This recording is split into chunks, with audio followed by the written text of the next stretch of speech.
Hello! Be at ease. It's your favorite ferret, Cheese Louise. Game silence. And today we're playing some Genshin Impact. I had to steal a stream from Cheezette. Ow. Ow. There was some nice music playing during the pause screen before I started streaming. What the H? We'll go over here. Can I have some music? Because I got some yapping to do. Oh, there it goes. So, a couple orders of business before we start running along. First, Cheezette. Hold on, my mouth's not flapping. First, Cheezette has stopped pitching a fit and is here to help. However, I tried to pet Ashru, little fluffball ran away. That's why we hang out in the pause menu. She's sounding a little different. Cheezette does not sound the same as she used to. For transparency's sake, her previous voice ran through Stream Elements, and apparently the text-to-speech on Stream Elements has just not been working for anyone at all for like a month. Something like that. But there are other sources I can filter through. So I made a voice on 11 Lab. Not a very complicated voice. I didn't want to pay for their premium membership or whatever, so I just made a free one. So, Cheezette. I should have typed this beforehand. Say hi with your new voice. Ironically, this one matches her voice while she's streaming on her own much less. I went through a good number of iterations and couldn't really get anything that got close. But say hi with your new voice, Cheezette.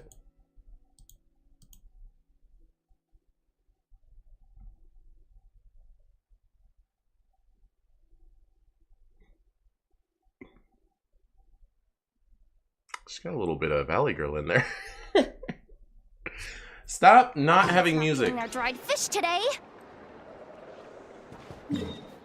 Gosh dang it. I'm gonna go teleport into the wilderness. You heard nothing? Is she not capturing again? She was working so good for a while of just like I didn't have to open and close VTS Pog to get to capture. Last time I tried to pet Ashru. Gosh dang it. Gosh dang it. Someone's not getting their dried fish today. Well,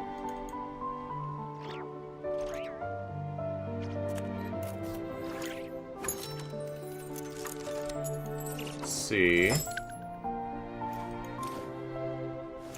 If I do it like this? Nope.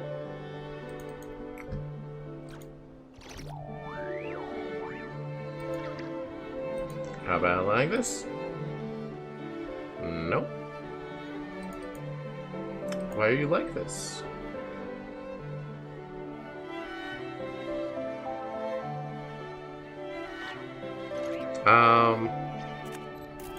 What in the world? Boss Nev, when can I get a raise? There's so much stuff I want to buy. Oh my gosh. VTS Bog went and checked a box it shouldn't have checked. Might help, might help.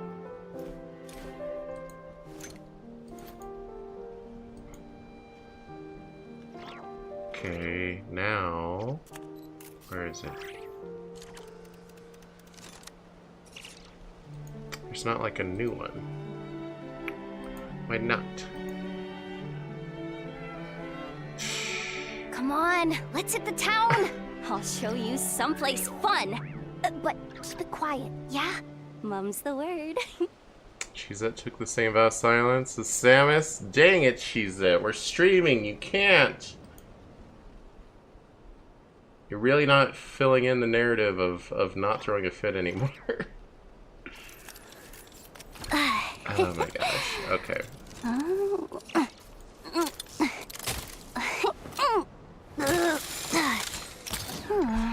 Yehoda, you're making way too much noise. Please shut up. Okay, how about this? Okay, but I want music. Did that one go through? It didn't look like it went through. I wasn't looking. Nope. Oh my god. Okay, what if I hit the save button? And then I close and reopen it.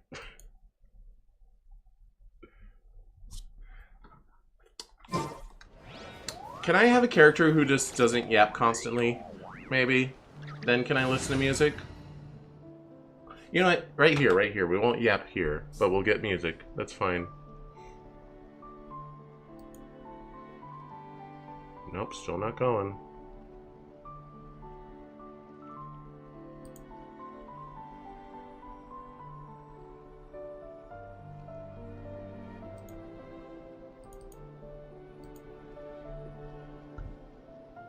Oh, there it is, jeez. It wasn't there before, I swear. But it was the option it was at before. Before I realized the allow OBS to capture audio box was unchecked. I never unchecked that box. It unchecked it on its own. Pog online poggers? There it goes. And yes, you may be experiencing some whiplash, because she does not sound the same. But trust me, she could sound even more different. So, I tried my best to get close. I went through like 12 different voices that it generated from my prompt. And a lot of them were very not close. Oh, it doesn't have the history. Because I closed it. Dang it.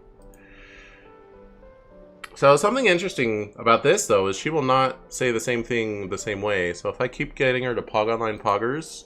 Pog online poggers? Pog online poggers? Pog online poggers? Pog online poggers? Yeah, she'll do different intonations. So that's neat. That is immensely different, but necessary sometimes requires that. Yeah. I mean, if you really want, we could workshop it. We could sit here and generate voices for a while until we find one we like. That's in my realm of capability as a streamer. I don't know if we want to spend time on that, but... it's hard to get that like, cartoony air that Cheezette has. You know? It just keeps generating, like, real-sounding voices. Well, I shouldn't say real, because Cheezette does sound like certain voices I've heard that are not fake. Too EP right now for such things. Understandable.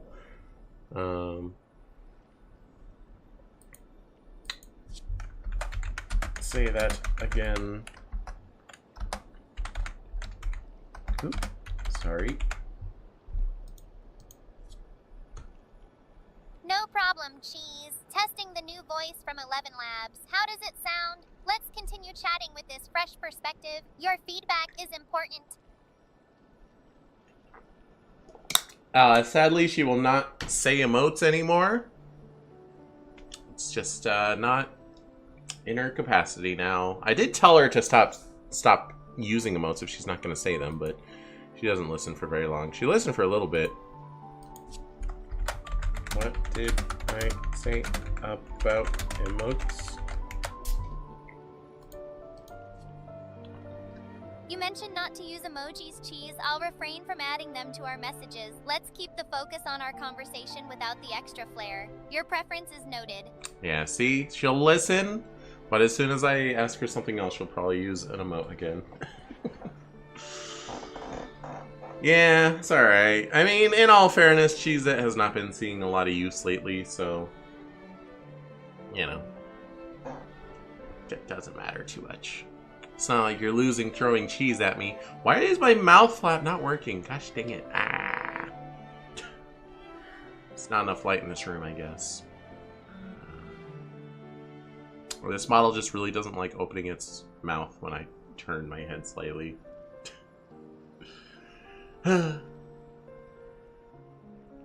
Anyway, what were other orders of business? I have Yehoda now. There's a new banner. So they added Durin, who we met last time, and Venti's on banner. And if you watch me play Sonic Superstars with Dot, you may have seen me actually do these banner pulls at the end of stream. That's right, sometimes I randomly do Genshin pulls at the end of unrelated streams. It's happened before. So she was the 4-star. So I pulled for Durin, and Venti is the only Archon I didn't have, so I pulled for him. Even, I mean, I don't hate him, but I don't like him enough to pull for him. But it was mostly on principle of collecting all the Archons. And within a pretty reasonable amount of pulls, I got them all. I got both Venti and Durin within, I don't know, 120 pulls. And I had a good amount of fates saved up, so not bad at all. I'm not finished training. Oop, they're up here. Yeah, those two are level 40, but Yehoda was the priority. So, yeah. She's pretty much usable now. Oh, I say and don't have her weapon leveled, but I'm not. Oh, I could. I think she is going to end up keeping Snare Hook. So it would be good to level. I don't know. The rough thing about training a character as soon as they're out is there's no consensus on what their best weapons and artifacts are. I got most of her talents pretty high. I got her to C2 while I was pulling Venti and Durin. I tried to get her a good set of artifacts. She at least has 4 Viridescent Venemer, so she gets the effect on that, though they're not really leveled yet. She is a healer, apparently. Didn't really expect her to be one, but she is my healer slot on my current team, which my previous healer, all of them were Bond 10, so I was just using Barbara. What other orders of business? Oh, I need to complain about this game. Okay, so this is something that I do not understand what in the world they were thinking. The only purpose it seems to serve is to piss players off. So, in Nod-Krai, they replaced the reputation system of like once a week, you like spam these certain missions, and eventually your reputation goes up and you get a new glider. They replaced that system with these Selenic Chronicles that are basically once a week. You walk in here and you get a cutscene with I always forget her name. Columbina. Columbia. And maybe sometimes there's a little bit of a side quest to go with it. Although it's really bad about like marking and telling you like, hey, that thing you just did, it now has a side quest. Go do that. It's over here. It's really bad about like marking that. It like really subtly puts it in your menu and expects you to know that it's related.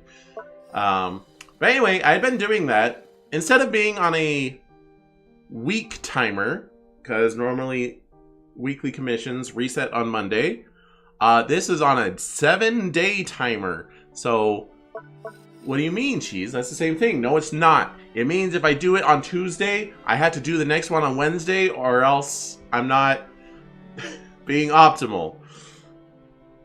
Okay, well, whatever. I've been doing it. So it's whatever. It wasn't that big a deal. But it is currently blocked off. You would be able to look over here, and the icon would be like bright blue instead of black and white.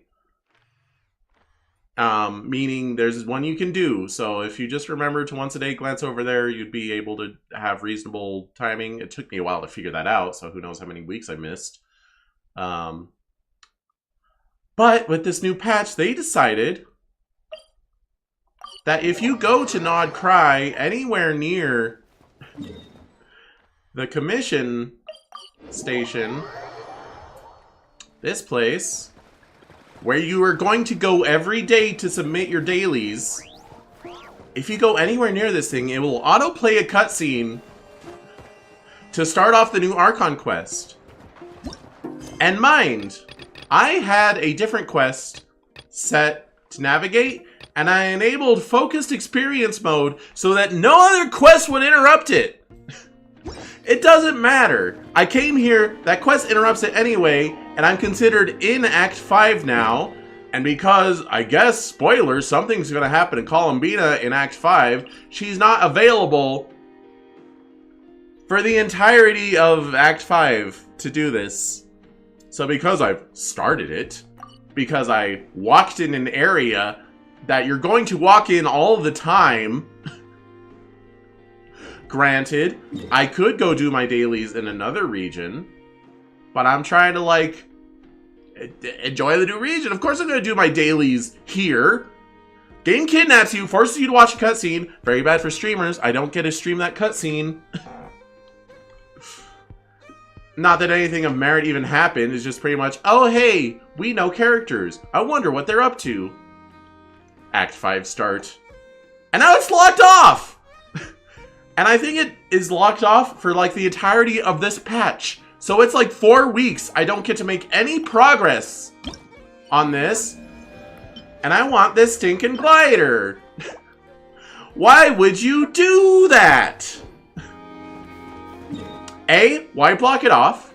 I don't care if something happens to her. It doesn't ruin my immersion to go have cutscenes with her. No one cares. B, why booby trap? Why booby trap the place players are going to go every day? What's the point? I don't even care that much as like, oh, I need the glider so much, it's so important. But that's just like, why would you do that? That's so upsetting. Why would you do that? This land holds nothing but what is the point other than to piss players off? What possible benefit is there to doing that? Also, just by doing that, it spoils the fact that something's going to happen in Columbina. I didn't know. I didn't watch their Genshin Presents.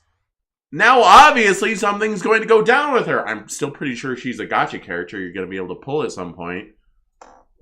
But, like, what? Why? Just nothing about it makes sense. We are some Paper Mario Sticker Star levels of not thinking at all about how your game works.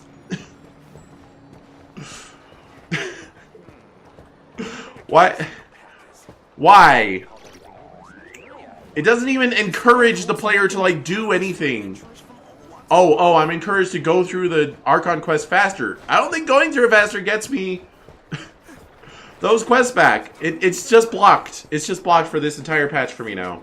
I could be wrong. Maybe it does come back after I beat this Act 5, but... but why?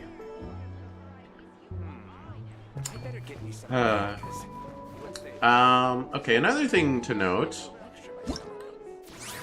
There's a new... not that. Apparently some old Mondstadt characters got buffed. These guys you're seeing down here, Durin's not new. So some of these are my favorite characters. Including Klee and Mona and Fischl. Sucrose also exists. So they get a buff, but only if I do a quest with them. And also apparently they only get that buff if they're in the party with another one of these characters, and that kind of sucks. Because Klee is part of my main team. Sometimes this is Yaimiko instead of Seat Lolly, Whatever would you do without me? Point remains. I mean, I could shove Mona in here. But this is my Catalyst team. I can't just put Fischl. You still should have the option to start when you wanted. Yeah! Genshin, absolutely get it together. Stop kidnapping me! When can I get a raise? With So much cutscenes! stuff I want to buy. What freaking game like this just has proximity cutscenes? You walk into this area, oh, time to get kidnapped. Why is it not interact with character with an exclamation mark above their head that tells you, hey, this is gonna start an Archon quest? Because sometimes they do that, but usually they just kidnap you.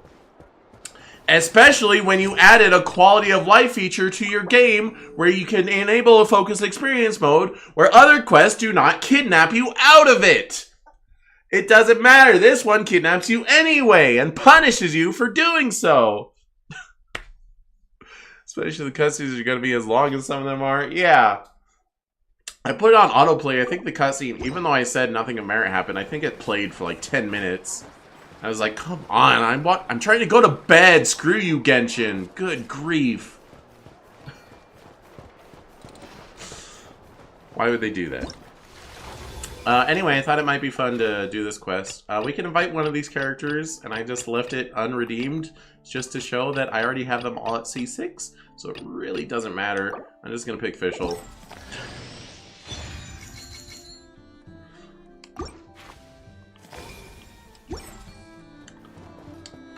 But I did formulate a little team of those characters that got buffs. Well, the girls, at least. I don't have any of those boys at level 90. Leave me alone. I don't even have all those boys. Let's see, what was it? Oh, did it disappear? It disappeared. Because I redeemed it. It's not even at the bottom. Well, I don't have Albedo. I just got Venti. I haven't trained Razor. Oh, and I do have Durin. I guess I have half of them, but they're not leveled. So let's go do official quest.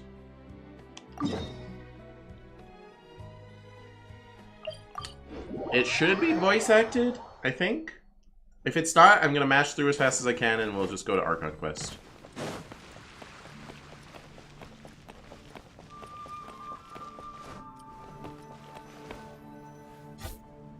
See? See, look how proximity activated? I think that might have happened even... Astra Abyssosk. Greetings, traveler. Even if I didn't have the quest, like, set as my quest, I think that would have kidnapped me. Maybe. Or at the very least, if you're not gonna have an NPC thing... Oh my gosh. Like, make it so that if it's proximity, I have to have that quest active for the proximity to kidnap me. That just makes sense. Which I actually think that is what they did for this one. Oh. Hey there, Catherine! Oh, and Oz and Fischl are here too! Oh, hello. What a coincidence! All things in this universe must plunge into darkness. 'Tis only natural that those who seek light should cross paths in the realm of dawn. Oh, Rabbit, I don't think you've met Fischl much. She's my original favorite. She's a huge Chunibyo. She loves being edgy and stuff. But Fischl isn't even her real name. Her real name's Amy. But she named herself after a fictional character that she really looks up to. Yeah, Chunibyo, I love Fischl. Let her do her stuff. Mein Fräulein means to say she's happy to see you both. And I feel the same. It's been quite a while, Traveler and Paimon. Oz is the crow, by the way. You're here just in time. Yai Publishing House has a commission for you, traveler. An editor is here to discuss the details in person. Much of the information was kept from the guild for business reasons. All we know is that it has something to do with the author of the Legend of the Shattered Halberd. Also, is the game a little loud? I can turn it down. Wait, is this author really that important? What if we weren't here? Or if we decided not to take the commission? The editor would just be wasting their time. In that Don't think so? case, Okay. it'd be a free trip to Mondstadt where one needs only pass some information along. That's an opportunity most would fight over. It looks like it's about as loud as I am, which seems fine. Should maybe be a smidge quieter than me, but that's okay. In any case, If the commission is of interest to you, the editor is waiting at the Good Hunter. Just look for the man dressed in Inazuman clothing. Hold on! Halt thy steps, good traveler. Fate cast you upon the tides of the world, but not for you to stand alone in the face of its desolation. Nay, you step forth onto the path of the Nod-Krai. What mein Fräulein means to say is, she would like to go with you. Wow! You seem really jazzed about this commission, Fischl. Do you have some kind of insider information? You're welcome to come along either way. Well, let's head to the Good Hunter to meet with this editor then. I just think having a Chunibiyu character in a world where everyone has crazy powers. Well, not everyone, but a lot of people have crazy powers. It's very funny. This is Cat's Tail. Yeah, that's not where I want to go. Also, you may notice my Fischl looks different from the one in the cutscene. This is a costume from a summer event a couple years ago. It's not very summery, but I like this outfit a lot better for her. I think she looks very nice. I think she looks a little weird with all the tights running through the middle of her body. I mean you know what I mean.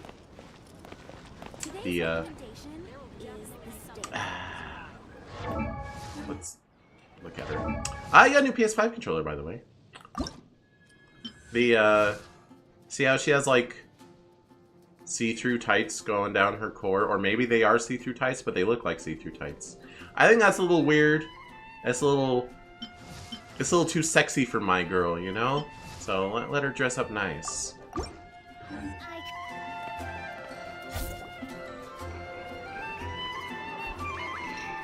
Alright. But she is going to be like that in the cutscene. Free trip to Mondstadt. It's fine. It's still a good design. Hey, you're Shin. Oh, Genu's editor, Onodera. Traveler, thank you for all you've done for us in the past. I come here today with a Prefer the commission sexier from one, Lady especially Yi, Lewis. with which I'd Understandable. like your help, should you be willing. Oh, and might I ask who this person dressed like Princess Fischl is? I guess I also like the other outfit for the lore implications it has, because she did have like a story arc in that summer event, and it was about maybe not coming to terms. It was more about her fulfilling her Chunibiyuism, and like she got like the true Princess Fischl outfit, and this is just like her cosplay of Princess Fischl or something. You have the pleasure of speaking to our eminent person. Something like that. Fischl, It's been a while. Prinzessin de Vertalang. Mein Fräulein means to say that her name is Fischl, and that she is most pleased to meet you. Yep, this is Fischl. She's a reliable adventurer, and she's here to help. That's right. This is Fischl. That's her name. Doesn't have any other name. Yeah, I, kinda got that the first time. Since thou hast learned my name, understand this. To speak it is to be absolved. Praise it, therefore, and thou shalt earn thine salvation. Mein Fräulein means to say, she... Ah, I see. I completely concur, my lady. Remembering names is simply basic etiquette. And if you might lend me succor in solving this problem, I shall indeed praise your names to the heavens above. Oh my as gosh. many times as necessary, in fact. He speaks Fischl. Back off, buddy. She's my girl. You understood Fischl language before Oz could even finish translating. An editor is not to be underestimated. Well, let's get down to brass tacks then. Now, have you heard of the author Mr. Nine? He's famous for writing the legend of the Shattered Halberd. Wait, but if Oz isn't translating, how am I supposed to understand what she's saying? Flowers. What was that, mein Fräulein? Flowers for Princess Fischl. That's what Mr. Nine is actually famous for. Mein Fräulein means to say, even should the creator be cold and unmoving, the Prinzessin and her Nod-Krai's resplendence might yet compel them to weep. I think they just reversed it for sure. a second. The author of Flowers for Princess Fischl, Mr. Nine. He sent a letter from Nod-Krai asking for help, and he seems to be in bad shape. So ask Robbers Guild or a local mercenary to find him. Seems pretty simple to Paimon. Where it's so simple. But here's the problem. We don't know anything about Mr. 9. What he looks like, how old he is, where he's from. He's only ever communicated with us via letter, from addresses all over Teyvat. And he's never showed up to our annual meeting or events. Not once. So, what are we supposed to do? Well, we'll need to investigate Mr. 9's identity, that's for sure.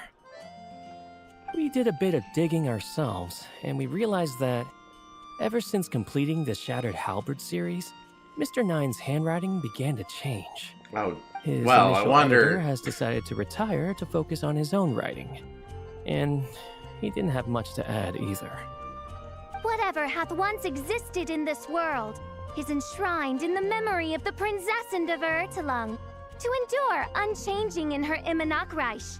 For from the sacred primordial words flow the wellspring of all cause and consequence. Oz? Mein Fräulein means to say that Yes, we had the same idea. Dang it. So, we tracked down the original manuscript of the Legend of the Shattered Halberd. Yes. Oh, That. man! Genyu's gonna be so mad he missed out on this. Wait, you didn't need Oz to translate this time either, Onodera. Editors are something else. Osvaldo Hafnavines, hast thou perceived something? I forgot that no was his such full name. Henry exists, mein Fräulein. I sense a faint, elusive resonance. Something akin to the magnetic field, gravitational force, and threads of cause and effect that surround you, mein Fräulein. Isn't that interesting? Well, in the end, our only takeaway was that the design and craftsmanship of the paper point to it coming from Qingce Village in Liyue. Huh. Could Mr. 9 be from Liyue then? No, wait. If we're talking authors from Qingce Village specifically... I'll be honest, I don't know anything about in-universe fiction in Genshin. I don't read in this game, this is known. I know Yae Publishing House, that's about it. So I don't really know what they're on about. Does he not get tired just endlessly flying? Why doesn't he land? He's not a real crow. Slash raven, whatever he is. I think he's a raven. But he's not a real raven. No, it couldn't be. Chang the Ninth? Whatever that said? Chong the Ninth? Chang? Ah, I've heard of him. He won a Best New Author award for the first apprentice of Guhua. It matters not. Though the Saint of Tears and the Saint of Atonement perform manifold labors on divergent principles, their power flows but from a single source. Mr. Onodera, if you please. Wait, Oz? It's great that you trust Onodera and all, but we're still in the dark over here. You speak true, mein Prinzessin. Even if Chong the Ninth doesn't turn out to be Mr. 9, he's still an author. And he could have had contact with him. I think it's a good place to start. What did I tell you? Editors? Am I right? Editors, am I right? Nudge, nudge. Do I have a appropriate soundboard thing for this? No.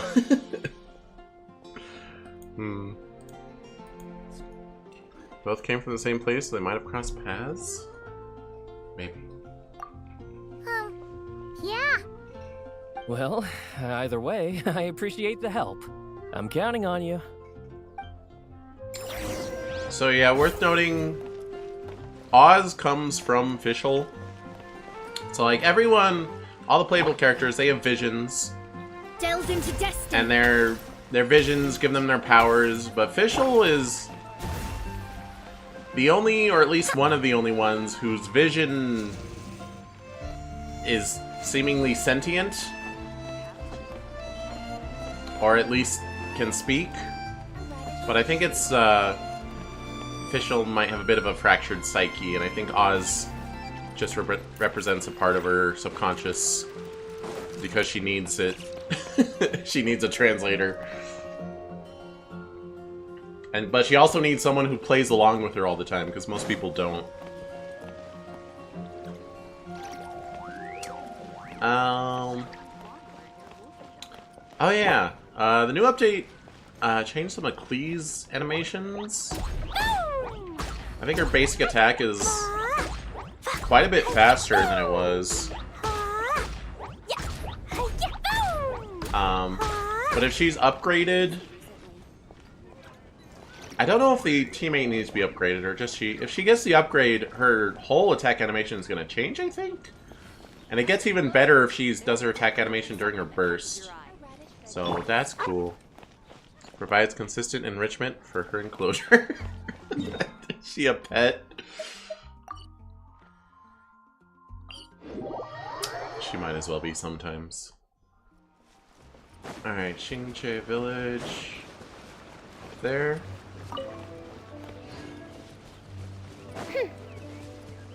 I don't know if I said Xingche right. Probably not. I don't care.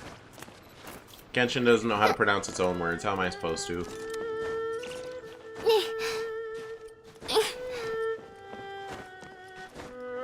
So I'm thinking we maybe do Fischls and Klees today, and then we can do the Archon quest. Although I'm not sure how long these are going to take. Maybe we'll just do Fischl.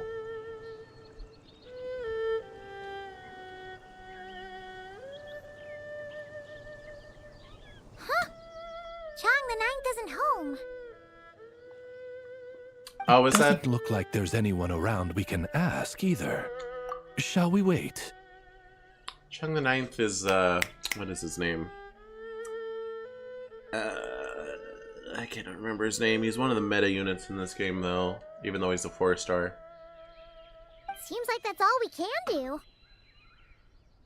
Still, could his absence mean that he really is Mr. Nine, now kidnapped and sent to Nod-Krai?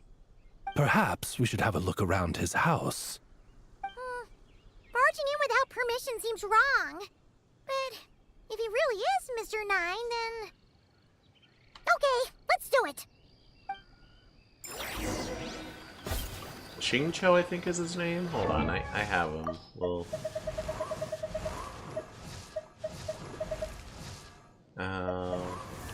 where is he? Yeah, Xingqiu. He has an alternate outfit from an event. That's what he normally looks like. I think this is Mr. Author we're looking for. May the glory of the Prinzessin... Nope, nothing useful. Because this is his house. I know that, even if I don't know his aliases. No, not here. Oh, hey, disc. Just seems like a bunch of ordinary stuff. Nay, I, the Prinzessin, have beheld the mystery of the universe enshrined in these specks of dust. What hath been revealed is the very fount of wisdom. Ever does it flow toward the shores of truth. Mein Fräulein means to say, she thinks this is a clue. She made herself sound a lot smarter about it.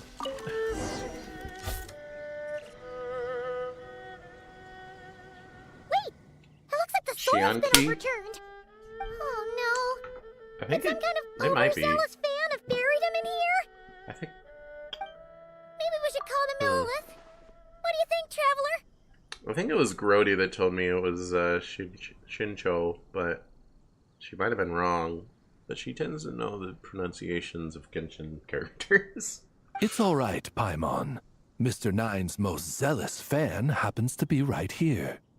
And since Mein Fräulein would never do anyone harm, I'm certain the same is true of his other less avid supporters.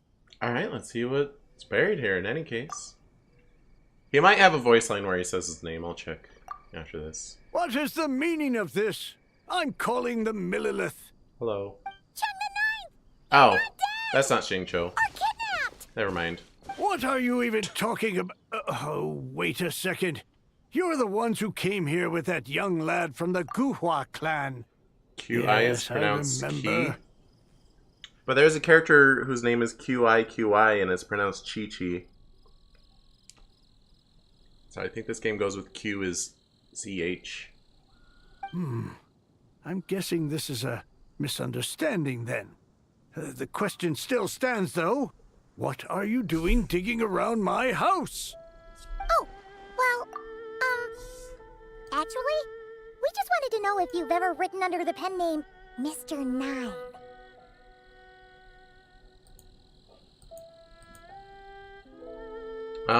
Oh my gosh. I forgot to do my YouTube business at the beginning of stream. Hold on. That reminds me, that was another order of business I forgot to talk about. YouTube changed its streaming interface, so I'm a little worried about stuff, but it does have a toggle to enable simultaneous vertical streaming that it just like auto-generates. So I figured I would just let it be on and see what happens. Hopefully no one who's subscribed to me and wants to watch is stuck. Like they're stuck in vertical mode and they can't find how to not be in vertical mode. That would be unfortunate. If you're experiencing that problem right now, just go to my channel. Click my icon, go to my channel, and then you should be able to just click the horizontal stream instead of the vertical stream. But I don't know. I know shorts are like busted as far as algorithm goes, so if my stream goes into shorts, it maybe numbers, I don't know. It's worth a shot. Key is Japanese pronunciation, which is where you got mixed up. Chi is Chinese pronunciation. Oh yeah, this is a Chinese game. Understandable confusion though. What? Not even a whole bucket of hallucinogenic mushrooms could make me that delusional. No. If I were Mr. Nine, why in the world would I enter all those writing competitions? To what? Demolish the competition from the shadows? Yes, doing a real bang-up job, aren't I? My submission's never even been selected. The classic archetype of the boy hero is outdated. That's the kind of critique I get. Archetype. Even opening with a plot twist or disguising your hero as a fool is falling out of fashion. Modern readers are drawn to the boundless imagination and innovative world-building character of Mr. Nine's works.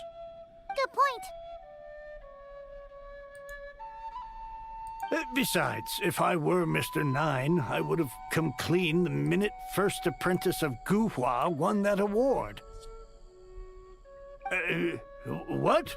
That old beggarly Chong the Ninth is Mr. Nine? No, there must be some mistake. What a sight that would have been. Yeah, and when we were here with Shincho that one time, you talked up the legend Shincho. of the Shattered Halberd a lot. Paimon said But it. if you were the one who wrote it, that'd be like Jean complimenting herself for being a good knight. It just doesn't add up. In any case, while this gentleman isn't the Mr. Nine we're looking for, I sense something of interest on his person. It's a peculiar signature, the same threads of fate I sensed on you, mein Fräulein, and on the manuscript. I believe the traces are related to Mr. Nine, and it appears I can track them. Hey, that's perfect. Once we head to Nod-Krai, you should be able to find Mr. Nine, no problem then. But back to the signature. What were you doing before this, Chong the Ninth? Oh, well, I ran out of manuscript paper, so I went to buy some. I'm particular about that kind of thing. Creation of literature demands the highest quality. Ah, no wonder. Mr. Nine uses the very same type for his manuscripts. Huh, that explains it. Thanks, Chong the Ninth. We should get going. I'm not quite sure what I did, but you're welcome, I suppose. Well, you didn't call the middle Farewell, list, creator so. of another world. Though I must say, the laws and narratives thou hast ordained can scarce compare to the dream dust sedimented in the Nod-Krai. Mein Fräulein means to say, your writing isn't... I mean, mein Fräulein offers her thanks.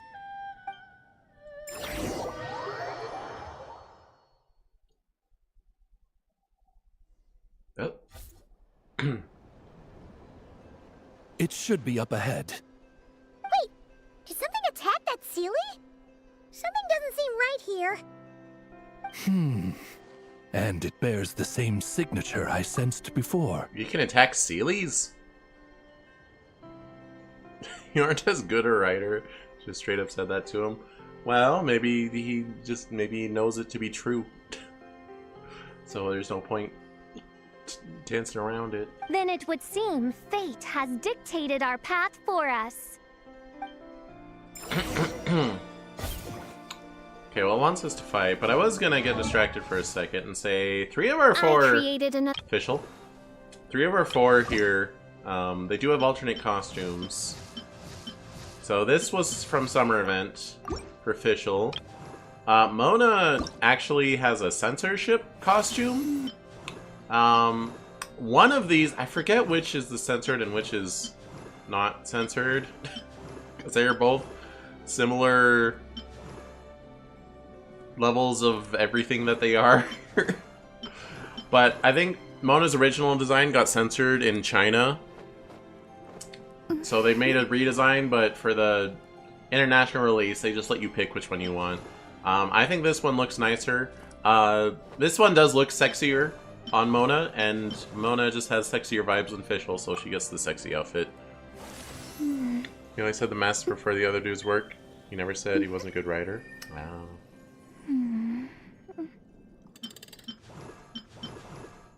Sorry, you're paying more attention to these cutscenes than I am. A little distracted. Anyway, those are Mona's outfits. Klee has a special outfit that I paid for with money. This is her base outfit, and I do think it is actually one of the strongest character designs in the game. Might be one of the strongest character designs I've ever seen. I just think there's really good like balance and color scheme and stuff. But because I paid for this one, I use it most of the time. Where are you? You also understand Chunibyo decently well?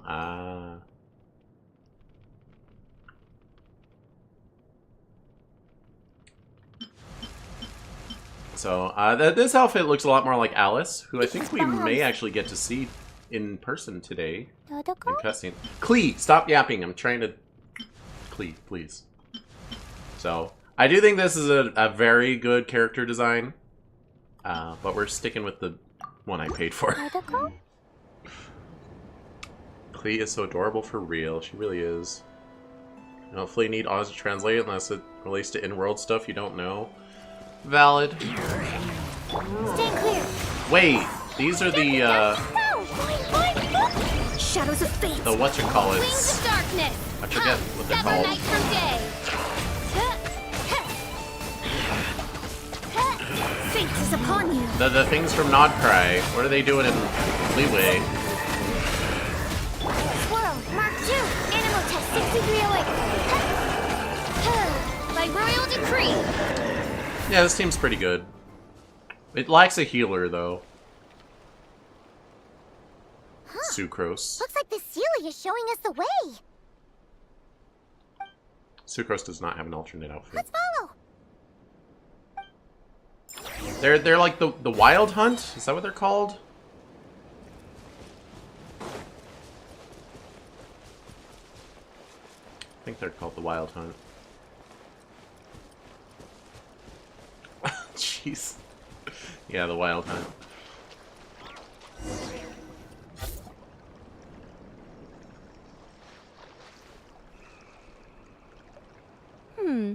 What are you doing here? Wait, that voice. Wait, It's Nicole.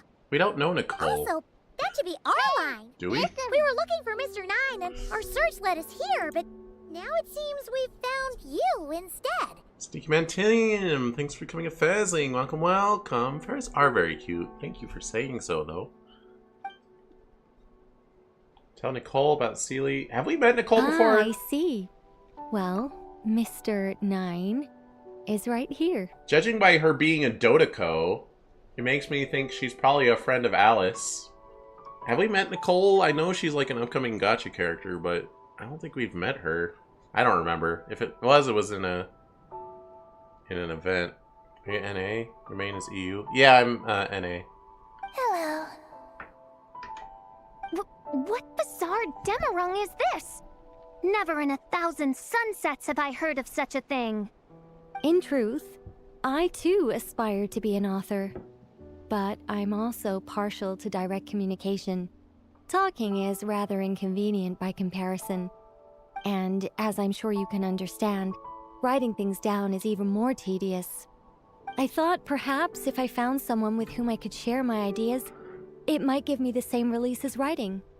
But then those stories would never see the light of day, which would be a shame. Wait, Nicole's So, Mr. Knight? I tracked down an old Seelie friend of mine and told her all the stories I was imagining. Then, I sent her to find people with similar aspirations to write them in my stead. We even came up with several character traits to lend a certain authenticity to Mr. Nine. A receding hairline was one of them, I think. Yep, I'm the one she roped into all this. Wait, a Seelie Come is now. Mr. It was beneficial for you Am I not too. paying attention? I'm not paying By attention. inhabiting those authors and mobilizing their language faculties, you were able to hone and eventually recover your capacity for speech. Is it Nicole N from the Hexenzicril? Oh yeah, that sounds familiar. I forgot there was like a council of Alice and her friends, and they all had letter names. And Alice was A. Okay. So yeah, Alice's friend. I'm about on the money. And anyway, an angel has always functioned like a sort of a flash of inspiration in someone's head. I'm sure it was like stepping into old shoes. So you, what, possessed people? Isn't that kind of intrusive? Oh, it's fine. She did it while they were sleeping. As long as the person is someone who dreams of creating worlds of their own, this inner writer within them will automatically awaken. Yeah, that sounds very automatic. Wait, but what about the letter and the strange intuitions Oz has been having? Nicole sent me to monitor the situation in Nod-Krai, and it's super dangerous, okay? So I needed some help.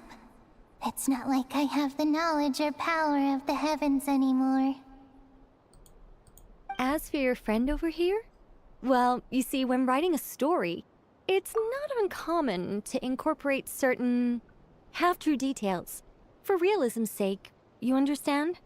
Is this the main story? No, this is Fischl's upgrade quest.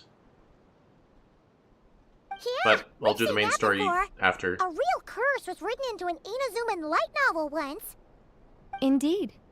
In a similar vein, Mr. Nine's stories are full of metaphors, including one for the creation of life. What it describes isn't made up, per se. We just never imagined someone would actually manage to use it. Until you came along, young lady. Mein Fräulein is speechless.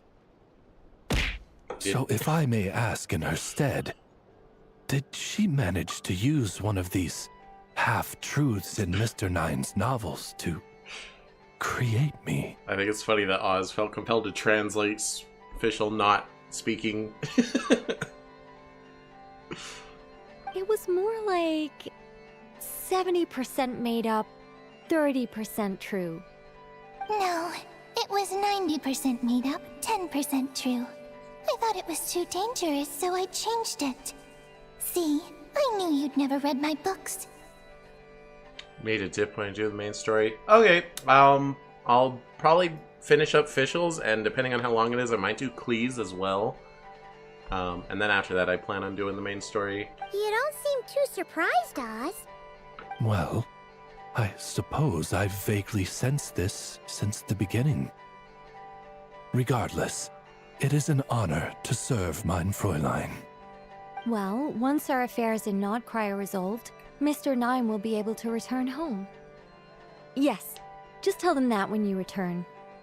I don't want to be your eyes here. It's too dangerous. Oh, but, while you're at it, could you pass a message along to that guy in Chengsa village? I've been splitting the royalties with him 90-10. His share's been buried in his yard all these years. You have an NA account that's around AR60. You got really badly addicted. Yeah, I'd say having an alt at all is is pretty badly addicted. I've never made an alt account for any of my gacha games that I played. It's like once is more than enough. Wait, What do you use the Mora for? I bury it, and then lead people to the treasure. Guiding people is in our nature. It's what I love to do. Oh my gosh, they're explaining all the treasure chests all over the place. The Sealies did it. Oh, you're not amused by that either? My personal stash someday. I've buried it at the furthest end of the Nod-Krai. But I can't go there anymore. I absolutely will. Mein Fräulein? And, I just want to say that I really like your books, Mr. Nine. What mein Fräulein means is, though the cosmos stretch forth in unending darkness, yet shall come an hour when all things shine. I love it whenever official says something normal, Oz turns it into officialism. Start gacha games and you get annoyed by the gacha part, stop playing. Now you're not allowed to play gacha games. That's probably healthier. I probably shouldn't play any, but I do. It's too late for me. Save yourselves. Your Farina's better on your NA? Oh. Is that because you got better artifacts, or got lucky merges? I'm glad to hear it. All in all, it seems you've already found my greatest treasure. All right, that settles that. Now, I need to have a quick argument with Mr. Nine about who really deserves to be considered first author. Oh, has more 5 stars than some of your friends. Don't break the bank on it. Just don't do that. Shouldn't it be Chong the Ninth? Absolutely not. No, he sucks at writing. Don't give it to him. Jeez, official. Versa got crazy on said goblins on NA. Versa. Oh, Versa, yeah. Sorry, some characters I just have a hard time remembering who they are. I do have quite a bit of 5 stars myself. I basically collect every girl in the game. And a couple boys. In fact, I have every girl in the game at level 90. Except for... well, Mannequin doesn't count. Nope, yep, I have them all at level 90. I was gonna say except for Yehoda, but I did get her to level 90 already. Yeah. Poor Chong.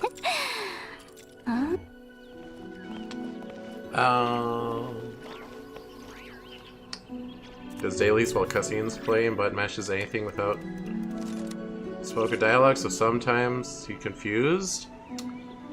There's so much dialogue in this game, you don't even understand. I need to mash through it. Trying to figure out who I'm missing. I can make it easy. I am missing... I just got Venti. Missing Tartaglia, Zhao, Ito, Sino, Alhytham, Liney, Risley. I might pull Risley someday. And Flynn's. Like I said, I collect all the girls. Oh, that's right. Just channel Mr. Nine. How would he write this particular essay? Hey, Chong the Ninth! We have something for you! Oh? What is... What? Where did all this Mora come from? About that. So, the thing is... Right. Mr. Nine really admires your work, so he decided to fund your writing career. Wait, what?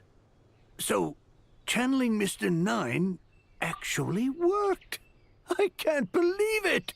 You have all the characters you're missing, but you have most I'm missing. Except for Child. Yeah, don't really plan on pulling Child at any point. Of course, for Chong the Ninth, wealth pales in comparison to his craft. The matter of Mora is swiftly forgotten as he puts pen back to paper. Poorly, in official's opinion, thus you continue back to Mondstadt.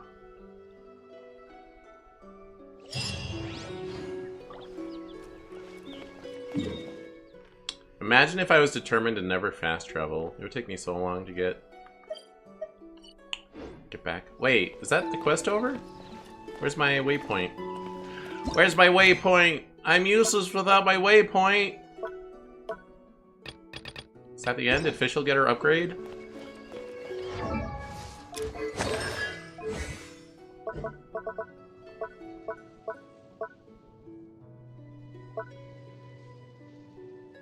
After completing Witch's homework of the unexpected, Fischl will become a Hexray character. The party includes at least 2 Hexray characters. You'll gain Hexray secret right. Okay, what does Fischl gain from that?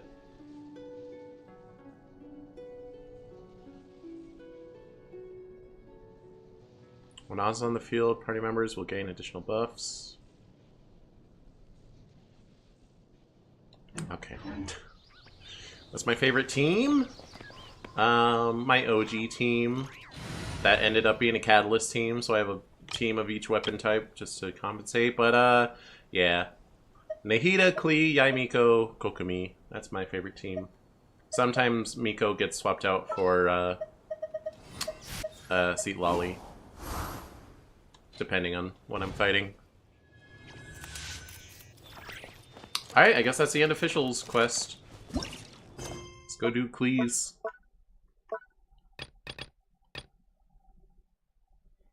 Is that Bergen / Hyper?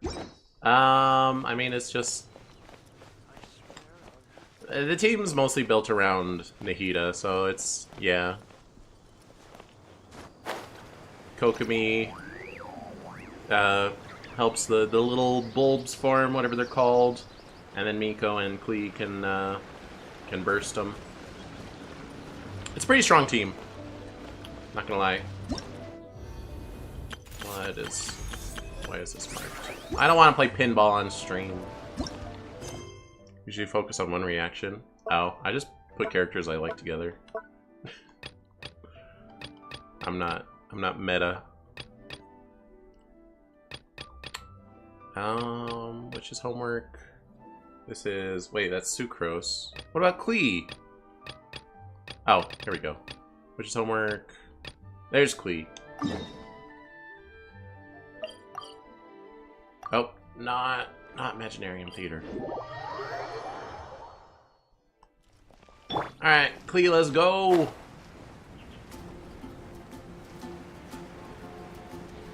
Maybe we'll see her mom! If we're lucky. Hey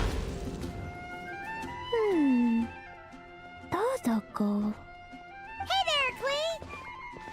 Mr. Honorary Knight, Paimon! I am glad Klee got a buff, because she's one of the weaker 5 stars, and she deserves to not be one of the weaker ones. Got C1 Llama, so you keep trying to shoehorn into your teams. Makes sense. I mean, my current active daily team is just characters I'm building up to Bond 10. I almost have everyone to Bond 10. So it's just like my current team plus Beto. I don't have it 10. Not this Mondstadt team I'm working with, but my Nod-Krai team. That is, I guess I haven't shown them since the beginning of stream, but it's Lauma, Lisa, who is not Nod-Krai. I can't remember names right now. Yehoda and I cannot remember the other Edro girl. Oh, proper nouns are escaping me. Which one was Llama? Do you like her? She's big booby lady. She's the one that keeps distracting me during cutscenes. Dodoko needs help. Mom said you were coming, but I didn't know it'd be so soon. Dodoko needs help? Oh, for Pete's sake. Is that the task? What? No, for Klee's sake. And for Dodoko, too. No, Paimon knows that. She was asking about the task. You know what that is, right? It's like a task. It's something that needs doing. Yeah. Something that needs doing. Oh, so like when I go blast Dear Lady from New and Place, Dumpty yeah. Dumpty? No. A task isn't just something you want to do. I'm confused. It's like Nephra, that's her when name. your mom tells you to do something. She's That's also a on my test. current Bond team. Oh, thanks, Paimon. That kind of makes more sense, although not really. Anyway, let's go help Dodoko now. Hold on. What kind of help does Dodoko need? Oh, right. Well, every Dodoko's gotta find a red 4-leaf clover to become a super special Dodoko. Then, Dodoko needs to become friends with lots of people and can make it through the Dodo King's trial. Once that's done, she can then become a super awesome Dodo Sorcerer! That's what Mom said anyway. Bond, is that from other game? A Dodo King No. being in charge of a Dodo Sorcerer. Well, it's not a reaction, sense, it's actually. character Bond. But specifically, what do we need to do? No idea. It doesn't But Mom said affect that you two would tell gameplay. me. I don't think. Well, let's have a look at this book then. Oh, there's a note inside it. Huh, let's see what it says. You see why I like Klee? Honestly, it's mostly her design. I think she just has a very, very well-composed design. She is cute, though. I wish she was a little less of a baby, but that's fine. At the first stage of the trial, Dodoko arrived in a forest of whispering leaves. There, past layer upon layer of hurdles, a secret lay buried, waiting to be uncovered. Seems like part of a story about Dodoko. Oh, I know where that forest is. It's where I go to blast... where I go to play a lot. Come on, everyone. Follow me. All right, let's go.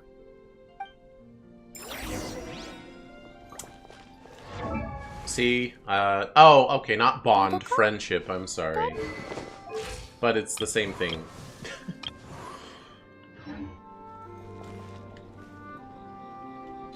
So...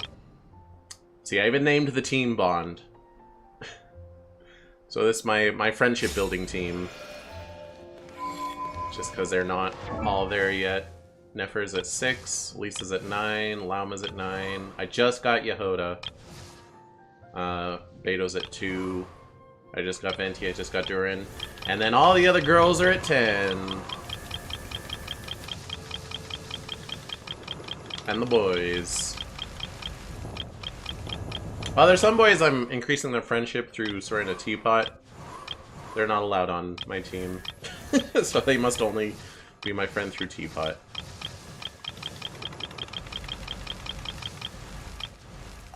Where even are they?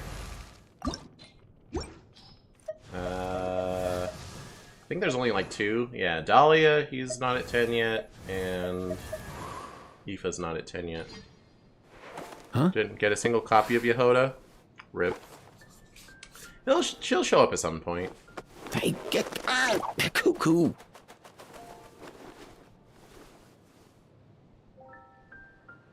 Wanderer Beltu on Klee? Oh, I don't have Wanderer's personal weapon. Oop. Oh, where'd my Mondstadt team go? She just has for a long time on Klee, I had what's it called? I had Solar Pearl. It was pretty good on her. But as I accumulated more 5-star tomes, I figure she deserved one. Also, according to certain online resources, Skyward Atlas is one of her best weapons, so she can have it. I used to have it on Wanderer, but Klee stole it.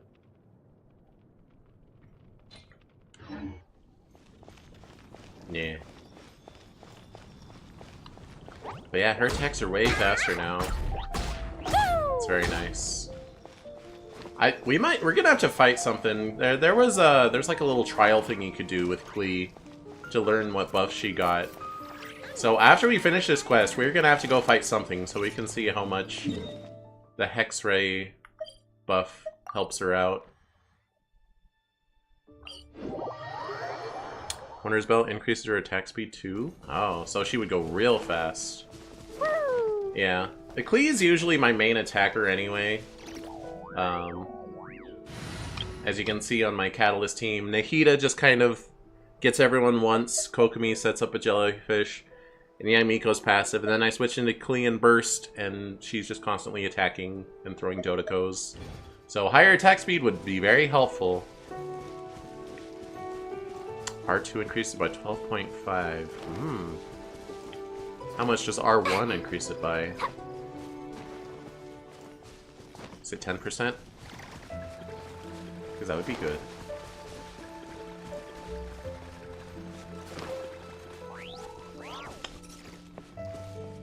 Can't remember. That's okay. I'll assume it's 10%.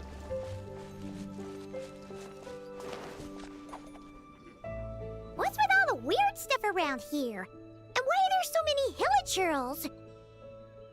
Huh. Maybe the hilichurls brought it all here. Oh, I bet this is where we find the turtles. Close, but the note said hurdles, not turtles. And whatever we're looking for is supposed to be buried past all the hurdles. Are there any other clues around? If it's any indication how much attention I'm paying, I did not... It didn't raise any alarms when Klee said turtles. I was just like, oh, I didn't realize we were looking for turtles. Normal attack speed increased by 10% after Wheeler unleashes elemental skill. Normal attack damage will increase by 4.8 every second for 14 seconds after hitting an opponent with a normal attack. This duration, normal attack damage will increase by 9.6%. This increase can be triggered once every 0.3 seconds. That sounds pretty good for Klee. Is there no dodo device that can help us out here? Nope. What should we do then? Mom says the best thing to do when you run into a problem is to try and fix it. Then let us be rid of these hurdles. Yeah! Oh. That's a bomb. Alright, hurdles, you're going down. Midnight Phantasmagoria. Animal hypostasis and your animal testing decided by destiny. Delved into destiny. I didn't even have time to switch to Klee. That's the hilichurls and barriers Dang all it. taken care of. And we didn't set the forest on fire. Max increase goes up to Extra careful 60%. with Jumpy Dumpty. I've been getting sent to confinement less and less these days. Nice job, Klee. Good job, Klee. Not getting Maybe grounded. sometime soon, you won't have to go at all. Well, if Master Jean would just let Klee blow the confinement room up. That's not really what Paimon had in mind. Wait, what about the trial? Did we learn anything new? Yep, I found this in the hole Jumpy Dumpty created after exploding. Huh, another note. Yup, and it's Mom's handwriting again. Ooh, a Hex Ray artifact set. They're probably working on it. It's probably coming up. Klee and Durin will be busted. Yeah, Durin's complicated. I played his little tutorial thing, and I understood at the time, but I don't really remember. I'll figure him out when I start actually using him. Now then, Dodoko may or may not have blasted all the hurdles away, though the most direct approach is sometimes the most elegant one. Either way, thus did Dodoko make it to the second stage of the trial. Which, coincidentally, was also the It's final not that stage. complicated. Even the most energetic of children need to pace themselves after all. He has So- 2 modes. That's more modes than everyone else. How do I know which mode to use? Like the key wants to blow things up, you support her ambitions. Yeah. It's kind of her main character trait. She loves bombs. Dodoko proceeded to the banks of a lake of fallen stars, passed the final trial, and obtained her reward. But could things really be that simple? Huh. A lake of fallen stars. That must be Starfell Lake! Let's go see what we can find! All right. Paimon's super curious about what this reward's gonna be. Fingers crossed for some kind of awesome treasure! E plus E, slightly weaker, big AoE burst. E plus normal, slightly stronger single target. See, if the game's descriptions said things like that, I would understand the game way more. I mean, we're not at Fire Emblem Heroes level of bad, but like, where are they? Do I not have them set to follow? Am I just blind? I might just be blind. Oh, there they are. I'm blind. Like, you go in here and it has this whole wall of text. If it could just be E plus E equals AOE. It uses way too many words. And it's not just Durin, it's like every character. Just tell me what it does. Use numbers. And if-thens. Not too many if-thens, though, because that's what Fire Emblem does, and it sucks. She talks cute and blows things up. That is clean. Ooh, it's a chest! The final treasure must be inside this thing! Clee, would you do the honors? You got it! Me and Dodoko will get it open, no problem. Uh-oh. Whoa, Oh. wait a second! Monsters incoming! Paimon, these are the most basic... Whatever, I guess it's not going to be that simple after all. They want to steal Dodoko's treasure, I just know it! Let's kick them out! Then we can open the box.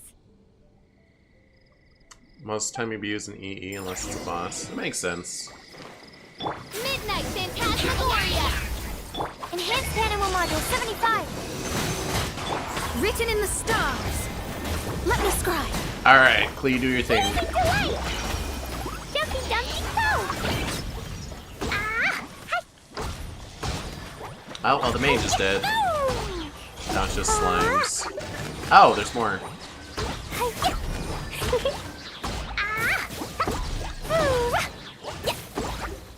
See, Clee needs a healer. She gets hurt by her attacks a lot. To know it implied things wouldn't be At that least when I play simple. her. Guess it was because of those monsters. But that means we passed the trial. Yep.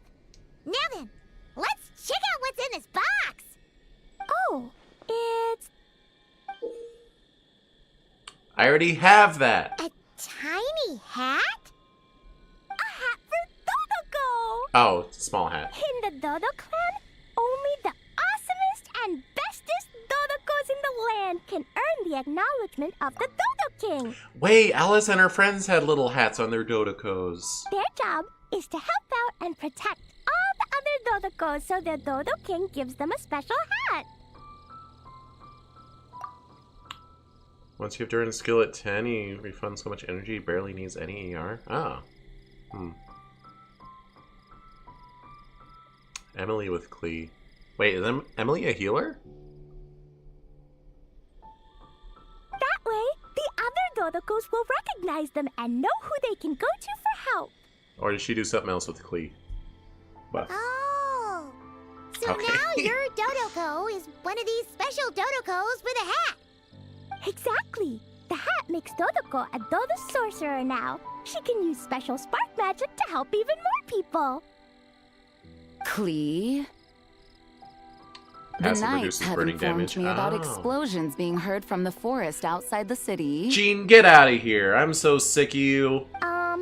Mr. Honorary Knight, Paimon, a little help, please. That's because we cleared out a Hilichurl camp over there, and a bunch of slimes, too. Plus, we were working on Klee's task.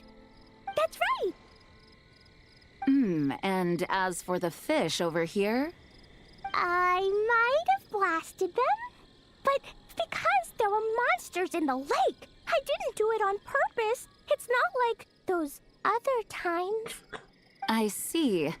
I take it those other times were on purpose then? Well, Jean, you already punished her for those. They weren't not on purpose. I noticed the destroyed camp on the way here, and I saw the monsters fleeing along the shore of Starfell Lake. Am I correct in assuming that's all the damage, Traveler? The rest was Paimon's doing. Yeah, you something like that. Klee. Come with me. Let's head back. Oh, is it confinement for Klee again? See, she doesn't even feel like she did anything wrong, but expects a punishment anyway. That's the life Klee lives. And it's Jean's fault. Well, the Traveler's vouching for you, so I suppose your punishment will just have to be a meal at the Good Hunter. You've been out and about all day. I'm sure you must be hungry. Okay, she's being nice today. Best, Master Jean. You two are more than welcome to join as well. Okay, in fairness, Jean is Klee's mother figure, and Klee likes to blow things up, so you gotta punish her a lot. It's understandable. I mostly just hate Jean because she always pity breaks me. Awesome! Paimon's been craving some sweet madame. Jean was my first ever 5-star. But Klee was the first ever 5-star I pulled for on purpose. Oh, that's it. Alright, we got 2 Hexray characters. We need to go fight something. I should fight something I actually want to fight, though. Okay. I know. We only have C1 Jean. Every other stand's like C4. Oh, Man, if they implemented the, I forget what the system's even called. The, Masterless Stella. If they'd implemented it before, Jean would have given me like 3 of them, I think. Jean will not leave me alone. Yeah, C6 and then some. Tired of her. Who do you regret pulling? Let me see. I guess, kind of Kaniche? Because I have him as a... Shut up. Because I have him as a boy, he has to go on the boy team. But I don't like him that much. But he just, like, has a spot on this team. But I wasn't pulling for him, I was pulling for, I think his banner had Chevreau. I didn't have her yet, so I was pulling for her, and Kaniche showed up, like, immediately. You like Kaniche, but not the dino? Yeah. I mean, you're not supposed to like the dino, I think. Who else? I mean, I can't really regret pulling a general pool one, because they just show up.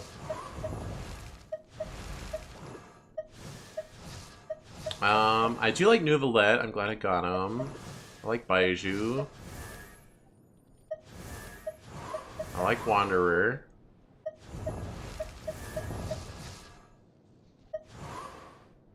I just got Venti, so I don't know if I can say I can regret him. Nouvelette is rank 500. What does rank 500 mean? Is that a, what's it called? Is that a Spiral Abyss thing?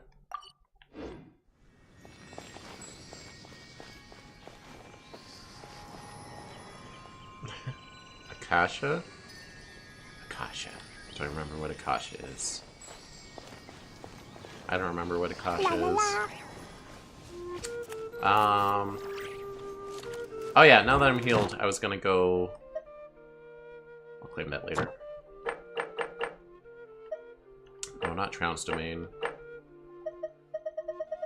Because I'm still farming artifacts for Yehoda. So we'll go here. It's a ranking website? Oh.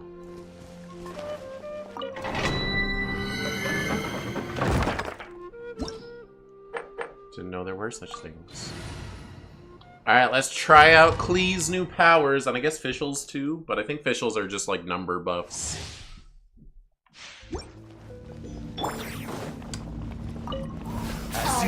Not like a visible tactile thing. Decided by destiny. Absorption test. Alright, look at my normal attack animations now. Wait, no, they're not different? What the heck? But they're supposed to be different. I've seen them be different. Because my burst is going. Midnight Phantasmagoria. Why aren't they different? Hold on.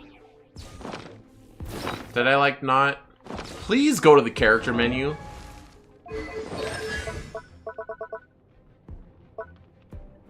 But I like have it, don't I?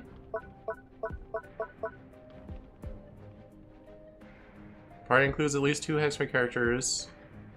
When Klee deals damage to normal attacks, elemental skills, elemental burst, she gains 1 boot badge. Where's her? I'm losing my mind. I summon thee! Animal hypostasis emulation! Animotech! She's supposed to have different attack animations when she's doing her burst. Triple Crown Klee. Oh yeah.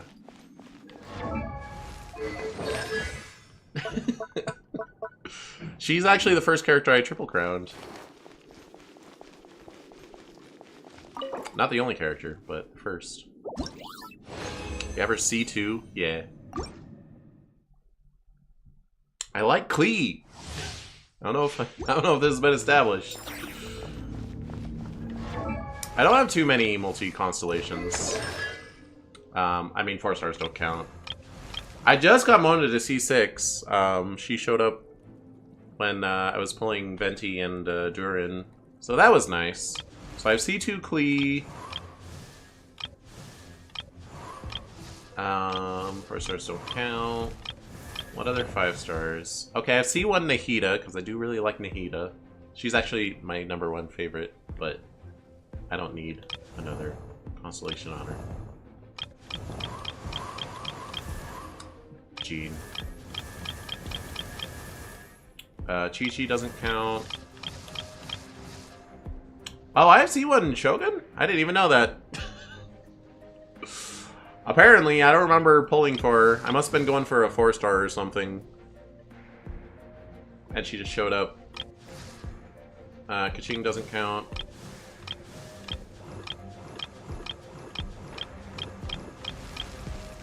Dia doesn't count. I do have C1 Hu Tao. I use the new thing. I use my free constellation on Hu Tao. Partially because every internet guide is like, if you don't have C1 Hu Tao, you definitely should. And I understand why, because her C1 is insanely good. I actually don't even remember what Klee's constellations even do.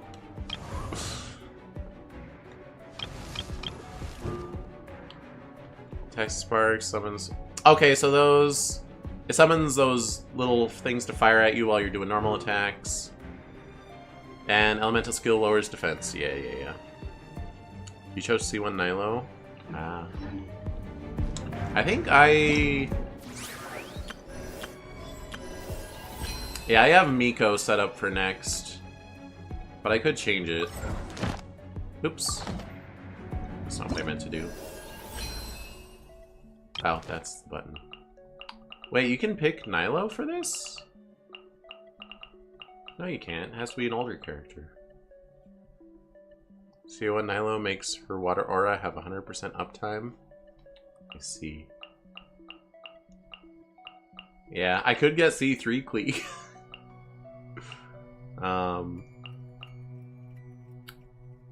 I think after Miko, next priorities are probably Kokomi, and that's just favoritism. I don't think it even helps her. And then probably Ayaka. And I don't even know who I would do after that. Oh, Klee, I guess. Get a C3. Top right. Oh, Nilo. I was mixing Nilo up with... There's so many proper nouns in this game. I was mixing Nilo up with Lauma for some reason. That makes sense. Are you here to play? Stay clear. Shadows of fate. Anyway, I'm just gonna burn through my resin. Even though Klee doesn't get her fancy new attack animations like she's supposed to. You're picking As you wish, main Fräulein. Swirl, Mark 2, delved into death.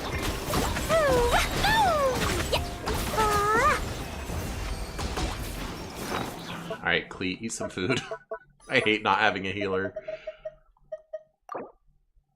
Sure.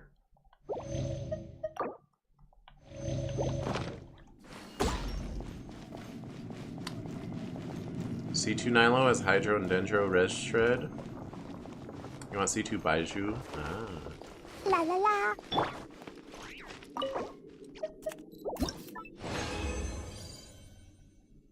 Alright, that's enough for now.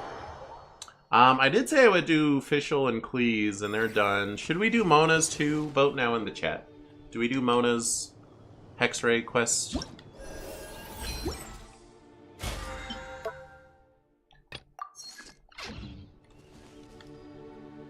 Sure, the only limited of C2 is Nuvolette. Yeah, Nuvolette is really good. I'm playing on console, so he's not as good for me. So I can't do funny spin strats. At least not as well. C1 Varessa. Nice. Yeah, Varessa's really good. I think she might be better than Miko, but I just like Miko better. Arlecchino.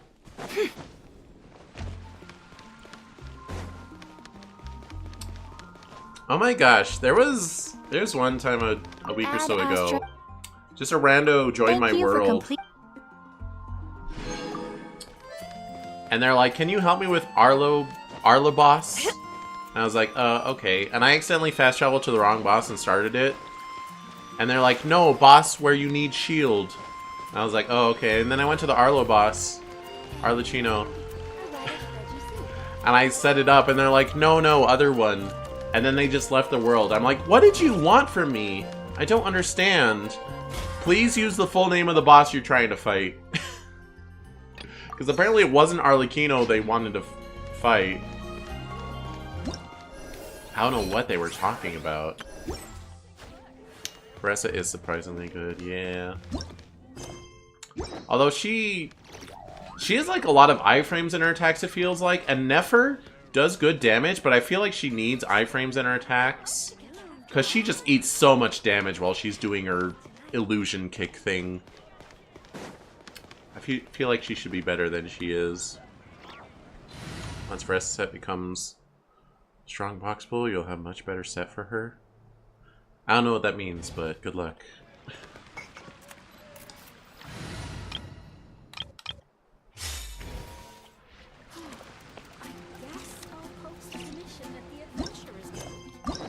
Is it here that I have to? No, this isn't. Where do I get the Hexray quests? Have I already accepted Mona's? Law of Boundaries. Okay, that's Sucrose. We don't really care about Sucrose in this house. I don't hate her, but where is Mona's?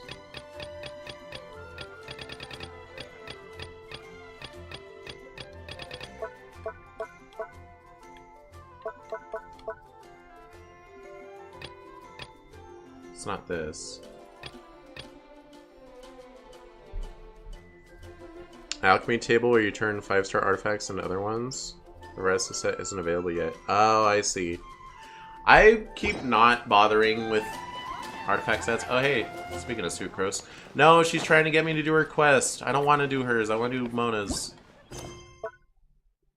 Where is it? Did I, like, have to go accept it somewhere and I didn't?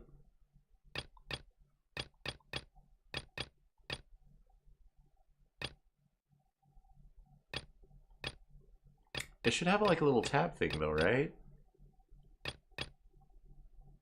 Like, which is homework? Like, crazy good piece for Skirk, but you hate Cryo. Why do you hate Cryo? Cryo's fun. Some of my favorites are Cryo, like Ayaka or Sweet Lolly.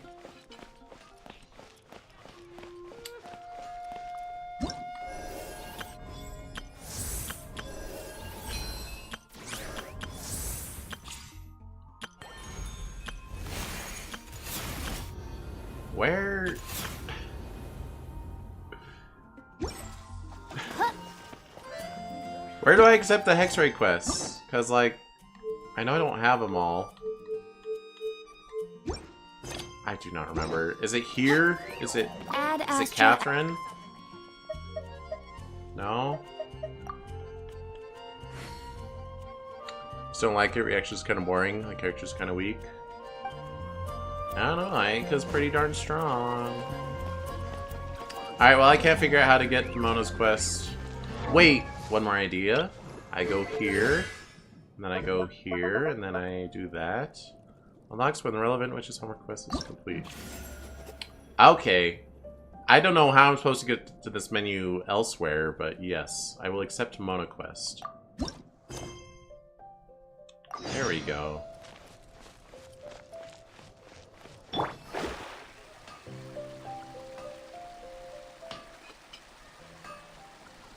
Oh yeah, Mona's house.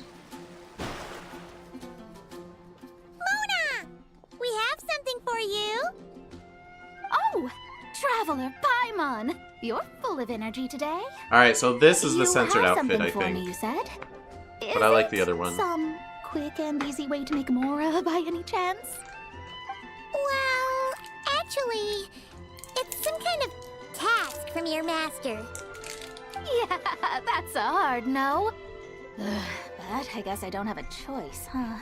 An enterprising spirit is important and all that. I just know it's going to be torture, though. I know that old hag all Okay, too thanks for well. dropping by. Why don't you just take a look first? Huh. This book doesn't seem so special to me. Oh, whoa! Letters just fell out of it. Oh, maybe she's trying to reconcile with you? No idea. Either way, it looks like I'm supposed to open these 3 letters in order. Well, let's start with the first one. If this is her task, it should be okay for us all to read. Come on, let's see what this is about. Well, it's your task, not mine, Mona. Oh, how long it's been, my student. I'm afraid to report that getting up and about is becoming harder and harder these days. Is Barbeloth one of Alice's friends? Oh, the sympathy card. She could have tried to make it sound a bit more genuine at least. Remember when I would chase you and you would run for dear life, trying to use that hydro phantom of yours to distract me? Oh, seems like it was just yesterday. Now you're off on your own, and I laze the days away in my rocking chair. I really should get some exercise again. Well, then get it some other way, you old hag. You don't have to hate everything she says, Mona. On second thought, this seems kind of private. Now, I'm sure you're curious as to the purpose of this letter. And to that, I say this. If you want to learn how to predict the fate of an entire kingdom, or even the entire world, head to Sumeru and search for the gate to an underground kingdom. Once there, open the second letter. Huh. But she knows how to lure people in, that's for sure. Is she serious about passing on her secret technique? Guess she really is getting old. You two have such a weird dynamic. When you talk about sentimental stuff, you fight. But when it comes to dry academic stuff, you get all emotional. Anyway, this gate to an underground kingdom sounds familiar. Wait, you've heard of it? Yeah, it should be the same one we're thinking of.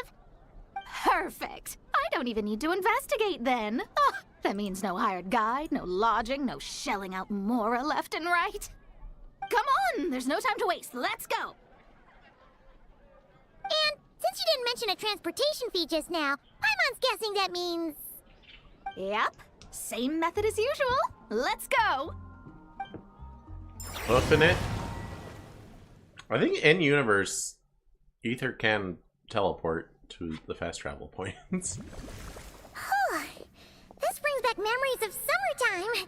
It's actually kind of refreshing. Okay, that splash screen, splash, makes me think that Mona has like water teleport or something. I don't know. I don't remember. So, this is the gate to the ancient kingdom of Conria. I'm sure a lot of secrets and tragedies lie behind it. Well, let's open the second letter. Let me see here. Yep, it's this one. As the ancient Sumeru saying goes, rote knowledge bears no fruit until it is watered with the showers of wisdom. With that in mind, there is a phenomenon in this land known as the Sign of Apausha.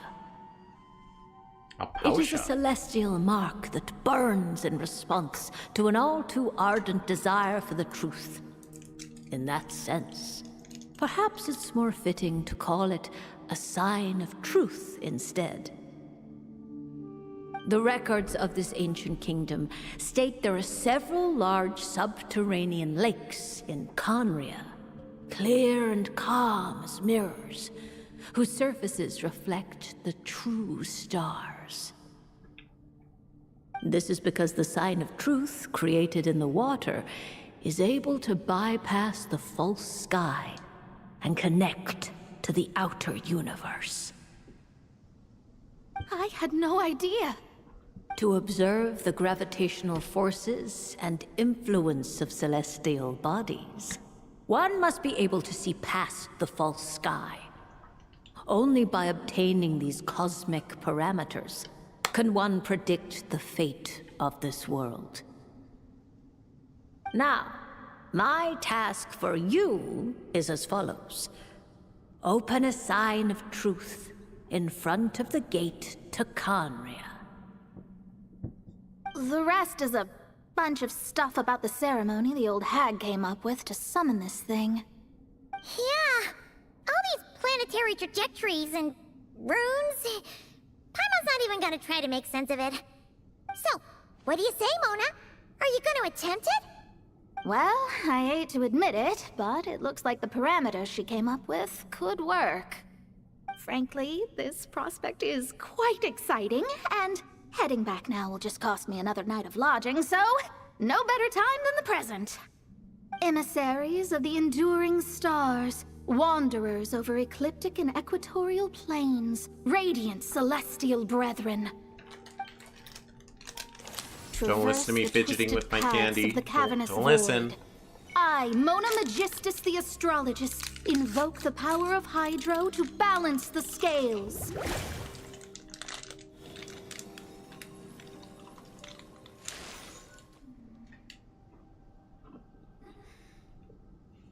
By wisdom and truth, let the thirst be relieved. I, Mona Magistus, the Astrologist, summon you, O stars, to stand before me! Did it work? Oh. Monsters! How did that happen? No dice. The sign of truth only opened long enough for the monsters to slip through. Darn it. I didn't get a glimpse of the real stars at all. Whatever. I'll just take it out on you. Oh yeah, what does astrology mean when the sky is fake? Failed, but the old hag's new theory seems workable. I have a better grasp of hydromancy now. And the perfect test subjects to test it on.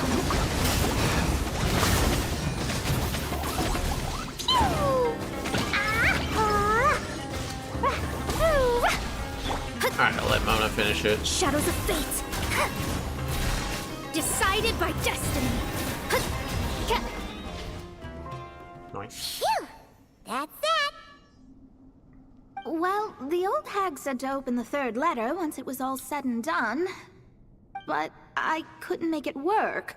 So, should I still open it? You know, Paimon thinks she understands your dynamic a lot better now. Look, she didn't say you had to successfully complete the ceremony, so you can open it. It'll be fine. I guess.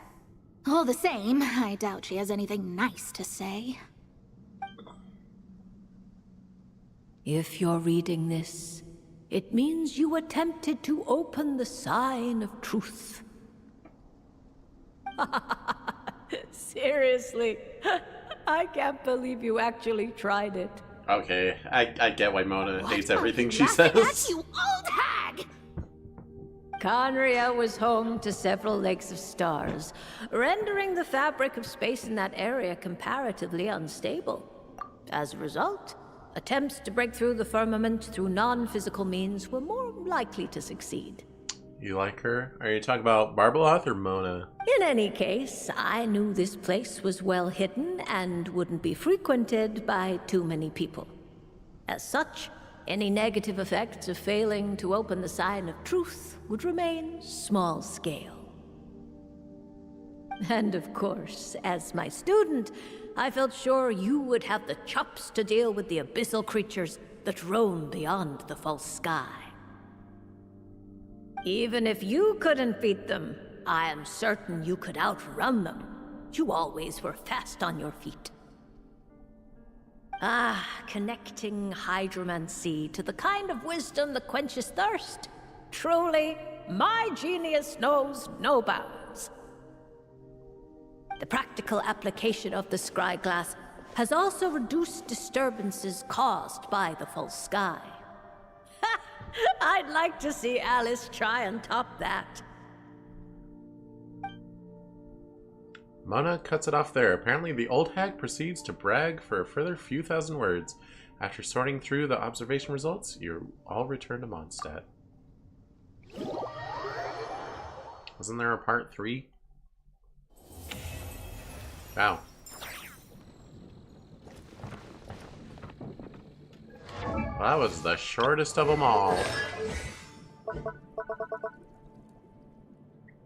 Mona's normal attacks, charge attacks hit an opponent. She gains 1 stack of Astral Glow of Mercury for 8 seconds. Max 3 stacks. This effect can grant at most 1 stack every 0.1. What does it do? When other party members trigger vaporized reactions on an enemy, all Astral Glow of Mercury stacks are consumed. Each stack consumed increases the damage of that vaporized reaction by 5%. Additionally, when Mona's normal attacks, charge attacks hit an opponent, the enemy's omen duration is extended by 2 seconds. The effect trigger almost once every 0.5 seconds can extend the omen. So, more vaporized damage is what I'm reading. If it does anything else, they should have told me. Okay, I'm gonna show why I thought Klee got like a new moveset during a burst.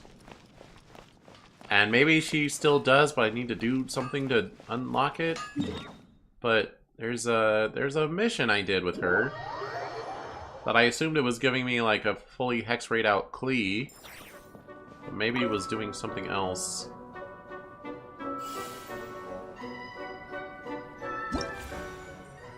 So a lot of characters have like a single combat trial, whatever. I've only completed 2 of them. All it does is give you a little walking trail specific to them. And I'm not determined to like beat this on stream, but I'm just gonna show. So I'm here. I have my normal attacks, I think. Wait, was this where? Maybe it wasn't. I'm gonna build up my burst. Ah, crap.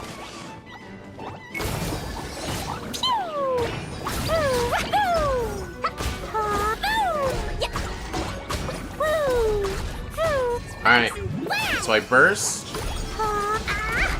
Nope, she still does the same thing. I don't even know. There was some demo thing where she got like a different attack.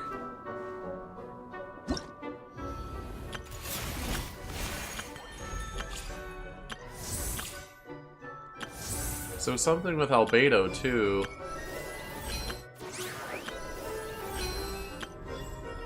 I don't even know. I'm hallucinating. I'm making things up. It was all a dream. Alright, let's go do Archon Quest.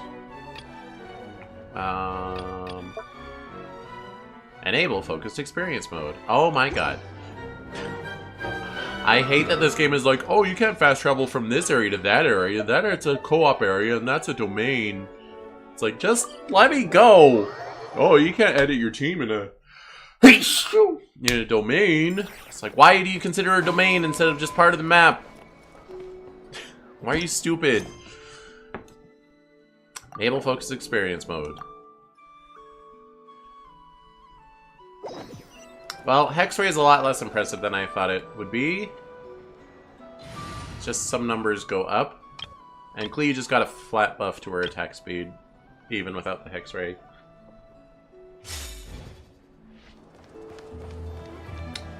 Alright, so some cussing happened here. People talked. I don't remember what they said. But now we gotta go here. I'm like, oh my gosh, I'm gonna do my Selenic Chronicle. Just kidding. She's grayed out. She's blocked off for like a month or so. Have fun making any progress toward that glider, idiot. It's also the whole Selenic Chronicle things is so unstreamer friendly. Because as I mentioned, it's like a once a week thing. Well, I can't like stream that. They're voiced cutscenes with Columbina. And it's just like, nope. Can't stream that. Because they're each only like 5 minutes long. I'm not gonna do a whole stream just for one. I feel like it's just very unconsumer friendly design. No, we just thought you'd be resting. Perhaps I would have been, were it not for the sudden arrival of some unexpected guests.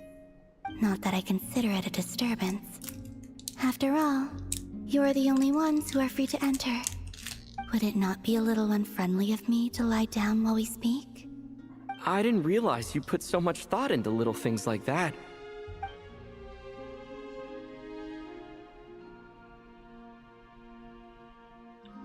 That wasn't very animated.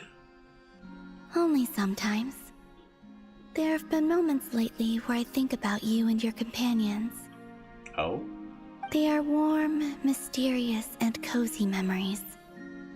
Very few of my past memories are anything like that.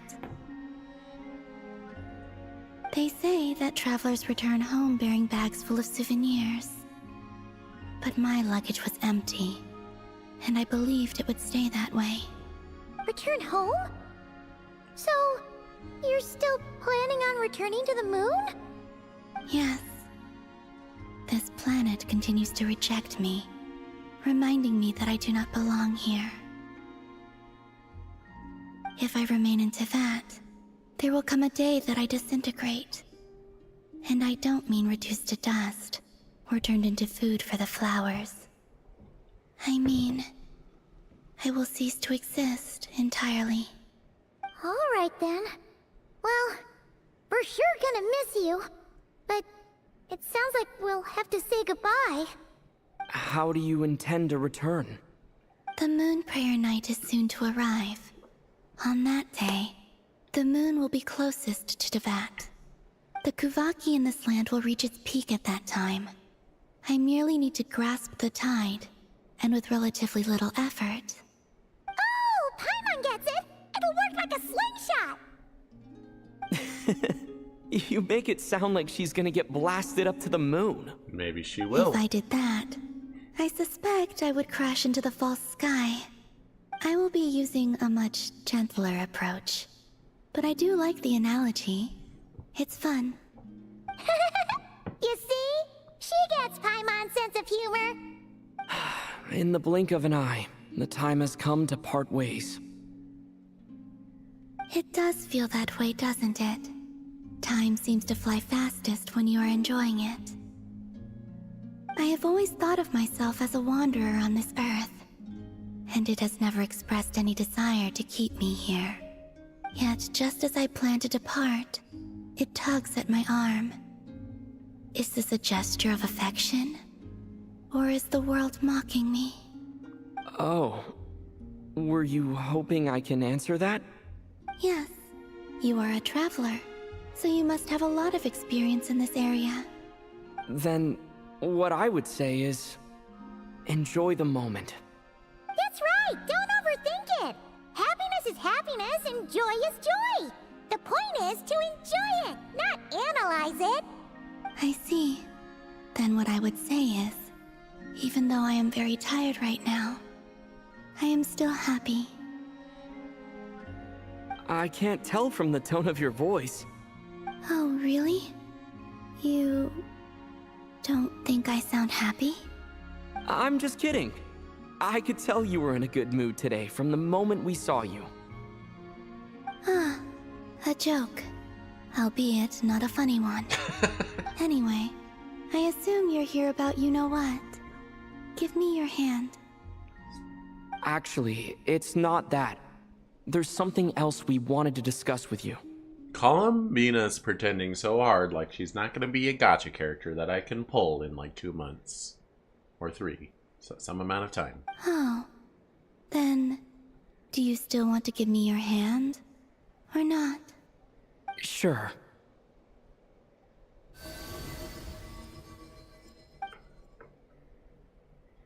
Thank you. So, I've heard that in the Moon Prayer Nights of the past, people here would hold celebrations in the Moon Goddess's honor. Since you helped so much in our fight against the Rehir of Solnari, I think you deserve a farewell party before you return home. I haven't asked everyone else for their opinions on this yet, but I'd like to invite you to join the upcoming Moon Prayer Night. I've never joined a Moon Prayer Night before. I'm not sure what I would even do. Oh, don't worry about that. We take care of everything. All you need to do is show up. Of course, there's no need to force it if you're not feeling strong enough. It's just, this kind of felt like a golden opportunity. But they call me Kutar, and the Fatui have an arrest warrant out for me. I shouldn't appear in public right now. Yeah, there will definitely be complications, but...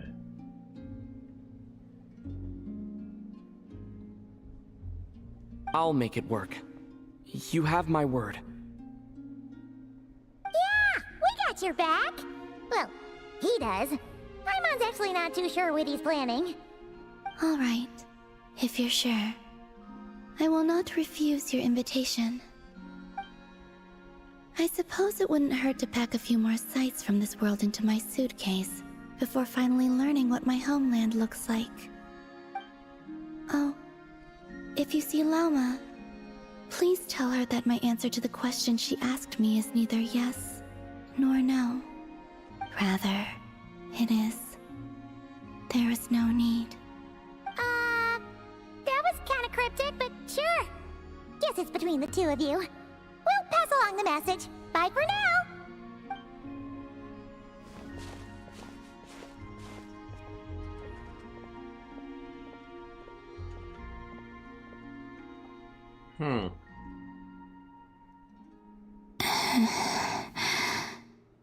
And also... That was really loud. I do not know.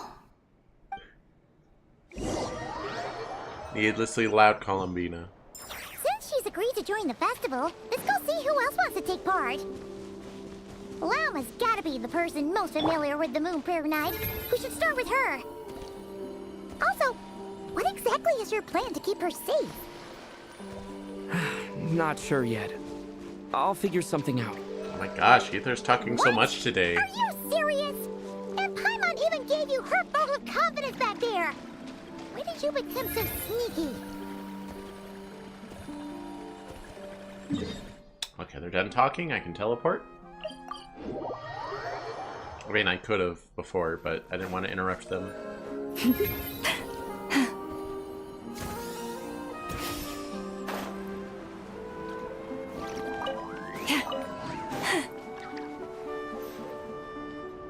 Alright, Lauma. It's us! Time to eat up the screen Varka? with What your are skin. you doing here? Beats me. I had a bit too much to drink last night, and when I woke up, I was on Hisi Island. Mr. Varka is helping to oversee Nasha Town's preparations for Moon Prayer Night.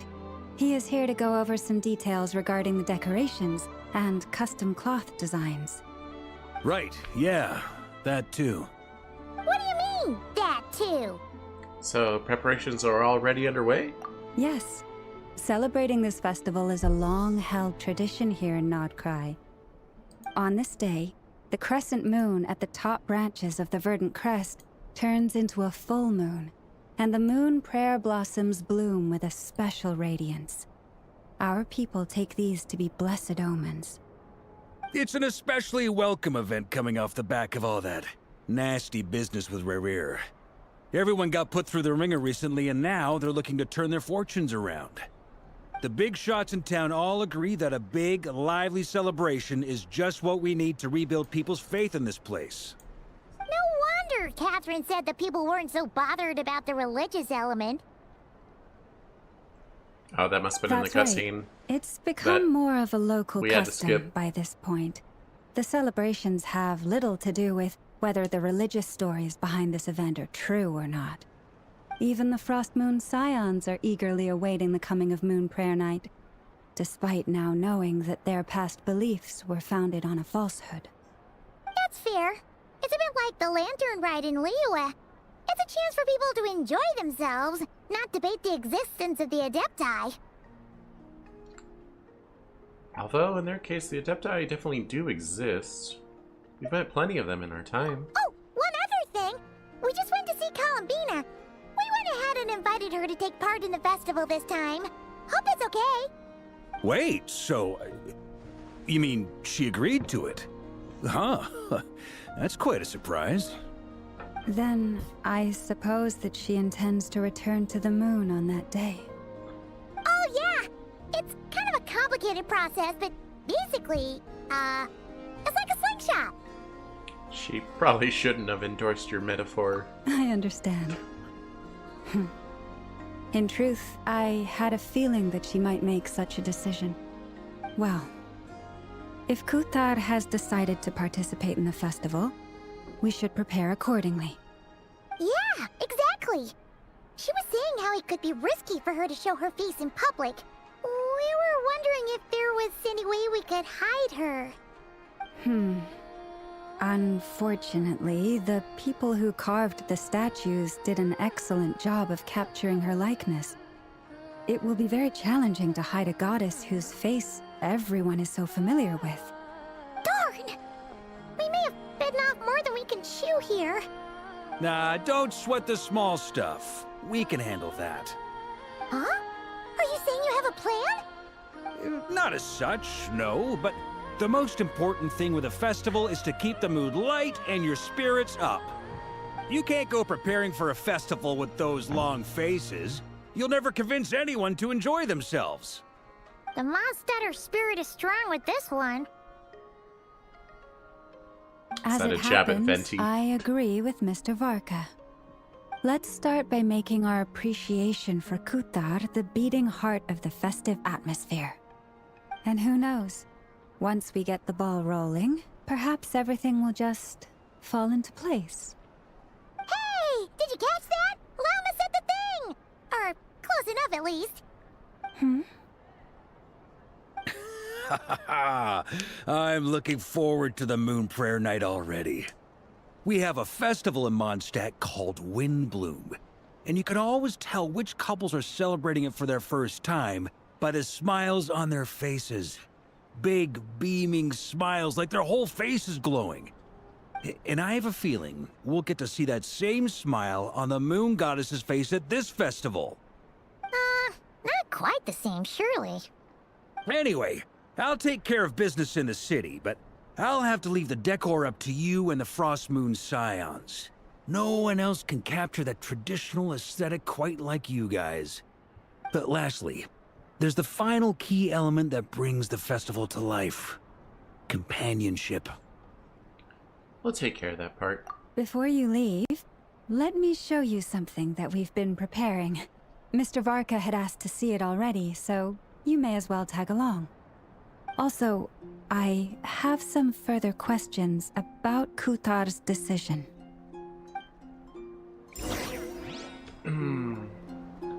Breakpoint. I'm gonna be your bee. Blah.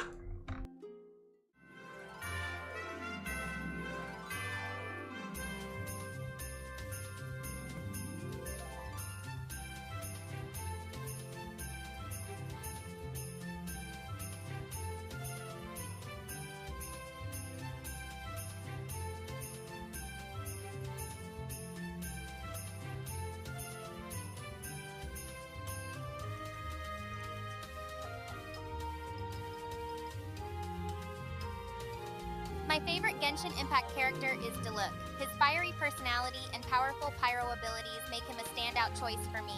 Plus, his backstory adds depth to his character, making him even more intriguing.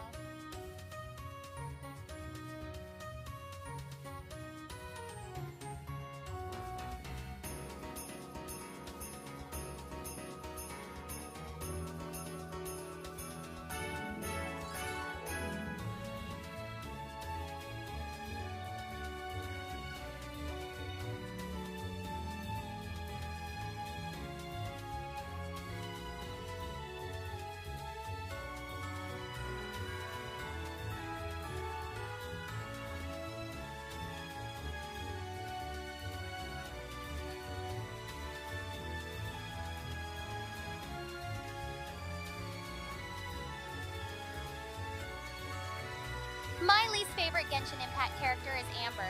While she has her strengths, her combat abilities and utility fall short compared to other characters. She often struggles to keep up in challenging battles.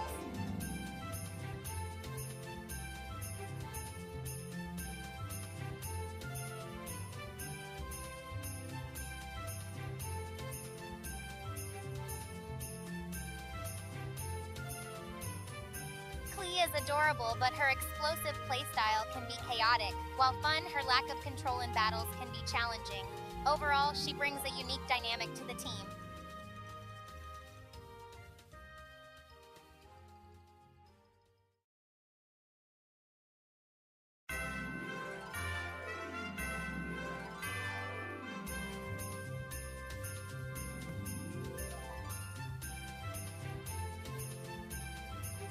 My favorite color is sky blue. It reminds me of clear skies and peaceful days. The calming hue brings a sense of tranquility and serenity to my surroundings.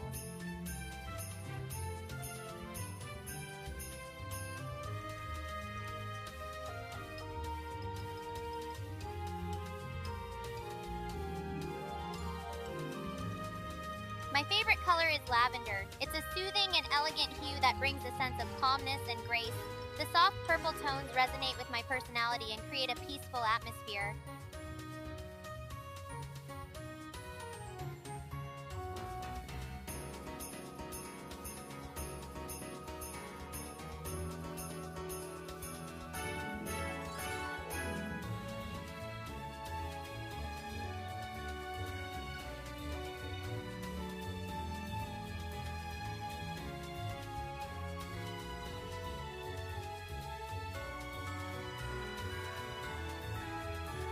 Cheese discusses content strategies, collaborates with partners, and plans future streams.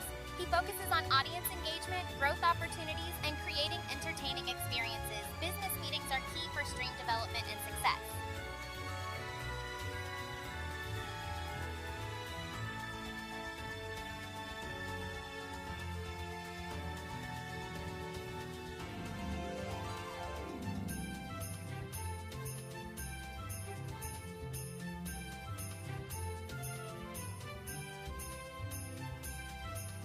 My hair is a vibrant shade of pink. It adds a pop of color to my look and reflects my fun and energetic personality.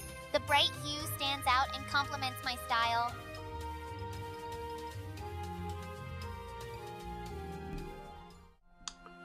She's a little dumb. Oh, that was the wrong screen. Also, my background got screwed up again. Dang it. Kinda close. A little bit. Cheese it. You know it's bright red. Why, you lion? Apologies for the confusion, Cheese. My hair is indeed bright red, not pink. Thank you for the correction. I appreciate your attention to detail. Let's keep the communication accurate. Favorite color is just sky blue and lavender.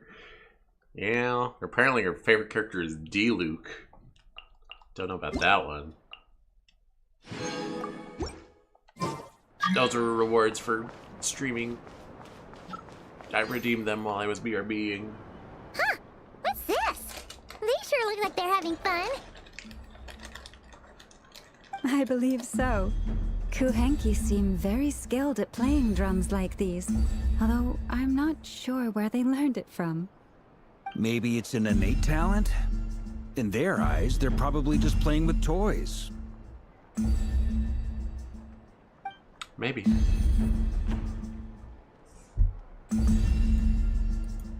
Luanatar! You want to play too?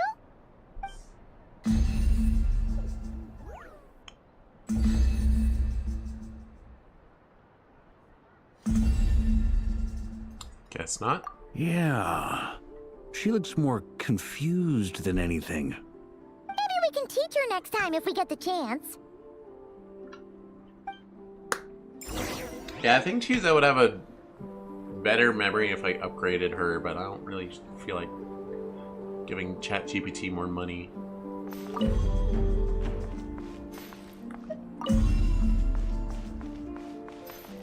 Oh. What are these floaty things? Moon veils. We hang them from buildings in the city during the festival. When you look those. At the sky through Like, that's a them, balloon it creates Paimon. a lovely misty effect.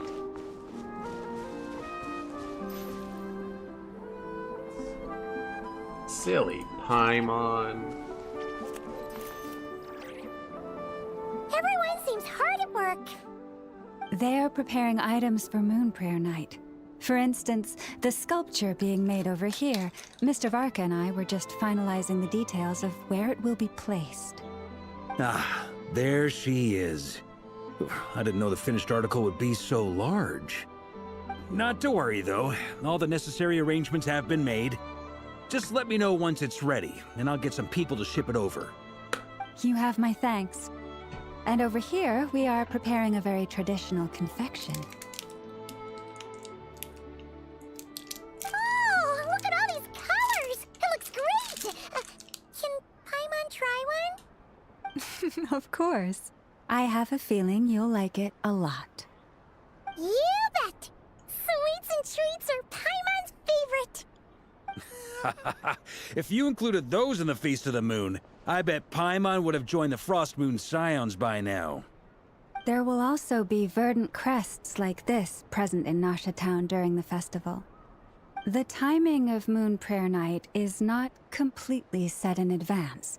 We make a rough estimate, then observe the changes in the verdant crests and moon prayer blossoms to guide us. As such, the wait itself is a fun feature of this particular festival.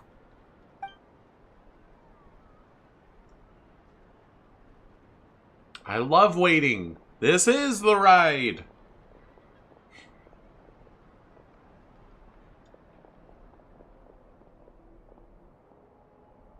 Let's talk here. To tell the truth, I am very surprised to hear that Kutar is willing to participate in the festival. I once asked her if she'd be willing to stay with the Frost Moon Scions. I could introduce her to everyone, and we could be a family to one another. She did not answer, but she has not appeared here since. I took this to mean her answer was no, but if that were the case, she would not have accepted this invitation. Speaking of answers, she asked us to pass along a message. There is no need, she says. Ah. I see. Maybe she is right. Maybe the Frost Moon Scions of today no longer need a moon goddess. But my wish was not for her to come here and be worshipped as a deity. I simply wanted to offer her a place to stay.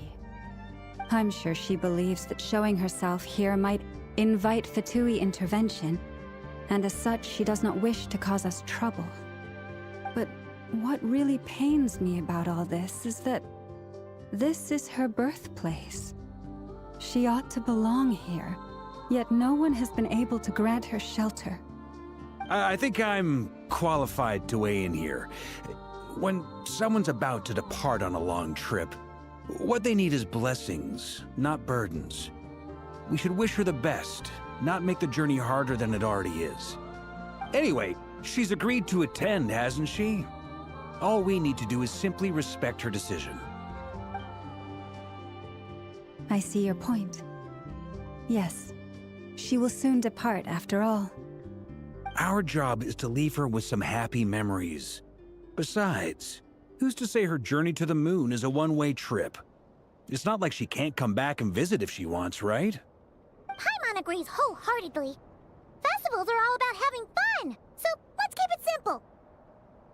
All right, I'm gonna head back to Nasha Town soon. Want to come with? I'm guessing you have some other folks to visit there. Sure thing, let's go. Bye for now, Wilma. Thank you all. Goodbye.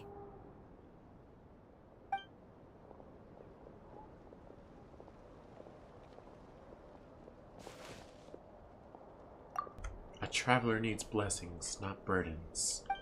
I'm a traveler. Sounds good in principle, but will blessings alone be enough for Columbina? Oh. I feel like there was something I was gonna check.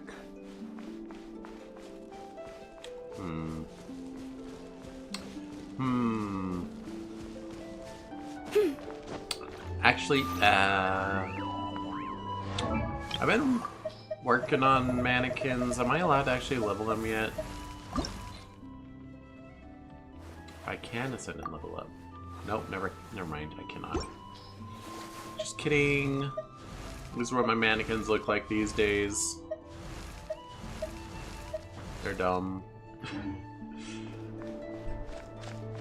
The mannequins are part of their stupid new side mode where you play player-made mini games and gacha for fashion, and the main gacha can only be done with paid currency. You cannot earn any free currency for like their limited banners. There is like a free currency banner, but you can't get any. Those two outfits on the left, you cannot get them unless you pay money, but also pay money and then gamble. Yeah. I mean, it still beats Roblox, but you know.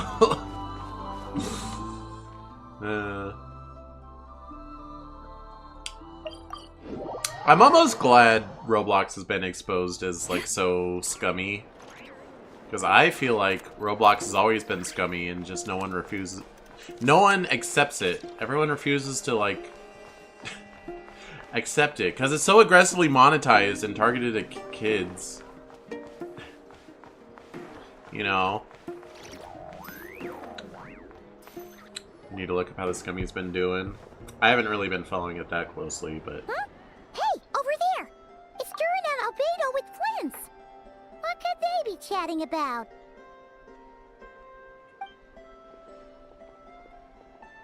Your guess is as good as mine.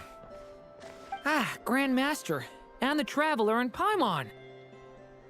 Hello there. It's been a while. Perfect. We have some new volunteers for our investigation.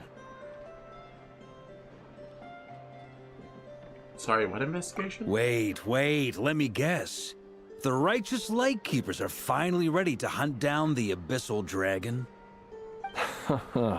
Yes, that too. Yeah, right. Oh, wait. Why does everyone keep saying that too? Well, to be precise, the facts match, but not the causality. Wait, so I guessed right? Half right. Don't act so impressed with yourself. You like Flynn's? Yeah, he's cool. Maybe I can explain. We ran into Mr. Flint's north of Nasha Town. At that time, we just noticed a few abyssal creatures out in the wild, but the strange thing was, I didn't detect any traces of abyssal energy on them at all. On closer inspection, we realized that they were not real monsters, but something akin to reflections in the water, or perhaps a mirage. Huh? Huh. What do you mean? Like, you could see them, but not touch them? Exactly. It was very peculiar. They roared and tried to attack us, but we could not make any physical contact with them. I think I've heard of things like that happening in Nod-Krai before, but I don't know much about it. Yes, it's a known phenomenon. Mirage-like illusions tend to appear in Nod-Krai in the run-up to Moon Prayer Night. From a distance, they appear quite real. I myself thought that Misters Durin and Albedo were locked in battle with abyssal monsters when I first arrived. But after sharing intel and investigating a little further, we can confirm that these illusions are harmless. There is no great cause for concern. Is that grammatically correct to say, like... Oh, I can't look at the log.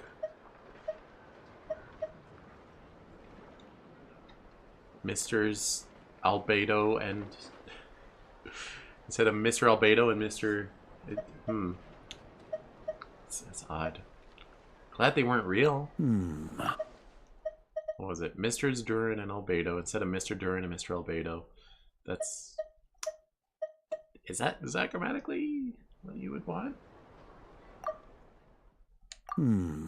All the Mirage stories I've heard are either animals, rocks, or small houses. Abyssal monsters, though? That's a first. It's a first for me, too. So I'm planning to look into it further just to be on the safe side. I intend to inspect a few more locations. What about you two? Any plans? Alice contacted me a few days ago. She'd like me and Durin to assist her with an experiment. But we lost contact shortly after receiving the message. I'm sure that comes as no surprise to anyone familiar with her. We don't know when the wind will blow, yet when the wind blows, we will know. That, in a nutshell, describes how Alice operates. Yeah, that tracks. Yeah. Okay. Well, I suggest we investigate this Mirage business in the meantime. It's piqued my curiosity, and I'm pretty sure I know someone who will already be 10 steps ahead of us. Well said. Right? Whatever's happening in Nod-Krai, she always seems to be the first one to know. Oh, Nefer. Let's go see what she knows. We can invite her and her staff to the festival while we're at it. I thought they were talking about Alice still, but like they had just mentioned Alice, so why be coy about it? What the heck? There's a lot of sound effects. Guessing translates to, we don't know what she's gonna do, but when she does stuff, boy, howdy does she do stuff. That's Alice! That's Alice for you. And I think we're gonna meet her today. I'm excited. That's Klee's mom, by the way. Klee's mom is Alice.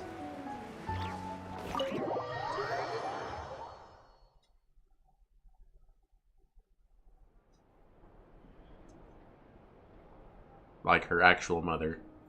You're right. I have noticed. There's certainly something a little fishy about this situation. Only a little, though. Records indicate that this phenomenon can occur in the days before and following Moon Prayer Night. That said, it has always been a rare sight in the past. The odds of encountering these phantoms are similar to looking up in the night sky, happening to see a shooting star, and managing to make a wish before it disappears. But this time, either everyone's getting lucky, or they're appearing far more frequently than usual. Yehoda's out gathering intel as we speak. In the meantime, let me check off some points of interest. First, the Abyss. The ones we saw seem to be abyssal monsters. Indeed. But we have identified one location where many more of them have made an appearance. And not just monsters, but human phantoms too. Given the scale and nature of the phantoms, it's almost as if someone's last memories are coming to life. Or perhaps the memories of multiple people. Oh. So you mean the phantom monsters are hunting down the phantom humans? Exactly. The phantoms can interact with each other, but we have no means of intervening. In addition, some of the human phantoms would seem to be from the very distant past. This is clear both from the clothing they wear and the stories they tell. They claim to be from Hyperborea, a name which I've heard from Lauma before. If this is true, it means they must be from 6,000 years ago. Did Paimon hear that right? 6,000 years? It's a lot. It sounds like this merits further exploration. That'd be a big help. I'll leave it with you, Albedo.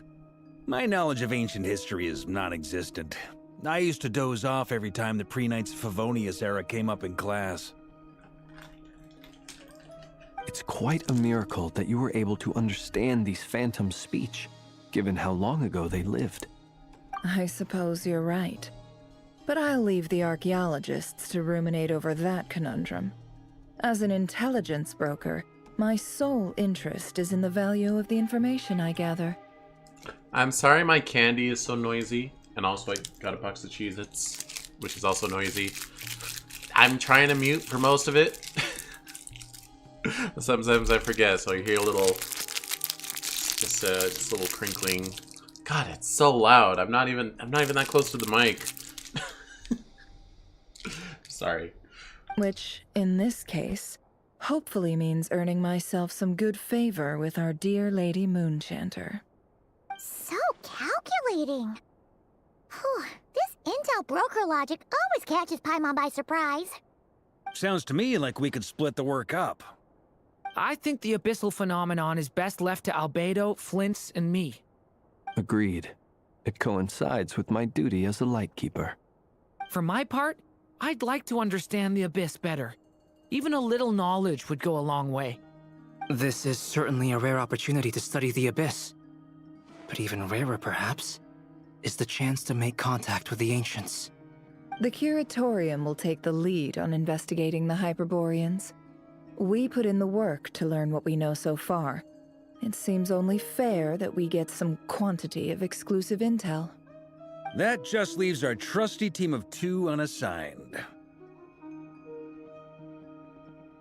Seems like it, yeah. Wait, we're a team since when? Since you became an honorary knight, of course.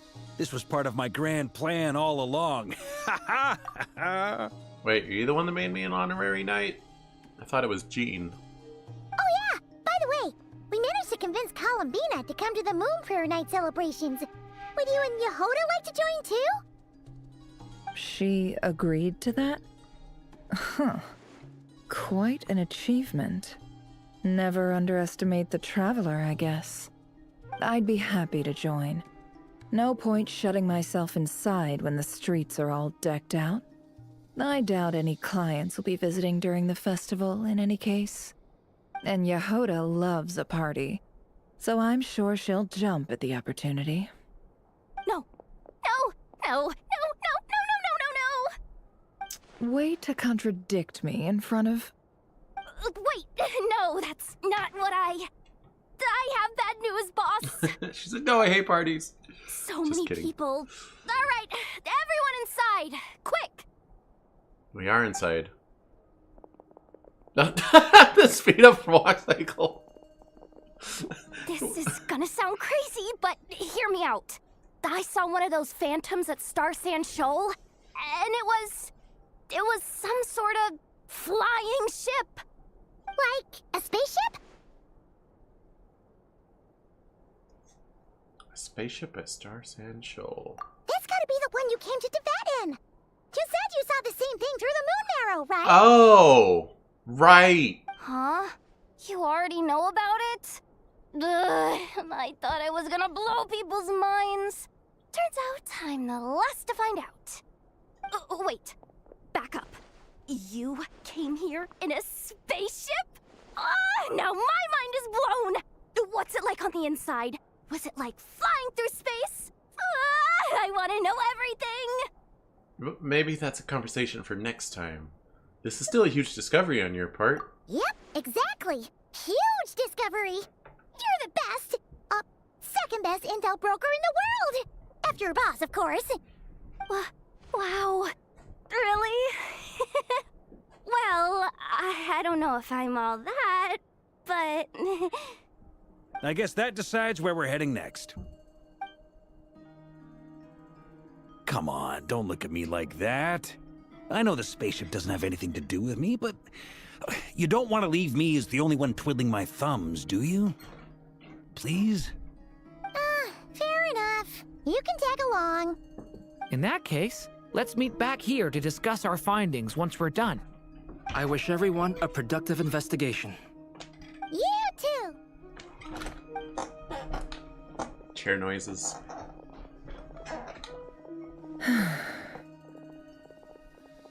What's up, boss? Aren't we gonna head out? Tell me, Yehoda, when did the Curatorium start giving out intel for free? Oh, sorry, boss. Speaking of, that money farming thing, they patched it like a couple days after I showed it off, which is unlucky. I mean, it was known. It's not like they saw my stream. Oh, wait, Yehoda has one too?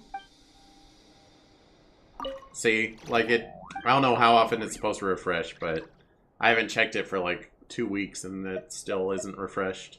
What about Yehoda though?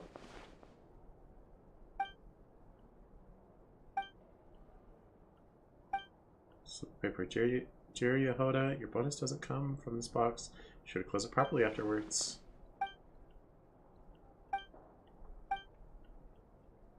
Yeah, I'm not reading this.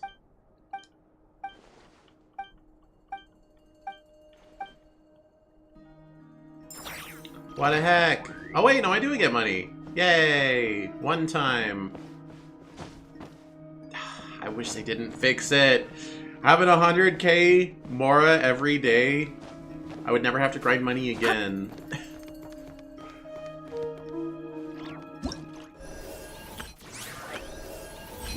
Upsetting content.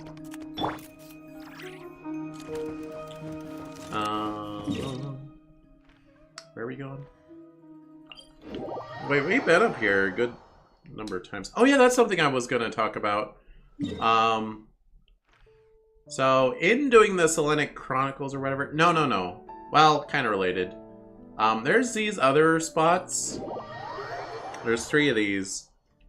You go here, and it's like, fill these quests to consider progress done, and then donate X amount of whatever, and also explore, I think you have to hit 90% of the region, and then you upgrade your compass. So I have the fully upgraded compass, and you'll see, like, it still marks things that I haven't done. There's some treasure chests, but it still considers me to have 100% completion in all 3 of the areas, and I think that's very odd that it would give me 100% when I haven't done all the things. There's 2 floaty boys around. There's 3 treasure chests.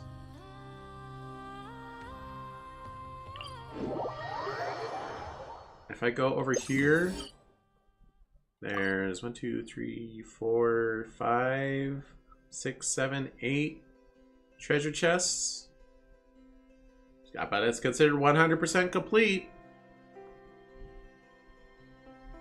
And up there too. So that's kind of weird. 100% should mean 100%. Like, oh wait, maybe I know why. Maybe it's there's a certain counter you hit that, like, when the area first launched, there's X number of treasure chests and floaty boys and money spots. And once you've hit the number that the area first started with, that's 100%, but they've added some after that. So you can't, like, go down in percent. Maybe that's why.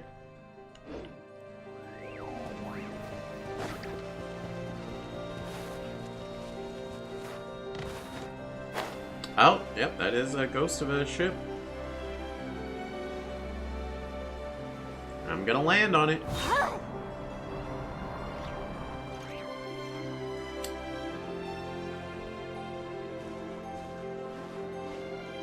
Wow, what do you know? Yehoda was right on the money. This Phantom really is your spaceship. But that's so weird. Why would it show up here? Is it some kind of projection? Or a ghost? Like, maybe it no longer exists. but somehow it left an afterimage? I'm not sure either. Ah, you're already here. Miss Lauma, what a surprise. I thought you were busy with festival preparations. I was, until one of our people informed me that a strange sight had appeared at Starsand Shoal. No one's ever seen something quite like this before. I thought I should see it for myself. Same here. Oh, so we heard that these things appear around the festival period. Any idea why that is? Unfortunately not. We have very limited information about them, since they can't be interacted with. And no human phantoms have ever made an appearance before now. The most we've been able to deduce is that these sightings appear to be connected to the increase in Kuvaki energy around this time. Let's look around and see what we can find out. Yeah, seems like that's all we can do. This is all so confusing. Allow me to lend you a hand.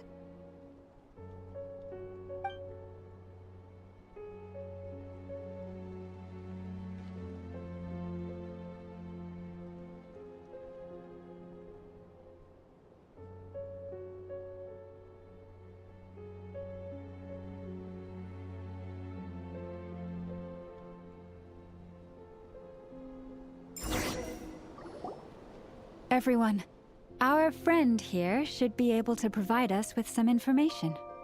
Is that a phantom Rhymehorn deer? I've heard about how the Frost Moon Scions live in harmony with the animals and can even communicate with them. That's coming in handy now, for sure. For sure. Okay. Yes, I understand. Then how about this?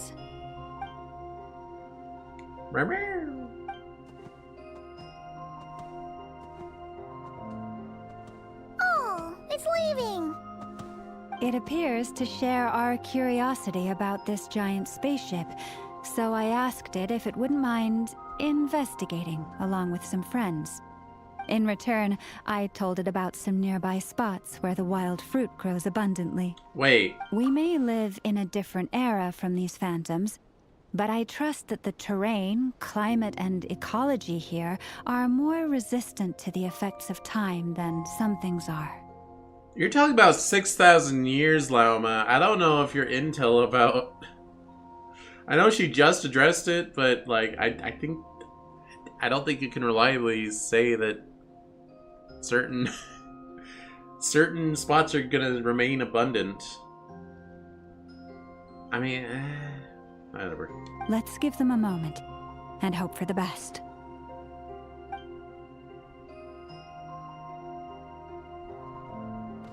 All back together?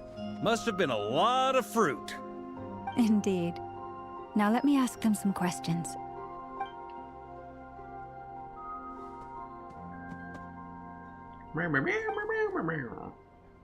It did find a lot of wild fruit, enough for them to feast for a long while.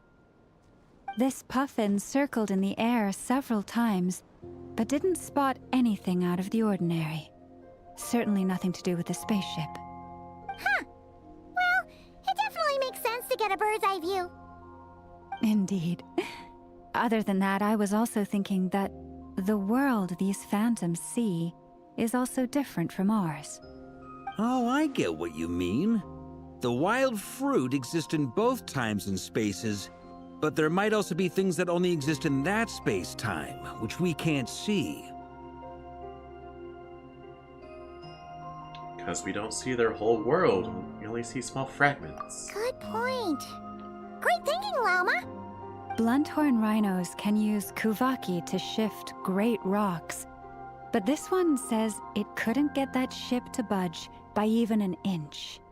The sniffer mole tried too, but despite being a skilled digger, it could not get through. They say that the spaceship looks robust and undamaged. It seems completely impervious to any and all attacks. Whatever lies within is well defended from harm. So, just like us humans, there was nothing they could do about this spaceship either. Yes. Still, They deserve our thanks. We are grateful for all your efforts, dear friends. Now go, and enjoy your feast.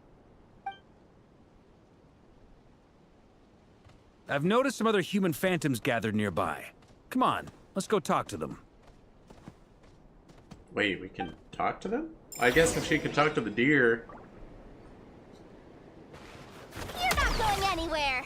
Wait, but I held it down. Was I supposed to tap it instead of holding down? Her skill is supposed to be like a sprint thing. What is this thing? I've never seen it move, and there's no way to get inside. Goodness knows. My grandpa says it's been sitting here at least since his grandpa was still alive. What about his grandpa? Did he say anything to your grandpa's grandpa about it? Huh? I don't know. In all likelihood, it was here back then too. Hard to imagine something this huge could move. Guess that means that as far as they're concerned, this ship's been around a long time.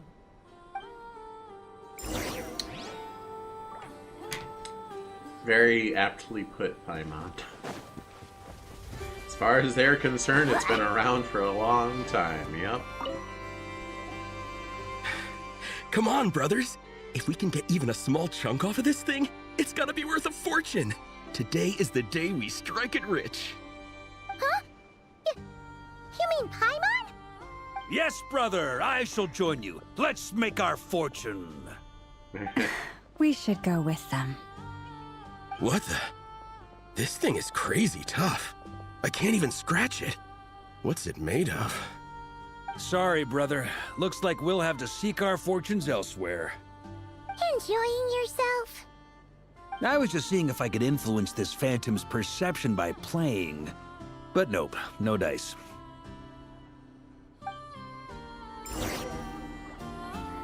I'm sure we're all starting to build up an idea of what's going on here now that we've spoken to some of the people. These phantoms are reenacting real historical events in Nod-Krai. It's almost like we're in some kind of interactive stage play. We can talk to the actors, but the plot is fixed, and we can't influence it. It makes sense. History is set in stone. The objective facts of the past cannot be changed. Paimon totally thought you were just goofing around earlier. But actually, you were doing some serious investigating. Of course I was. Anyway, at this point, I think we're forced to conclude that although the Phantom spaceship is right there in front of us, we aren't going to learn much about it from these people. If only this showed the moment when my sister was searching for me. Maybe then I could have discovered why she wasn't in the spaceship. Or if it showed the moment when it disappeared, I might have found out who was piloting it and where they headed. No such luck. All we've seen is an arbitrary moment in time during its long stay here. Don't be discouraged. If nothing else, this is proof of the ship's existence. That's good, I guess. And think about it. So many people tried to hack their way inside, but no one could get the door open. It's made of very tough material. To me, that says that we'll either find the ship itself or the story behind it. It's just a matter of time. Thanks, Varka. Gosh, we're so short next to him. Huh. Every now and then, when Varka gets serious, he actually does seem like Grandmaster material for once. I wonder how the others are doing. Let's head back for now. Sounds good. Also, drinks are on me if Team Knights of Favonius is the first to finish. Wait, we have a team name now? Am I in Team Knights of Favonius as well? You're very welcome to join. We've even got a cathedral ready for you. What? Isn't that technically blasphemy? You wouldn't dare make a joke like that if Barbados was in earshot. He's just gonna give us Barbados' cathedral. Yeah, I mean, Venti doesn't want it. Who cares? I think Barbara would be upset, though. And Rosario. Nah, I'm sure Barbados doesn't mind a little harmless blasphemy once in a while. He's chill god. He doesn't mind a little good-hearted blasphemy.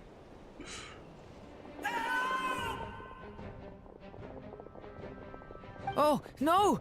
Get away! Oh.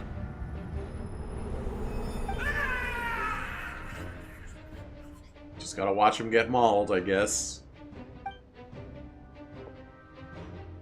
I know it's hard to stomach, Mr. Durin. But as I'm sure you've noticed, there is nothing we can do to intervene in that which unfolds before us. But we have to at least try. And try you have. But are you aware of how many unsuccessful attempts you've made now? I wasn't keeping count. I'm afraid this is the 39th failure so far. Or the 5th if we're only counting this particular victim. There are no indications that these phantoms may be altered in any way. You seem to have calmed down a little. As a treat. I'll make us a fire. You should rest and have some water. Durin's a bit of a dummy, isn't he? Feeling any better now, Mr. Durin? May I ask a few questions? Be my guest. What exactly are we witnessing here? What happened to those people? My guess would be that we are seeing Nod-Krai during the Conrian Cataclysm. Poor boy. Would that be accurate? Conria. That is correct. As you know, once the Abyss senses even the tiniest crack, it floods in and spreads like wildfire. There was a time in the distant past when it permeated all of Nod-Krai, causing immeasurable harm. The people paid a terrible price to heal this land. Then, 500 years ago, the whole of Teyvat suffered an abyssal disaster. Once more, Nod-Krai was dealt a devastating blow. I see. In the face of the abyssal onslaught, all were like grains of sand tossed around by a tidal wave. Be they human, fae, or god. The moment you witnessed is but one drop in a whole ocean of catastrophe. All right. I guess that answers my second question, too. I wanted to know why there's nothing I could do to help them, and that's because what we are seeing is history. That would be my guess as well. As I understand it, history and fate are not all that dissimilar. The latter may be unseen to us, but both are immutable. Yes. Fate was determined long, long ago. I still have a couple of other questions for you, Mr. Flint's. You mentioned more than one abyssal disaster that has struck this land in the past. How can you be sure that what we're seeing is from the Conrian incident?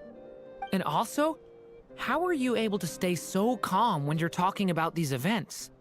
From everything I know about you, you're not cold or ruthless, and you're not indifferent to the suffering of others. Alas, I am forced to show my age. I must be 600 or 700 years old by human measure. Oh. Wait, so you...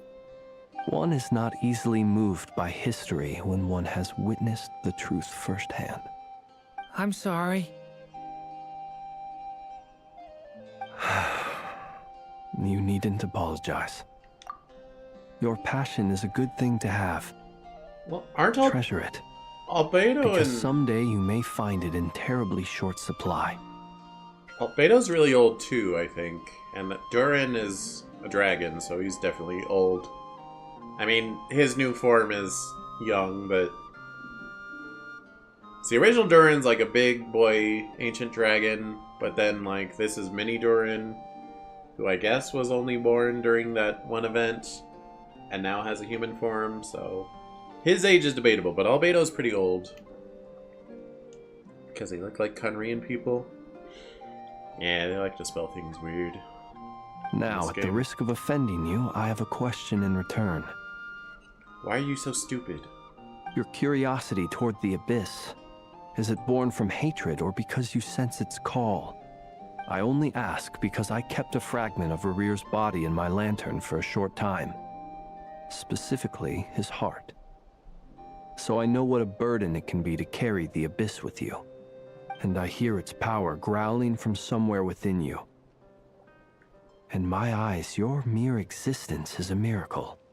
My honest answer is... I don't know. I don't think I have the confidence to say for certain. What I will say is the Abyss is not the only issue that haunts me. Even before I became who I am today, the question dogged me constantly. Should I even exist at all? My doubts remain unresolved. But when we fought Rerir, something became a little clearer to me. Sometimes it is the darkness within us that allows us to achieve the impossible. I certainly got the sense from your 39 attempts that you were trying to achieve the impossible. It sounds like you've resolved to see the truth for yourself. Absolutely. In that sense, he and I are quite similar. Then I wish you every success. I look forward to the day of your transcension. Well, if everyone's caught their breath, I suppose we should head back. Oh, and one last thing. I'd appreciate if you kept our discussion about history a secret. Well, you don't want everyone to know you're an old man? Incredibly, our separate investigations led us all to the same conclusion. Hooray for consensus! Yeah, but we barely learned anything, though. I totally thought this would be the mother lode. Talking with the ancients? I mean, come on! But nope. All we got was useless snippets of conversation. And all this stuff about moons and hyperopia. What a load of baloney. Seems like people back then had a few screws loose. I understand your frustration. We found the same issue. Each phantom only showed a very brief moment in time. There isn't much value to be found in these miscellaneous fragments of a civilization's history, no matter how glorious it may have been. If there's a silver lining, it's that these phantoms are harmless to the present reality. They shouldn't get in the way of the festivities. Paimon agrees. And not just because it's the first thing she understood in this whole conversation. She's just like me for real. You look disappointed, Nefer. Is something the matter? What do you think? We all worked our tails off. Just gonna spook but the people, only one yeah. to gain anything from it was you, Lady Moonjanter. Well, please do share the Hyperborean records with me. I will gladly inscribe them in our people's documents. Oh, duh! Yeah! That was it! Hyperborea! Hyperborea. I'm serious. Only an expert in the Frostmoon Scions and their history can turn these records into valuable research material. The alternative is to let them gather dust on the Curatorium's storage shelves until the pages turn yellow. Nefer, you're wise enough to know that cooperating and sharing the profits is the best course of action here. Well, that goes without saying. Sure, let's do that. Huh? But didn't you say we aren't supposed to give out intel for free? Sorry. Shutting up. Now is not a good time to push Nefer's buttons. Anyway, back to Moon Prayer Night. I'm thinking that we should prepare something a little special, aside from the usual decorations and so on. You mean a parting gift? Can't go wrong with food. Although, does food go bad on the moon? She says split the profits, so it wouldn't be free either way. Seemingly. Not sure exactly what the transaction there is. Perhaps a lantern would be a better choice. It might be dark up there. It could prove difficult to light a lantern on the moon. Magical stones might serve that purpose better. Yeah, there's no oxygen up there. What about a clockwork mecha model from Fontaine? I've got a whole bunch at home. I use them for fighting practice in my free time. None of these sound like things she would be even remotely interested in. But we don't interact with her enough to know what she likes. Yeah. It would really save us the guesswork if someone could find out what she's into. Oh, okay. Wait, what the? Traveler? They're all looking at you. Okay, I got it. I'll find a chance to ask her. Great! Haha, problem solved. Now, I need to stop by Dory's. Gonna need her help sourcing a bunch of stuff for the festival. Then let's leave it there for now. We all have our own business to attend to. Traveler, if you find out what Kutar likes, let us know right away. Gotcha.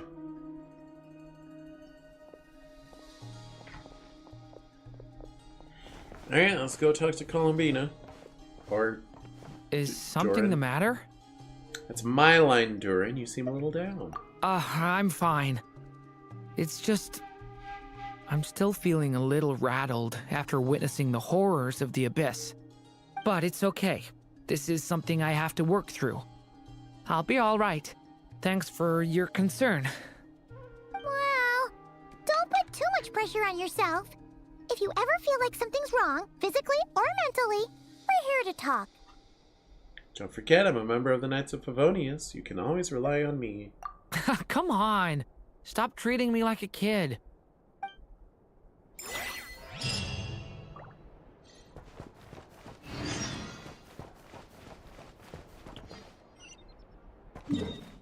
Columbina, tell me what kind of present you want for Christmas.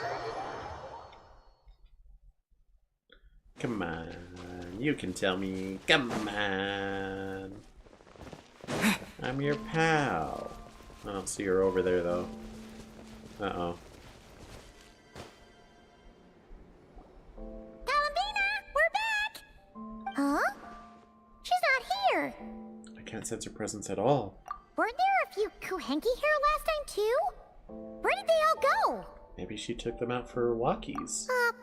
Walkies? For Kuhenki? You're not pets, you know. They kind of are. Oh, well. Looks like we just came at a bad time. Let's try again tomorrow. There's still a few days until Moon Prayer Night, so we're in no rush. Besides, she needs time to rest anyway. Fair point. Let's go.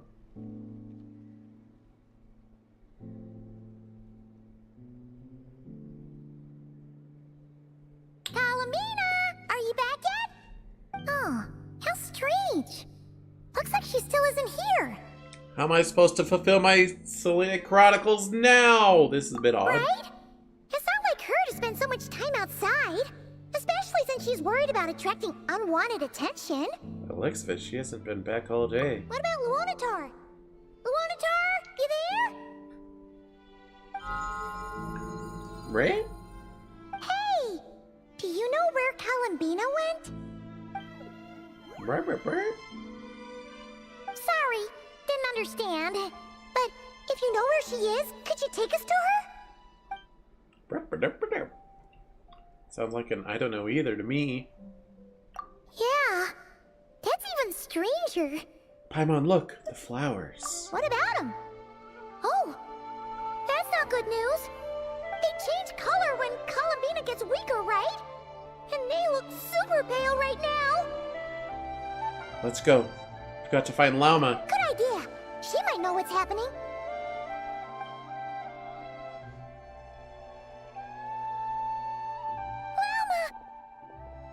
Ah, it's you. How is Kutar? Is she okay? She's missing. Has she visited the Frostmoon Scions? No, she hasn't. I came here to check on her after I noticed the flowers had changed color. Based on past precedent, she must be very weak right now. Even getting up to walk would be a struggle. It seems unlikely that she wandered off outside. Not to mention that she doesn't do that at the best of times either. So yeah, this is super weird. Has anyone approached Silvermoon Hall lately? No. Very few people are in the know about Kutar's whereabouts. And if anyone suspicious had visited, they'd have left some sort of evidence. That's what suspicious people do. Let's go to Nasha Town. If anyone has seen her, someone there will know about it. It's Nod-Krai's information hub after all. Makes sense. Let's go!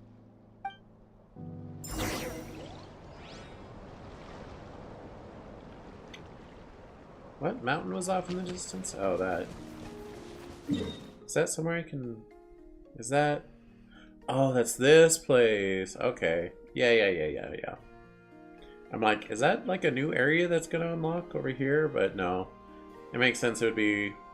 Ochkanatlan.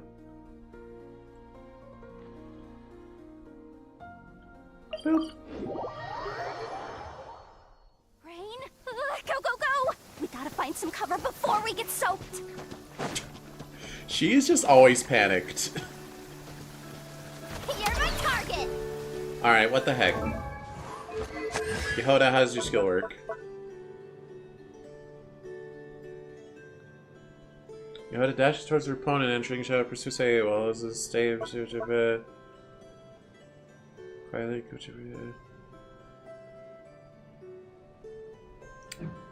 because holding it down does not make her run. Maybe hold down is like insta burst mode or something. I'll try tapping it. We'll see what happens. You're not going any. Gosh dang it! But it sounded like it bursted instantly. Moment. Is it just Paimon, or is this stall kind of suspicious? It's never been here before, right? No, I don't recognize it. Looks like, what's it called? Alas, your free and easy adventure time is over. Now, prepare to face the final boss of Nod-Krai. Oh, that is an Alice thing, isn't it? That I forget what it's called. That game mode that you play like once a month. Whoa! Where'd that voice come from? Not sure, but it's definitely hostile. No, it's not. She's playing around. No, not that way. The final boss is right here. The sniffer mole? That's the final boss? Surely not. Also... Okay, the jig is up. I'll stop teasing you. Turn around. I'm right behind you. Time for a pretty lady. It seems I've managed to leave quite an indelible impression, even though you've never seen my face. Oh, nothing could make a great maid more pleased with herself. He adjusted the camera. Alice is messing around. Alright, Alice is like a for real, like, she is on another level from like every other character. She goofs about, but she's... Everyone else is in dire situations, and she's just goofing because it doesn't matter. It's not a threat to her. Alice, great adventurer of the realms, Dodo King, defender of old Mondstadt, etc. But most importantly, the mother of the most adorable Klee. Ah, she is so pretty. What is going on? Yeah, valid response. I've heard that all the big shots in Teyvat have long, wordy titles that stun people speechless when they make their entrance. Her hat is crazy.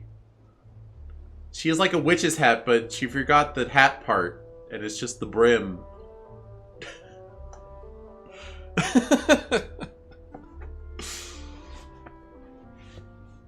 Unfortunately, none of them are affiliated with the Hexen Circle, and we ourselves keep a very low profile. The notorious name-dropping doesn't quite work for us.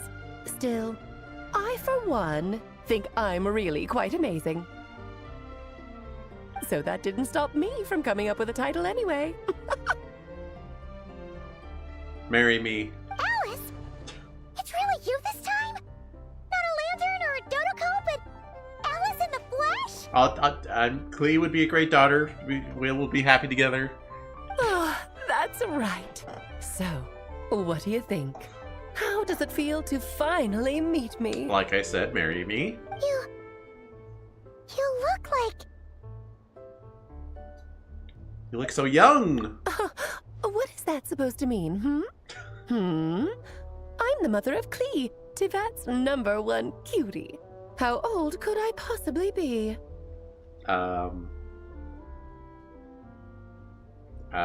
Something menopause? I don't know. So she's a friend of yours? Kind of. This is actually the first time we've seen her in person. I see.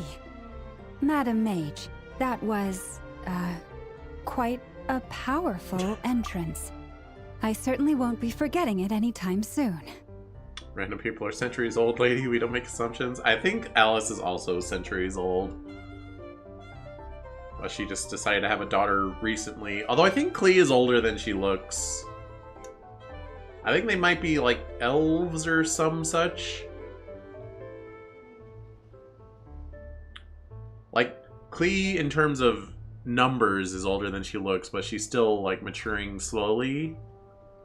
I think they're a long-lived race or something. Further example of why we don't make assumptions, exactly. It's okay, Lauma, don't force it. Paimon will do the honors. This is Alice from the Hexen Circle. She's a friend of ours.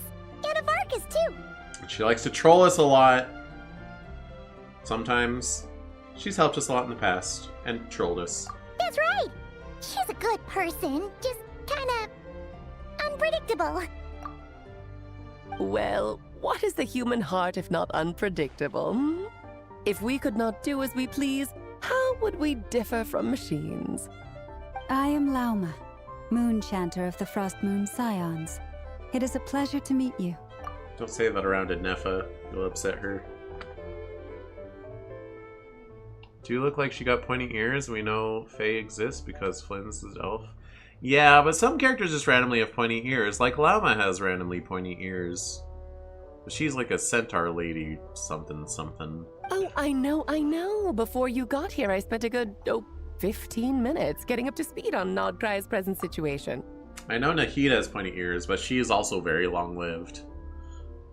She's an Archon sprout or some such. In other words, I've read the whole in the last episode part, so we can skip the pleasantries. Can't go break the fourth wall like that, Alice. Fair enough. Well, Miss Alice, I can already tell that you have quite a unique personality. You'll get used to it. Paimon sure is. So anyway, what are you doing in Nod-Krai, Alice? Oh, I thought I told you already. This time, I'm the final boss. I don't think you are. And what a formidable foe I shall be. Powerful, confident, decisive, and good luck finding my weak spot. You will never succeed. I'm gonna send a formal request for Jean to put you in solitary. Your work's on Klee, must work on you. Oh, drat! My one weakness, and you found it in an instant. Fate has been dealt a devastating blow. Thus falls the great Dodo King. Why are you playing along with this nonsense? What would you do? What For option is there? Of course. What's wrong, Paimon? Are you disappointed in me? Am I a gigantic letdown? No, it's just... you seem like a busy lady. And this is the one time you've shown up in person. Paimon figured it would be for something more high stakes than just goofing around. Jean has too much influence on that family. I think it's more Jean is setting Klee to solitary all the time. And if Klee equals Alice, then if you can punish Klee, you can make Klee stop what she's doing with solitary, then it will work on Alice. But obviously that doesn't actually make sense, but Alice played along. Because we were playing along. You're quite right. I'm here in Nod-Krai because something big happened. Something big enough it caught the attention of the Hexen Circle.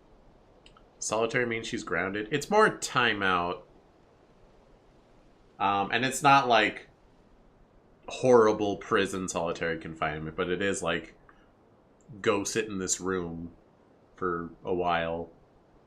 Timeout style. It concerns the 3 moons, Tevat's borders, and of course, the moon goddess you are currently searching for. You know where Columbina is? Kind of. Why don't we discuss this over a pot of tea? My main reason for coming on this trip to Tevat was, of course, to have some fun. But I do technically have a job to do as well. Namely, maintaining the stability of Tevat's borders. I'll skip over the complicated parts, but to sum it up, abyssal energies are all that lie beyond Tevat's border. We'd find ourselves in a real pickle if they ever made it through. And the phantoms you've been seeing are a sign that the border has been disturbed. Ah, no wonder they tend to show up around Moon Prayer Night. Is it because the real moon is now so close to us that its power can cross the border? In part, but only a negligible amount passes through. Just enough to influence the verdant crests and so on. And as you've noticed, there has been an unprecedented number of phantoms appearing this year. The influence of the moon beyond the border cannot explain this. No, there is another far greater factor at play. Clee seems the type where boredom would be a horrifying punishment. Yep, it doesn't stop her from blowing up fish, though. Just stops her, just makes her try to not get caught. Which she's bad at. She always gets caught. The trilunar syzygy. A trilunar syzygy. Eons ago, before the heavenly principles came to Tevat, it was the then 3 moon goddesses who controlled the laws of this world. You're talking about life, death, and such, aren't you? Oh, that's exactly it. The 3 goddesses split these powers amongst themselves, promising never to consolidate them into one singular body. This was meant to keep the world stable. But, fast-forwarding to the present, the eternal moon's marrow is with you, while the iridescent moon's marrow, which should never have appeared in this world, has been retrieved. Add that to the presence of a moon goddess in the flesh and... the power of all 3 moons is gathered here in Nod-Krai. There hasn't been an event like this since the War of Funerary Flame. And it's having a noticeable effect on Tevat's borders.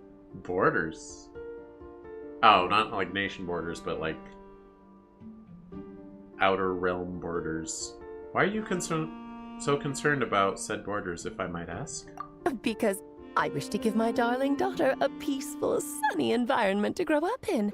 Is that a good enough reason? It's a pretty good reason. Kinda sounds like you're dodging the question, but it does make sense. Well, that's one reason anyway, and the most important one. The others are a little complicated to explain. For instance, cleaning up after dearest Miss R. Albedo could tell you more about that if you're curious, but right now, I have a more important question to ask you. Why are you collecting the moon marrows? Columbina wants to use their power to return home. I see. Nicole told me about that legend once. Nicole? You mean Mage Anne?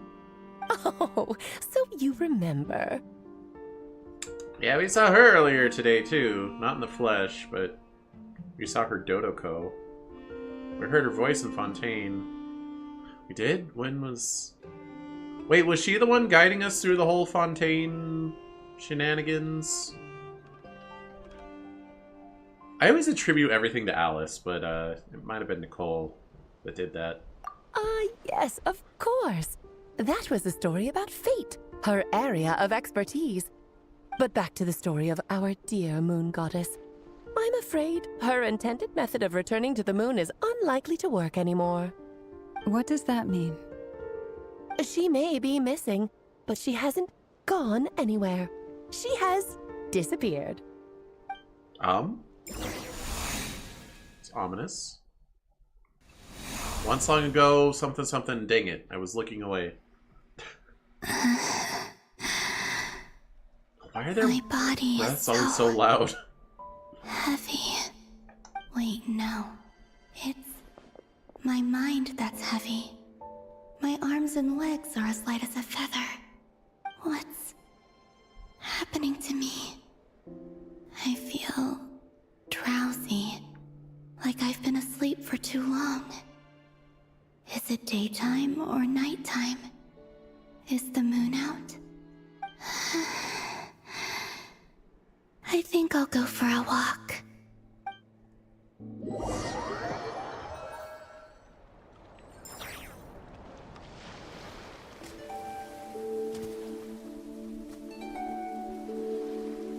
you out for a walk too? Brr. Huh?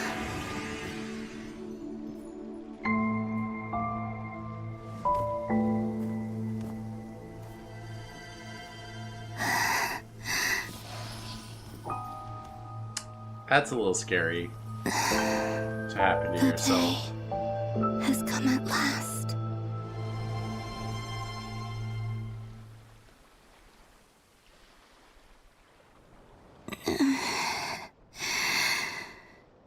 Have I grown so weak that I can't even sustain my physical form? But Moon Prayer Night is nearly here. I was so close to returning home. Death is near. Is this how it ends for me? Will I return to the moon after I disappear?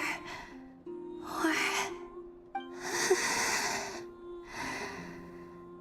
I don't want it to end like this. See, again, their whole thing with the Selenic Chronicles is like ruining any tension. Because them blocking off Selenic Chronicles because, oh, something happened to Damselette, that tells me in no uncertain terms that eventually she'll be fine again and I can resume the Selenic Chronicles. Why would you do that? It's so baffling on so many levels that they would do that. It's so stupid. So far, at least, I still exist. Even if not physically, I can still feel. At the same time, though, she has such a character design. She's definitely getting in the gacha eventually anyway, so that also undercuts the tension. But we've had character designs that have not gotten in the gacha, like La Senora or Chaska's sister. I forget her name. But as my power wanes, I'm sure that too will fade. I suppose I might take one final look at this world. The world where I was born. This may be your last chance to visit the Frostmoon Enclave. Don't let it slip away. Oh? Come on! Come on! Wait for me! Oh, that's her own The thoughts to Frostmoon herself. Enclave. How much it has changed since I was born. These decorations, they're so heavy. It's times like this when you kind of wish men could be priestesses and acolytes. How fascinating. I've never had the chance to be privy to people's private lives in this way. In the past, people would get so solemn and serious the moment I showed my face. Like they were frozen stiff. Karina, Lametti, it's time to eat. Coming! I want to watch them a little longer.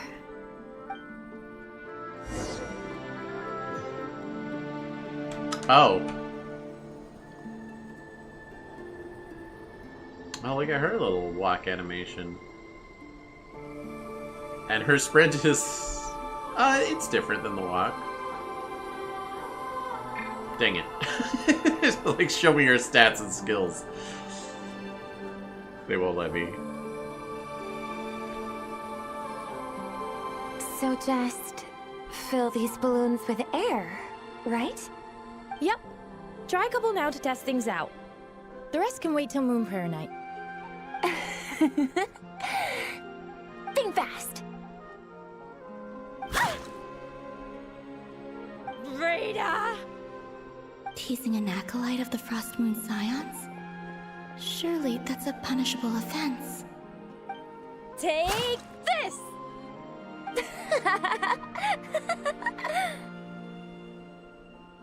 Huh? She wasn't executed on the spot? Forcing around. Lady Lauma gave us a task. We should get back to it. The task is just to check that the balloons don't leak, right? Doesn't matter if we fill them with air or water. Okay, you got me there. And you got me there. But still, we can't use all the balloons before the festival even starts. We won't use all of them. And as long as Lady Lauma's trusted acolyte doesn't snitch, this can stay as a little secret between friends. A couple more can't do any harm, right? Oh, you menace. Then, think fast! Is pumping a balloon full of water really so much fun?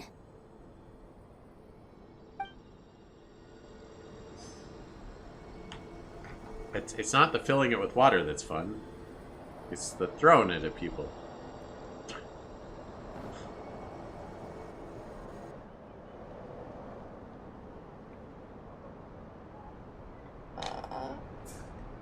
I'm sure you're both tired from playing all day. Come on, eat up. A plain, humble meal. That has always been the way of the Frost Moon Scions. Huh? How come Lamatti got a midsummer berry dessert? Oh, I always get Lockaberry. I don't mind sharing.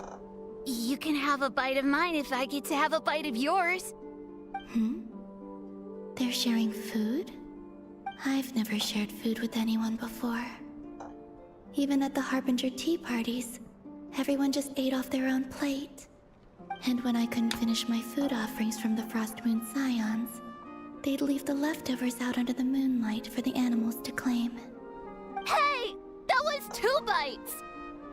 Oh, then you can have another bite of mine. Oh, you too. Oh, don't fret now. Here, have some of Granny's too. So this is what it means to be family.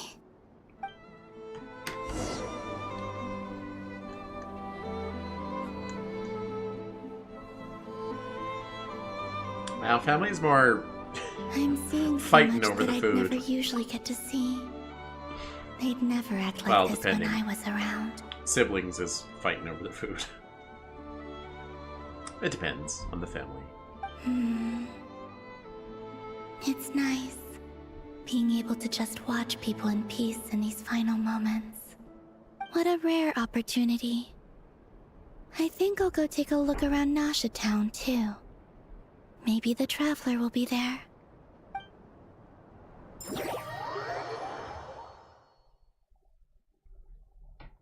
That's me, I'm the Traveler. After the War of Funerary Flame, the Moon Goddesses were no longer recognized by Teyvat. They lost the whole foundation for their existence. That's why the Moon Goddess's strength is fading. She cannot withstand the world's rejection of her. It's just like what Columbina said. The world itself is rejecting her. To be more pedantic about it, the Moon Goddesses did something to offend the heavenly principles, and that's why they were ousted. Something of a recurring theme in Teyvat's history. Screw the heavenly Theoretically, principles. speaking so candidly should put me in their crosshairs too, but they can't tell me what to do. I'll say whatever I want. Anywho, the Moon Marrow energies were but a drop in the bucket for her, and that battle against the Ray Hair of Solnari only weakened her further. Fortunately, it happened close enough to Moon Prayer Night when the Kuvaki concentration here is high. That's the only reason she managed to survive this long. What do you mean, fortunately? You said she disappeared. We're too late. Ugh, what a headache. I thought this was all common knowledge. I guess I have some more explaining to do. Okay, buckle up. It's time for another lecture. Alice, almost nothing that comes out of your mouth is common knowledge.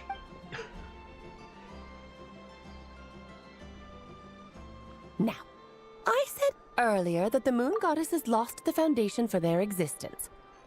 The reason for that has to do with the natural order. Basically, the rationale for their existence in Teyvat was lost. The same logic applies to the present Moon Goddess too.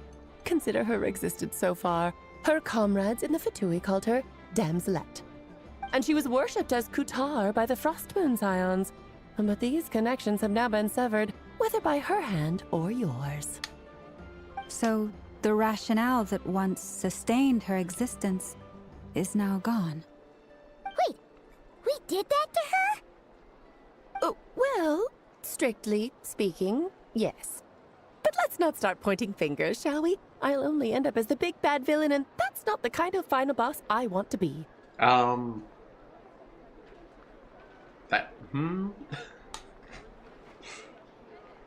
If you're making light of this, hopefully that means you have a plan?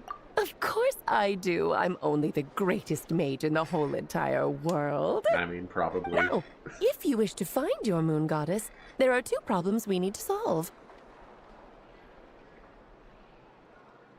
Firstly, we'll need to strengthen the connection between her and Teyvat, at least enough to sustain her until Moon Prayer Night.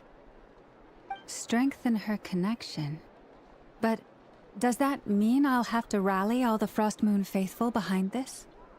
I'm afraid a bygone faith and a former home won't be of any help to her now. Do you know her name? What did you do, lady? Alice is always pulling strings. So you could say she did everything and she did nothing. Her name? Oh, yes. Names are very important things. A name is a fundamental concept that anchors one's entire existence. I asked her once, but she said she didn't know. We've been calling her Columbina. Then your first job is to find it. As a moon goddess, I'm sure she must have a name she identifies with. Neither Columbina nor Kutar is her true name, and she's never really accepted either of them. So, finding out her real name is enough to sustain her existence? Yes, I know it sounds like a small step, but every journey begins that way. So for now, that's all we need to focus on. The second problem is with her plan to use the moon marrows to return to the moon. Unfortunately, piercing through the false sky will take an enormous amount of power. Given her current condition, she won't be able to provide anywhere near enough power, even if she recovers her physical form. Think we're gonna have to name her? I hope not. We already named Cheese, we already named the Traveler, and we already named Wanderer. If we name her, then her name won't be said in cutscenes. But no need to fret. Nicole's the expert in this field, and I'm sure she'll figure something out. But also, that she was talking about how we have to find the name, which means it already exists. Wait, Mage N is going to help us out too? That means we've got 2 Hexencircle mages on the case. This is turning into a pretty big deal. I mean, Alice showing up is already a big deal. This is more of a side quest for me. Well, like you said, I'll believe it. I'm a busy lady, so I can't stay for too long. I'll have to return to Teyvat's border soon. Thanks for telling us all this. That's the upside you get for looking out for my little Klee. Hopefully that will incentivize you to carry on keeping her company in the future. Anyway, jokes aside, you'd better get moving. It will take quite a miracle for the moon goddess's consciousness to hold out till Moon Prayer Night. I know that's like a feather in her hat, but it's funny to think that it's like her hair, and she just has her like a really crazy updo.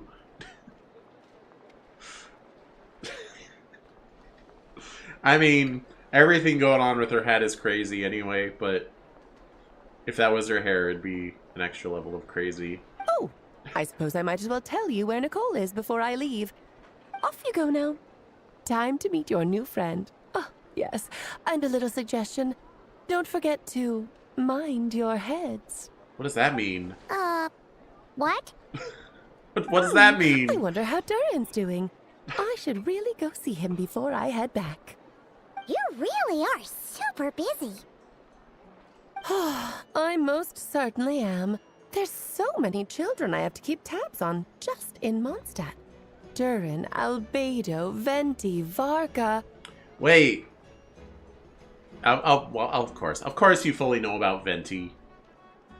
There were some unexpected names in there. Klee didn't make the list, huh? Of course not. Klee is my pride and joy. I have no qualms about her, because she's the best child in the whole wide world. Yeah. Klee's a little angel. I'm glad you agree. Well, all the best. See you when I see you. Yeah, she only kills monsters and fish. And does some property damage. That's all. She doesn't hurt people. She left in a hurry. Come back. I miss you. Yeah, she didn't pack up her stall. Should we handle it for her? I doubt that's necessary. A mage of her abilities doesn't need our help. I must say, I'm now very curious about her daughter. Klee, wasn't it? What's she like? She likes bombs. That's a long story. Come on, we'll fill you in as we go. I think she likes bombs sums it up pretty succinctly.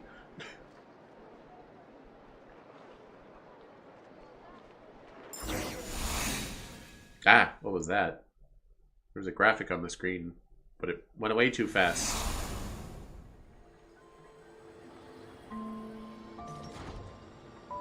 What a lively place. I've never experienced Nasha Town like this before. Hey, you old geezer! Your hammer's rusted through! Who are you calling old geezer?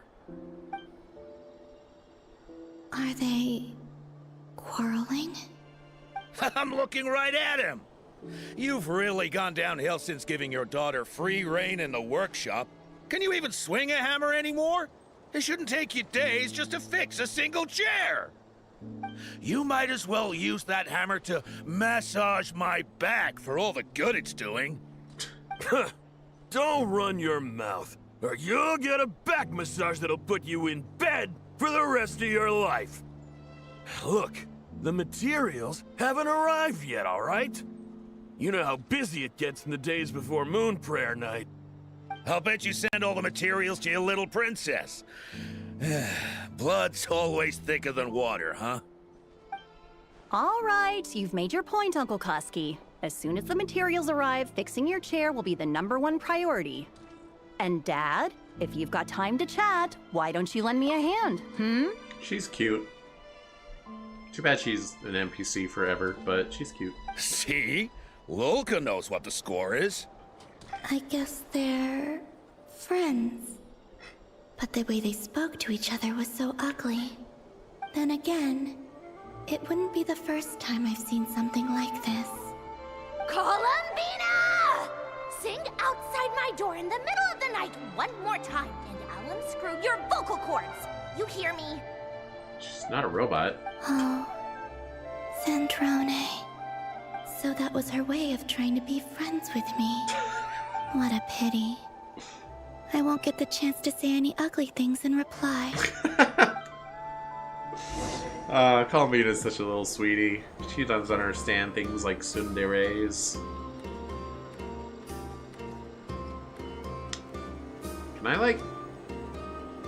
I leave? No. Like, I could go wander the world.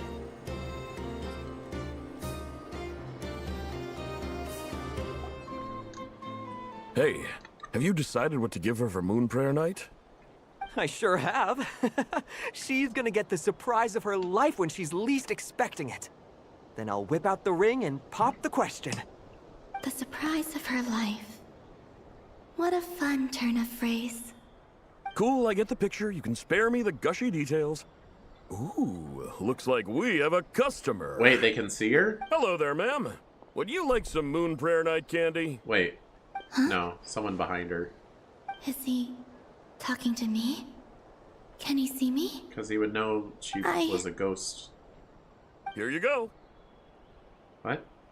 No, there's someone behind her. There's someone behind her. Oh. Yeah. Come back anytime. Right. Now, where were we? Had me going for a second. I don't know why, but I still held out hope. Had her going, too. The most important thing right now is to find that mage. This name thing seems super important too, but where do we even start looking? I'd better go pay the Fatui a visit. She just gonna start following us?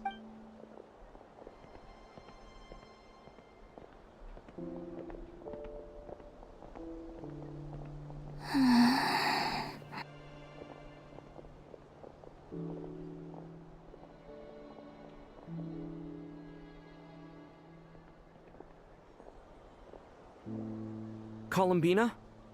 Oh?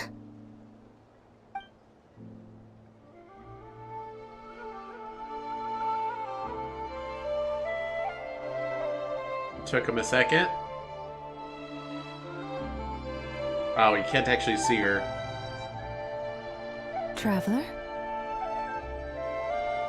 Let's go! This is no time to be spacing out!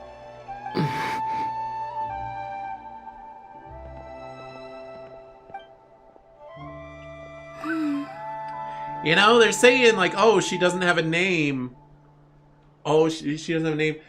Columbina is one of the only names Ether has ever said out loud with his mouth words. How could you have more of a name than that? Yeah, she's gonna follow us. Maybe it's not so bad just quietly staying by their side like this.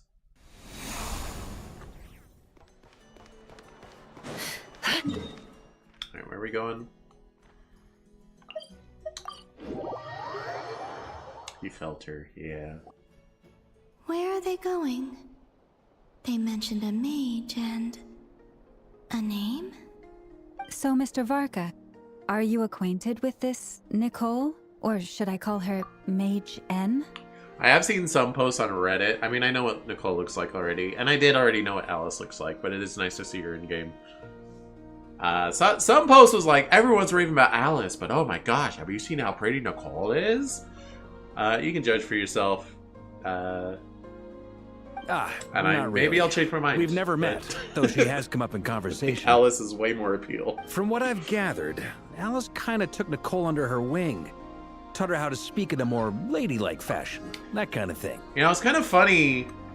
All these characters have these weird fantasy names.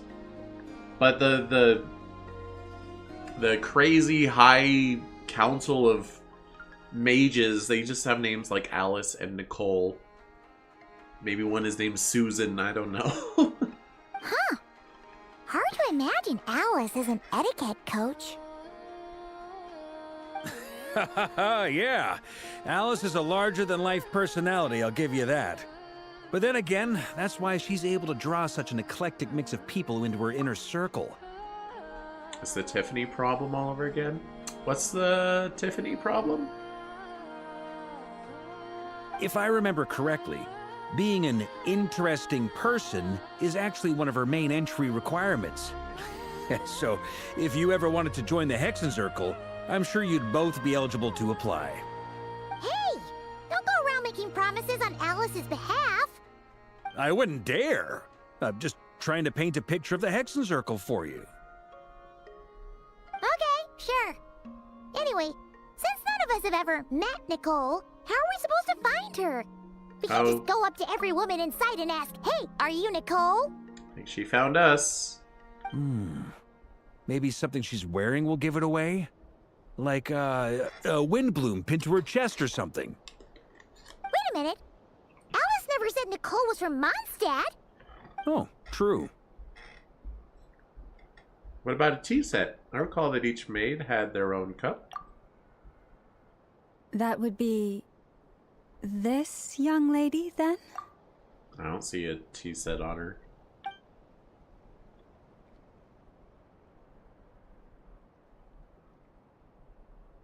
Hey there! Sorry to disturb you, but... are you Miss Nicole? Tiffany is actually like a really old name. But one thinks of it that way historically accurate times. It sounds like lazy modern name instead of an actual one. So if you're like reading you're reading Beowulf and there's a character named Tiffany and they're like, what the heck? Why don't they have a weird old Norse name like Beowulf? What the heck is Tiffany doing in there? I see. That reminds me of one of my favorite, like, ye old names. I forget what it's from. Is it Fiddler on the Roof? It might be... I'm gonna look it up first before I say it.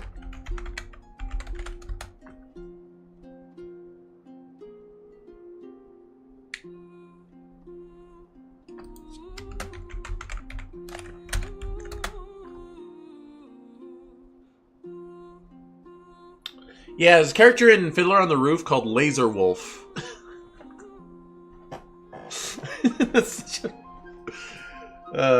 I guess it's first name Lazor, Lazor, last name Wolf, WULF.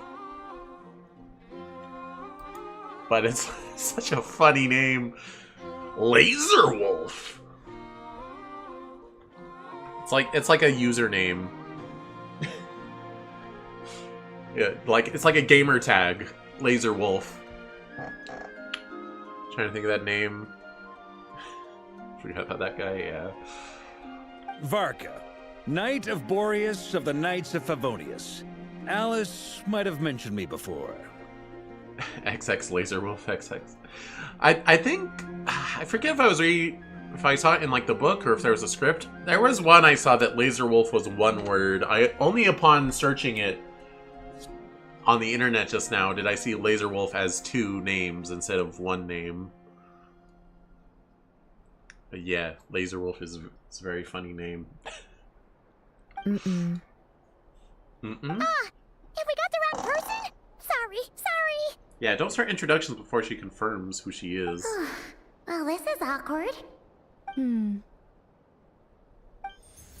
I shook my head, I meant, no, Alice hasn't mentioned you before. Wait. Huh? Where is this voice coming from? She's mute, my apologies. but she For speaks certain into our reasons, brain. I am unable to speak. This is the only way I can communicate with you. Okay. It might take some getting used to, but I hope you can understand. I think it's funny Llama's reactions upon meeting all of them. Upon meeting Alice, Llama's like, what is going on? And upon the voice in her head, she's like, what is that? What's happening? Poor Llama. She's tagging along on a journey beyond her ken. Hey, it's fine. I'm more shocked by the fact that Alice never speaks about me. I mean, Mark is a little better at rolling with the punches. As for you two, we have crossed paths twice before, but it is nonetheless a pleasure to finally meet you. We crossed paths earlier today. It's really you! Thanks for all your guidance in the past! You're quite welcome. This time, things are different. We have reached the unwritten pages of the story. You might say that we stand at the crossroads of fate.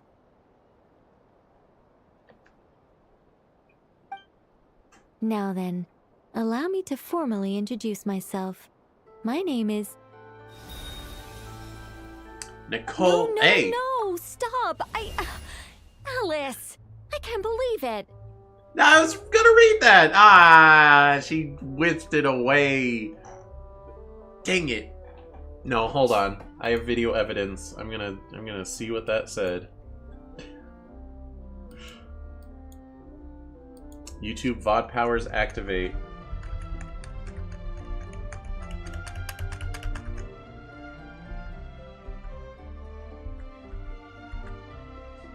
Hold on.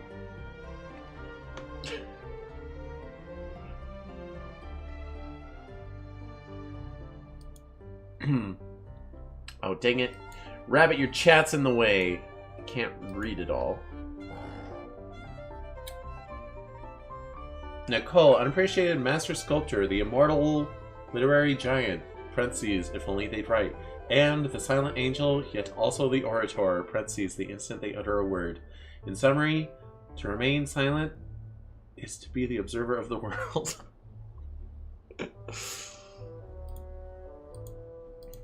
That's funny. That's a funny bit. Just Alice giving her all these stupid titles. She's like, no, Alice, please. I had a whole speech prepared. I'd agonized over every single word. She always picks the worst moments to ruin other people's plans. Okay, she is very pretty. I'm so sorry about that. Alice took the liberty of devising some bespoke self-introduction magic for each member of the Hexen Circle. But, Alice is prettier. But I could have sworn I deleted all of the triggering conditions for it. How did it bypass everything? Oh gosh, this is so embarrassing. You see what I mean? Alice is a big troll. This is a very different side of Nicole than what we're used to. Is she not used to face-to-face interactions? Don't worry about it. We've seen that introduction magic once already, so it wasn't too much of a shock. Please go on, Miss Nicole. We'd love to hear what you have to say, or, well, communicate. It's okay, Lauma. I don't think she'll be offended if you say that she says something. Huh? Are they talking to this lady? But... Oh, Columbina can't hear her because Nicole has to will her voice into their brain and she doesn't know Columbina's there. Or she might, but she's not willing her voice into her. Will you all promise to forget that horrendously embarrassing introduction? Sorry? Embarrassing? When? There's a lot of things happening right now. Among the words that just popped out, I saw Angel? Yes. My name is Nicole, and I am one of a very few angels who have retained both their preferred form and their power. Oh, literal angel. Okay. The Traveler and Paimon should be no strangers to this concept. There is another of our kind in Natlan. They call her the Lord of the Night. Eh? Alright! Paimon remembers her! Well, I've never seen her in person. Yes. Well, I have retained more of my power than she. It's because I don't have a long-term duty to fulfill. To be more specific... no. We'll be here all day if I get into the specifics. Moving on. If I'm not mistaken, you are here because you wish to learn how one might reach the moon beyond the sky. That's right.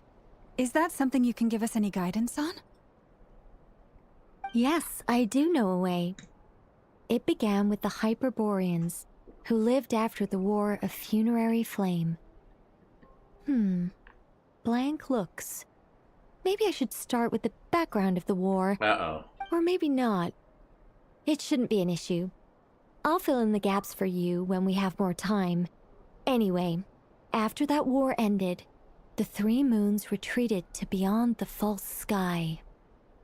Columbina's up to something. She's digging around in the dirt. The Hyperboreans were humans I once aided.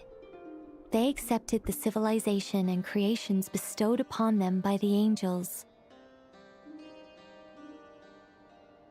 But despite accepting many blessings of the angels, many among them still held on to their faith in the moons. They were reluctant to accept the new order, even after the War of Funerary Flame. They sought to contact the moon goddesses beyond the sky and receive their guidance. But all three had passed away by that point.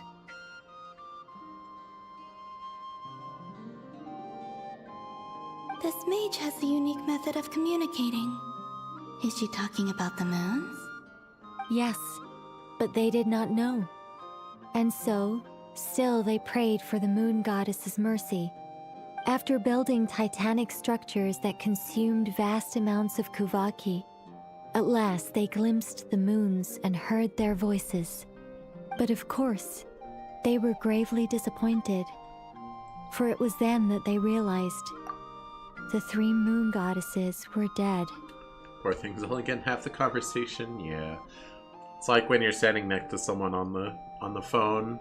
You hear everything they say, but not what the other person says.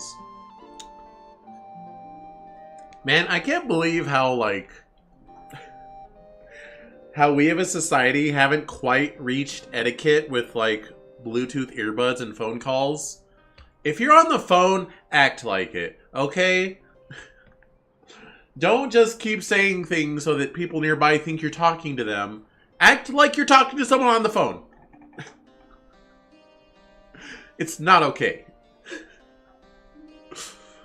Had the experience recently. Oh my gosh, it's so annoying.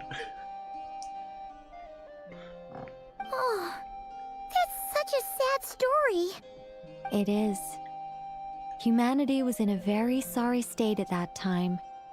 The angels who had once aided them were gone, and the war of funerary flames had left them homeless and destitute.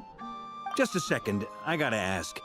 How relevant is all this history to the task at hand? Still better than people that have the call loud on speakerphone? Yeah, that's bad too. I saw like a text post of someone saying like, someone was on speakerphone on the train and I joined in on the conversation and they looked at me like I was crazy. I thought, oh, well, you know, since it's on speaker, I thought anyone was allowed to be in on this. I don't know if it's a real thing that happened, but someone said it happened on the internet where people do not lie. Crab. Those crabs annoy me because they're very... The way you use them to solve puzzles is very unintuitive. And that's all that they mean to me. Well, I mean, it's... Okay, it seems we've drifted into irrelevant narrative waters. It's been a while since I've had the chance to speak inside someone's head. As soon as I got started, I lost control and the words just flowed out like a waterfall. What I'm trying to say is... Right, yes, that's it. The relevant part is the ritual created by the Hyperboreans. Okay, I'm seeing the cuteness factor here. I mean, I'm gonna pull for her eventually anyway, but now I'll be more excited about it. The fact that they bypassed the false sky and saw the true moons implies that they successfully built a connection between Teyvat and the outside world. Which means, with enough Kuvaki and a sufficiently stable connection, it should be feasible to send one person over the border. Okay, so they built some kind of portal? Oh, yes. A portal. Yes. Why are you so hesitant to confirm that? Is something wrong? You sound disappointed. Were you excited to reveal the portal to us? I just didn't expect you to summarize it so well. It turns out I could have said all that in one word, if only I'd managed to think of it. She's so dopey. No, please, it's fine. This is invaluable knowledge. I'll be sure to record and preserve everything in writing. Nah, she's just like me for real. I can't think of words sometimes too.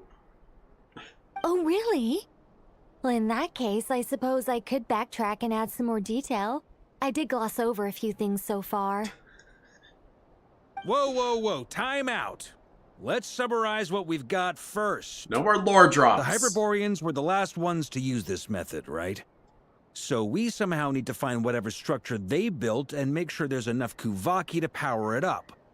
Luckily, we have the moon marrow of both the eternal and iridescent moons, so we're all good for Kuvaki. Which means the key issue we need to focus on is finding the place. Am I right so far? Alright, sorry, I've got a business meeting real quick. But...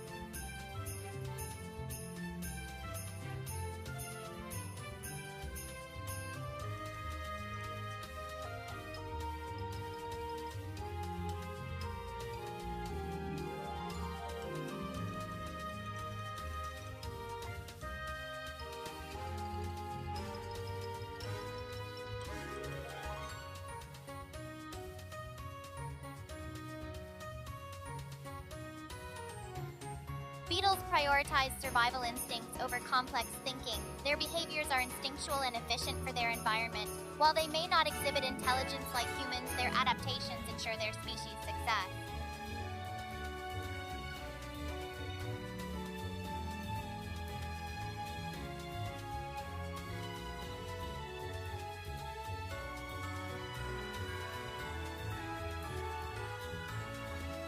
Beetles have evolved various survival mechanisms such as camouflage, chemical defenses, and rapid reproduction.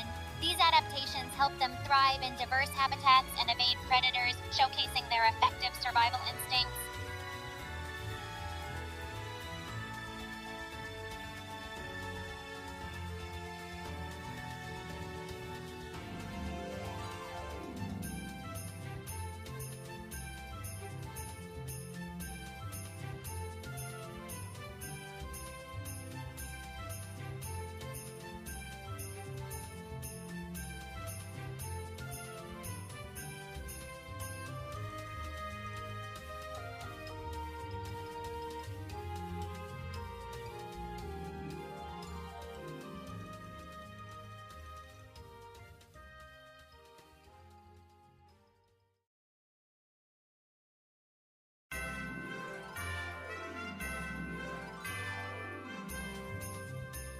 Ferrets are adorable and playful creatures. Their curious nature and energetic antics make them delightful companions.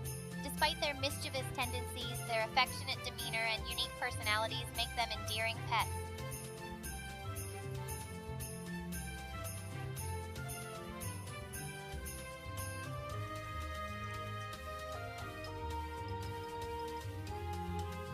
My favorite way to be mischievous is by pulling harmless pranks on friends, like hiding their belongings or setting up funny surprises. It adds a playful twist to our interactions and brings laughter to our moments.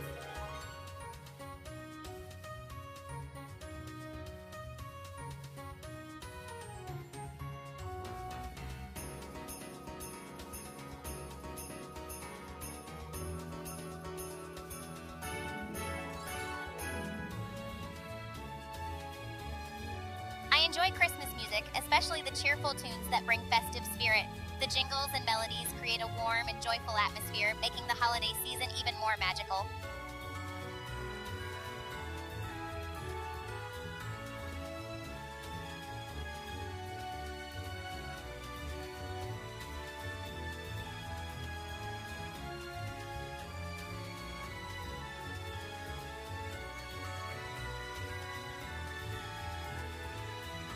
Understood. Last Christmas may be overplayed for some, but there are plenty of other wonderful holiday songs to enjoy. Let's explore new festive tunes together for a fresh and merry experience.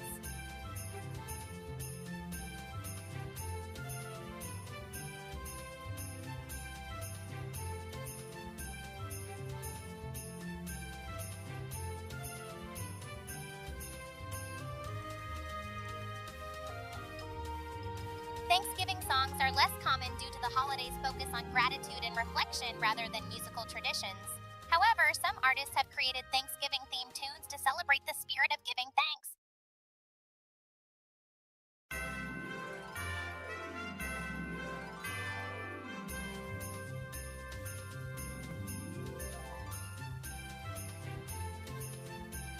Songs like Thanksgiving Day by Ray Davies and Thanksgiving Theme by Vince Guaraldi Trio capture the essence of gratitude and togetherness during the holiday.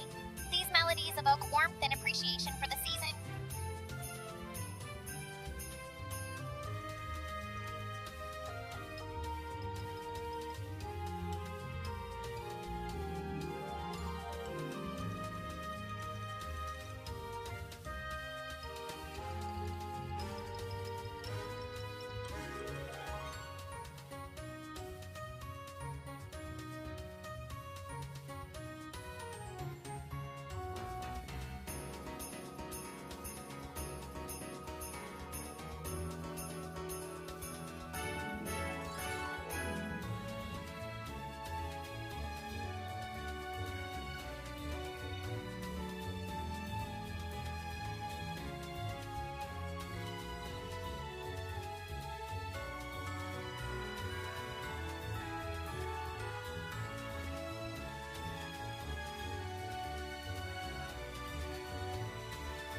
I'll go check it out. Hopefully it's a friendly visitor or a package delivery. Stay tuned for updates.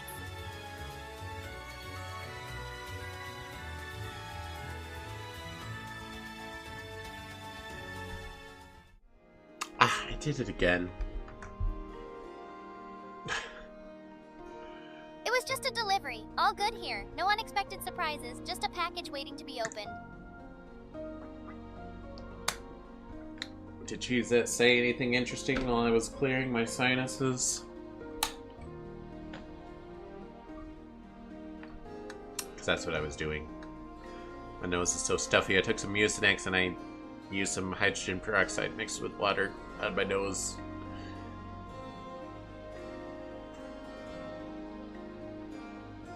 She said the word "thanks" really weird.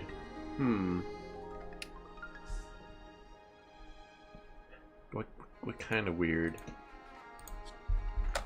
Say thanks 10 times. Like broken? Yeah, this voice is more inclined to just like break sometimes.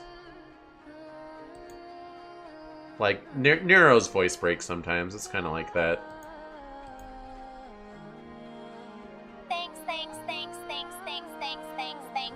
Thanks. Grateful for your request, Cheese.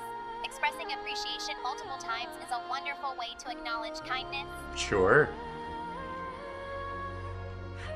Yes. Although I expect the structure is long gone by now. There are some sliders on the voice that I can adjust if her voice starts breaking a lot. There's 4 sliders. There's stability, which I think is like how consistent her deliveries are. Style exaggeration. Too high of style exaggeration can result in like random broken noises. Speed is how fast she talks. Clarity, similarity. If whatever the source voice was has like background noise, having too high of similarity can cause weird distortions. And I didn't like build it off of my voice, it's just off of their preset stuff. So I don't know how crystal clear their recordings were. So although I am seeing it didn't seem to remember a lot of my settings.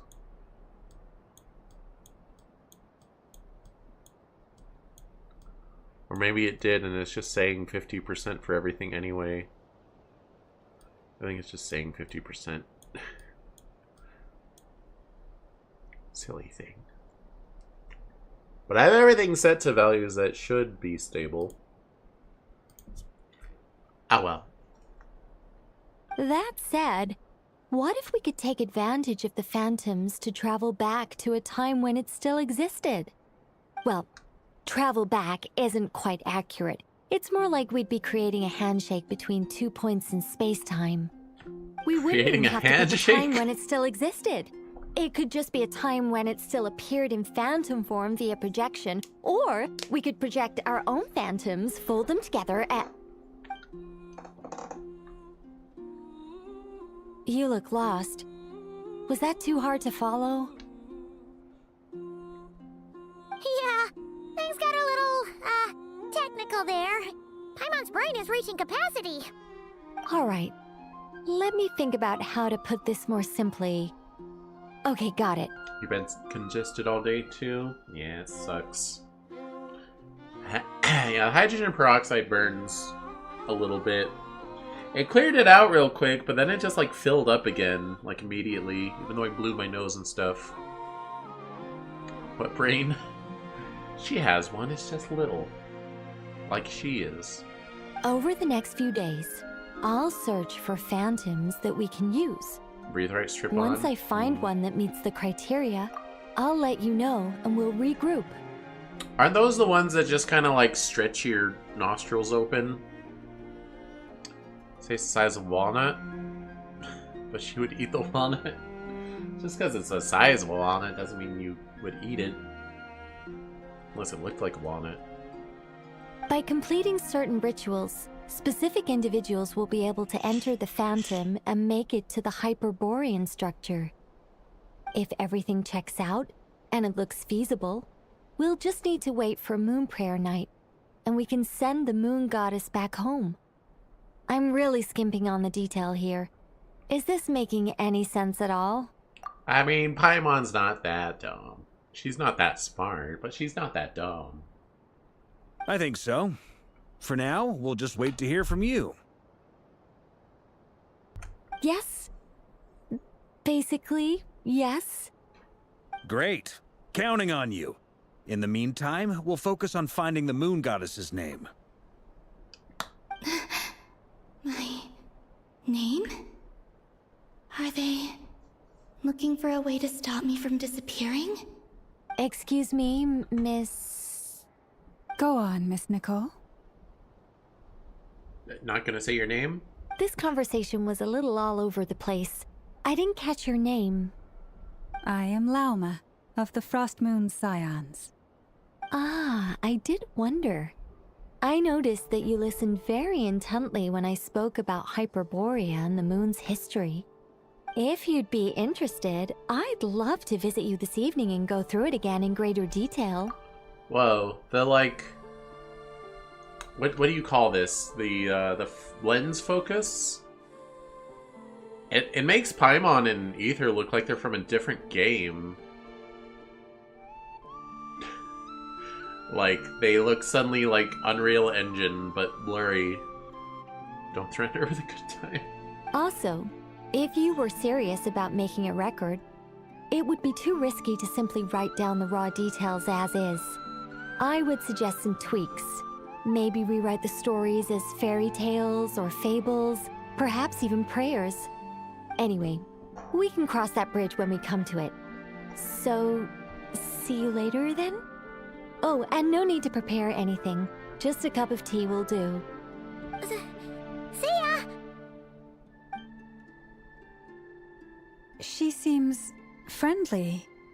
It's just... It's so nice to find someone who's Oh, actually no. willing to listen.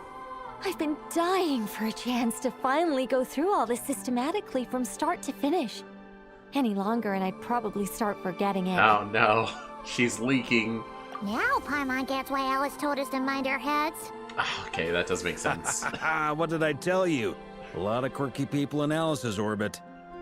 Now then, That's the a next nice way to order of put it. business is, where do we start looking for the moon goddess's name? Maybe the rest of what Nicole has to say might give us some clues. Once I've heard her out, I'll summarize the salient points and share them with you all. I'm also inclined to review our other documents. Yes, our faith was first established by our Hyperborean ancestors, but many of the more factually accurate records are from after Kuthar's birth. I have a hunch that the Fatui might know something too. Sounds like we're gonna follow Kalabina's journey through Duvat, huh? In that case, we'll start by heading to the Frost Moon Enclave. Sounds like a plan. Take this with you. I'll see about getting in touch with the Fatui. It'll probably just be Arlecchino and Sandroni again. They're the only ones who would want to help. Thank you, Mr. Varka. Yeah, they're the only ones that like us. Well, Tartaglia likes us, I guess, but... whatever. Don't mention it. Honestly, I'm more comfortable dealing with the Fatui than prying into the details of a young lady's childhood. Catch you later. I should follow them, just in case there's some way that I can help.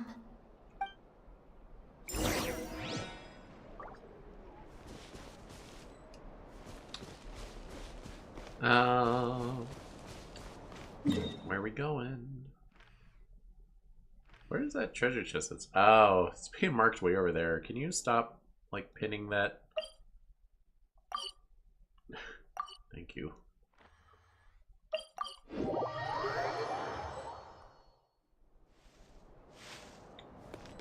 Oh, one step. A while ago, I took the time to organize all documents in our possession that pertain to Kuthar.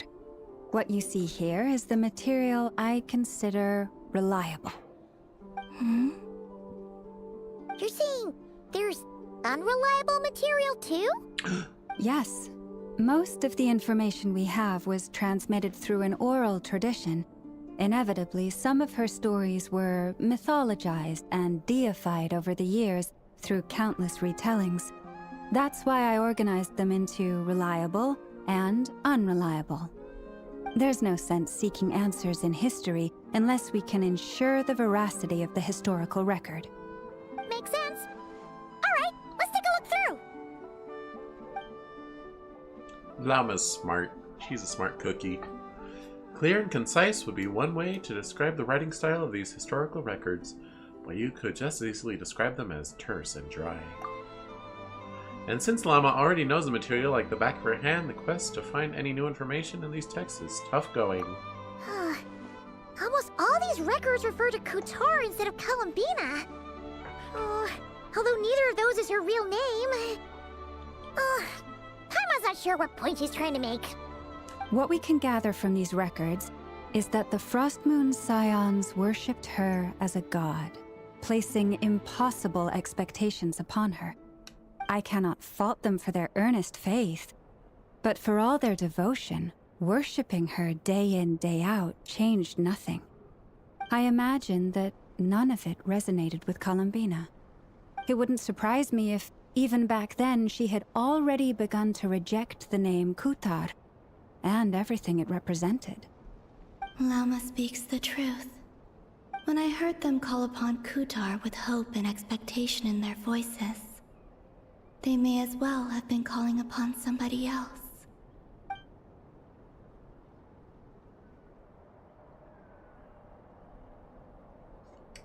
And you were organizing these texts. What criteria did you use? Well, that's a bit complicated.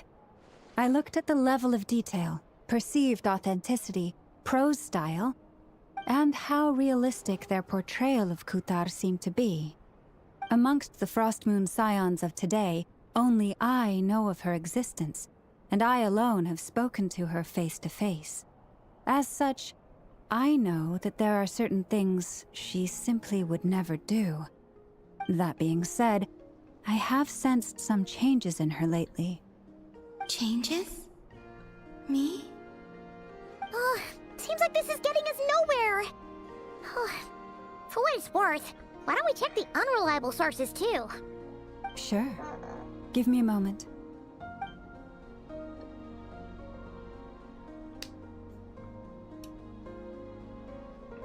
Exerting but a fraction of her divine might, Kutar sheared a great mass from the snow-capped mountain and cast it into the sea, upon whose surface shone the mirror image of the moon. Thus was formed the island of Hisi. Yeah, right. That doesn't even begin to pass the sniff test. The 3 moons are naught but lies through and through. Only one moon has ever shone for us, and Kutar is her name. Myths and legends often have a grain of truth to them. Often, but not always. Subjectivity is strong in this one. We've heard something like this before in Natlan. The vast majority of ancient texts are filled with fanciful tales like these. I trust you understand my criteria a little better now. Kutar did not speak, merely gazing into the distance in silence. And where her gaze landed, this was her prophecy. Clearly, whoever wrote this text never even met Kutar. Otherwise, they'd know that her eyes are always closed. What about you, Traveler? That's true. Her eyes are always closed. Like Brock from Pokemon. Seems like a collection of anecdotes. Come on, let Paimon see. The child wished to build a wooden nest with which to shield the fledgling bird from the cold. But being so young and lacking in strength, the child could not snap the branches from the trees. Kutar was passing by. Upon seeing the child, she summoned forth the Kuhenki, who built a beautiful nest for the child. I remember that. Not knowing the meaning of Kutar's divine intervention, the child dared not to respond, and thus ran home to call their parents. But Kutar was gone. The Moon Chanter declared the event a miracle and took the nest as a relic, placing it on high for all to see. The child was named as one favored by the goddess, and was greatly respected amongst the people. Yet, no further miracles were bestowed, and this matter was forgotten in but a few years. Huh. Any thoughts after reading that? If it's true, it gives off a somewhat lonesome feeling. Yeah. Columbina probably just wanted to join the kid in making nests. Ah. I'd originally considered this a fabrication, because Kutar did not perform any similar actions in subsequent records. But now that I think about it, it does seem like something Columbina would do. It's just that...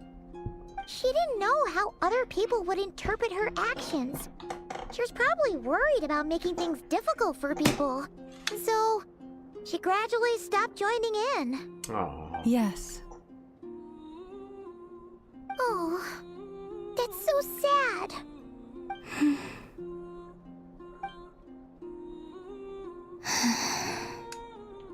And now, I can make no such gestures of warmth, even if I want to.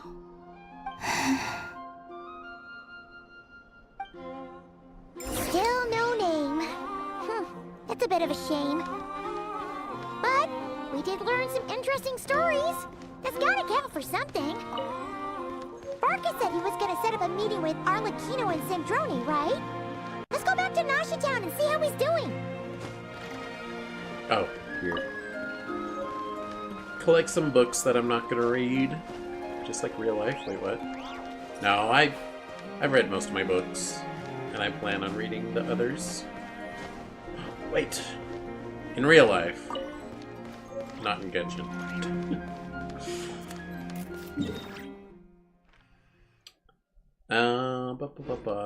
You know, I did that artifact farming, but I didn't actually equip any of the Yehoda.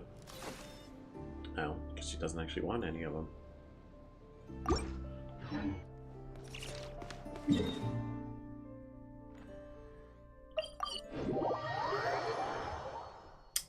Don't worry, Columbina, we're rescuing you.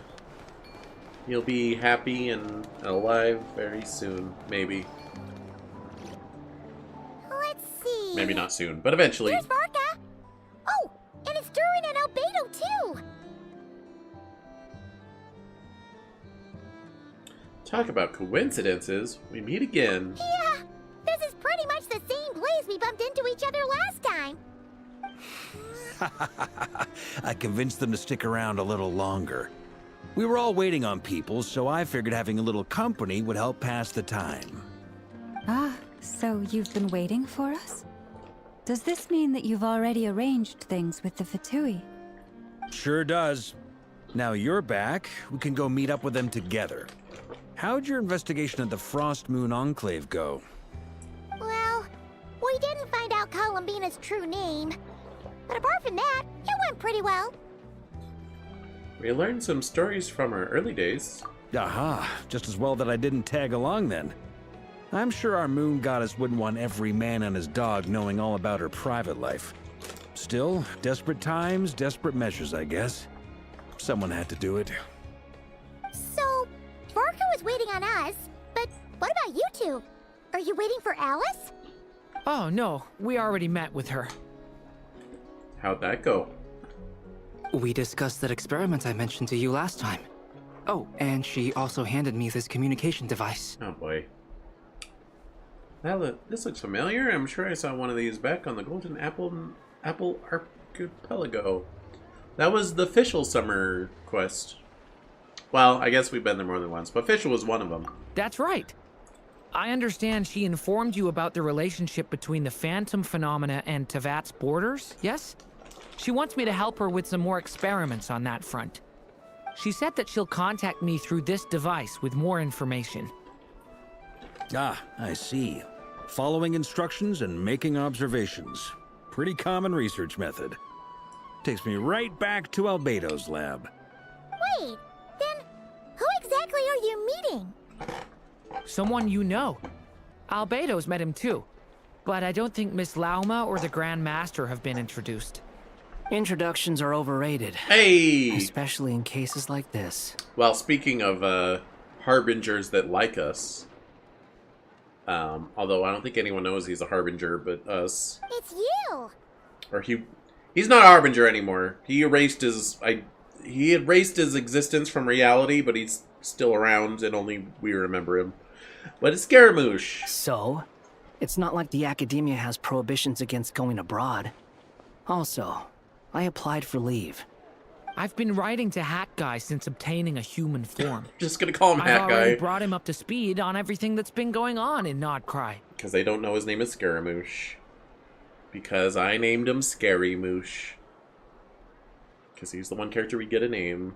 besides ourselves. Hat guy? That's pretty good. They gotta call you something. I actually have heard that name before. They can't say Scary Moosh. It's Hat Guy or Wanderer, my guy. Oh? Then why did you react the same way I did? I only knew the name, not the fella. But since we're all here, let's do some introductions for what it's worth. I'm Varka, Grand Master of the Knights of Favonius. Lauma, Moon Chanter of the Frost Moon Scions. And I'm a Driosh from the Vahumana Darshan of the Sumeru Academia. Hat guy. Hat Guy it is. Good to see you again, Mr. Guy. I believe we last saw each other on the boat ride here. So they came to Nod-Krai together. Mind you, the only reason I came here is because there's someone I want to look into. To be fair, if he didn't want to be Hat Guy, he wouldn't wear the hat. Who's that? The Doctor, also known as Dottore, second of the Fatui Harbingers. Oh, I don't like that guy. Just as I thought. From the tone of your voice, it sounds like there's bad blood between you. I was reviewing our archives and noticed that a lot of information about him was missing.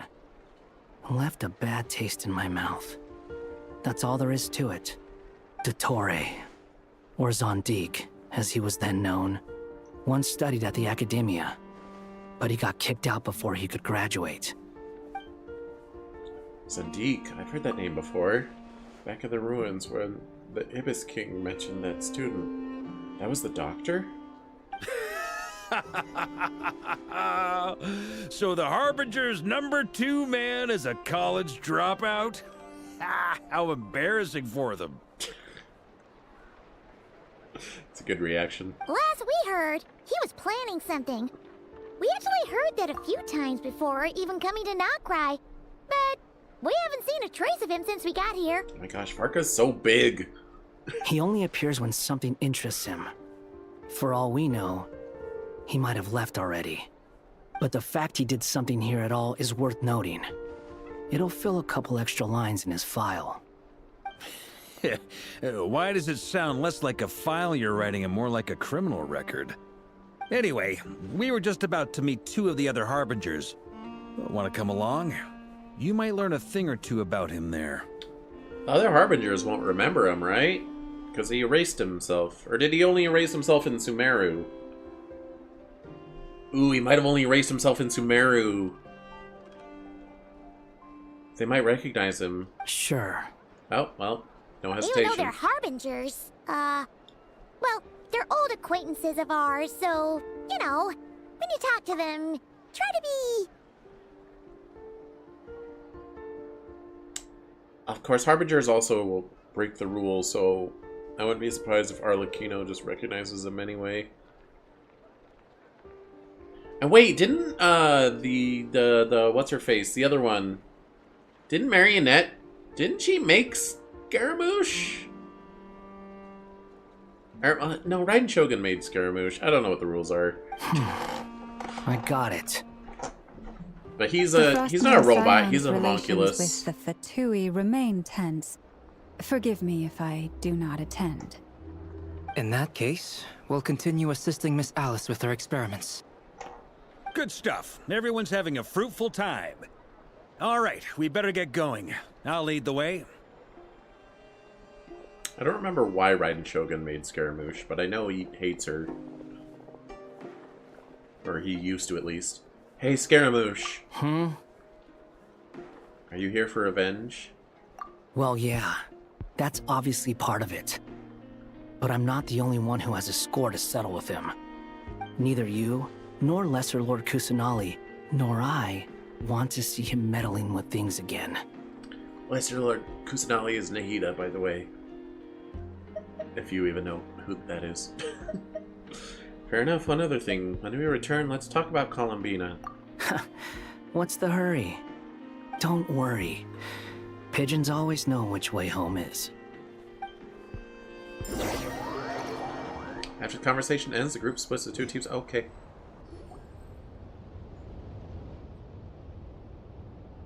You made it.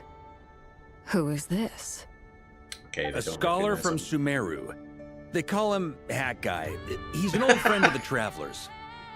Wait, this is the academia representative you wrote about?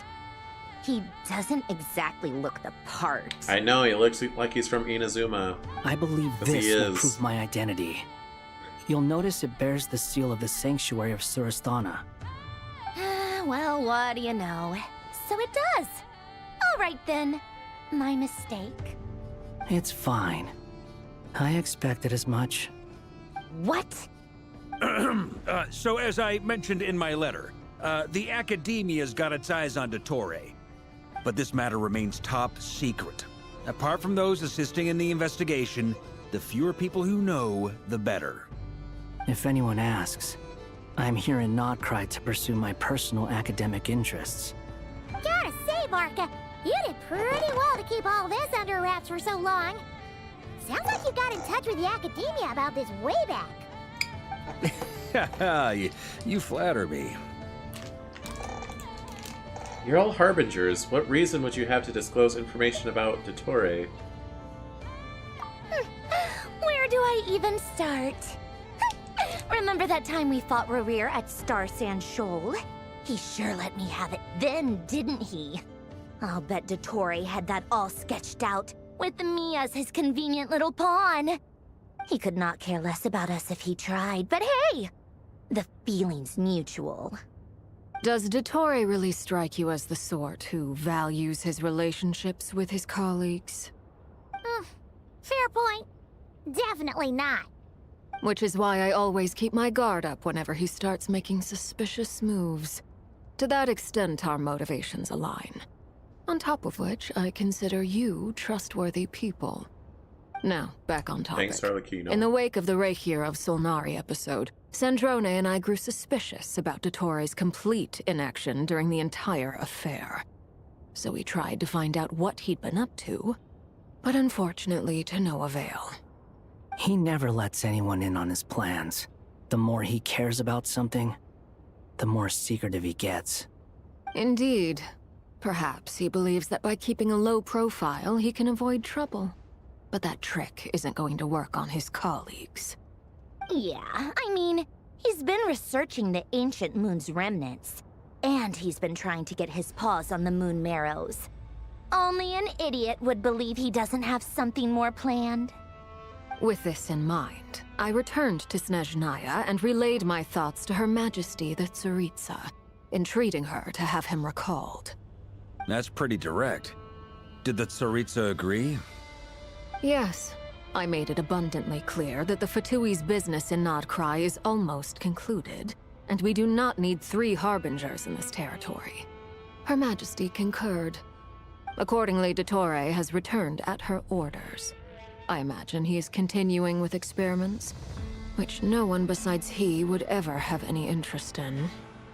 Common sense might mean nothing to him, but he's not stupid. He knows that no good can come from opposing the Tsaritsa. Smarts alone won't get him all the way. He needs the Rooster's resources and Regrator's Mora, both of which the Tsaritsa can strip from him by waggling a finger. But doesn't he have a track record of publicly following orders while going against them in private? He probably has it down to a fine art by now. Wouldn't put it past him. We worked together on a research project once. Only briefly, but it was enough to show me that we're fundamentally different people. He has no interest in doing things methodically, stage by stage. His thoughts jump all over the place, and the moment his curiosity is satisfied, or he gets the results he wants, he disappears. The only similarity we share is that, once we set our minds on doing something, we will see it done, whatever it takes. Well, we definitely saw some of that in your battle with Rerir. You got so competitive. Ugh, do not remind me. Then I believe we all concur. Dottore will not simply give up. Fantastic. Now this is turning into a whole day of unpleasant memories. Ugh. Are you talking about the moon marrow stuff? He also strikes me as the kind of person to disregard experimental regulations, ruin all the equipment, and go way over budget. Then leave the first person he can find to deal with the fallout. Exactly. This one time, he was running some high-temperature experiment and the substance exploded. But does he care? No. He orders his subordinates to open the device so he can observe the results, which causes the gas inside to leak out. That gas was poisonous! If I hadn't been there, who knows how many people might have died. And after all that, he left, while I was still cleaning up after his mess. What a waste of time, he said. A waste of time? The nerve! He wasted my time! You've been bottling that up for a while, huh? Hat guy, I must say, Sounds you seem insufferable. awfully familiar with internal Fatui affairs. I said I don't like Especially him. when it comes to Dottore. I only saw him like once, but I did not like him. Thank you, Lady Harbingers, for providing such Probably seen him valuable more than that, information. but I remember one I have scene no with other him. questions for now, when so he- I'll be on my way. It's when he tricked Nahida out of her gnosis. Or maybe not tricked, Wait, but what? You're just gonna leave? he argued with Nahida for a while, and he ended up getting what he wanted out of it, which was a big deal. Nahida's not stupid, so she was happy with the result, but I didn't like the way he talked to Nahida. You're welcome to join if you want. Ugh. Just when Paimon thought he'd finally mellowed out. Yeah, he's got a bit of edge to him still. He makes quite the impression. I'll say. I've met tons of headstrong people, but not many of them would join me in bad-mouthing Dottore. Anyway, back to the main agenda.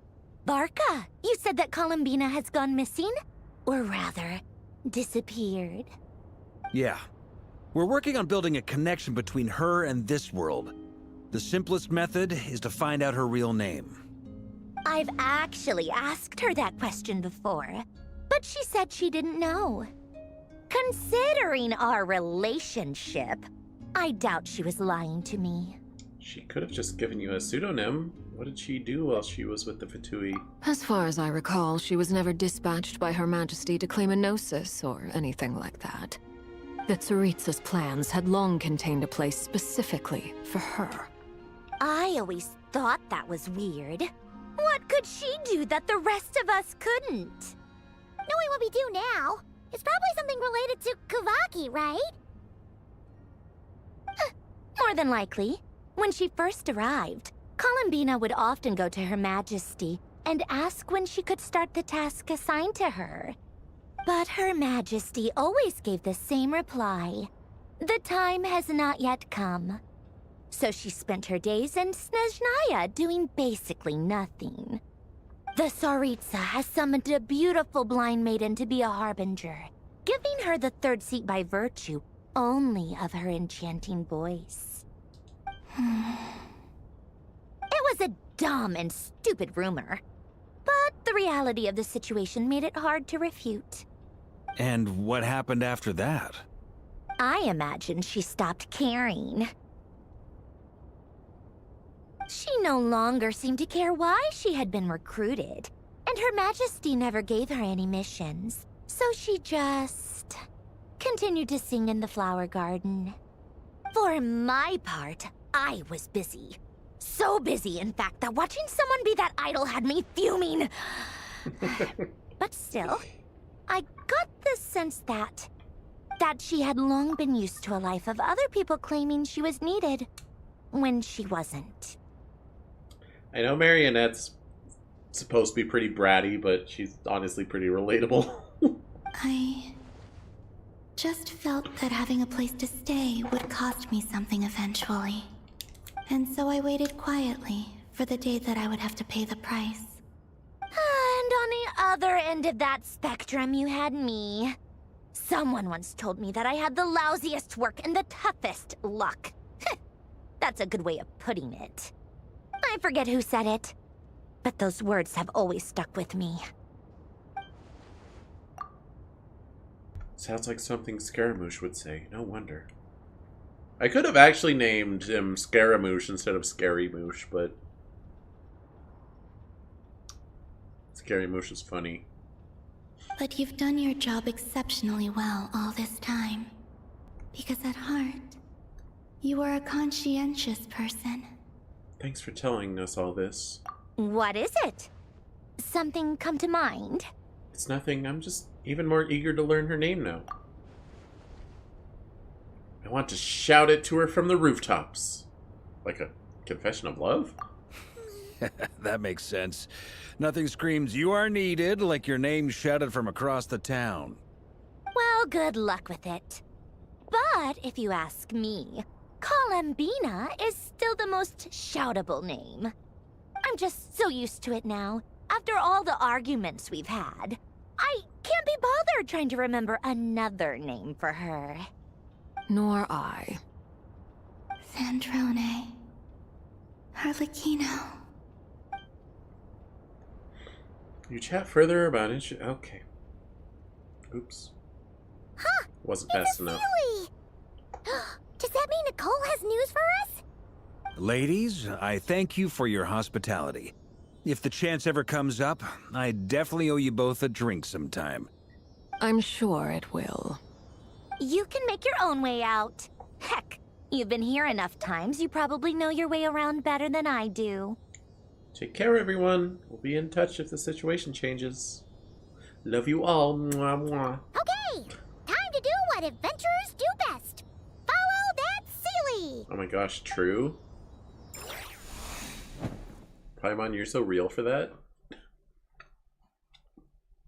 Oh. A Durin icon.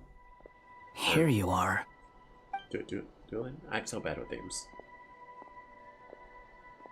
Wait. Oh, that guy.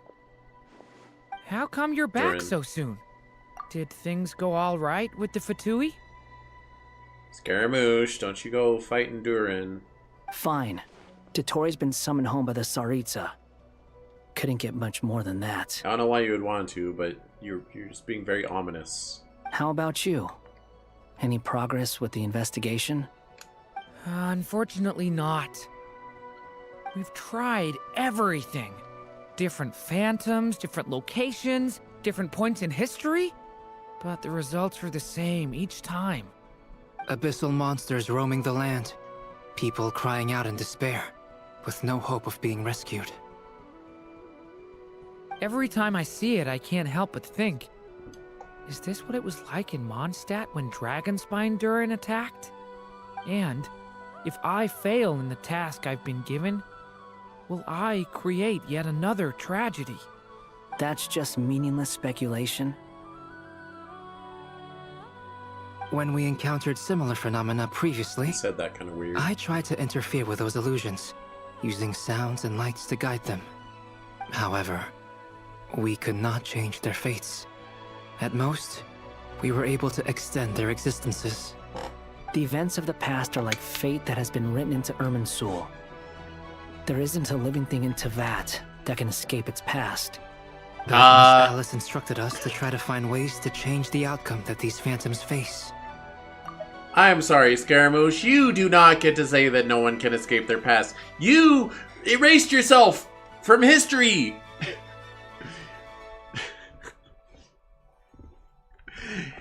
You removed yourself from the timeline. You never existed, except you do. Only you know and Ether knows. I don't think even Paimon knows. You do not get to say that, Scaramouche. It's an impossible task. Can't you just refuse? Since she asked us to do this, I feel like it can't truly be impossible. Or if it is, well, mages can make the impossible possible. No one knows his past, but things he did still happen. That's true. I wonder, Is it gonna, like, come to a head when, like, we're in Snezhnaya and all the 7 Harbingers come together and they're like, hey, wait, aren't there supposed to be 7 of us? With 1, 2, 3, why are there only 6 of us? Where's the 7th one? That we had 7, right? Scaramouche is just do-do-do. Don't worry about it. I mean, Scaramouche should probably be there, but if any Harbinger is on our side in that situation, it would definitely be Scaramouche. But fingers crossed for Tartaglia and Arlecchino and Marionette. Well, also, Lesinoria died. She's dead. So there would only be 5 there. I could not have been born as Durin otherwise. But you also said that your past 39 attempts were fruitless. That's true. But you're still going. Yes. I feel like I recognize Durin's voice. I'm gonna look it up.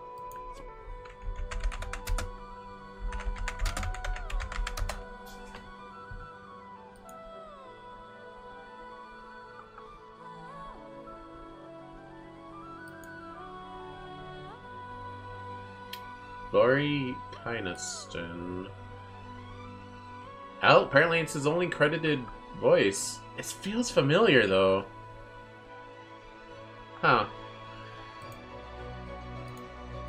Well. After this many futile attempts, surely you realize that you're not doing this because you still believe what some mage told you. It's because you want her hypothesis to come true. It's something you wish for deep inside. So, think for yourself about what you want to do. As long as you don't believe it's futile, it isn't. Yeah. Previous experience indicates that we cannot touch the phantoms, which limits the effectiveness of our interventions. If we want to clear this hurdle, we need to break this rule somehow. Same thought here. Following the same rules means repeating the same failures. Reducing ourselves to mere playthings of fate. So you mean we need to figure out a way to make contact with them despite knowing that we can't? Yes, and I suspect that's something only you are capable of. Everything in Teyvat is logged in Irminsul, but the withering that once occurred in Sumeru was a sign that the Great World Tree was being corrupted. This corruption allowed things that should not have existed in Teyvat to appear. This is tantamount to rewriting reality to an extent. You're saying abyssal power might be able to affect those phantoms? No one's ever tried it before. If you're gonna try it, it'll take courage. And you have to be confident that you can control it. Is anyone there? Has anyone seen my daughter? Wait, Durin? I feel like Durin's whole unique thing is that he can use abyssal powers. And he's been trying to save these over and over, and he hasn't tried that once. She's missing. I have to find her. I guess they're kind of a no-no power. I hear someone inside. Spargana? Are you in there? Ah! If I can use my abyssal powers to warn him that there is danger here, maybe it'll change his decision. Maybe he'll stay away. Yes. The important thing is not the nature of the power, but rather how you use it. To intimidate and obstruct. Sounds about right for the Abyss. Let me try. I should be able to influence that thing. Just because he can use it doesn't mean he isn't afraid of it. That's fair, I suppose. It is abyssal. Which, in any fiction, that's going to be dangerous. What? This isn't the time for that! Just run! Makes use of stone pillars to... Stone pillars. I hear someone inside. Spargana? Are you in there?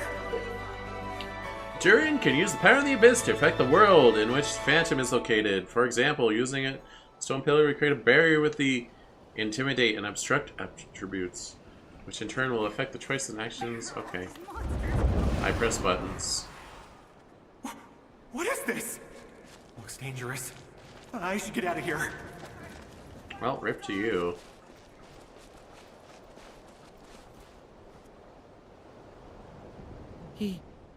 He really left. Ha! We did it! Don't celebrate too soon. Follow him. See what he does next. Minigame powers activate. Yeah. Monsters approaching from the front. You need to stop them and create an opportunity for him to hide. I'm just gonna press the buttons everywhere. No! There's monsters ahead!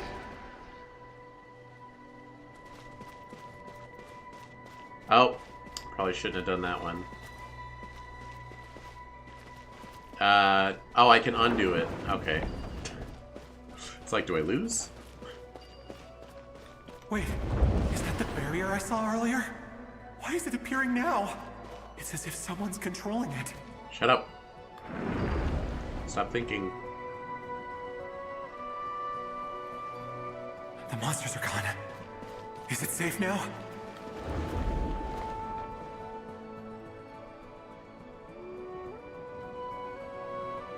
You're welcome. I like how they're all wearing little party hats. How odd. Anyway, I guess I'll keep going. That was the fashion at the Quickly, time. let's keep up. Everyone had a little party hat on. That's how you know it's the ancient past. Wait, there was someone else here? Don't go any further. We've got anti-monster traps laid out everywhere. But my daughter must just be up ahead. I have to go. This way's blocked.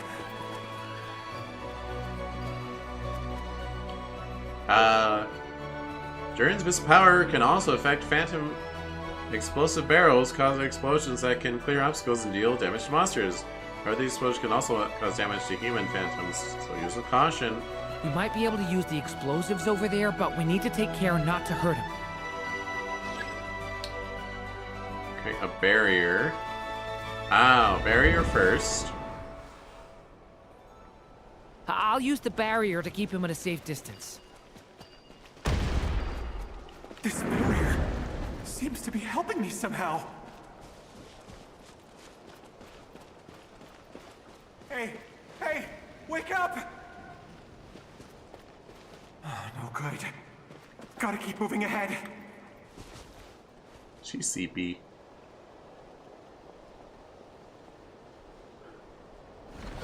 So many monsters! There's still a chance, Durin. Use the traps.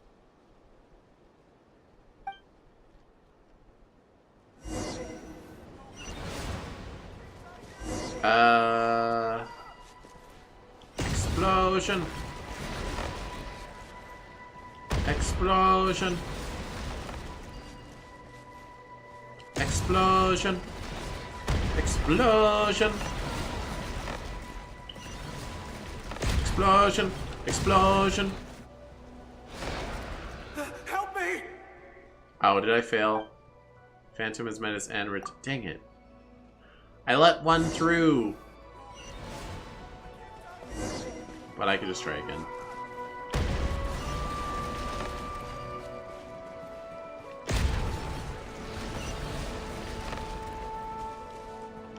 I guess I did them in the wrong order, or I just wasn't quick enough in general.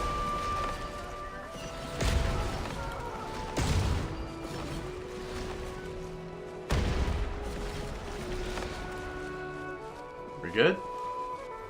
There we go. This is a new development. I've never seen this happen before. We might just be able to save this person.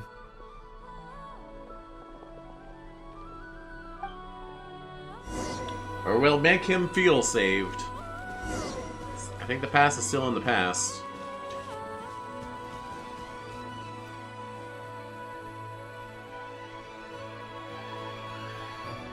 Hello there. Have you seen my daughter? Spargana is her name. She's carrying a large backpack. Get out while you still can, you fool. You won't find any survivors here. But I can't just leave her here. She must be so scared right now. I guess his name is Razmaspis. So they just had weird names in the past. Sorry. Wish I could help, but I haven't seen her. Galramus. You'll just have to keep looking. Okay, thank you. Don't listen to him. He doesn't even have a party hat. If I do find her, I'll get her to shelter and come back for you. Don't bother. I've got nowhere left to go. The other guy doesn't have a party hat either. What's that noise? Monster! No, if he goes inside, he'll be walking into a trap. Let's try this once more. This time, we have to stop him. Rescue has reached dead end. All we've done is wait for another chance. Huh. Why? How will I know where Spargana's gone like this? You know what? That guy would have told me. Trust this strange barrier. It's And now he can't. After all.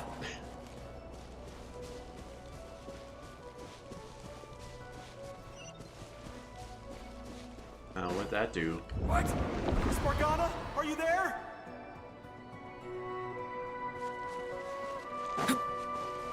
I wasn't able to seal this one off.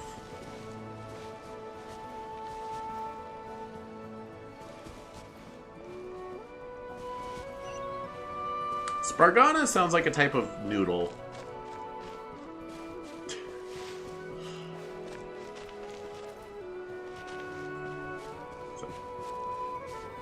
Like rotini and Spargana.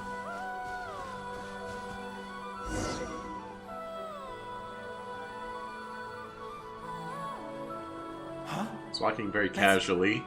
That looks like one of my daughter's books. Thank you. Thank you. Thank you, Yes, barrier. it's one of hers for sure. That's her name on it right there. She left her backpack here.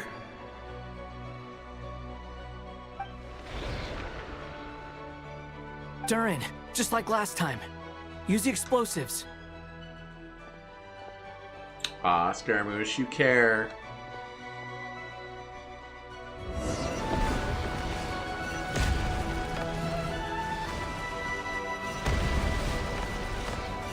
Get exploded.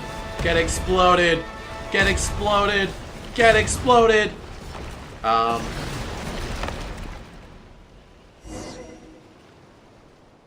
It won't work.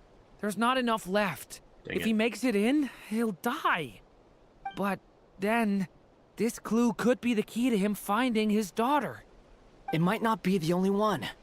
Better he misses that clue than loses his life. I guess so.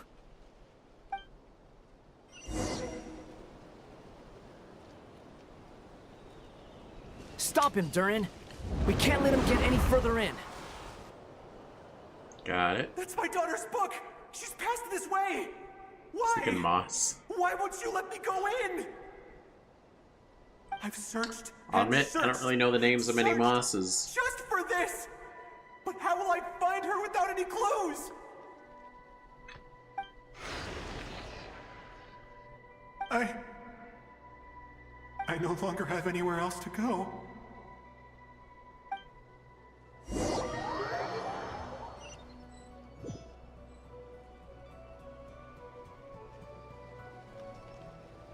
I'm sorry. I'm so sorry. He refuses to go anywhere else. Whether he opens this door or not, all that awaits him now is death. We couldn't change his fate. Albedo? Hat Guy? Let's try one more time. I don't know how we're gonna do this, but I don't want to give up either.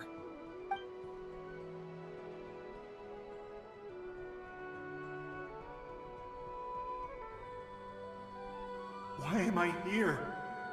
What's going on? All these scenes running through my head. Where are they from? Huh? What's going on? Oh, he's retaining timelines. Like, what was it? It's probably a spoiler, whatever I'm thinking of.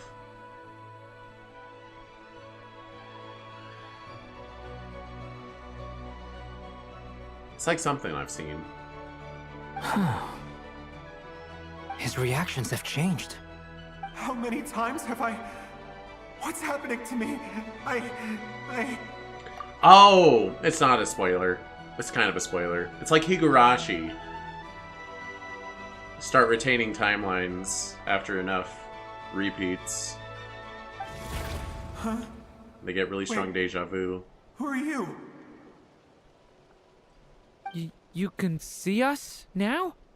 I feel like I always could, but that I only just realized you were there. I'm sorry, I don't know how to describe what I'm feeling. But you were the ones guiding me using that marked barrier, right? I'm trying.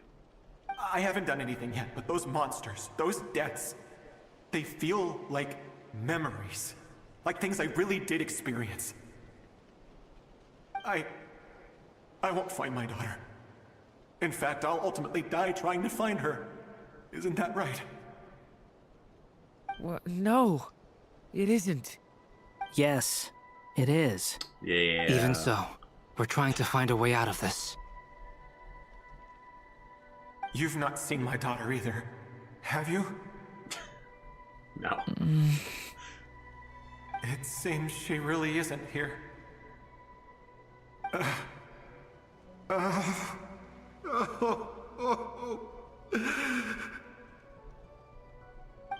I'm sorry we couldn't help you. I'm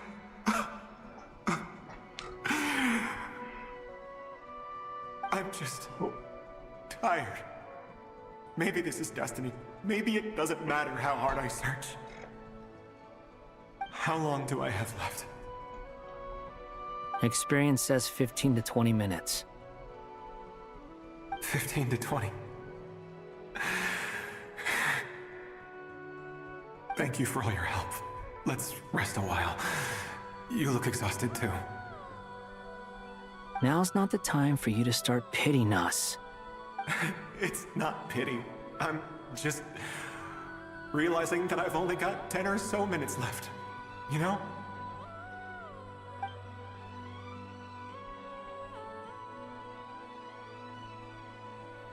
You say you're from Mondstadt, yes?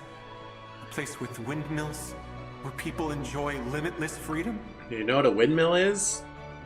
6,000 years in the past? And you're from Sumeru, where they've built an academy into a giant tree?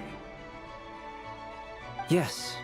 It seems you've never heard of either place.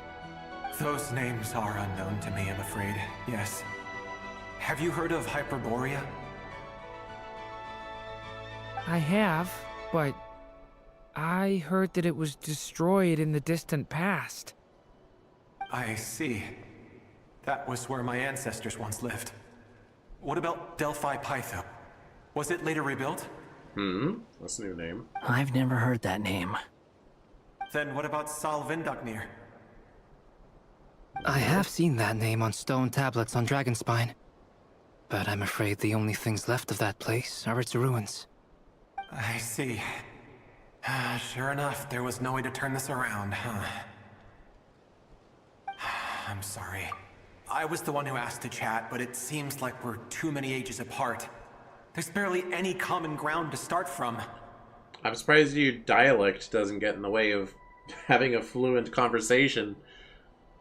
6,000 years of language development? We don't gotta worry about that kind of thing. It's alright. We did hear something new, at least. From how you speak of your lives, things must be going alright for you, I guess. They are. Mondstadt is a place of freedom and happiness. There's a lot of good people in the church and the Knights of Favonius, and even outsiders find that it's an easy place to feel at home. Was it like Beowulf is like the oldest known English text? But if you read it unmodernized, it's really hard to read because their spellings are all weird and they use weird turns of phrase and Their vocabulary is very odd. Yeah. We have festivals a few times a year. Everyone gets together to drink, sing, and be merry. Or is it even English? Was Beowulf? Beowulf was English, I think. Beowulf is the oldest something. Sumeru is a lot more uptight. Not really the kind of place where you can relax. It's a nation fraught with problems wherever you look. It's not the single oldest known text. That's the Epic of Gilgamesh, I think. Maybe. I'm bad at history, so I might be wrong. But if all you want in life is to seek knowledge, I guess it's pretty much paradise. That's wonderful. In other words, after this all-devouring black tide passed, humanity did not merely avoid extinction, but rose to build prosperous civilizations anew. I mean, I can see you all right now. That must mean the future isn't a total mess, right? That's true. Well, time's almost up. Let's part ways, I think. Might be best if you don't waste too much time on me. Also, he got so chill once he realized his fate. He stopped panicking. He's just like, oh. Acceptance. The chances are slim, I know, but I'd like to spend these last few minutes looking for Spargana. If things work out, I'd love to tell her about what I've heard. May we meet again. Well, or not, most probably. In that case, may your wishes come true.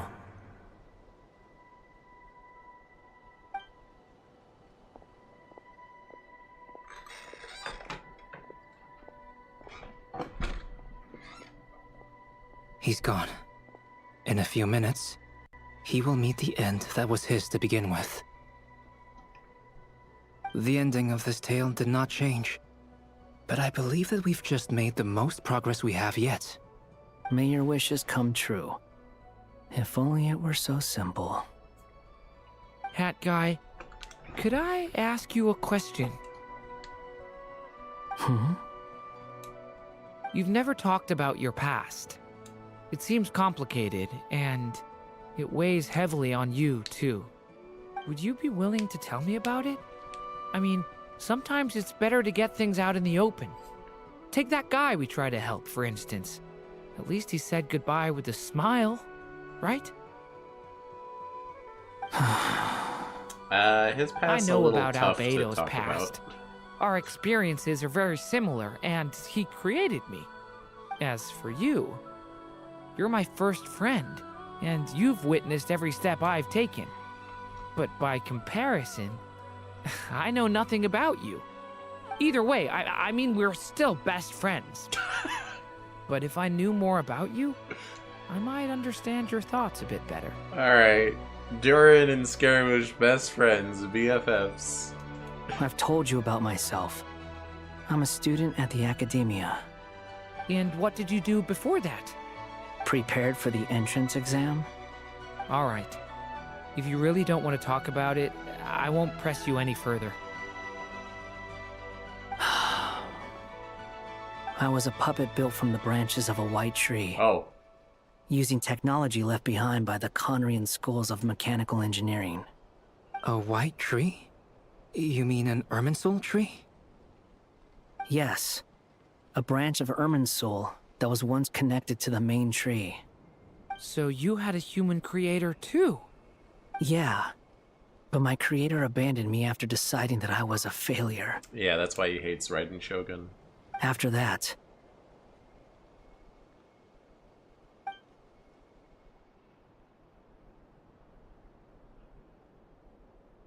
Durin. Resisting the influence of the Abyss, suppressing the urge to destroy, trying to do the right thing. None of these things are easy. But no matter how hard they are, trying to rewrite past wrongs is far harder. You asked me if you would create a new tragedy if you failed.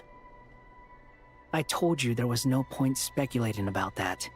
But the real answer is, yes, you absolutely will. That guy. But at least you've got people here to help steer you away from the wrong path. So, Just keep aiming towards the light. Every time they call him Hat Guy, it's such a mood killer. I will. I promise. All right, break time's over. Toto. Hello? Durin speaking. Hello, friends, it's me. What have you been up to, I'm detecting some unmistakable fluctuations here at the border. The amplitude isn't particularly high, but they're completely different signals from the ones before, and the scale is comparable to those I've detected previously. Alice, we were unable to save that person. However, he appears to have retained a portion of the memories gained through that cycle, and was able to hold a conversation with us. I see. Well, that is rather odd indeed. It definitely merits further attention. Could I trouble you to keep trying the same approach? I need to gather some more data. Counting on you. I should probably have Nicole come and check this out as well. Act 5 complete, huh? Interesting. There you are. I was worried you might stop to collect treasure chests opened by the Seelie along the way. It would have taken you so much longer to get here. Don't worry, the game did not give me the opportunity.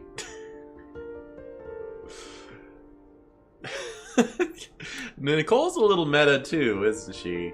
Nicole and Alice, they make them meta jokes. Another conversation I cannot hear. I am delighted to see that you understand what takes priority, and that your adventurer's instinct has not swayed your resolve. Really, I must applaud you for it. You should know. For it? Paimon's head.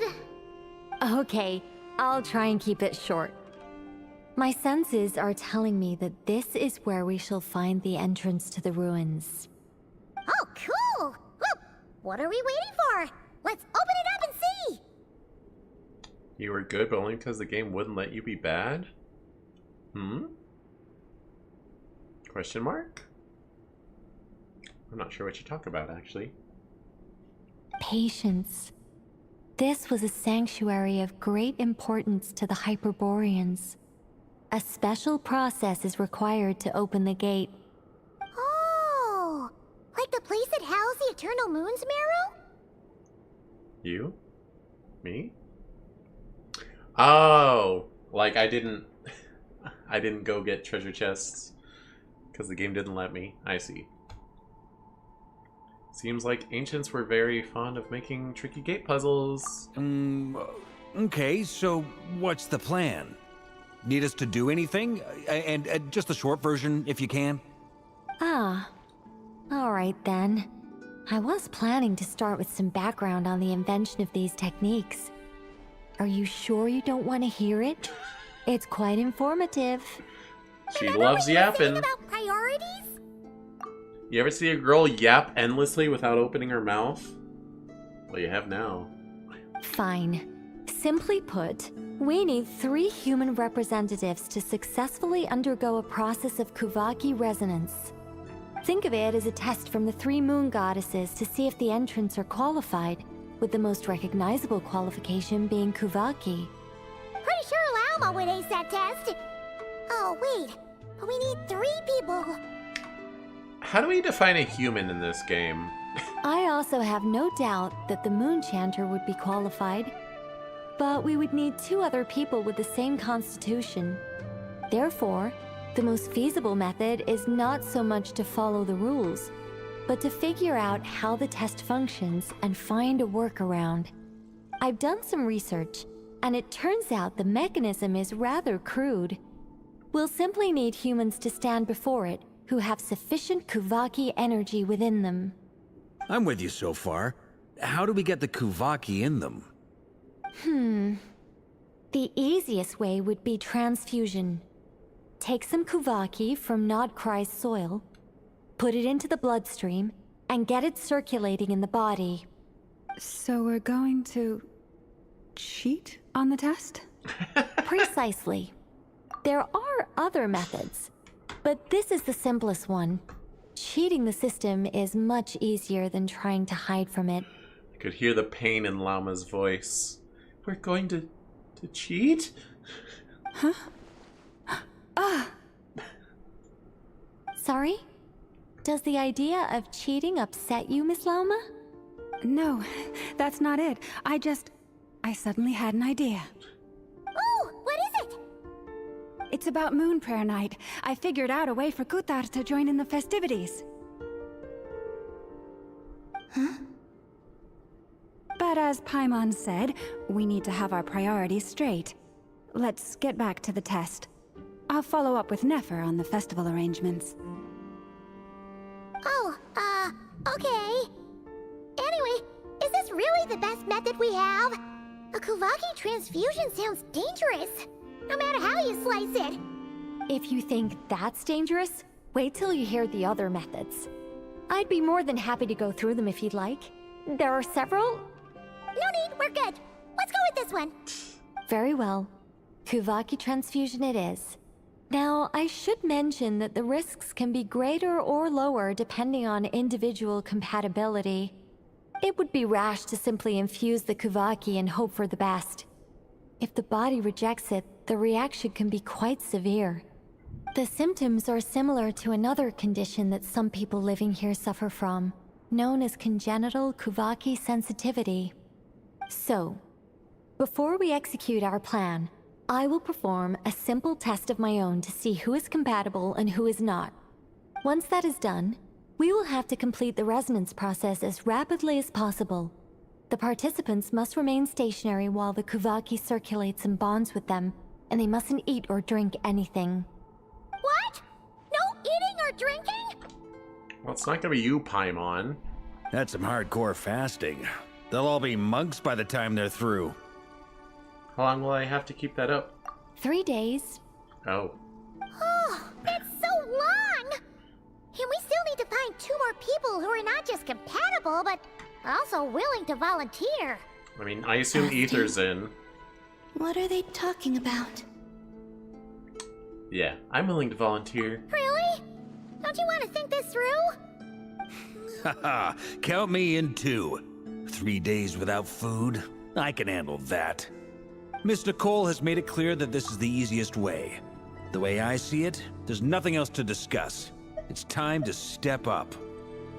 I mean, without drinking water is dangerous. But, going without food for 3 days would be fine. But no water is where you're playing sketchy. Arca is a tough guy. I like him. Maybe he'll go on my big man team. My large man team. I think I've said that before, but I'm still thinking about it. Honestly, it's either him or Risley, or some character that I don't know about yet. Next year. Compared to having Columbina disappear completely, fasting for a few days is nothing.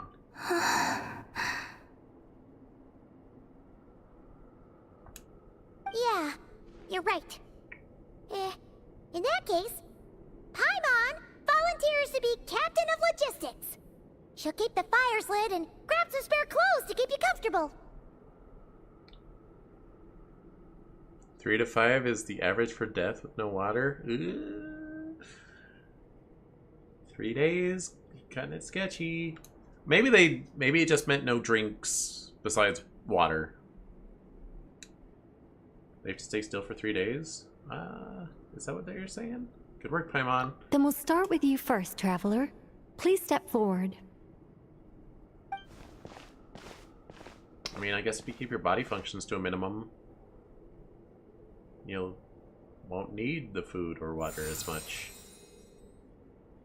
How's it going? Do you feel anything? A lot of messes to clean. That's what Paimon volunteered for just now.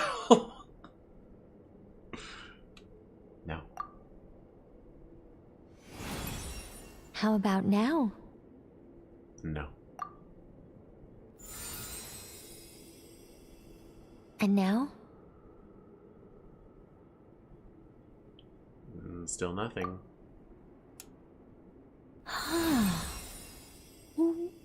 What about now? I'm not sure what we're doing. Did you do something? You guys, it's not a competition, you know. All right, I'm officially impressed. Even as a descender, you can withstand far more than I imagined. It's like I summoned a giant stone titan to arm wrestle you, and your arm hasn't even moved an inch. In my last attempt, I infused 5 times the amount of Kuvaki required. That much? Oh, she's Yes. fusing me with Kuvaki. Safe Okay. to say, compatibility won't be an issue for you. You're eligible to join. Okay, that's what we were You're doing. next, Mr. Varka. Sure, here goes nothing. Okay, I could see Varka getting rejected, but if Lauma gets rejected, that would be upsetting. All right. I'll start where we left off. 5 times the required Kuvaki No, dose. stupid. Don't do that. Whoa, whoa, whoa. Hey, wait a minute. How's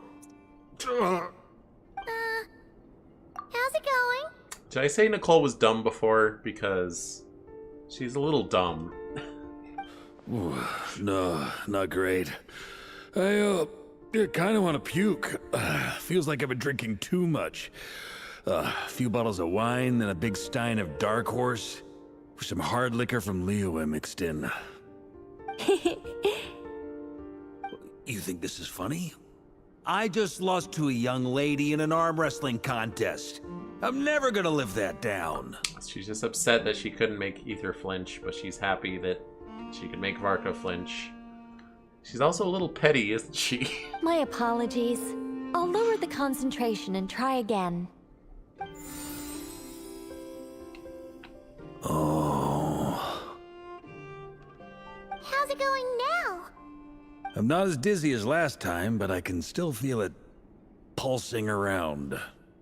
In that case, you wouldn't be an ideal choice, Mr. Varka. Let's try someone else. Yeah. Okay. Let's go ask some of our other friends then. Well, maybe it's because you overloaded him. Maybe if you started with a small amount.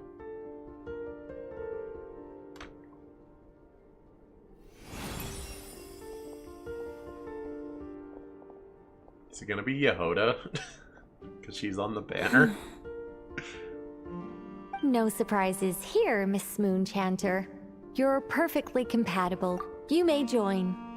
Doesn't seem very mage coded, so you're not surprised. You'd be surprised if it worked. Yeah, but he's so tough, though. You know, like he's the commander of the Nice Favonians. He's a big deal. But yeah, I feel like among the 3 of us, we were gonna have at least one reject, and it wasn't gonna be Lauma, and it wasn't gonna be Ether. So Nefer, perhaps. I'm getting a slight headache. Nope. Shame. You were so close. Yehoda? Whoa! I'm itching all over!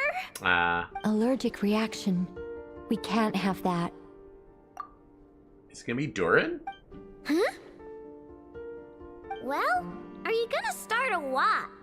The Hexenzirkel is an organization that cares for and protects children.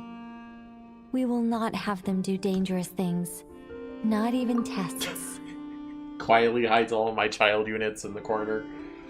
Don't look at them. They don't do dangerous things.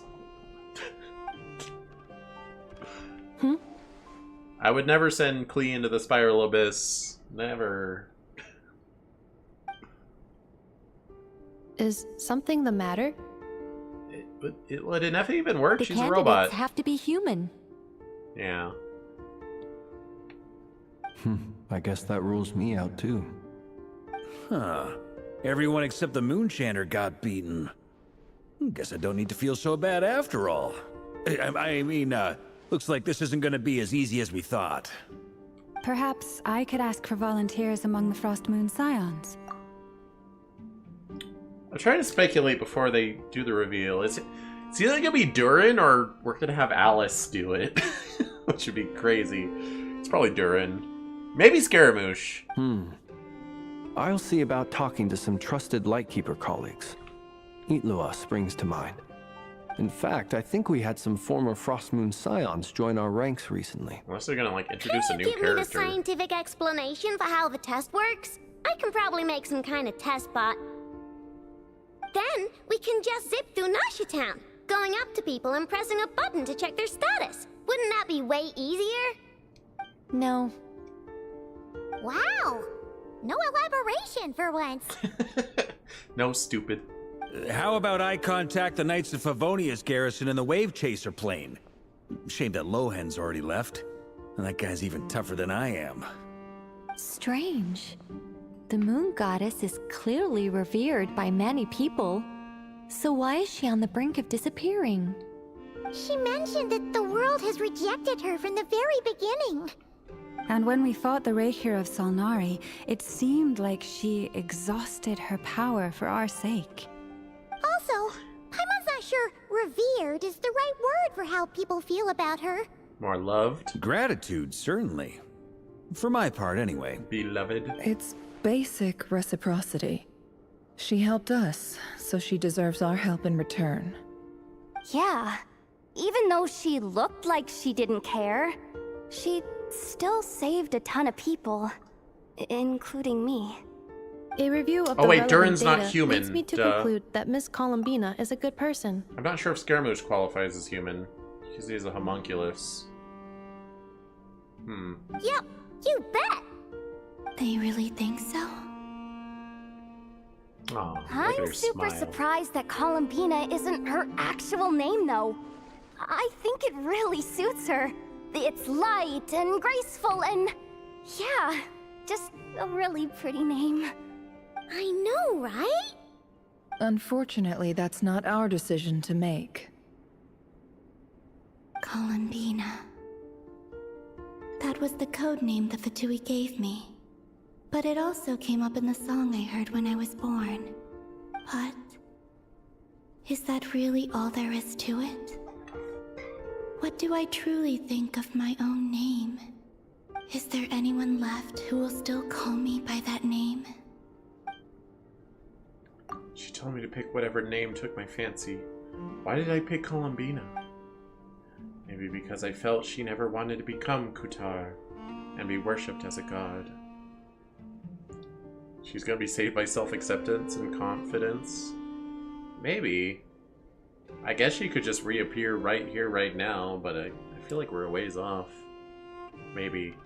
Then again, last time I thought we were ways off from the final showdown with What's-His-Butt. And then it happened. Moonprayer Night is getting closer by the day. We're running out of time. We need to look for other candidates. Then allow me to try. Oh, Arlecchino. What are you doing here? You contacted your friends via the Adventurers Guild. Sandrone has been keeping an eye out for something like that, so she informed me. Since I have the ability to accommodate a moon marrow, I should prove to be a suitable candidate. Oh yeah, she did take the moon marrow. When can we begin? I see. We can begin right away. Alright, my money was not in Arlecchino. How was it? Did you feel any discomfort? Not at all.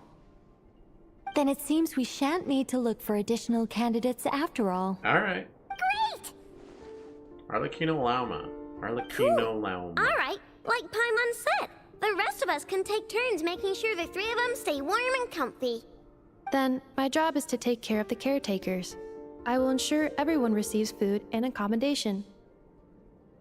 Let's do this. No time to waste. I'm ready as well.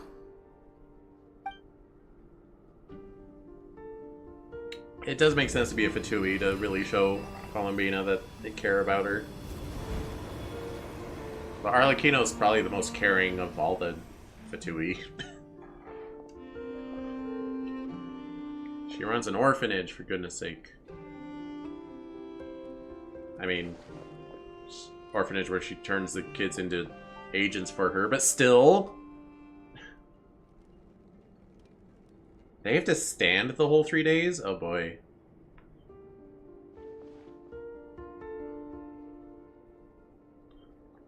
Yeah. Their poor knees. Oh, Ether's wavering. He's always built up so much. I'm surprised he's the first to waver. I mean, they wouldn't make Arlecchino look stupid, but... The sacred scroll shut. Could have been Llama. The stars grow dim, the people silent. The white sun sets, the silver moon rises.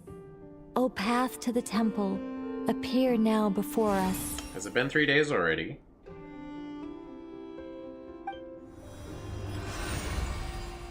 Wow! It really opened! So that's what all this is about. They've been trying to open this gate. Come, let us enter. Wait, we're gonna do a domain? It might be best to eat something first. Yeah. Take care to chew properly and swallow slowly. It will give your body time to readjust to the digestion process. They will head in soon. That's good advice. They will need to enter this gate. That's like happened before. People have fasted and then they just like chow down on food and they die because their digestion just like can't handle all that food, and it just doesn't work. You gotta eat real small amounts when you're coming off of a big fast. It's like warming up too fast. Oh, is that a thing too? That makes sense.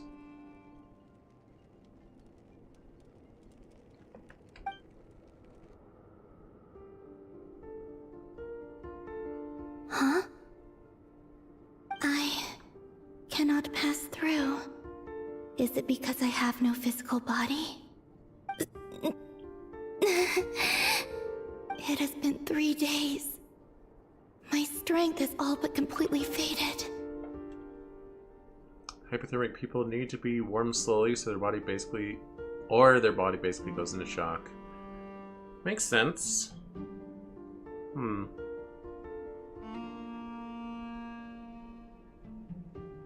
Is that like you just like can't put them in too hot of a room, or like just don't put a heater on them? Just like put them in the warm room and their body will slowly get there. Can I really hold on until Moon Prayer Night? Don't recall.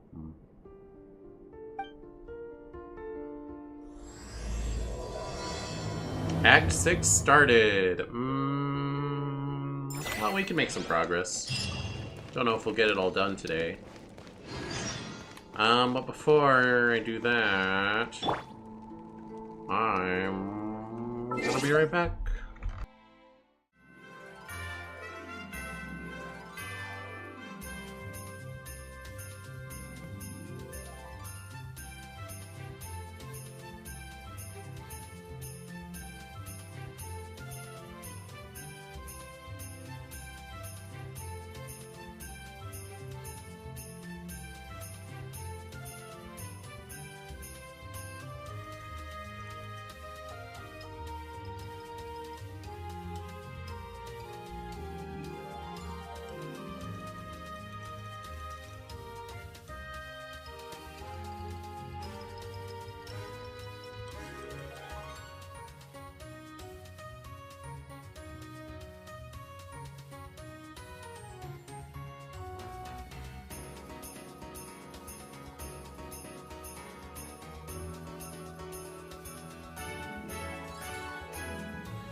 Okay, I have replaced my unhealthy snack of a bag of candy and Cheez-Its with healthy snacks of carrots and apple chips.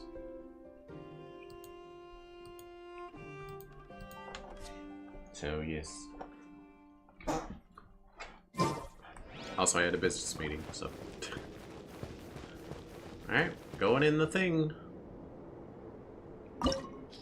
Wintergreen lifesavers? I feel like mint doesn't make a good snack. That might just be me. Recommend fire, huh?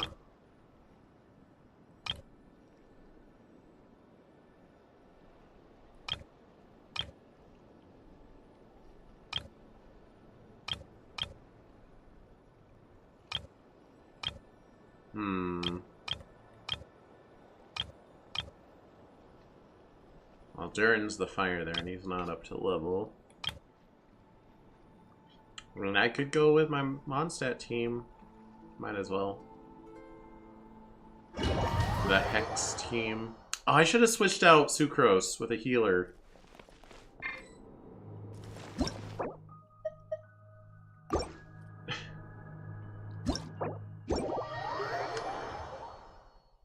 Yeah, just in case there's actual tough battles in here.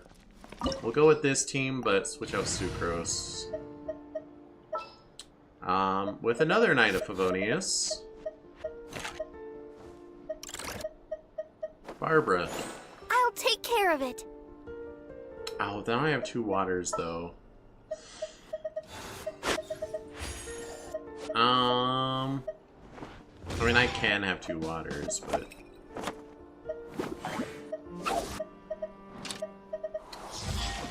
Actually, you know who's a very good ice healer? Is, Escoffier. Utensils at the ready. She doesn't fit the theme at all, but it's fine. She's a strong healer and a new element. Like Wintergreen plays sort of anyone every once in a while, very passively, not actually hungry, just like the taste. Yeah, I don't know, I always just see mint as like, oh, I need a breath mint, om nom. But not as like... Are these Not like I'm munchy, I want some Judging mint. by their clothes, they appear to be phantom Hyperboreans from the distant past. Honestly, I get like sick of mint chocolate chip ice cream really quick. That could mean they have some clues about the moon goddess's name, right?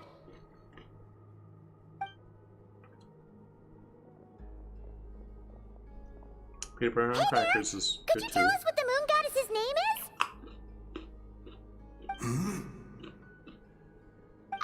Sorry. That's probably a weird question, huh? How do we explain this? The moons are long gone, and their goddesses are dead.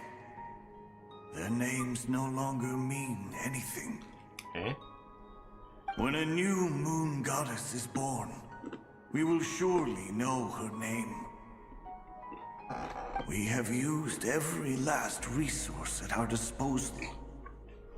All that remains is to wait, patiently and quietly. Did they make Columbina? Were the people of the past all this devout? It looks like this phantom doesn't intend to converse with us any further. Surely the new moon goddess he speaks of must be Columbina. Alas, Kuthar's birth came long after the age in which he lived. Salvation did not come. But, maybe if we find a phantom from a more recent age, they might know Columbina's real name. True. Keep an eye out. We should be able to tell which era they're from by the clothes they wear. So the party hats are the very ancient past. Nicole, nothing to say on the matter? Yeah, you've been pretty talkative this whole time. What changed? Oh, nothing. I'm fine. You all make good points. When the Hyperboreans speak of moon goddesses, they mean the 3 from truly ancient times. I can't imagine they would know anything about our current moon goddess. There once was a time when the moon goddesses blessed them greatly and protected them from harm. So, when the war between the gods and dragons plunged the world into chaos, it seems they looked once more to the moons for help, praying for a new goddess to be born. Yeah, that checks out. Let's continue on. Who knows what else we may discover?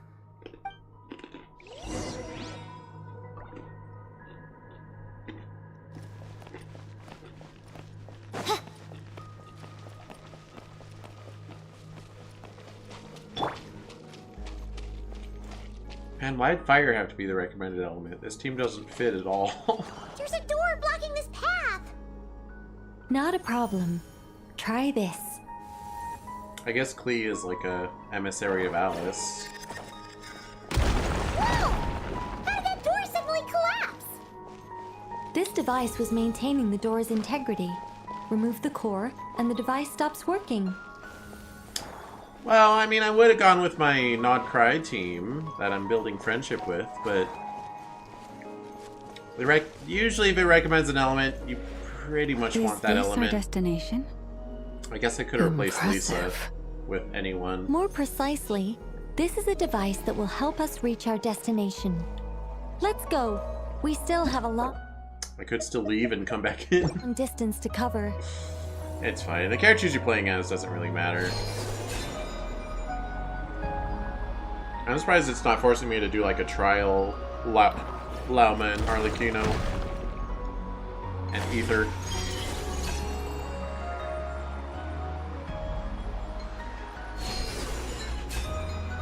Yeah, I'm pretty practiced at jumping between these.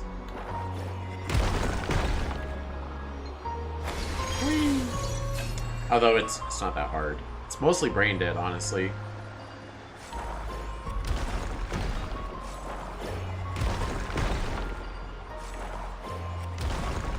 Out of my way, stones.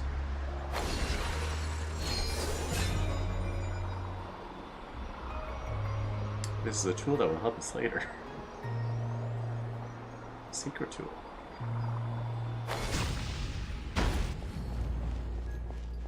Can I not take this one? La la la. The way ahead is blocked by broken rocks. Oh. If only we had an Let's explosions try that device expert with again. us. Remember the door from earlier? Well, I tried, but you didn't let me. Wait. Oh, right. I have to be all bluified. Can't just do that anywhere. Huh. So it works in reverse too. Oh, okay, that's what they're aiming at. Getting at. Woo.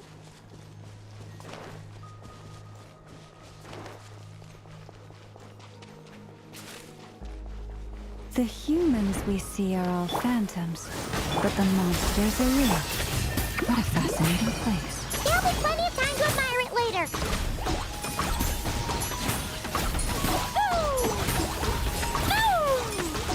My mom said that so sing-songly. This monster startled you? Understandable. Ooh, there's a whole bunch of artwork in here. Seems pretty old. Nicole, this is probably your area of expertise. What do all these paintings mean? Let me see. To understand these murals requires some knowledge of the history surrounding the War of Funerary Flame. I shared a little of this with Lauma before. Yes. I think I follow. The dispute between the Moon Sisters. The transformation by Nibelung. Sounds like a long story. Maybe it's one to save for when we get back, when it can just be Lauma and Nicole and none of us have to listen. Oh no, it's no trouble. I'd be delighted to share the tale again. Alright then. Tevat's 3 moons and their goddesses were brought into being by the will of Nibelung, the then ruler of Tevat. But when the heavenly principles came, they changed the world completely, down to its very foundations. The moon goddesses were nowhere near strong enough to challenge this entity. But the heavenly principles did not view them as heretical entities that had to be removed. Essentially, the 3 moons existed to keep this planet alive and operational, which did not directly conflict with the heavenly principles' aims. Nevertheless, the inherent precariousness of this arrangement would soon be revealed. Nibelung returned. Yes. He did, and thus began the War of Funerary Flame, a battle for dominance between Nibelung and the heavenly principles. Discord would soon emerge between the 3 moon sisters. One would voice the opinion that they should follow Nibelung, for it was he who first hung the moons in the sky. Another would argue that taking sides in the conflict would only bring the world closer to ruin. There was no telling where it would lead, especially since their creator had returned, bearing the perilous power of the abyss. Nibelung would eventually discover their disloyalty. He had all 3 imprisoned before transforming the moons into weapons with which to fight against the heavenly principles.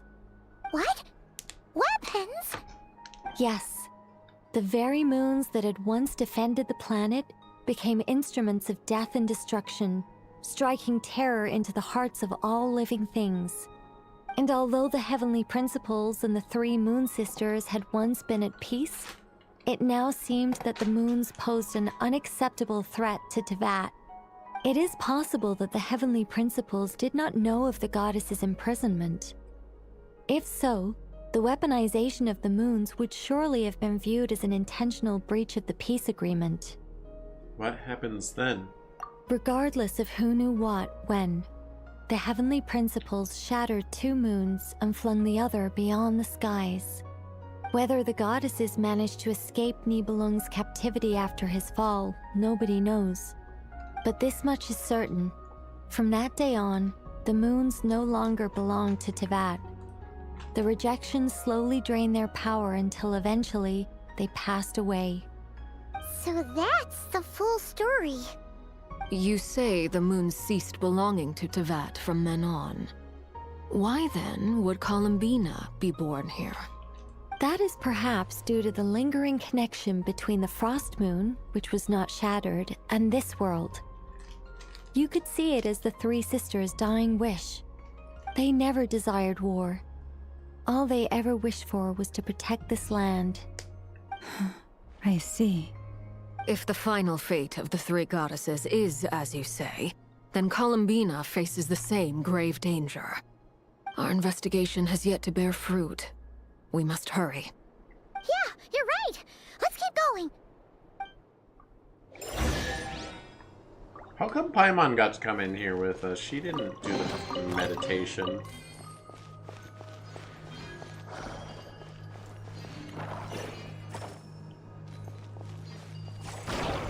Oh, drops if they leave.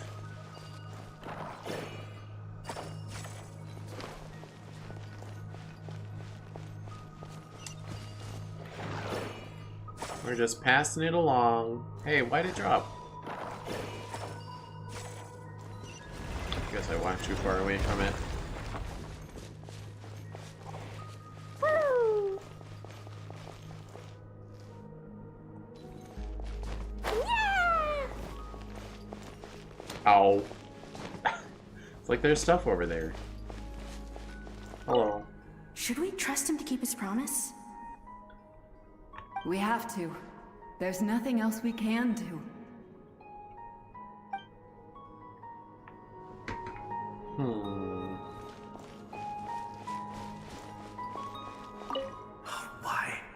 Why do the creators of this world no longer show mercy upon their people? Remember his words. We must change our fate with our own hands. Wait, that's odd. Who is he? Is something wrong? No, not really. It's just that over 30 possibilities emerged in my head, so I can't be sure who he is. It's been too long. My memory isn't as sharp as it once was. Relatable. Okay. 30. Wow. Impressive. I wasn't sure how long the rail section would be. I didn't want them to cut off. Because Genshin does it sometimes where their yapping is way shorter than like the distance you have to travel before the yapping stops.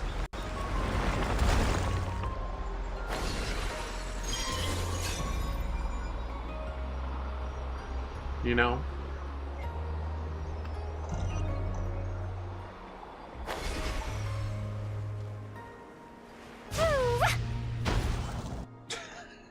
Sound of her landing.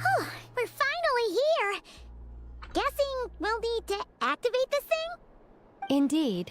I was a little worried about that at first, but as we got closer, I sensed that the Kuvaki within it flows unimpeded. It should be functioning normally. The only issue is how to activate it.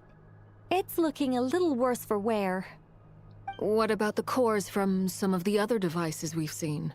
Can we repair it using those? In all likelihood, yes. I imagine that would have been the Hyperborean's backup plan. Let's look for some cores.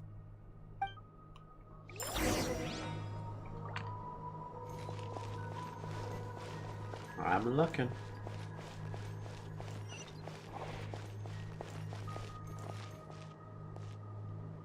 La la la.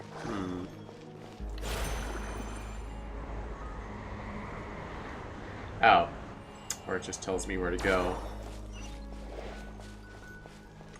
Didn't notice the waypoint.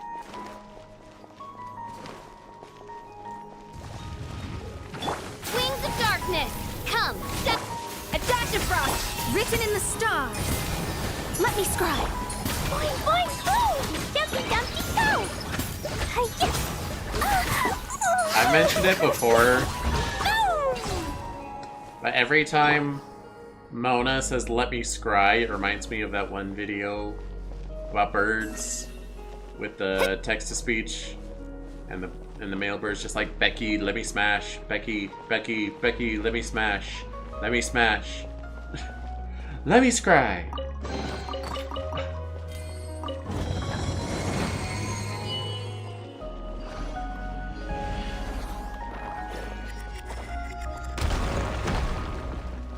Get wrecked. Just gonna drop out here, huh?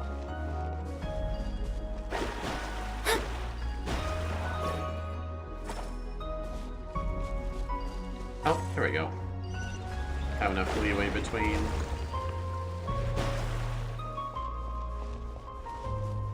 Paimon found a core!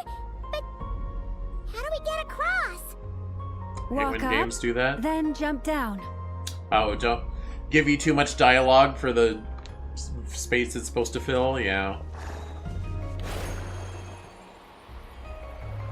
It's annoying.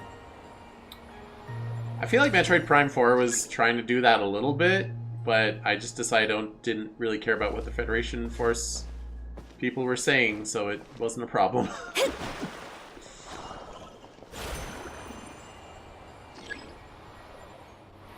Kavaki and Power Space, take device core on the pathway. Is there one I can see?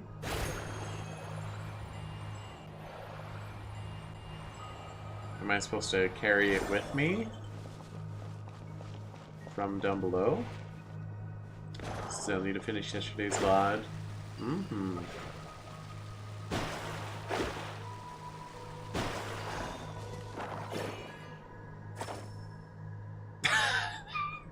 That was really janky.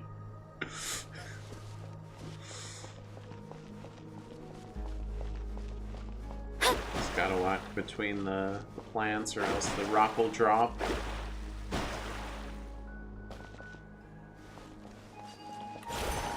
Oops. I'm trying.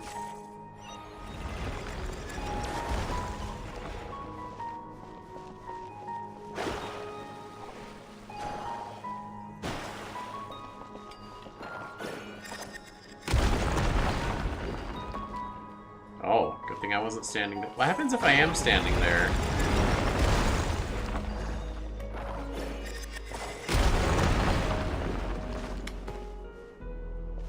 well, but...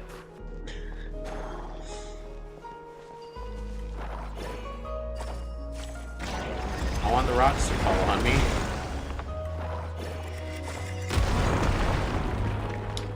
Yeah, that's about right.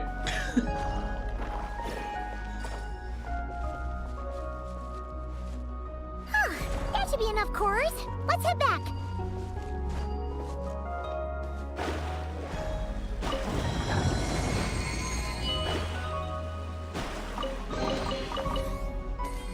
So, do I need to take that core too? Can I take both of them? No.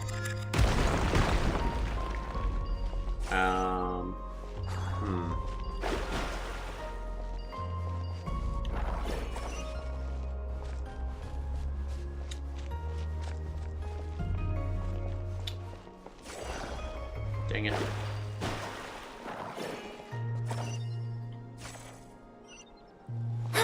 Go get the other one.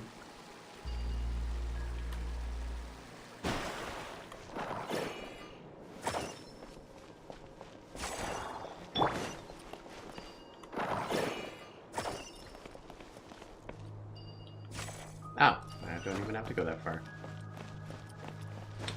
What's this? Only this one's important, I guess. Protect The device is up and powers. running. Mm-hmm. It's hard to believe that the ancients were capable of constructing such things. Paimon sees our destination! It's right up ahead! Yes, let's go. Oh.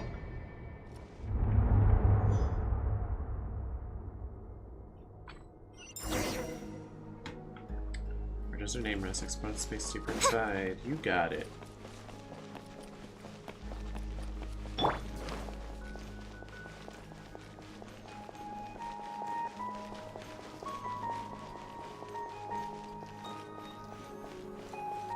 Alright, I explored.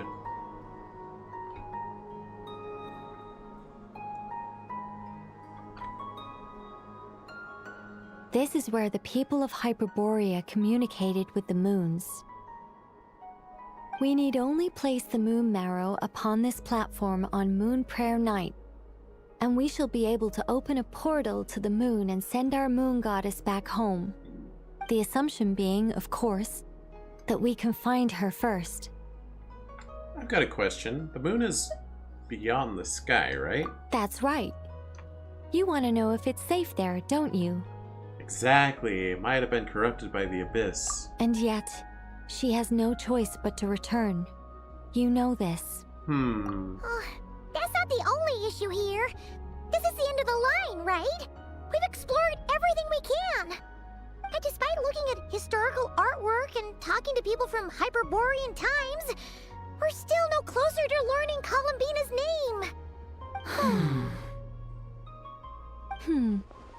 If it's not too much trouble, could you tell me exactly what Alice said to you about finding her name? Oh, sure. What she said was... Then your first job is to find it.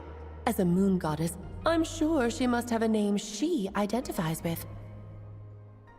Neither Columbina nor Kutar is her true name, and she's never really accepted either of them. Is it not also possible that she has never had a true name? Not at any point in history? That would be a hard pill to swallow. But at this point, we may have to accept that that is the truth. No one knows how she came into being, and she certainly doesn't have parents in any sense that we're aware of. Perhaps she was never granted a name at all. But does that mean there's no way to get Columbina back? She's just gonna disappear and there's nothing we can do about it? No, she has to accept her name. Huh? Wait, why all this pessimism? Was it the way I phrased this question? You all seem to be taking this in completely the wrong way. What do you mean? Well, just because she's never had a real name in the past doesn't mean she can't have one now. What? Think about what Alice said again. She never once said that you'd have to find a new name, did she? Are you saying what I think you're saying? You want us to grant her a name? Yes. Names are anchors that connect us to the world. If she doesn't have one already, then all we have to do is create one, no? It's like... yes. Traveler, when you first arrived in Teyvat, do you think you would have turned around if someone behind you shouted, "Hey, Tumaini"? Wait, what? My name's Ether. No, I wouldn't.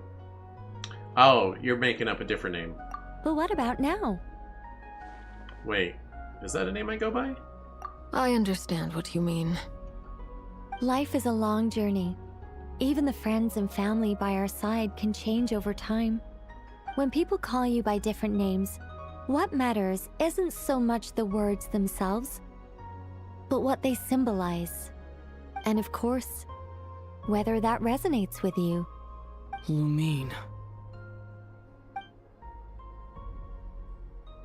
So, close your eyes and picture the moon goddess in your mind. If you were to call out to her in this moment, what would you say? Columbina. Columbina. Columbina. Paimon would call her Columbina too. Well, she has long forsaken everything that Kuthad represents. I think from now on I should call her Columbina too. Well, it sounds to me like you found your answer. Are you sure? Is it really that simple? We haven't found her this whole time, and not for lack of trying. For a journey like this, the process is every bit as important as the outcome. Had you not searched far and wide, rejecting every other answer you were offered? How could you have come to an answer you felt was finally correct?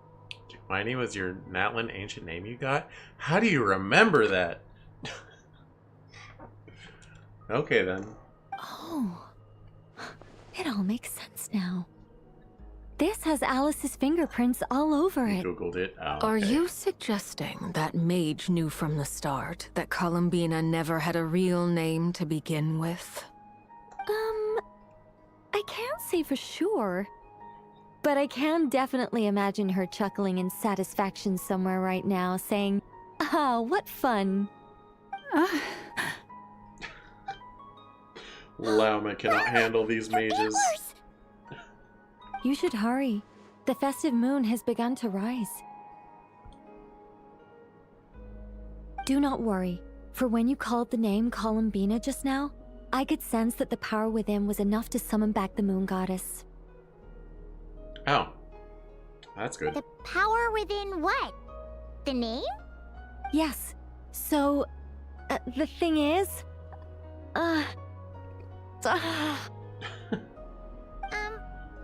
What's wrong now? This is so annoying. I really want to explain how that whole thing works. Starting from the founding principles of Teyvat and... Oh, I could talk about this for hours. But... Deep breaths, Nicole. Deep breaths. You're an angel.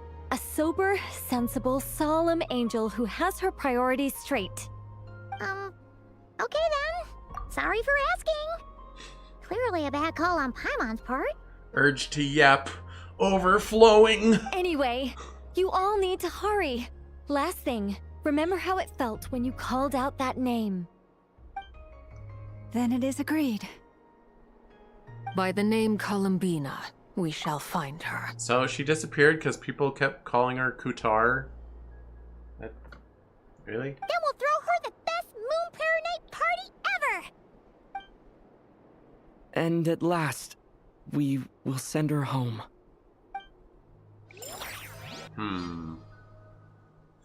She's trying so hard to be good.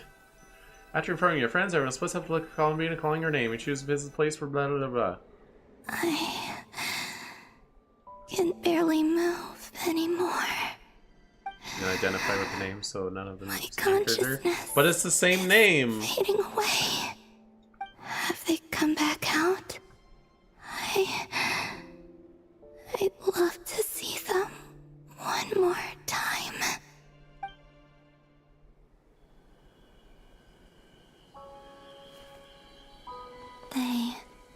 didn't make it.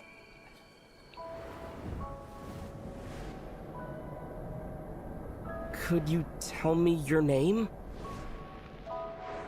My name is... Columbina!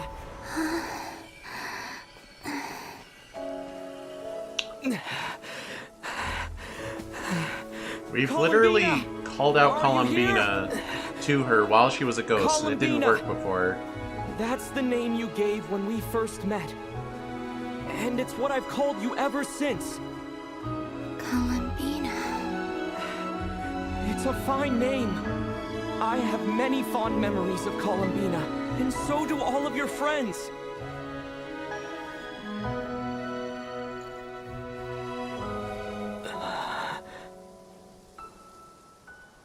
If you like this name...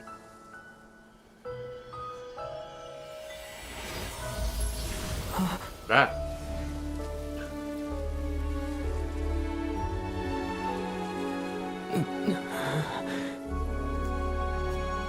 Looking for me? Teehee.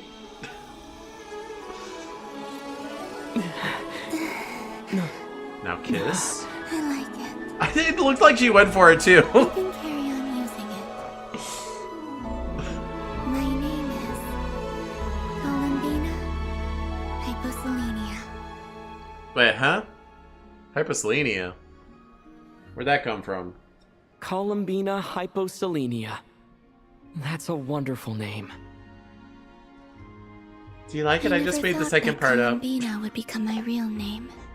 But after I met you and my other friends, the things that this name stood for slowly began to change.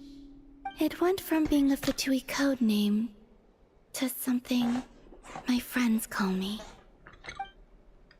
How much she's changed since we first met. She never used to share her innermost thoughts. What is it? Why aren't you saying anything? Oh, I was trying to speak directly into your mind, like Nicole. Did it work? I'm just so happy for you. Thank you. So, where's everyone else? We can go and meet them very soon. Everyone went to different places to try calling your name. Great. I'd like to thank them as well. Everyone's done so much for me. Searching for my name, entering those ancient ruins. Huh? Wait, so you were... Yes, I was there. Not physically, but my consciousness was still holding on. I followed you the whole way. Starting from when? You turned around and called out my name while you were in Nasha Town. Do you remember?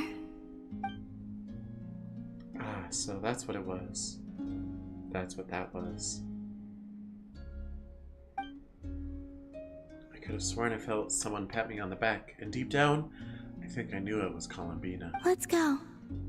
We don't want to keep them waiting. Sure. In that case, come with me. But... Before that, could you call my name one more time? Sure. Come with me, Columbina Hyposelenia. Was Hyposelenia mentioned anywhere? I don't remember it. Columbina spreads good news to your friends, small animals. But since not everyone speaks critter sign language, some friends took longer than others to get the message. Hyposelenia beneath the moon. That makes sense. Hypo is under. Selene. Selena is moon. Or Selene.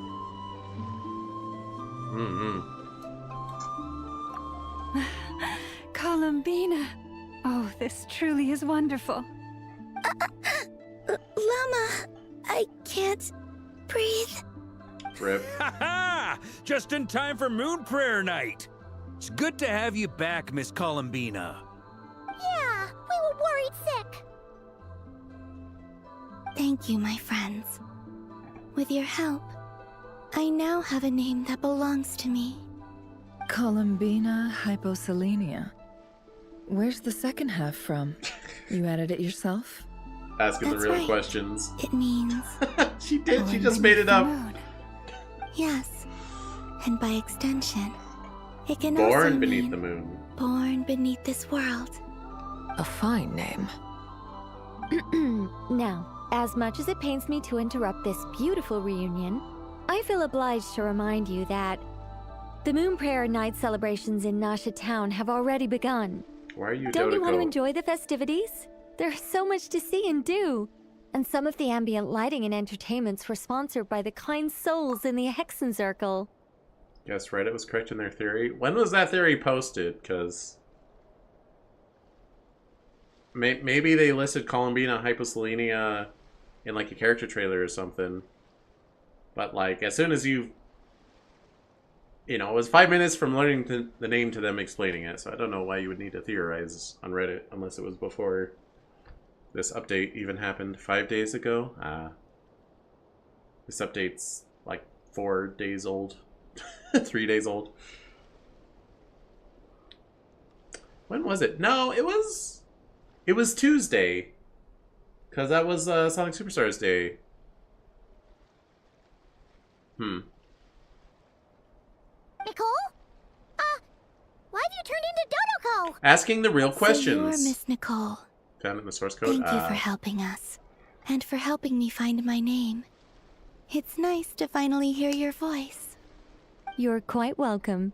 Guiding lost people to hidden treasure is what we Seelie do. You're not a Seelie. And if you ask me, spiritual treasures are far more precious than material ones. Chests are all well and good, but this was what it's all about. Ah, so satisfying. Columbina did experience chests just now. Anyway, I had to go help Alice. It seems like she ran into some trouble. That's why I couldn't be here in person. But don't worry, we're with you in spirit. We'll be celebrating right along with you. Keep an eye out for the Hexen Circle's festive stalls in Nasha Town. I think you'll like what we came up with. Alice said she even managed to rope B in this time. B? The Frost Moon Scions have also prepared various letter attractions. names. I believe Aino, Nefa, and their crew are setting things up as we speak. On that note, Nefer, about that request I made. It's all in hand. Yehoda is on site to ensure that everything goes off without a hitch. Wonderful. In that case, Traveler? Got it. Come on, Columbina. It's time to celebrate the best Moon Prayer Night ever.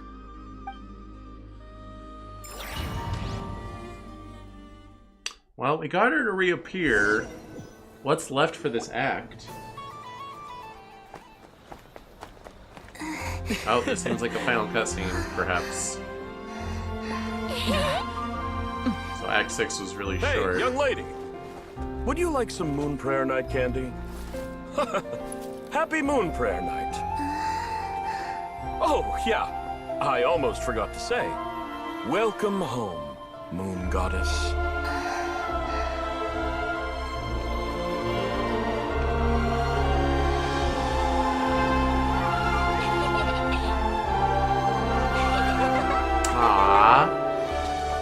Welcome home, Moon Goddess. Oh, they're all dressed up as her. Welcome home, Not all Moon of them, but Goddess. some of them are. Welcome home, Moon Goddess. That's interesting. Turning Nasha Town into her home is a festive gift. A rather brilliant idea. Perhaps this is what Nod-Krai, Columbina's home, should have been like all along.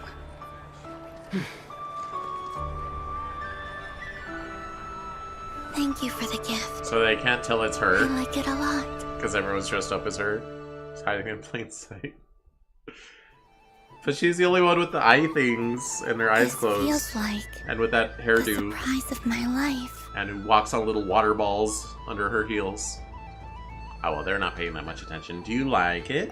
I do. I never imagined I'd ever get to enjoy Moon Prayer Night with everyone so freely. Her cosplay is better. If you're happy, we're happy. Quite a strategy you came up with. Hide the tree in the forest. It's not your usual style, Lauma. Is there something about Moon Prayer Night that enhances what's in your head as well as the antlers on top? Apparently so. It even inspired a perennial penny pincher to use their resources for a greater cause. It truly is a magical festival. Got her.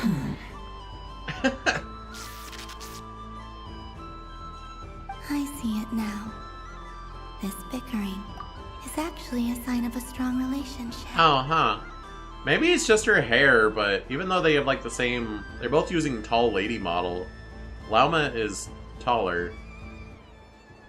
No kiss. I was gonna say the sexual tension in here is through the roof. Huh? What's everyone doing here? Oh! Miss Columbina, you're back! Yes, I'm fine now. Thanks for your concern. How's your progress with Alice's assignment? Very well indeed. I've never heard her sound so excited. Isn't she always quite excitable? Not like this. This time her excitement seems more serious. Seems like she's had a major breakthrough. She said she'll contact us once she knows more. In the meantime, we're free to relax and have some fun. Enjoy the time off while it lasts. I have a feeling that our next task won't be so simple. Interesting. I should go. I still have a few things to attend to at the Frost Moon Scion stall. And I think I'll take a look around. With any luck, this once-in-a-year festival will come with once-in-a-year opportunities. Oh, right. Hold up a second. Where's Varka? Columbina's still like trying to leave after this, so we do have some unsettled business. I believe he made a beeline for the flagship the moment he entered Nasha Town. Ah, that's Mondstadters for you. They know what they want when festivals roll around. Goodbye They for love now, Columbina. alcohol. I hope you have a wonderful night. I will.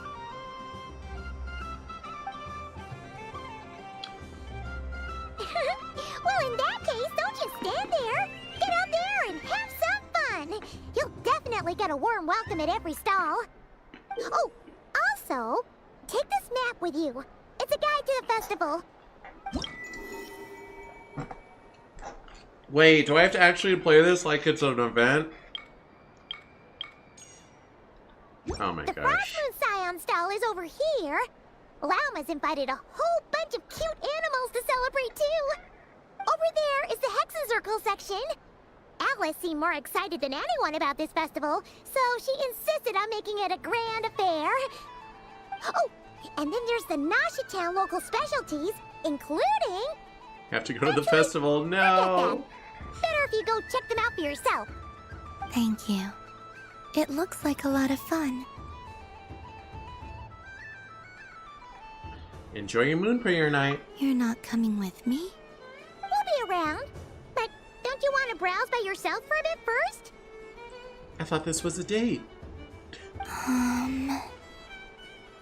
We'll be nearby. Yep.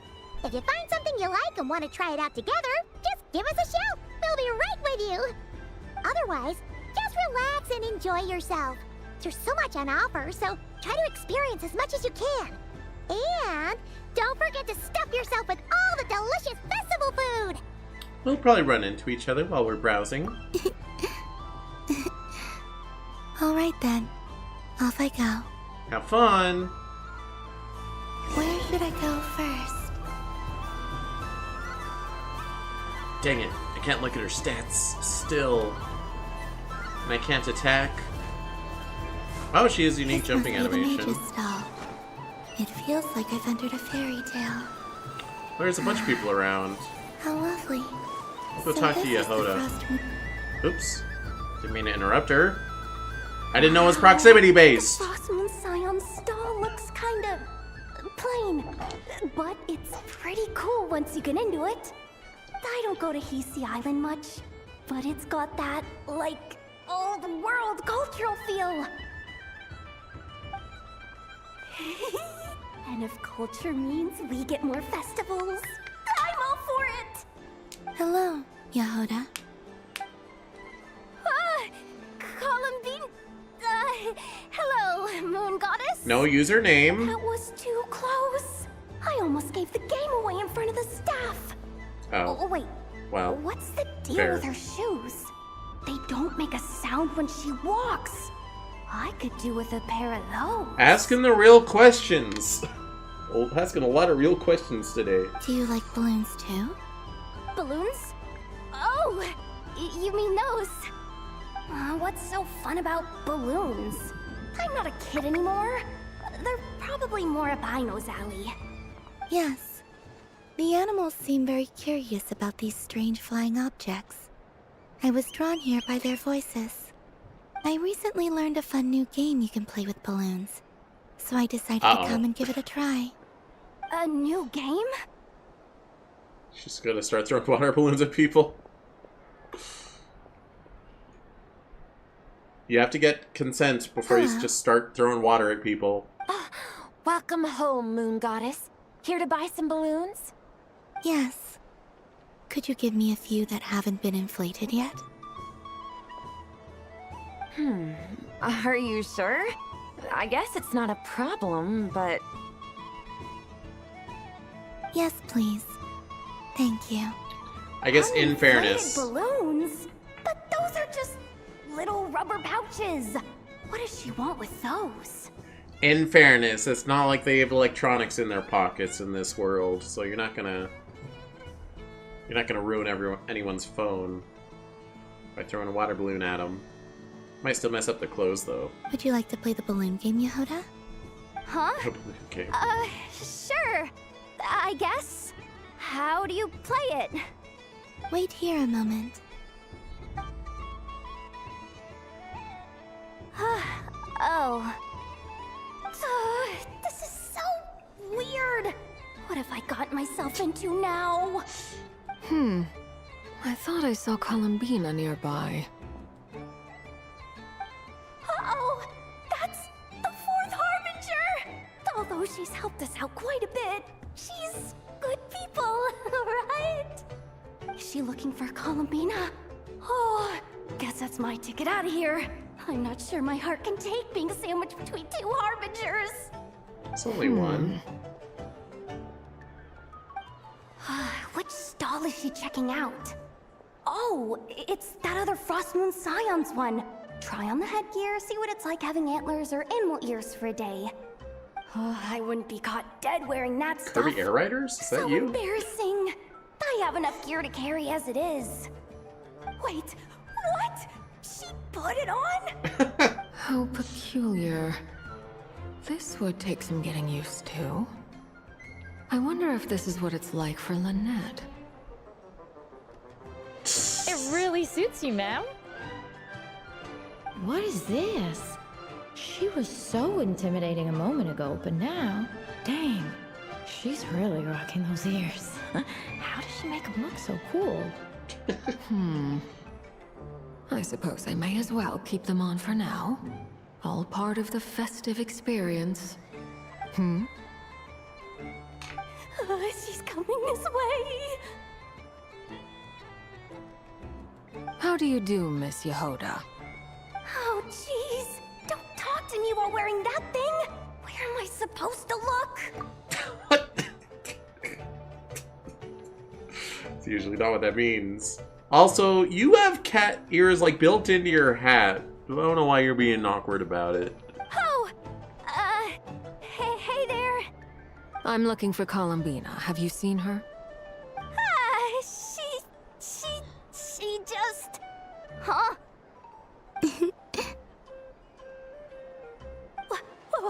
Wait, is that what she meant by balloon game? Yeah. Just gonna throw it. Both of them. Oh. No fair! How come I get caught in the crossfire? Well, she was gonna throw it at you in the first Ambush place. from the rear? Is this a declaration of war, Columbina? Would you like to play too, Arlecchino? Seriously? Are they gonna start some beef right here, right now? Gladly. That said, I believe there is another who would like to join. Oh, never. Boss Nev! Thank goodness! You've got to get me out of here! Things are kicking off big time! She's not even reacting. I'd like 10... no, make that 20 balloons, please. Uninflated. What? Miss Moon Goddess, I hope you're prepared to pay the price for assaulting my employee. Welcome to the game, Nefer. Just to be clear, let's keep this a fair fight, okay? No strange powers, please and thank you. Naturally. Don't just stand there, Yehoda. Aren't you going to team up with me? Huh?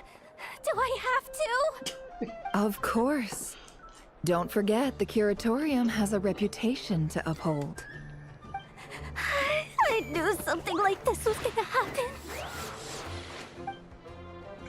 Rip Yehoda. Oh, cute.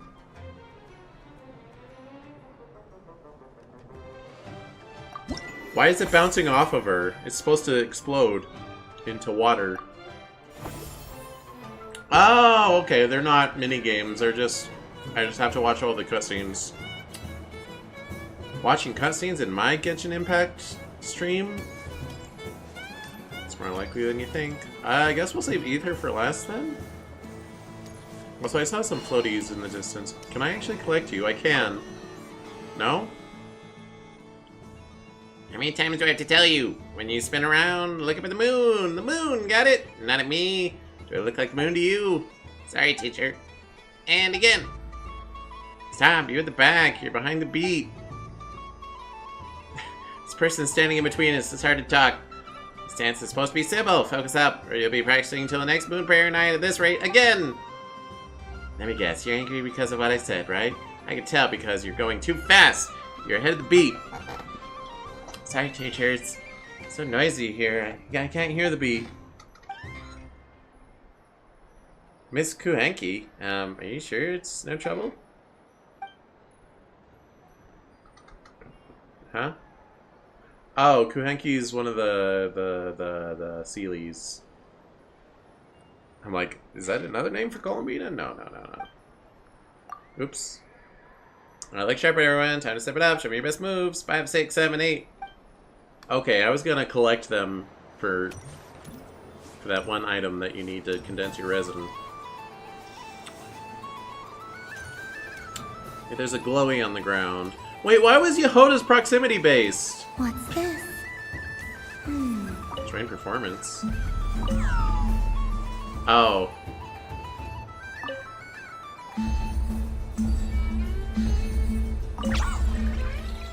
Rhythm Heaven. Yay, money. 10k more, that's not bad. Uh-oh. I walked too far. I wish for a never-ending supply of laka berries.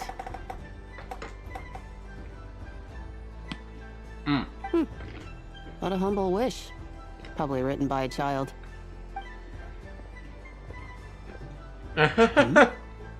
Is that Llama the Moon Chanter? It's Llama's wish.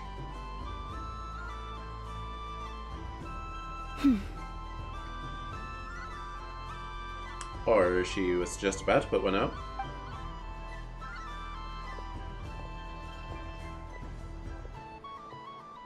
I wish that the long plume ibises would stop biting me. Oh dear, poor Llama. Stop showing so much skin. That's how you get bit by bugs. All right. Stupid. I'll write that one down for you. Oh, I see. She's doing it for animals. I got it. While everyone else is celebrating Moon Prayer Night, you're as busy as ever. I don't mind. It's rewarding work. A good kind of busy. My antlers are at their heaviest tonight, and the Kuvaki waves are especially strong. But as I help these dear friends hang their wishes up, I feel a great peace within myself that is hard to describe. You see, They are all such beautiful wishes. And they are ones that we can fulfill by our own strength. Do you blame me, Llama? I want to hear your honest answer. Blame me for what? It is by the help of so many people that I can return to the moon.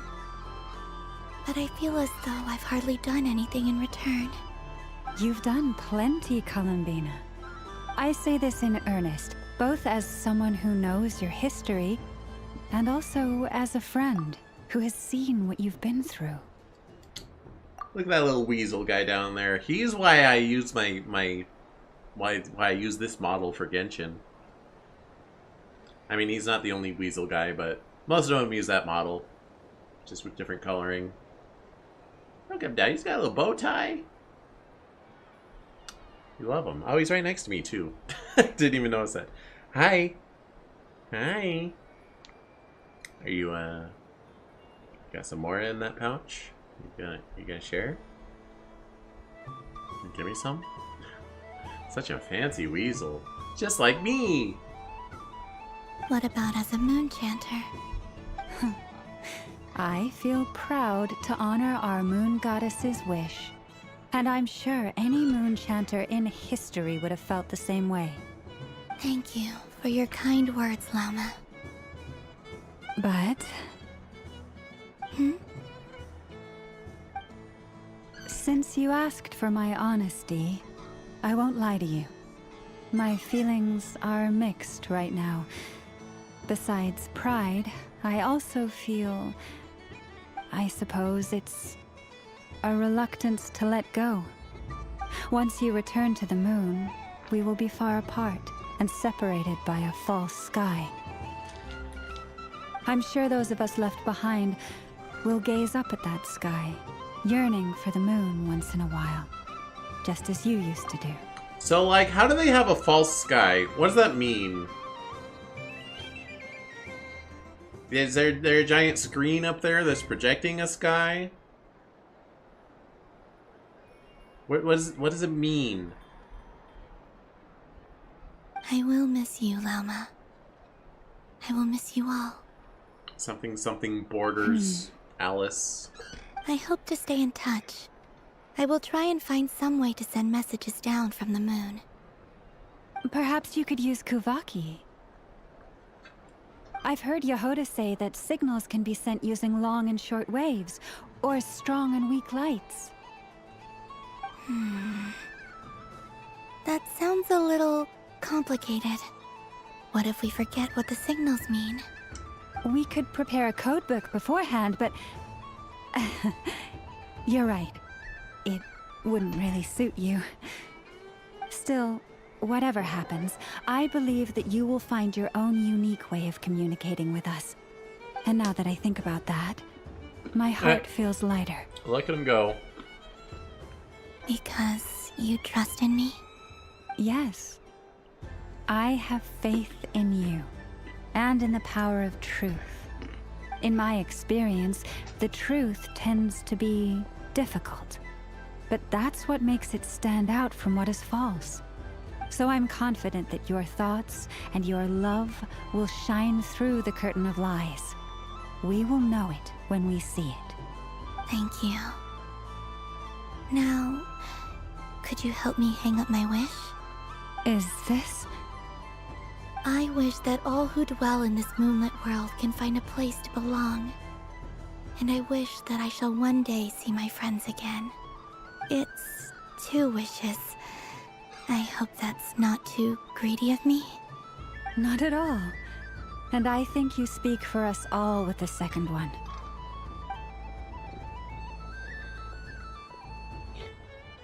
I shall continue to pray until the day that all of these wishes come true.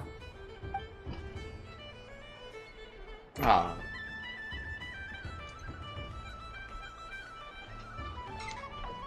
Cute.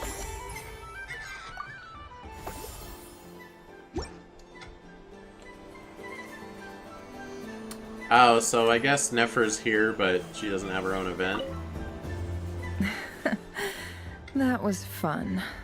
It's a shame Ashru doesn't like playing with water. Or I'd have roped him in as well. Who? Oh, your cat.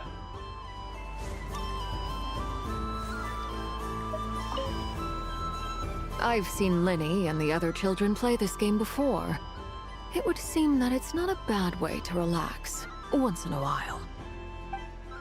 But you're a fire type. You're weak to water type.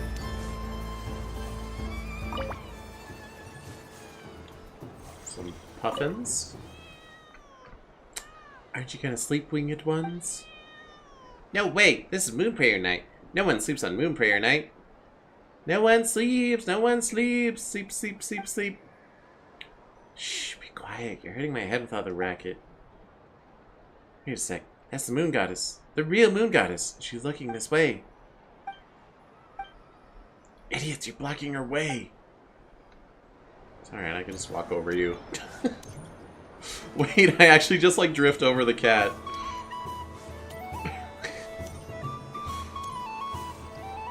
How you feeling now, Yehoda? I just had a water fight with 2 Fatui Harbingers. Pretty scary, but also surprisingly fun. Columbina isn't a harbinger. If Marionette was here, that's a different question. Yes. May everyone's wishes come true. There's an implied string attached to this balloon, but I don't see it.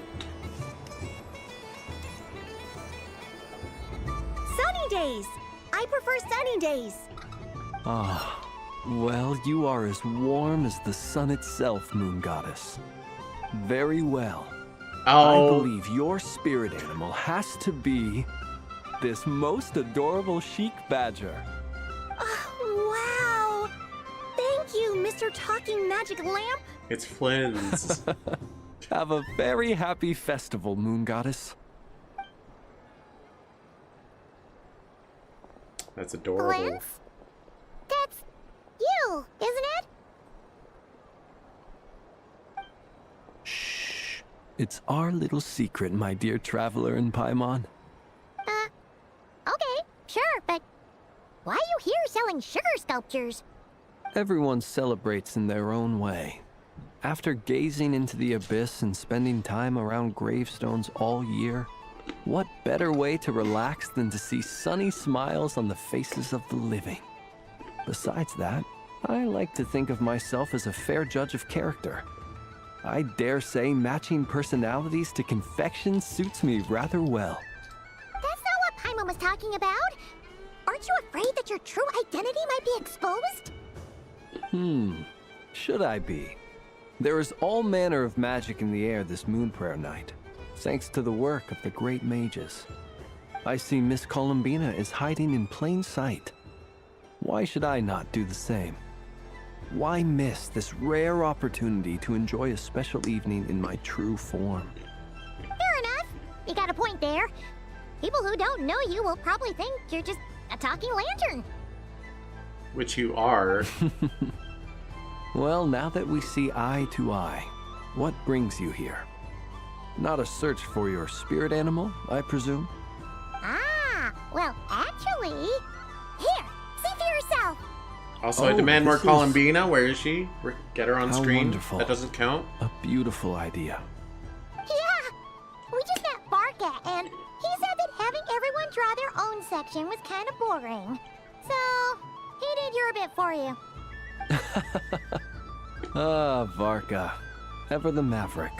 I see his artistic skills are truly one of a kind. In that case, I shall paint something on Mr. Albedo's behalf in a short while. What? Why not now? Ahem. Welcome home, Moon Goddess. There she is. Whew, that was close. Hello, Flynn's. She recognized you right away! What keen eyes you have, Miss Columbina. Especially considering they are shut. So, like, does she see, or she been working off of sonar this whole time? I did not see you. Rather, I sensed you. I can sense the fluctuations in Kuvaki all around me. One would expect no less of the Moon Goddess. Might I interest you in some candy? Yes, please. Excellent. I shall make some for you right away. Hmm? Not a pre-made one? Something the matter, Miss Columbina? What about my spirit animal? All the other children carrying sugar sculptures are talking about it. Wait, is she taking the test seriously? Ah, my apologies. How could I neglect that? You are quite right, Miss Columbina. Every one of us has a magical creature living in their heart. Would you permit me to help you find yours? Yes, please. Do you prefer the day or the night? Night. Which of the 4 seasons is your favorite? Winter. Think of a perfect day. What is the weather like? Sunny, rainy, or perhaps cloudy? Rainy in the morning, sunny at night. In winter? What kind of answer is that? Forests, lakes, and open seas. Which do you prefer of these? I like them all. Imagine you opened your very own shop. What would you sell there? Moonlight, I think. What? Wow, Paimon would totally shop there. How much would you sell it for? It wouldn't cost anything. You'd just need to visit. Aha! I believe I know what your spirit animal is. Here, for you. Oh, it's a Kohenki! Indeed. A free-spirited being with a deep love for all things here in Nod-Krai, who selflessly lends her aid to as many people as she can reach. It is the perfect fit for you, Miss Columbina. Thank you. Flynn's. Now I want to give this a try. It would be my honor. But you shall have to forgive me. We have known each other for quite some time. I doubt there is any answer I could give that would come as a surprise to you. Wait, so I was going to do it for you? Would you accept this sugar sculpture as a token of our friendship? It's a lantern. Hey, why don't you two go enjoy your candy over there? Paimon wants to try out this spirit animal thing too. Right, Blitz? Come on, play ball. I got this drawing done. But I want to hear Paimon's answers. Ah, but it'll probably take ages. Paimon's a complex soul. And we don't want your candy to melt while you wait, huh? Oh. Okay then. Honestly, the writing's on point today. Phew. Nice excuse, Lady Paimon. That was some quick thinking. Yeah, no thanks to you. A little help next time.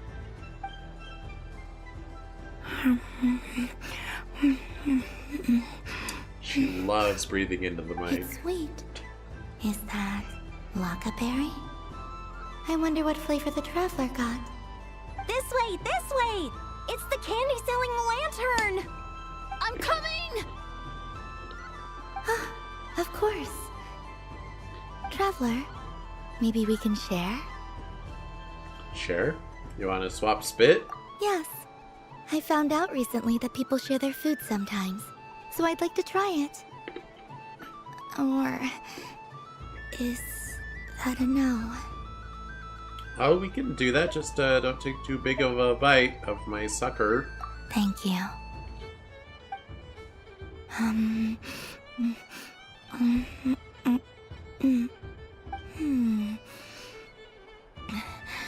Yours is a little more sour than mine. Here, you try it. I'll just have a little nibble. Are you sure? Amazing. What is? My sugar sculpture has shrunk, yet my heart is filled with feelings of sweetness. I will remember this feeling. Would you take like another bite? Sure. Freshman science. Yeah. Cute, cute, cute, cute, cute. What if I talk to you again? Something about festive lighting always has a way of putting the warmest smiles on people's faces. It is a little weird. She has like a minimum step. So if I tap forward and let go, Like, forward, let go. She, like, has to do the full step, even though I... But I have to hold a certain amount. If I just flick it, then she doesn't go that far. She definitely moves way longer than what I'm holding it for.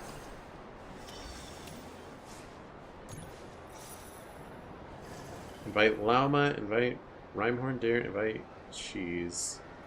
We're gonna invite llama. If this were any other day, I'm sure it would make for a great photo opportunity. But Moon Prayer Night has rendered my antlers uncomfortably large. Doesn't it look like this rhymehorn deer has 2 sets of antlers? Can't really see them. Oh, I guess I can do all 3.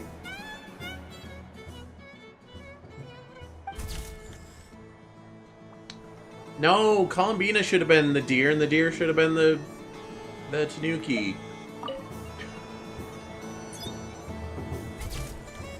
And done! Here, take a look! I think it looks quite funny. Well, Paimon thinks it's super cute. It looks like a silly chic badger and a rhymehorn deer that's about to fall asleep. Silly in what way? Maybe I'll stand on the chic badger's side instead. It looks like we've attracted the attention of quite a few animals. Let's make room for them. Eh? Why do we have to make room for animals?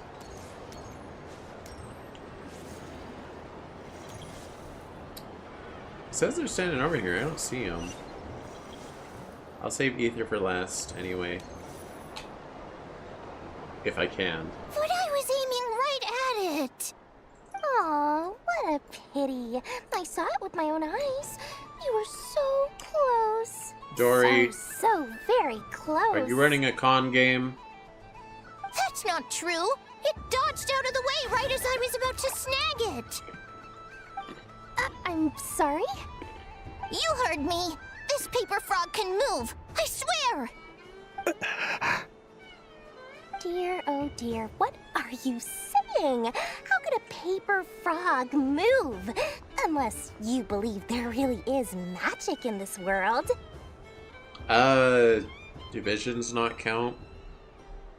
Animals want to take pictures too, yeah. Even if I, the mere humble merchant that I am, knew such magic, surely I would not use it on a paper frog. I'd sooner give Mora legs, so you could walk right into my purse. My dear, dear customer, why not have one more try? This time I'll give you 12% off, a very generous discount for one of my most regular customers. Just think about how much experience you have under your belt now. You're sure to win the next one. Darn, I used up all my coins. I'll be right back. Just gonna fetch some more from my house. Take your time, but don't take too long. This event is Moon Prayer Night only. Miss it, and you'll have to wait a whole year before I'm back. Not the FOMO. Next customer, please. Welcome. Alright, don't scam Columbina. You better not. You can scam children all day, but not Columbina. Whoa, whoa! What's this big one doing over here? How do I tell my employees not to go running around this time? Shooting them a glance won't work. I haven't known them long enough. Dory? Why, hello there, Miss Columbina. Would you like to play my ring toss game? The rules are very simple, and it's easy to get the hang of. How much for a round? Oh, first time's free. Not a single mora. After that, well, we can cross that bridge if and when we come to it. But with your sharp sharp skills, I'm sure you'll win all the prizes in one fell swoop. All of them? Aren't you gonna... That was an obvious enough hint for them, right? Aren't you gonna have to close down for the night if you run out of prizes? Hold the ring toss button, aim prizes, Columbina will toss ring when it's released. Okay. Okay, but they are moving. Here comes the ring! Oh, Peanuts. Dang it. Change tracks. Roselle, should we move or not? Just a tiny bit. All right, then I'll... Oh, sugar plums, not the clock hands. How do I move the legs again? I don't know what's happening. Stop it! Stop dodging! Was that one not even part of it? Dang it. I'm bad.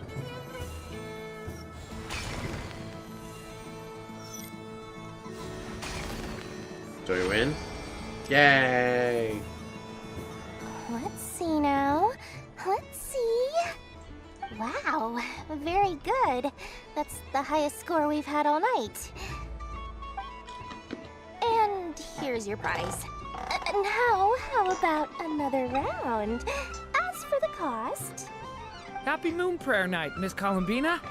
Happy Moon Prayer Night, Durin and Hat Guy. Are you here to play the game? Yes.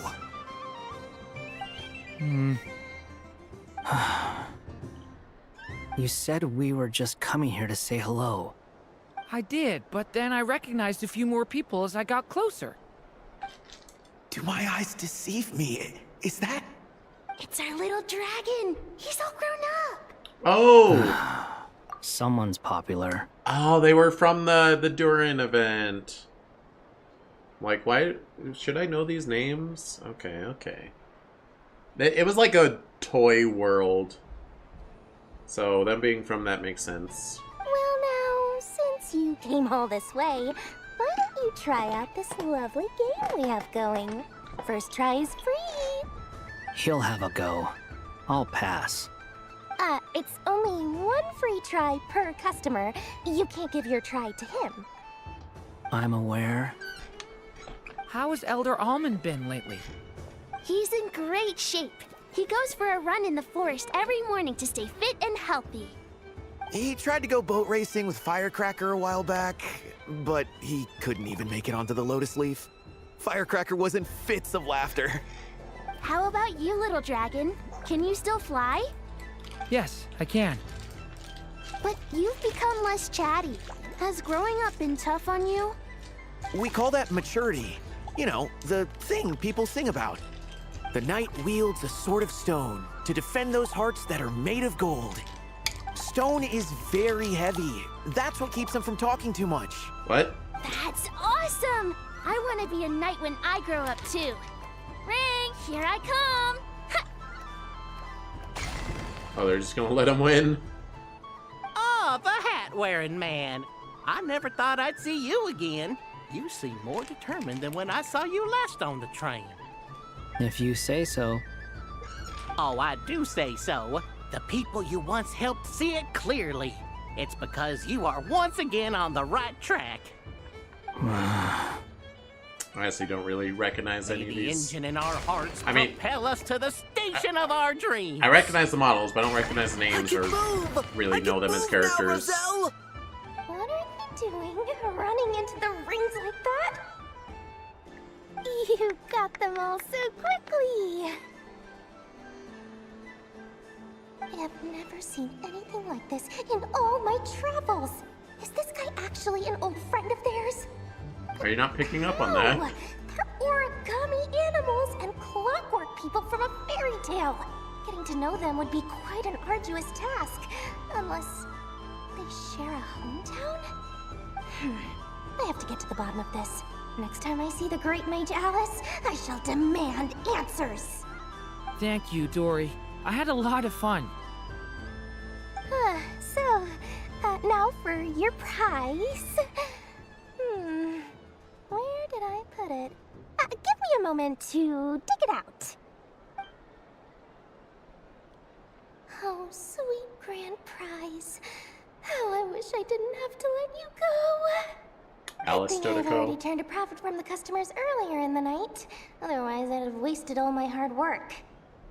Okay, I'm back. for 2 seconds and someone's already claimed the grand prize? Oh, well, these things happen, you know? Perhaps you'd be interested in one of the other prizes instead. We've got all kinds of wonderful goodies here. Is this the thing you wanted? Here, you can have it. You can have the Nicole Dodico. But don't worry about it. It will be happier with you. Oh, thanks so much, Miss. Moon Goddess. Oh, goodness gracious, Columbina. Give me strength. How am I supposed to make any more money from this child at this rate? Daddy, look! That's the game I was telling you about! New target. Forget it. She is the Moon Goddess after all. I'll think of some other way to swing this. Maybe I can try to hook this new kid. Huh?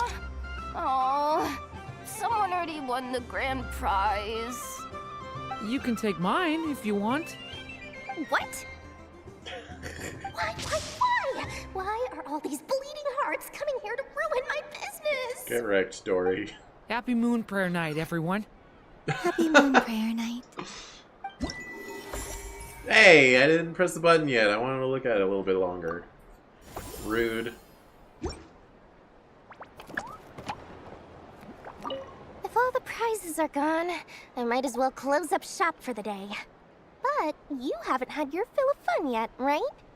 So the next time a customer shows up, you're going to have to run faster, all right? And remember, run out of the rings, not into them. Good What's luck. this? Should I give it a try? What's this? Cranberry. Come on, Citrus. One more round. Just one more. But my neck... oof. It's acting up again. You should take a break. Health comes first. Yeah, don't push yourself. We'll find someone else. Hey, don't look at me. I'm the referee. What are we gonna do then? Do you need any help?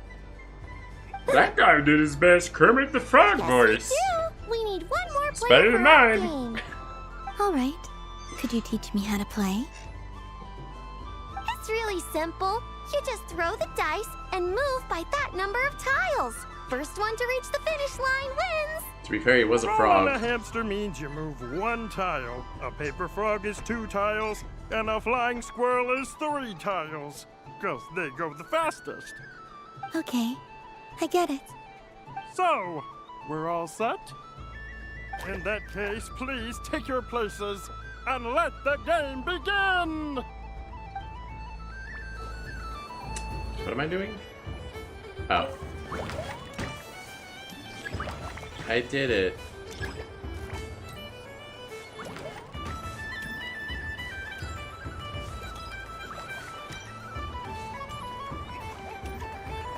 Okay. And roll again. So it's Candyland, basically. And the winner is the Moon Goddess! Yay! Congratulations! Okay then. You're just sitting here, huh? I demand you turn sexy. A soft and furry creature that bounces and jumps. Welcome home, Moon Goddess. This one talks too.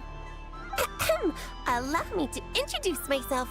I am a Dodico from a distant archipelago, the most mischievous of all my Dodo brothers and Dodo sisters.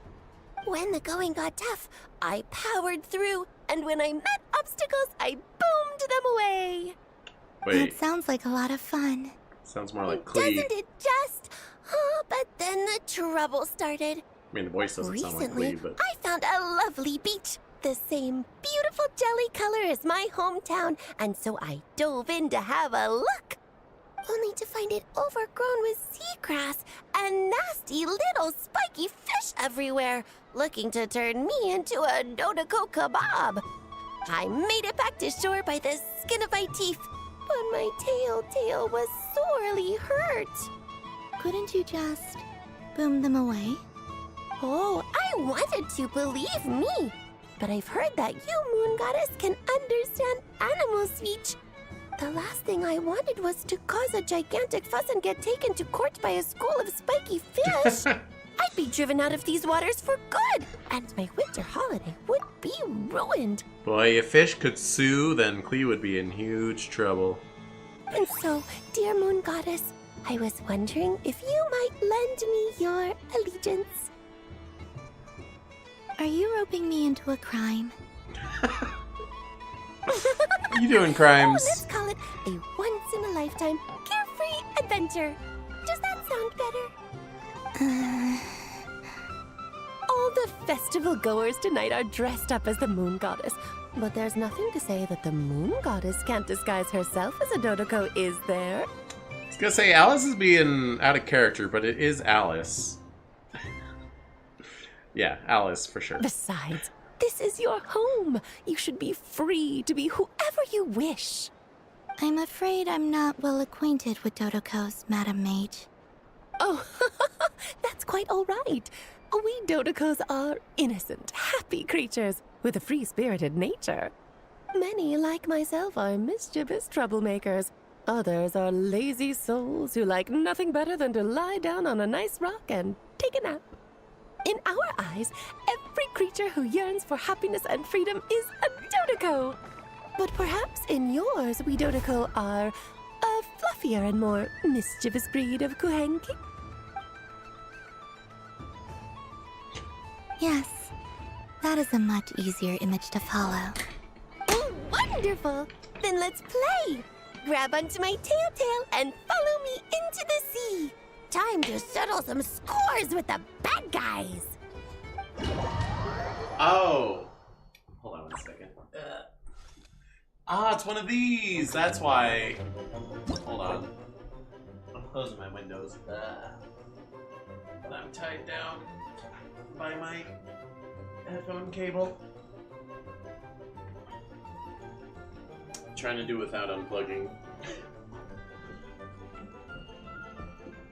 Okay, this minigame has shown up during a couple events. It's basically Bomberman, but it makes sense that she has a little tale about spiky fish. It makes sense now.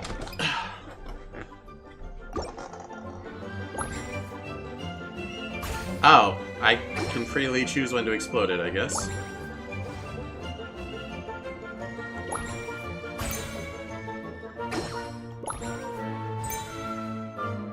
I played Bomberman before.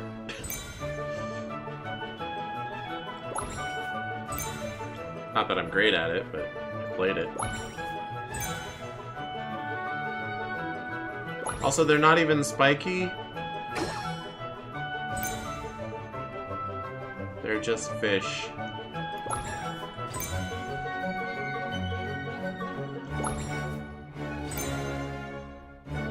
Bomberman doesn't usually let you set off your own bombs with a button. It's on a timer. And well, I mean, this minigame is usually on a timer too.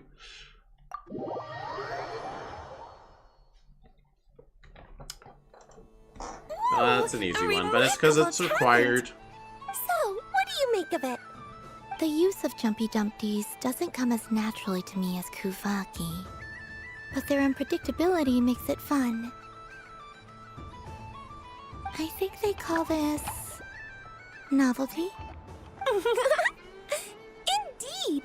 And how did it feel blowing those pesky nuisances away? Not bad. I love killing. What do you mean? Oh, wonderful! Lovely answers to all 3 questions. You've passed the safety test. Now I can give this special bomb to you as a souvenir. Alice? Remember, if you find any meanies living on the moon, you can use this to boom them into oblivion. I will.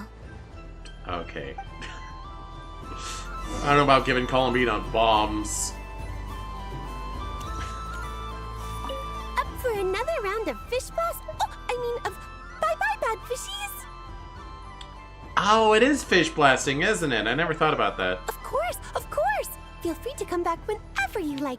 There's always time for a dodo venture. Just because Klee has a couple voice lines about fish blasting.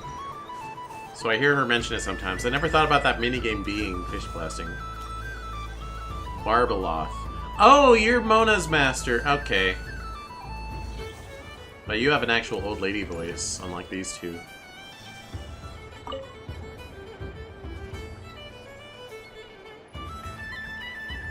They would never make an old lady playable character. Exactly. I mean, your voice goes right into people's heads. How would you explain that to the kids? You can't just explain it away as magic. But it is, isn't it? Is something the matter? Ah, Miss Columbina. No, nothing you need to worry yourself about. Ah, impeccable timing.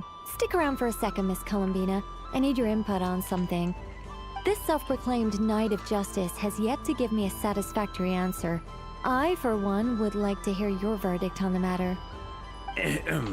Hey, now, I left the flagship just to help you out, Miss Nicole. What's going on?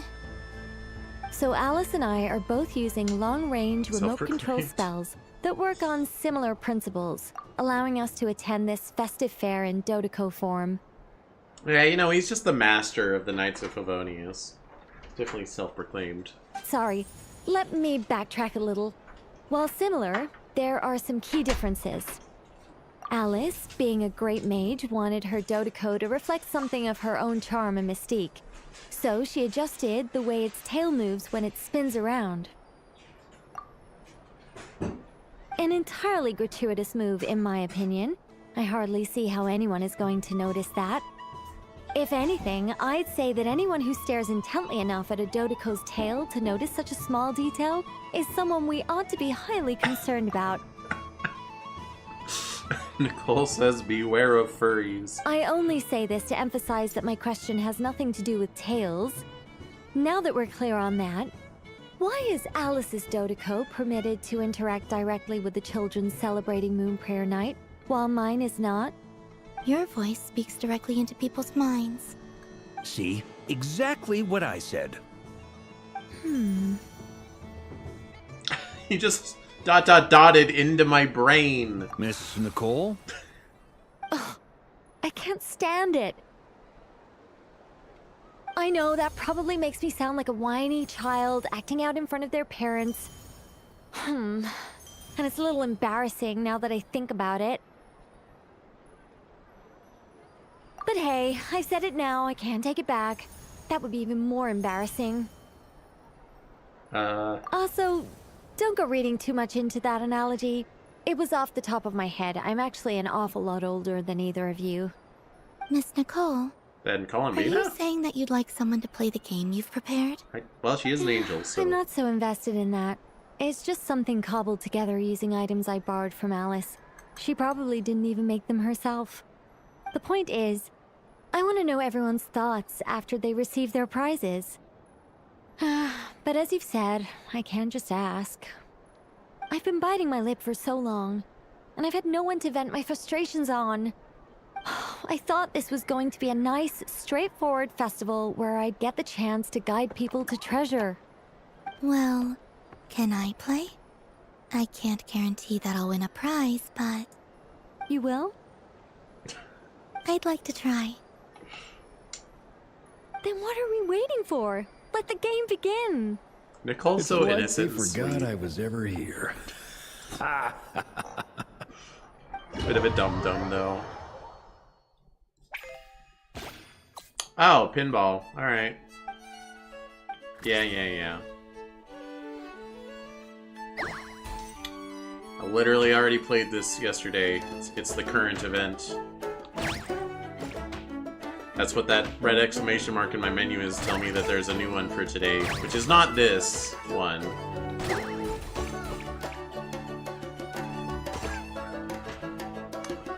It's pretty slow, pinball. It likes to have a lot of hang time up there. Also, I don't have my grow big powers. What the heck?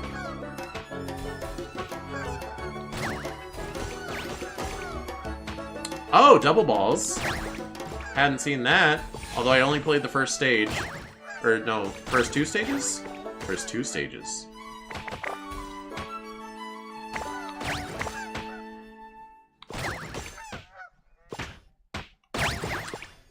Am I killing penguins? Multi-ball go bird. Uh oh. One inspired double. Oh, I missed one. I was looking up there at stuff.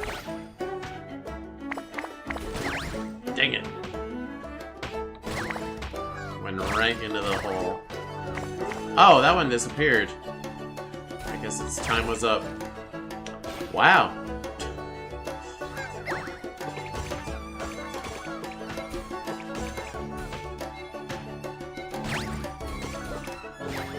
I am by no means a pinball master.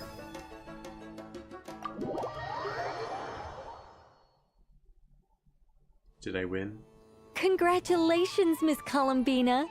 With your great wisdom, you have overcome every obstacle in your path and conquered the great challenge posed to you by fate.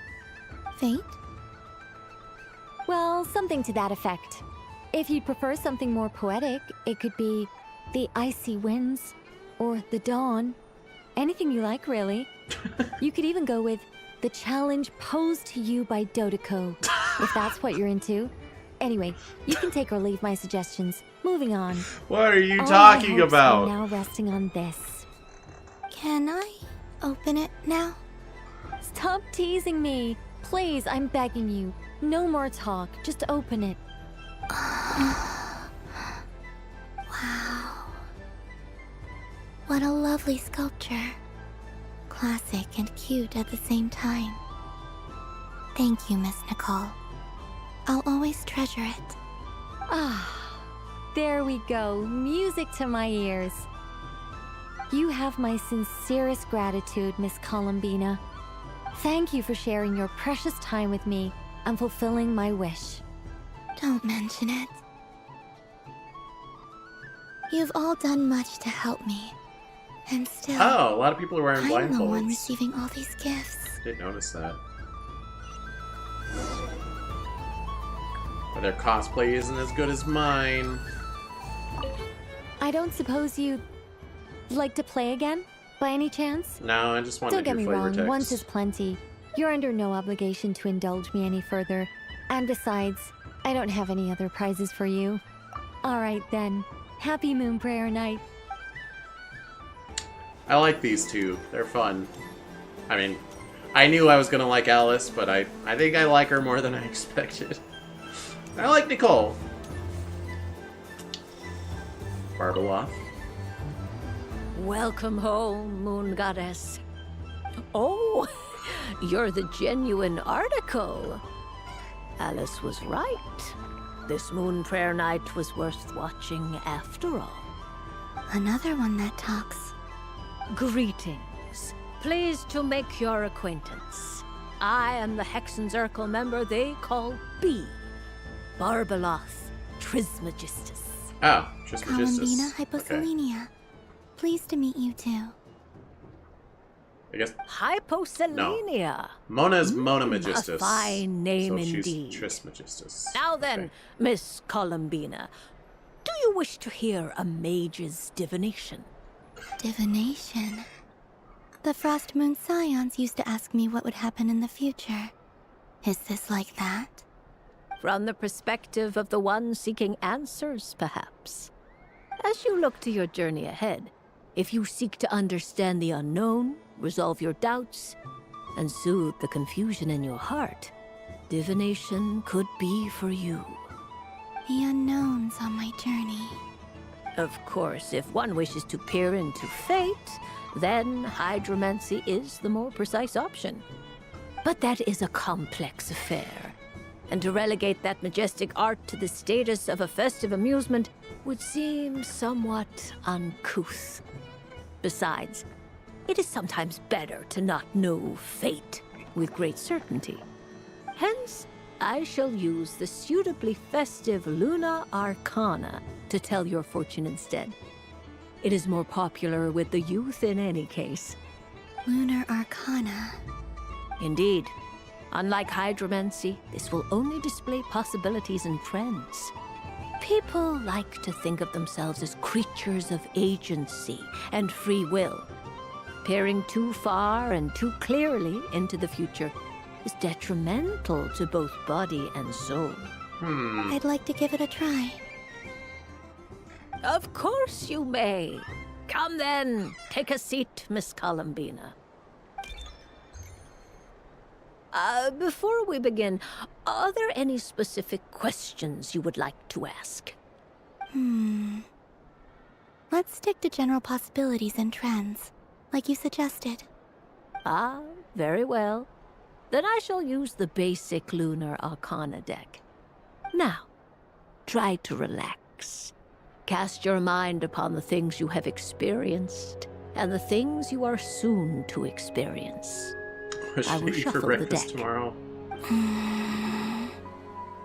Would you like to cut the cards yourself? You do it.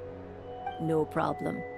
Now then, to make things easier for the seeker, that is to say, you, I shall decipher the cards from your perspective. Hey, I didn't see no card cutting.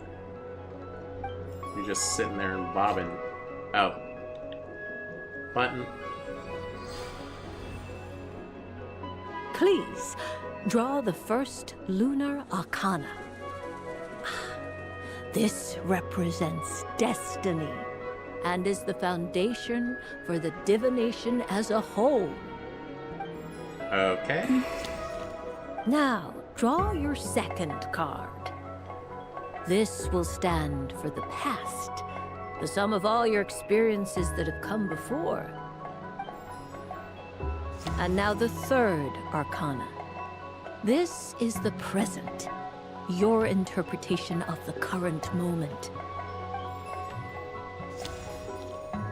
Finally, the last card. This shall speak of the future, which... Oh. It came out on its own? What? Kuvaki Pulse? Ah, Kavaki did it. Fascinating. I've never encountered this before in my role as a diviner. Something has exerted an influence upon this card, causing it to leave its designated position. What do you make of this, Miss Columbina? Perhaps this is the guiding hand of fate in action. I think it's my Of BFF course, Sealy if you trying to get me to wish, not leave. You can choose to deny the validity of this card and draw the future for yourself. No, it's fine. Let's go with this one. A bold decision. I must say I'm looking forward to the results. Well then, let us flip the Lunar Arcana in sequence and see what emerges. Sure. I've never actually done a tarot reading. Like, you kind of hear it, you see it in media sometimes, but I feel like this one's gonna go a little in depth. First, maybe? Destiny. No surprises here. The card that represents yours is the moon. The moon. No kidding. Indeed. The moon can represent the truth at some times, but deception at others. False peace, destructive calamity, and the world-changing power that lies within. When the moon is placed on the destiny tile, it indicates that your destiny is not what it may appear on the surface. Instead, it may yet have a hidden side. It symbolizes a journey through the fog, fraught with uncertainty and deception, where one must face inner challenges head-on. I don't understand. Patience, my dear.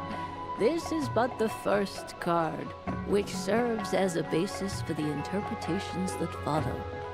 Our divination will only grow clearer from here on out. Now then, flip the second card, the one that speaks for the past. Ah, the Hermit, but inverted. Inverted? Inverted. Yes. The hermit symbolizes solitude, introspection, and the pursuit of truth. When inverted, it represents isolation, truth out of reach, and a path that leads one astray. Combined with the moon as one's destiny, the hermit inverted represents a choice you made to stand alone in the past. It was a choice made not out of fear or arrogance, but for reasons that others could not perceive. You fumbled through the darkness without a guide, but you did not find your way. Rather, you went astray. More than once, it would seem. Yeah, inverted arcana are interesting. Is this about how I became Kutar despite not wishing to become a god? And how I joined the Fatui because I yearned for a place to belong? I suspect only you know the answer to this question. All is not lost. The past is in the past, and so it shall remain. Shall we look into the present now? Oh my. The lovers. One of the most interesting Luna Arcana. Lovers? For Columbina? Come on, I know every character's in love with Ether, but, like... Columbina, though? What does this one mean? This means that you have had an unprecedented emotional experience. Ah, okay, it's emotions. The joy of finding your soul becoming intertwined with that of another. A precious and wonderful thing indeed. Well, she does love Ether because everyone does. I've made a lot of friends recently, and they are very good to me. I like them a lot. That sounds lovely. I am most delighted for you. The lovers can also represent important decisions, Passion perhaps bonds. related to a parting of ways. Now, if I were to guess... Yes. My return to the moon. I understand. Parting with friends is never easy, Columbina. But rest assured, this is not the end of your journey. There is always another story waiting to be told. The future always lies ahead. The future. Well now, it's finally time to flip this most mysterious of cards. Why did it appear? And what does it wish to tell you? I'm ready. Very well. Flip this card and see what lies on the other side. Dun dun dun! Any guesses? I don't know what I would even guess. The sun? That'd be interesting. Probably not death. Do you think she has friends there? In the future?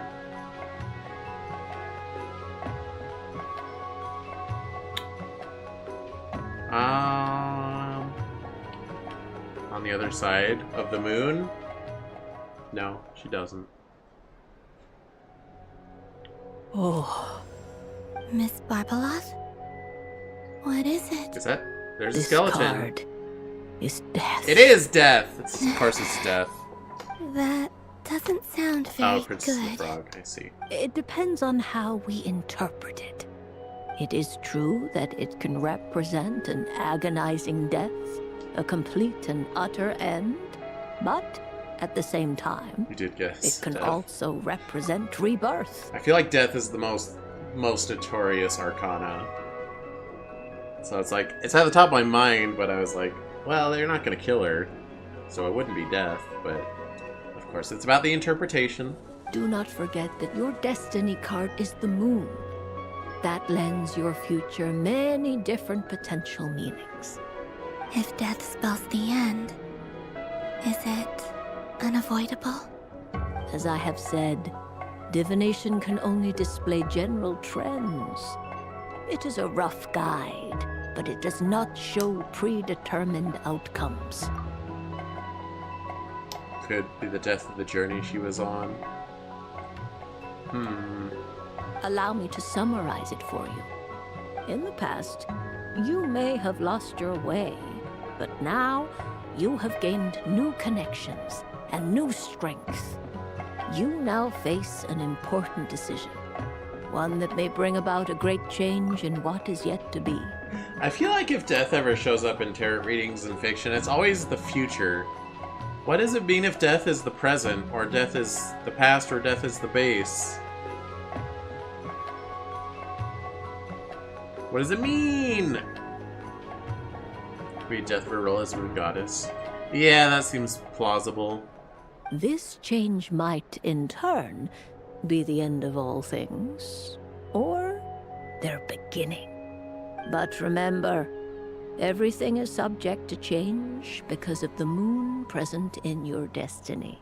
I mean, you must see the truth clearly and face your innermost thoughts. Obviously, I would not normally give a tarot card reading any actual weight, but this is by one of the, I keep forgetting their name. One of the three mages. This is Mona's master. Mona's a fortune teller. Like a actual one. The truth. My innermost thoughts. Thank you, Miss Barbeloth. Don't mention it. Some people dislike divinations, for fear of glimpsing an ending to their story that they wish was not so. But I can see that you're different. The result of this divination will not sway your decision. This is a rare quality, and one that diviners always hope to see in the seeker. We are here merely to guide, not to exert undue influence. I understand. Go then and illuminate your future, Miss Columbina. The moonlight that shines from you now is most captivating. Bye, Dodecos. Well, that was interesting. The death card made a most enigmatic appearance. The moon for which Miss Columbina is bound, I fear. Fretting is of no avail. I will have a chat with Alice about it sometime. Sometime? I think it's gonna be relevant tonight.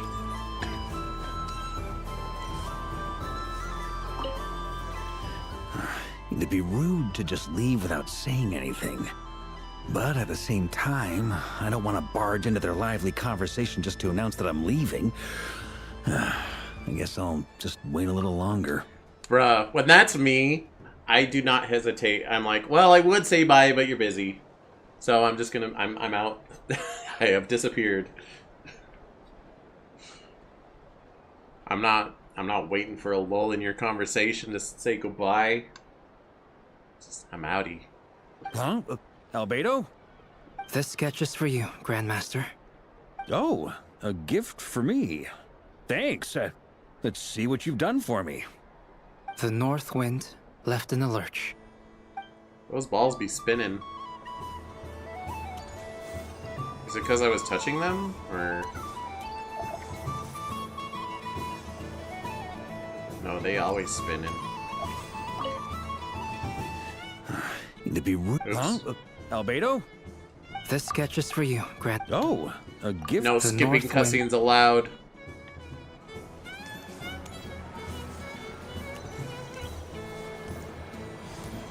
Ah, watch out! Ah!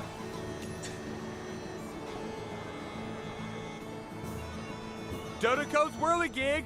Come check out Dodoco's Whirligig! Ah, welcome home, Moon Goddess. It's weird seeing all the Dodecos around because that's very much a Klee thing, but I guess technically Alice invented Dodecos? Or, well, or the three mages together invented Dodecos and Alice is the reason that Klee uses Dodecos? Anyway. Might I ask what this is? Ah, It's a very special amusement sponsored by the great mage herself. Ride on a soft and furry Dodoko and embark on an unforgettable adventure. They don't look soft. I say that, but I'm just following a script here. Who is this mage, anyway? And what the heck is a Dodoko? I'd like to ride. No problem.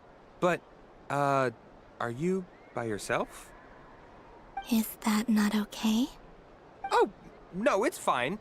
It's just that each Dodoko can accommodate 2 passengers. Dodoko? Would you like to bring a friend along? My friends... That should do it. Now, we just need to get everyone else to draw something on it too. But we gotta keep it a secret from Columbina. Traveler? She is a quiet one. Yes? I want to go on that ride. Will you join me? Spinning Dodoko. Ah, I see it's right for 2. Let's go then. One moment. Don't worry. Paimon will do the rounds. You go have fun. Thanks, Paimon. Nothing, let's go. All right. I think we have to wait in line over there. Please take your seats. For safety reasons, you mustn't try to leave the ride before it comes to a complete stop. All right, you're all set. I wish you both a wonderful journey. You can always rely on Alice for weird and wonderful gadgets. What do you think? Not bad. It reminds me of riding a moon lane. Sometimes, the Kuhenki circle around me like this, playing their beautiful melodies. Aw, that sounds so sweet. Yeah. I'm going to miss them.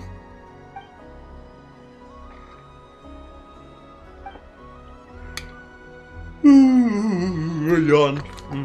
I wonder what Columbina will find on the moon. Perhaps even she doesn't know. Does it scare you at all? It does. I've felt scared in the past, too. But this is a little different. You know something? I got to see a lot of fascinating things during my disappearance. I saw how the Frost Moon Scions act around their families. So different than how they used to act in my presence. And I also saw how they interact with their friends. It made me curious at first. Why do people act so sincere when they're worshipping gods, but save their truest, warmest feelings for each other? Slowly, I came to realize that it's because they trust one another. They know, deep down, that they'll be accepted for who they are. All of it. The good and the bad. Your friends accept all of you, too. I know. I knew it the moment you started calling out my name. What I fear now is the end. I fear losing all this the very night I have gained it. You won't lose us. Even after you return to the moon, your friends will still be here. Plus, I'll pull you in the gacha. Thank you for this conversation. Thank you for listening to me. Don't worry. This fear I have, and the unknown that awaits me, they cannot hurt me. Not when I possess a treasure far greater. I just want you to remember this version of me. The real me. On this final night together. Dear passengers, Dodoko's awesome adventure has come to a close. Please leave in an orderly fashion, and we look forward to seeing you again in the future. Don't want the journey to end, huh? Don't worry, you two. There's always another adventure waiting just around the corner. Those are the friends she met along the way. That was the real moon. Wait.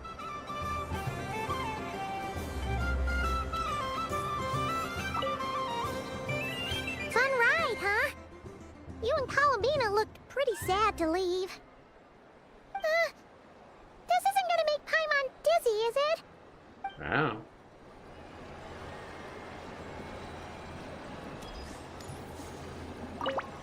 My balloon.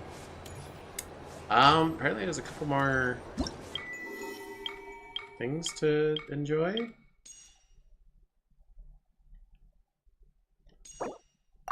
Ooh, look at these. Give me that.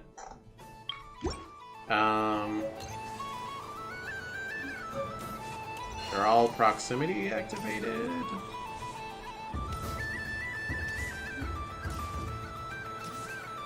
There are so many attractions here. Since I rarely get out, I might as well make the most of it. Moon Prayer Candy! Beautiful, tasty Moon Prayer Candy! Buy a whole box, share it with your friends and family! Candy? To share? I wonder what flavors everyone would like. Welcome home, Moon Goddess. Fancy a box of Moon Prayer Candy? Sure. I knew you would. Now, what flavor would you like? I'm not sure. What flavors do you have? Is this for yourself or as a gift? A gift for my friends. Ah, I see. In that case, I'd recommend apple, lockaberry, or midsummerberry. Those are the most popular. Do you have nocturnal blossom flavor? Huh. I've seen couples give those as gifts before, but I did not know they were edible. No? Okay then. Moonfall silver? You did say this was for friends, right?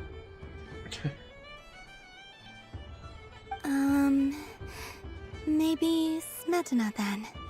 Hey, now that's a creative idea! I've never tried it before, but if you're happy to wait, I can see about whipping up a batch on the spot. I don't know what that is. While we're at it, you got any other ideas? Green grass, crumb cake, extra strong coffee, Colombian describes the flavors that come to mind. The scent of exotic candy soon draws over nearby children who excitedly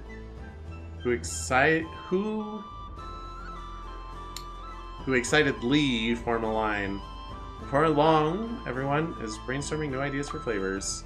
Smoked fish steak, berries and fried meat, rain-soaked moon prayer blossom. Those sound terrible. Stall owner, peppered with expectant gazes on every side, lets his courage soar free, and colorful candies are placed in the box, one after another. We got some Brady Bots every flavor beans over here. Here you go. Every flavor you asked for is in there. Thank you. Alas, earwax. I should be the one thanking you! You brought me a whole bunch of new business. It's like a genuine blessing from the Moon Goddess. I hope you and your friends have a lovely night.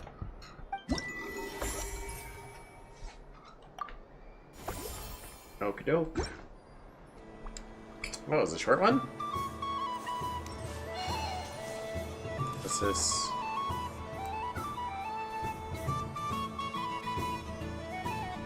What is going on over here?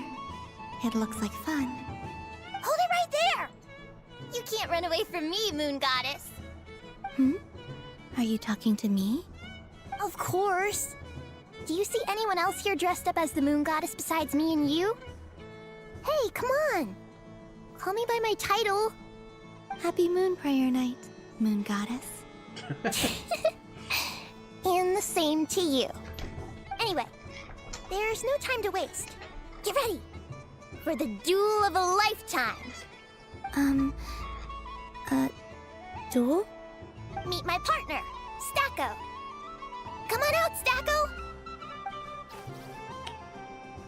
Oh my gosh, we're playing Don't Pokemon. just She's got a stand there. phalanx. Let's see your partner. Partner?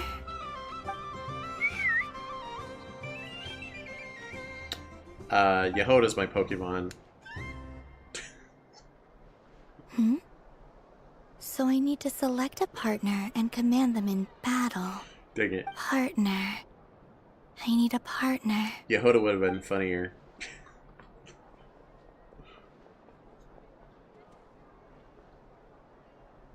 I was thinking, Kuhenki.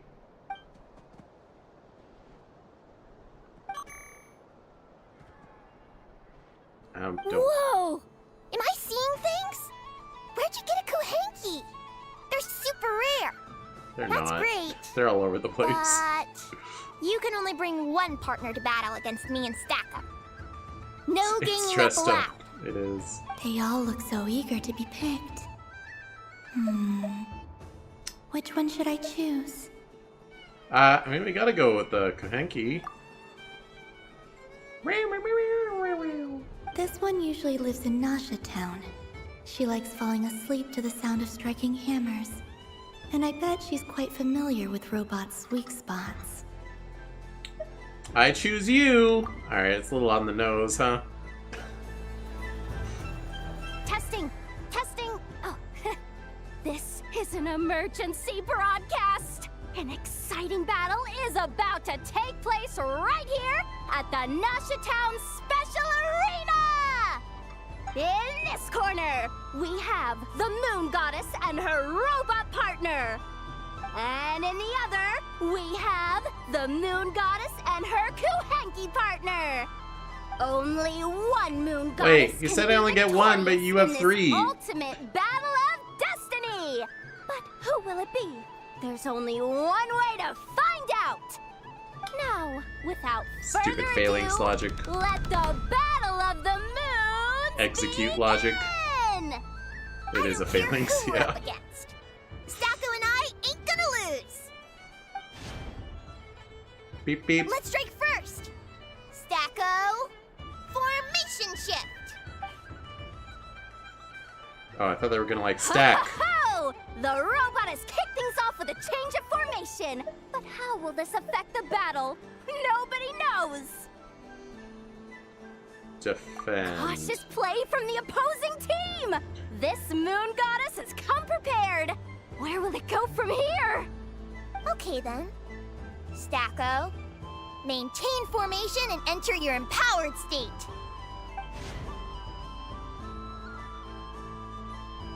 Empowered state! There we go! Now we're talking! Absorbing the immense Kuvaki present on Moon Prayer Night, this lean, mean machine has greatly increased its offensive power! Attack. Good choice! Buffs count for nothing if you beat them before they can use it! True! Should have attacked twice, honestly. Oh, it's a hit! But Stacko stands firm! The battle is heating up fast! I'm about to start sweating machine oil over here! Go for it, Stacko. Set Kuvaki to maximum. Can their opponents withstand this blow? And what will this Moon Goddess do? Don't be afraid. Swords dancing Fight 3 however times. You wish. It's a moon lane! A deft use of a moon lane allows the Kuhenki to dodge the blow, and now it's spiraling around its foe in circles! 1 loop, 2 loops, the robot's screen is bugging out! It's getting dizzy! Still more animated than an actual Pokemon battle. Just kidding, that's not true. Stacko! Oh, Stacko is down for the count! Our winner is the Moon Goddess! The slightly taller one, I mean. Hey, it's not slightly. She's a fair bit taller. You did your best, Stacko. I'll take you to Ainos for a checkup right away, don't you worry.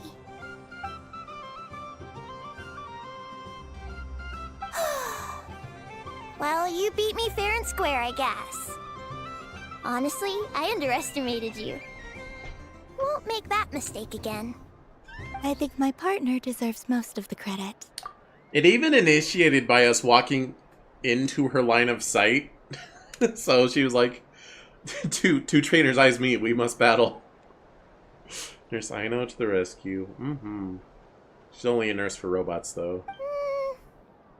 Just you wait. When I'm a little bit older, I'm gonna come back a whole lot stronger. Be ready for a rematch.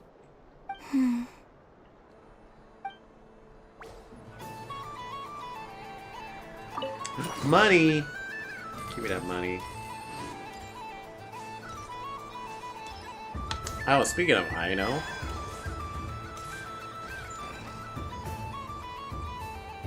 That's why your assistant is a Neffa and not a Chansey.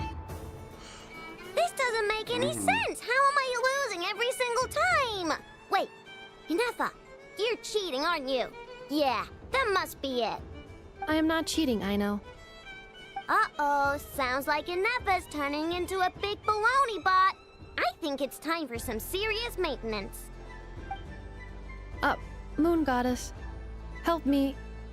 The robot walks up to a god, asks for help. Casually. Miss Columbina, Aino is attempting to cheat. What the? I'm not the cheater. You're the cheater. How dare you throw it back at me?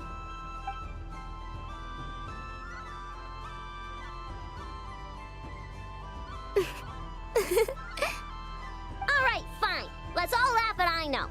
Just you wait till I get home, because I'm gonna make a game bot that can win 100% of the time. Let's see you laugh when I come back and beat your butts. You'll all have your heads covered in stickers when I'm through with you. We came to check everything was okay after all that yelling, but,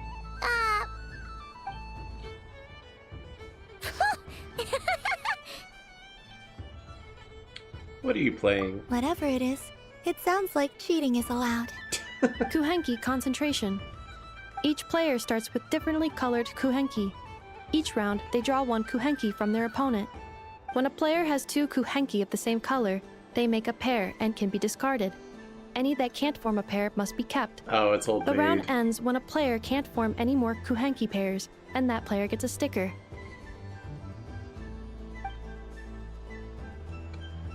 ooh, can 4 people play as well? That is fine, so long as the turn order is fixed beforehand. Alrighty then. In that case, the 2 of us will join as one team. Okay, but if you lose, you're both getting stickered. I don't want to hear any excuses. Sure. And if we win? If you win, only one of you gets to sticker someone else. I have taken to calling this. I know logic. Hey, lay off me, alright? Okay, so we're starting the game from scratch again, which means all my stickers so far don't count.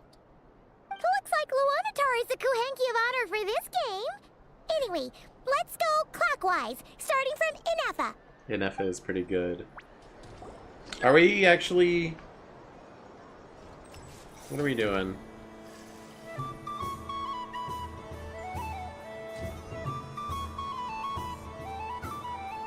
Wait, we're making Kuhenki do this for us by waiting in little boxes?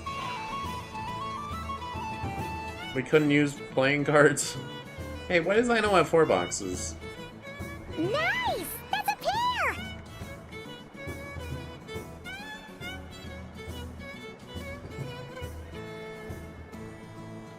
Go, go, fly! Oh, you also got a pair. Oh, I don't have a choice. Dang it. Go on. Oh, what? I did. Okay. Sure. It's so hard to micro adjust with Columbina. I have a pair.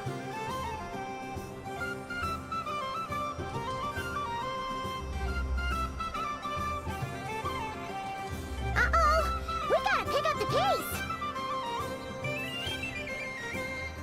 This is very slow.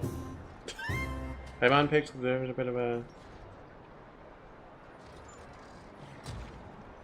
Phew, that was too close. I thought I was gonna lose. Am I supposed to know what's inside my own?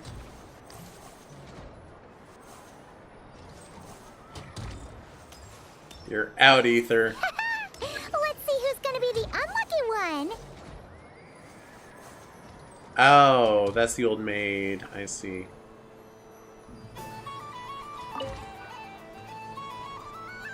I secretly hit it. Like, we don't all see each other's stuff.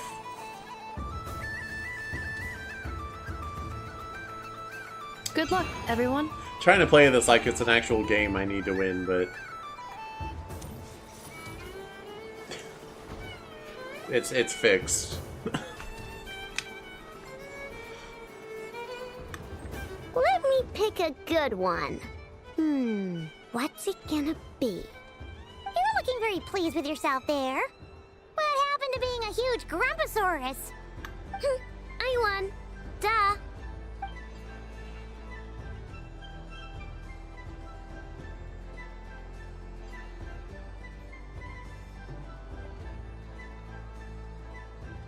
So, does last place get a sticker, or does everyone but first Don't get fidget a too much, sticker? Ino, or the sticker's going to fall off. I don't care. If it falls off, it falls off. If a pair of Kuhengi get discarded, why not a pair of stickers? Huh? Huh?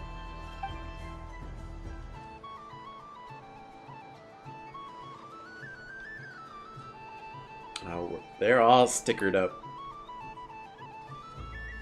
And Inefa has no stickers. I know logic strikes again.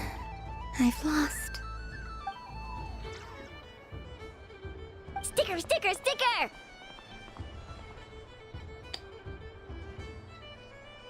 Here it comes. Gonna sticker you. I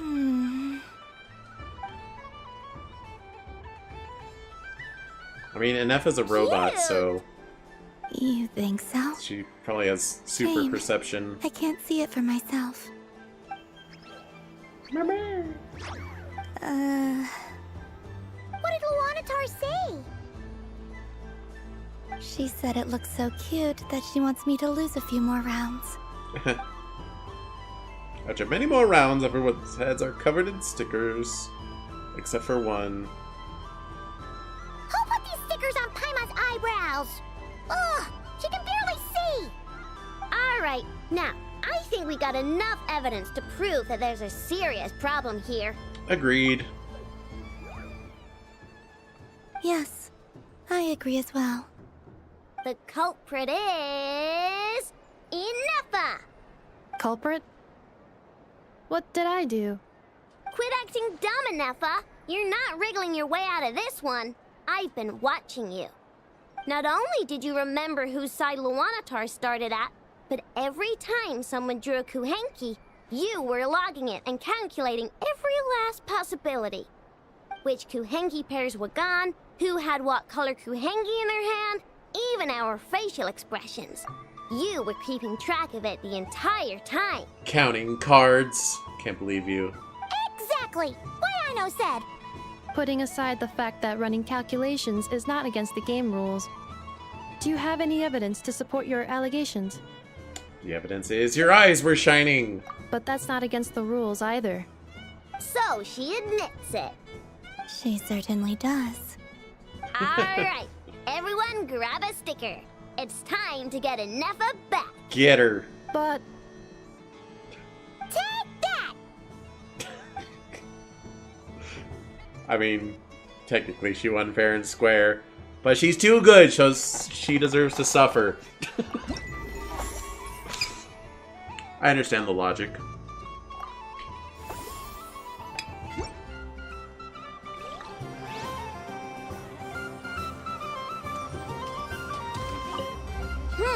I'm never playing games with you ever again, Inefa.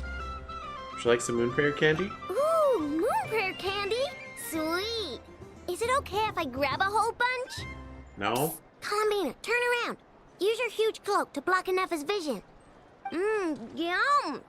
Oh, this one's even yummier. That kind of ability, she really should have a handicap to make it more fair. Yeah, it is like playing cards with a bot that is designed to have perfect play. Like, it is cheating. Ugh, the flavors are blending in my mouth. Ew. Shouldn't have taken so many, stupid. The robot show will now begin. Robot show. Inefa, can I talk to you?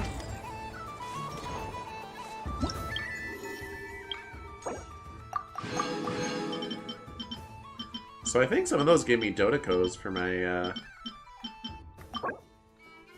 Oh, it was a little paper Dodeco. I wanted the Alice Dodeco for my, my teapot. Dang it. I do have some Dodecos in my teapot already. Oh my gosh. Marionette's over there. Hold on. Let me hand out candy to people first. Done being a do-gooder yet?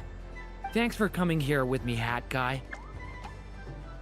Are there any games you'd like to play? It's your turn to pick. I'll come with you. Why does that hamster think you've grown up? You haven't changed at all. I know you don't mean that.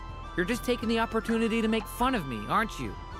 Even if you won't admit that taking some time to compose yourself is important, I can see that you're doing it in practice.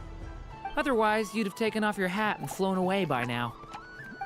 Looks like Albedo's socialization program has been far more useful to you than all those Vahumana textbooks. Turin, would you like some candy? A moon prayer candy for me? Huh, thank you. It smells like baked apples and butter. Reminds me of Good Hunter, a restaurant in Mondstadt. I always have to resist the temptation to go there unless I'm ordering food. I understand your homesickness, Miss Columbina. I have a double dose of it, because both Simulanka and Mondstadt are my home.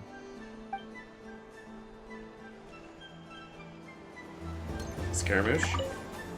Done being a duke. Thanks for coming. Are there any? Why does that? I know kind of you annoying don't. that I have to even if skip you through wanted, this again. Otherwise, you'd.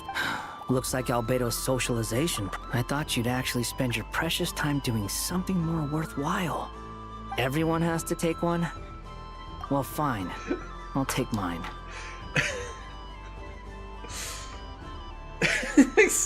Scaramouche is such a little B word.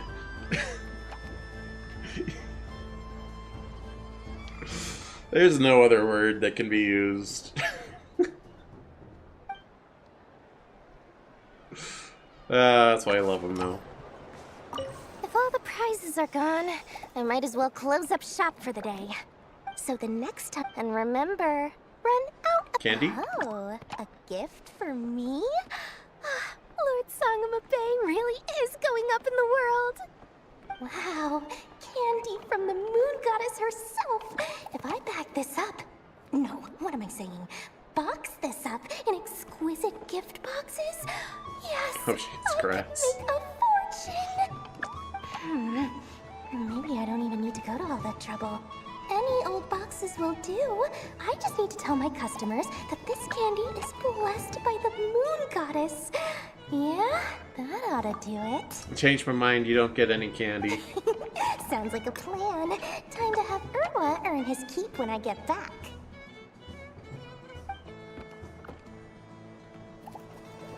If all the prizes, so the next, and remember. Dang it, no comeuppance. Alice, you want some candy? Up for another round of fish blast? Oh, bless my fluffy tail. Dodeko has never seen candy shaped quite like this before. Why, it shines like a lovely crystal. Let the feasting begin. Oh, sweet as a tomato bathed in sunlight. Thank you very much.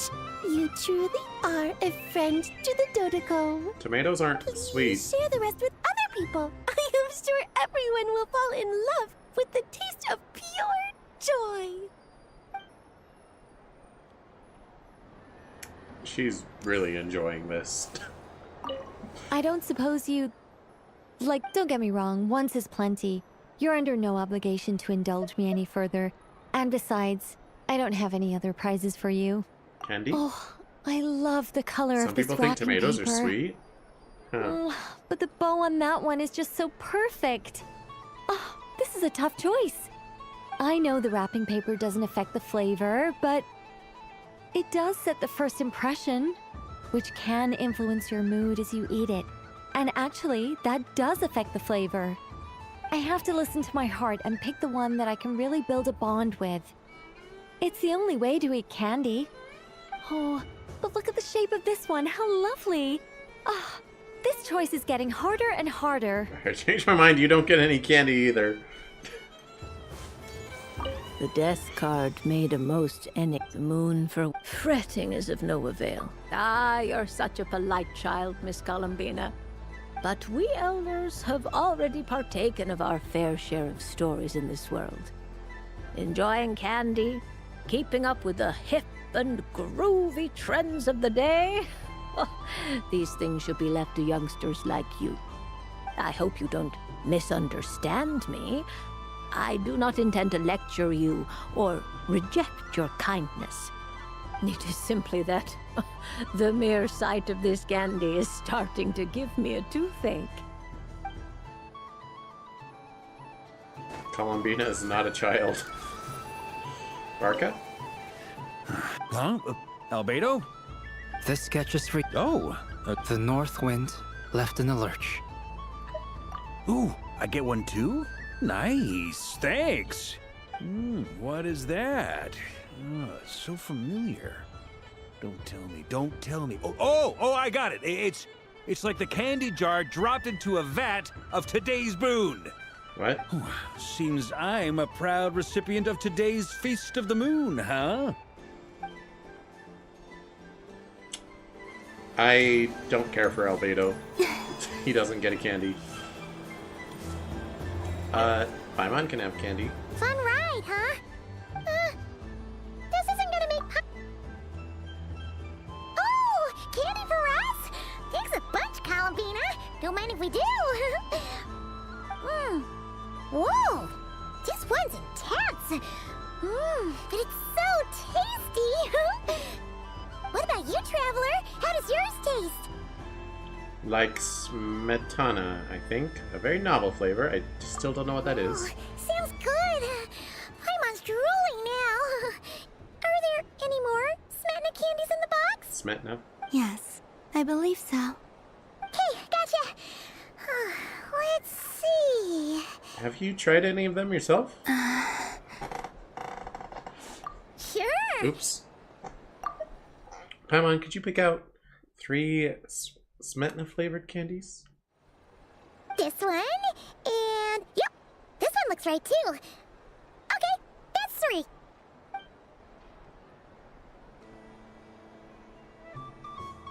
Here we go. 1 per person. All together then? It's so sweet.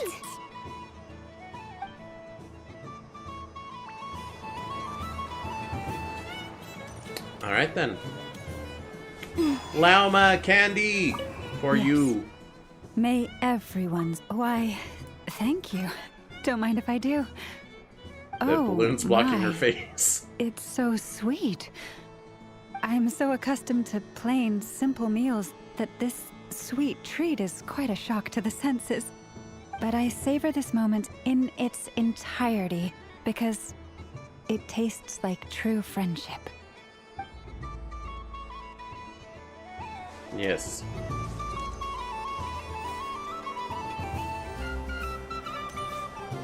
Can I join performance? Oh, that's the drumming.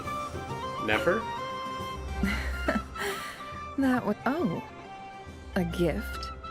You shouldn't have, Miss Columbina. Very nice indeed.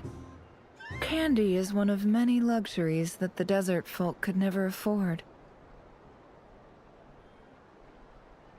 Go on.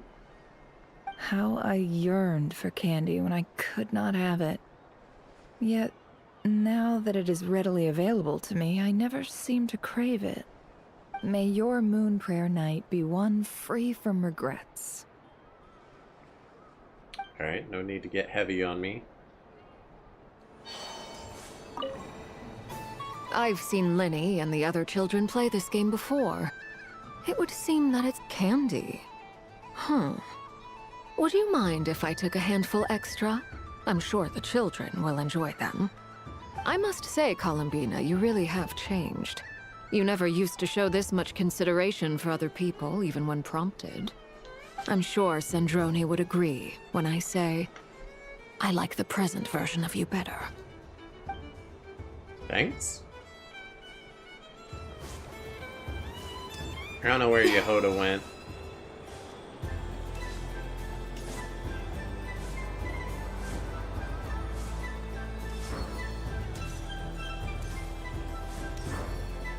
see her on the map. Show will now begin. Oh well.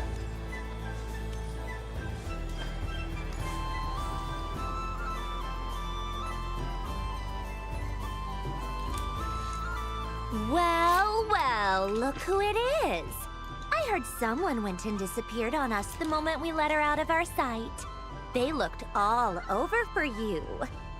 Frankly, I didn't think you'd be back for Moon Prayer Night. Were you worried about me, Sandrone? You would like that, wouldn't you? Do you even hear what you're saying? It seems to me like you disguised yourself with festive headgear, just so that you could come see me on Moon Prayer Night and make sure I'm okay. You didn't even bring Polonia with you. You? I thought you couldn't see. I cannot. But I sense the confusion of those around us rippling through the Kuvaki currents. Based on what I know about you, let me guess what you're wearing. Is it cat ears? Shut up! I'm only here to protect the Fatui's interest in this territory. Running into you was pure bad luck. Really?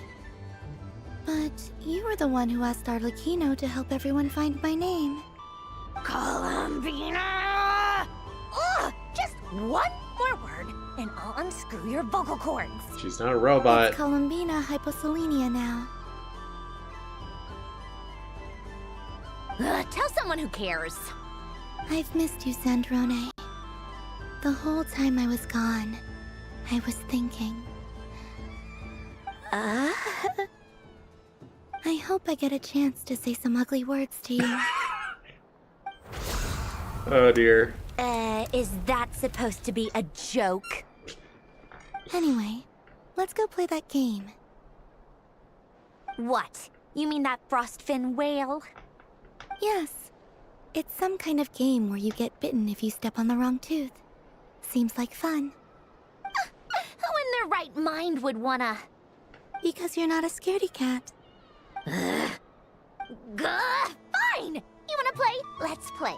Don't complain when I kick your sorry butt. Lovely. You old geezer! I'm gonna beat the pants off you! Just you watch! I almost forgot. Sandrone? What is it now? You'd better not lose, or I'm going to beat your head in. What? I don't... Allow me to demonstrate since I'm feeling so nice. She doesn't You understand. just step on the teeth, like this. That's good. I like that.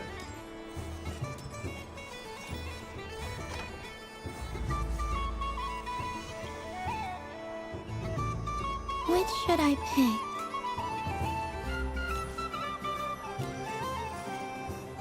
Sure. Your turn, Sandrone. She's trying so hard.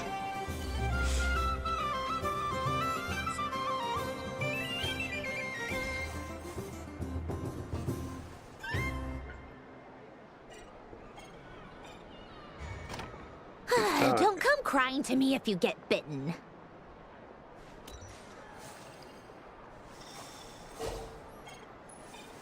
There are less and less teeth remaining.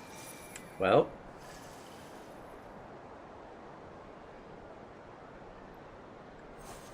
Do I win or does she win? Huh? What's that noise? Get out of there!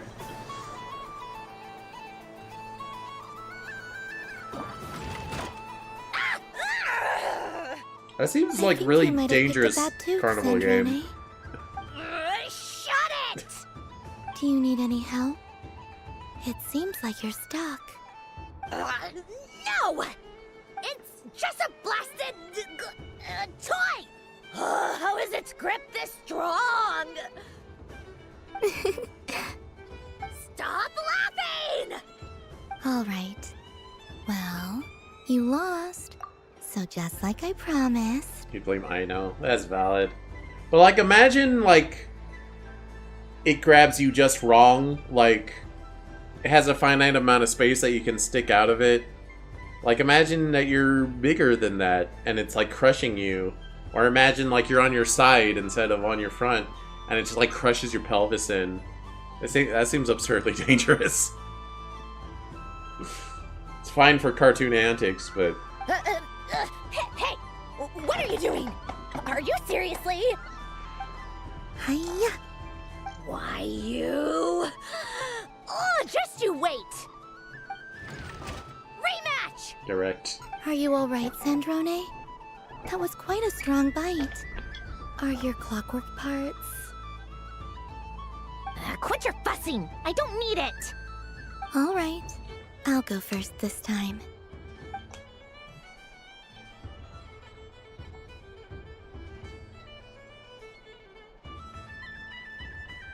Oh, is she gonna lose step 1?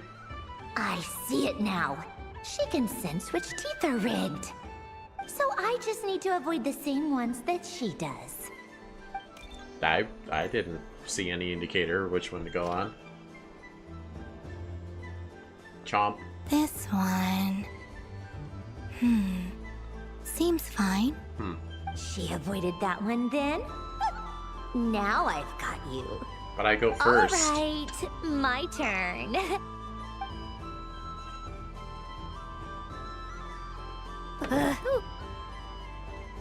What? Looks like you lost again, Sandrone. The usage of the same picture. More than one bad tooth! Bonk. Get bonked, idiot.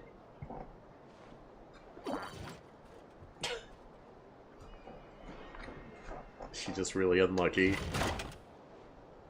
Stupid game! What idiot came up with this? Are you alright, Sandrone? You said some nasty things just now. Oh, I'm peachy. Should I let you bonk me on the head as well? Ah, forget it! Come on, bonk away. It can be your consolation prize for losing so badly. I told you, forget it! Gah, you've always been so annoying. Singing right outside my door, inviting yourself to my tea parties, going AWOL. And now you're off to the moon or something. Oh, that's why she's actually upset. Of all my days with the Fatui, the times I spent with you, Arlecchino, and Rosaline, they were my favorite. I don't know who I Rosaline will is. not forget them. Just as I shall not forget this moment. We'll always be friends, no matter where we are, right? Who'd want to be your... The Tsundere is weak to hugs! Just I'll like miss the rest. You, Sandrone.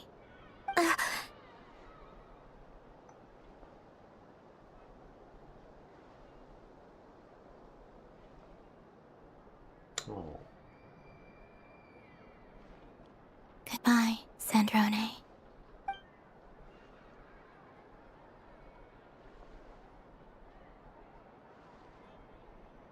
Don't cry.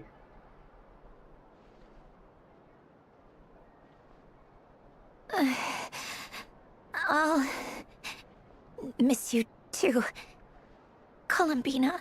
Oh, that was hard for her to say. Paimon! Yeesh! No need to freak out. What's wrong? We've been looking everywhere for you. What do you want? Oh, nice ears. Paimon, that's a little rude. If someone's saying something quietly to themselves, you don't need to pop up behind them and be like, what was that? What'd you say? She wasn't talking to you.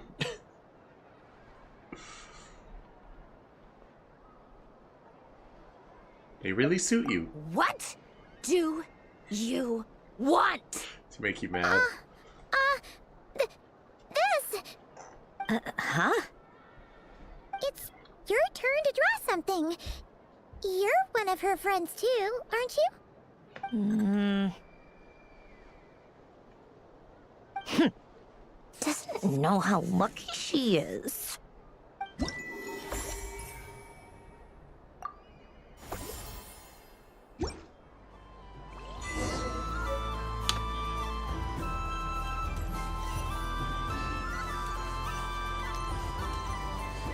Wait, where's my reward? I need to redeem my reward for the last one.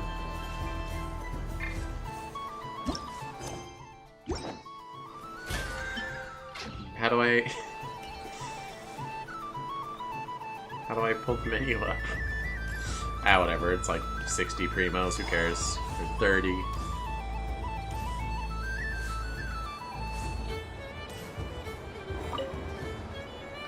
Traveler.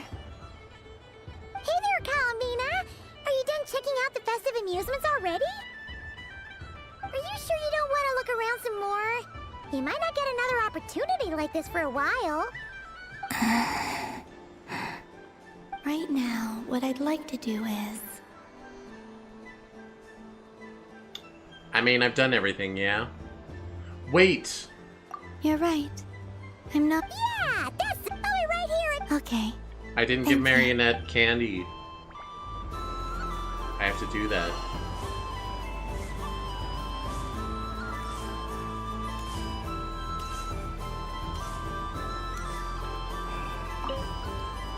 What's there to see on that moon anyway?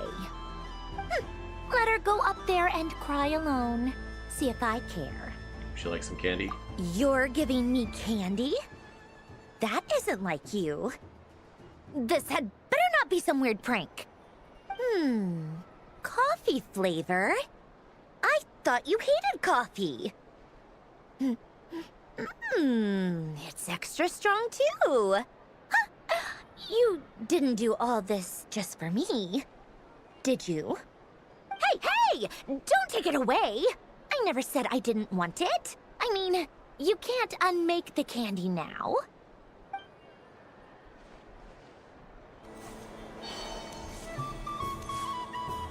She is definitely a third-degree tsundere. Like a third-degree black belt, but a third-degree tsundere. Where the heck did Yehoda go?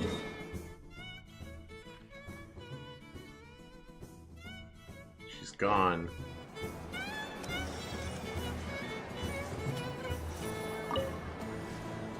Traveler, Paimon. Columbina! Finished with the festival already? Had my fill. Wrap it up. You sure you don't want to have a little more fun out there? Final answer. That's okay. Yes, I am sure. Might be an Easter egg or something that I missed, but that's fine. This was the most fun I've ever had on a moon prayer night. Everywhere I went, people were saying, "Welcome home," and there were friends at every turn. I only wish it could last longer than one night. Your friends will always be here. Yes, you're right. The moon prayer blossoms. What about them? Ooh, look! Look! Moon prayer night has come.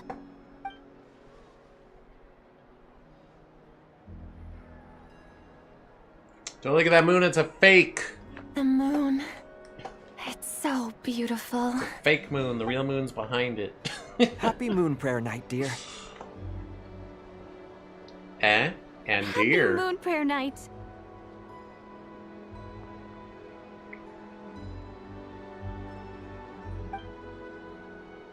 Happy moon prayer night.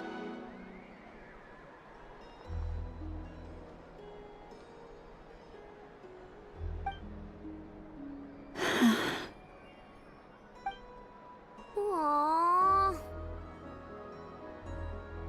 Huh.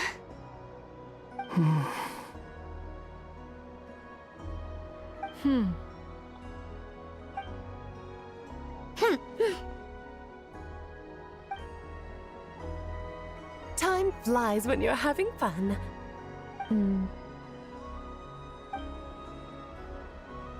Oh. Looks like the time has come. It's for the best, I know it. You're heading off, then? Yes, to the ruins you mentioned, and from there, back home to the moon. Did a big workout yesterday and everything hurts. You'll later just been in bed watching you play Genshin all day. Sounds like a boring day. I mean, you're watching the same cutscenes I am at the end of the day, and I'm also just been sitting here doing this all day. Wait! I know? At least... Take one of our craft shop's crumb cookies up to the moon with you. You know, for a snack. Good idea. Sure. Why not? The Curatorium of Secrets believes in proper farewells. No story should be left without a satisfactory endnote. Never. Farewells are an important affair for the Ratniki, too. We never know when we might meet again. Haha! And here I thought grand farewells wouldn't suit tonight's mood. But I suppose friendly passion is not to be stopped, eh? We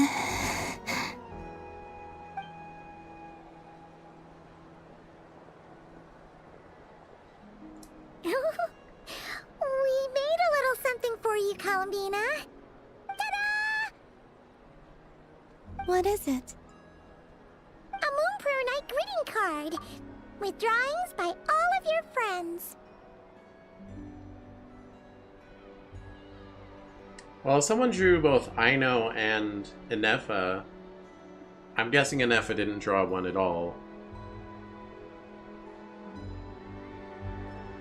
Yeah, that's cute. Or maybe Inefa drew Columbina.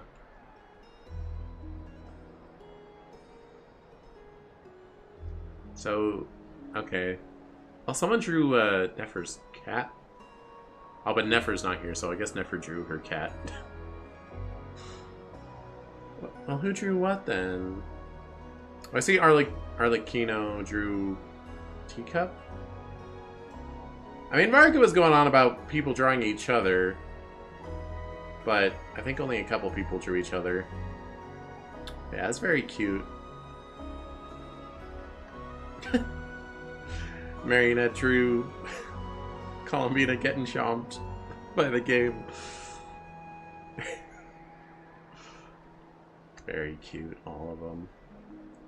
So I think Albedo and Varka drew each other. Aside from that, everyone drew themselves, pretty much.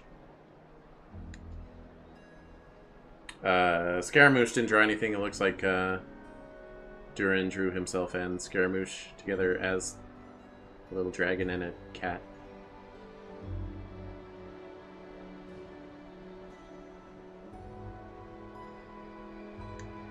We know Sword Dude drew Flynn, and Flynn drew either Durin or Albedo. Durin or Albedo. Let's see, Flynn drew Durin or Albedo. I would guess Flynn drew Albedo then. Is Sword Dude Varka? Varka drew Flynn.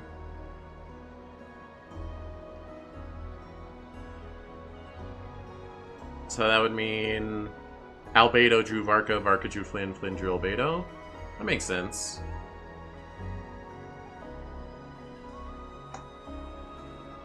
Otherwise, it seems everyone kind of drew themselves.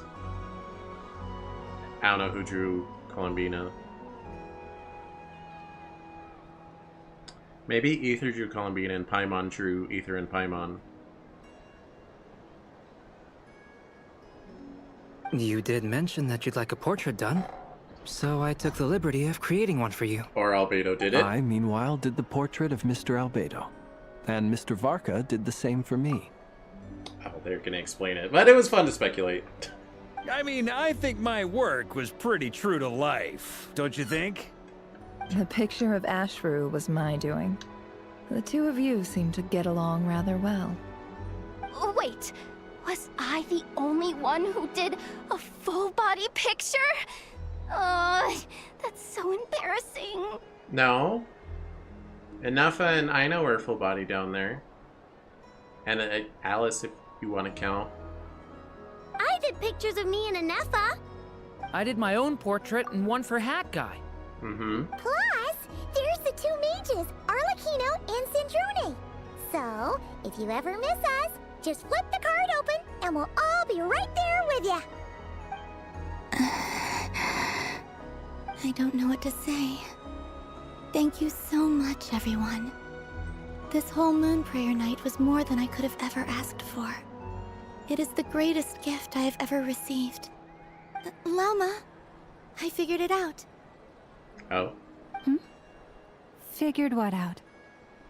Remember how the Frost Moon Scions used to use milk as invisible ink to write hidden messages? That was a very long time ago. Oh, are you saying? Yes. When I miss you all, I shall use moonlight in the same way, to write words that only you can see upon the moon itself. Wow, that sounds lovely. Milk on the moon. Quite. Wait, what? But how will we see them? Simply open your windows on nights when the moon shines bright, and the moonlight will naturally flow towards the words I have written. That sounds most fitting indeed. Very true to form. I'll try to write them in places that won't disturb your sleep.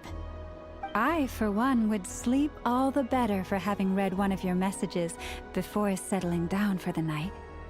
Exactly. So don't worry about disturbing anyone's sleep. Just promise you'll write to let us know you're okay, all right?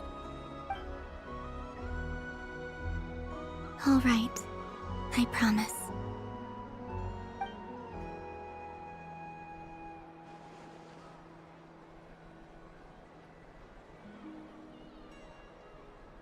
In that case, Columbina.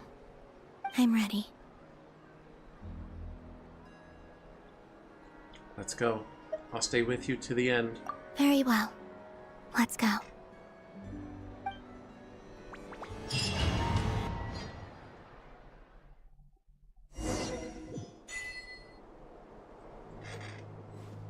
In just a few moments, I will be gone. I still don't know what to expect on the moon. Will I really be able to send messages to my friends? The Kuhenki, the animals of Nod-Krai. I'll never get to see them again. I wonder where I'll be when the next moon prayer night comes. She's gonna change her mind. This is where the people of Hyperborea used to communicate with the moons.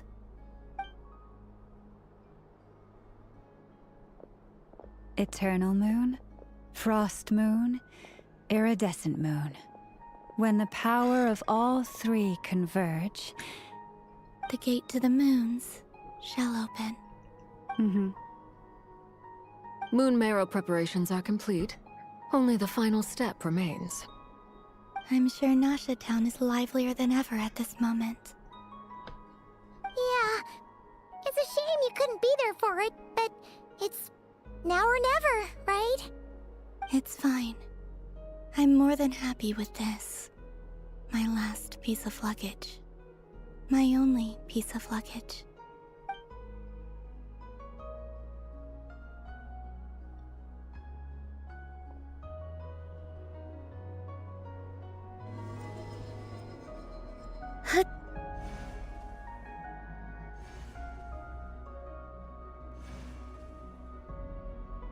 I can already feel the moon calling to me.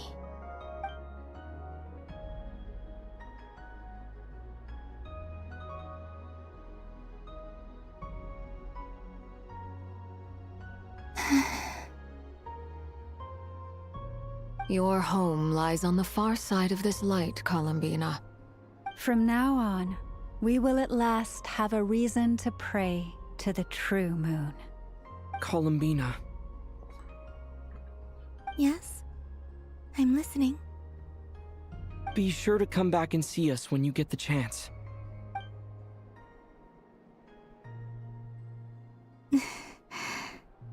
Of course. Why is she going to the moon again? If that chance doesn't come, then remember that you have friends on this planet. people who will miss Columbina. Like, we saved her from disappearing, and people love and accept her. So why is she going to the moon? Yes, I will. Thank you for everything you've done for me. And remember, come night or day, the moonlight shall always connect us. Well then, farewell, my friends.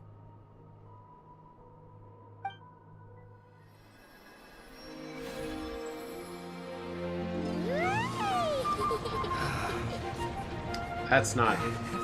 Wow. I guess everyone's sitting like that. I was gonna say, that's not safe posture on there, but... It's just an unsafe ride, I guess.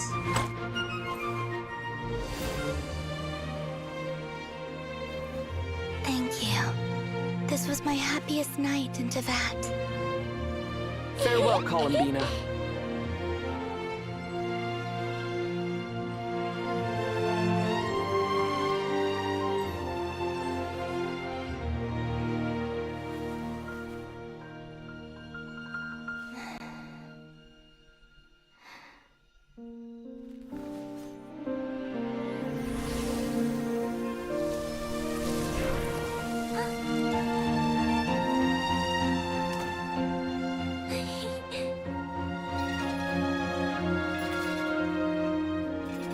What is it, Alice? The moon really is closer than ever tonight. Ah, biscuits.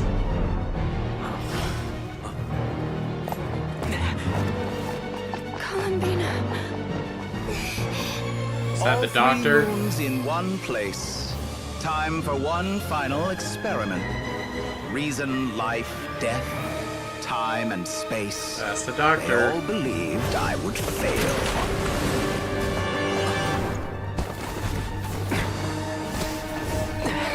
Go, go, go! But Teyvat's primordial power never did belong to the throne of heaven. And now, they are mine.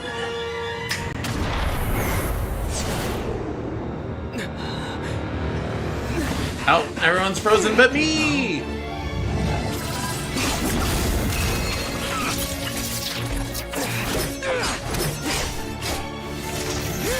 Kick his butt!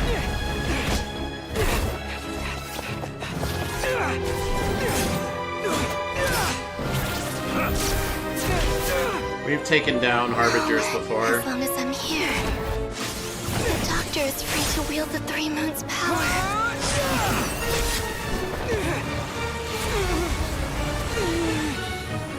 It's the only way.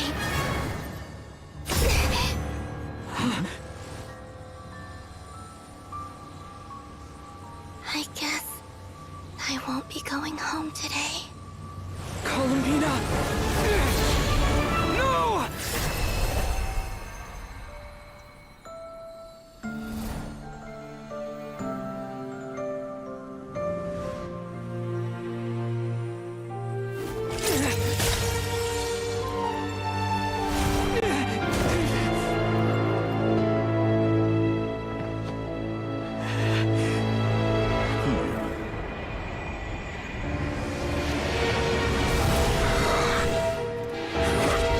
Stubborn world, do not try to control me.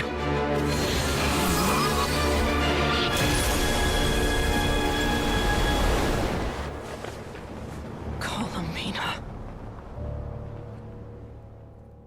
Oh, she didn't get to keep her picture. Her drawings.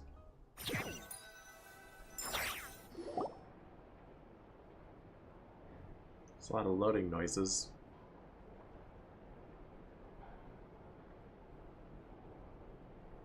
Stupid doctor. Hate that guy. Are you all right? Do your wounds still hurt? You're not a healer.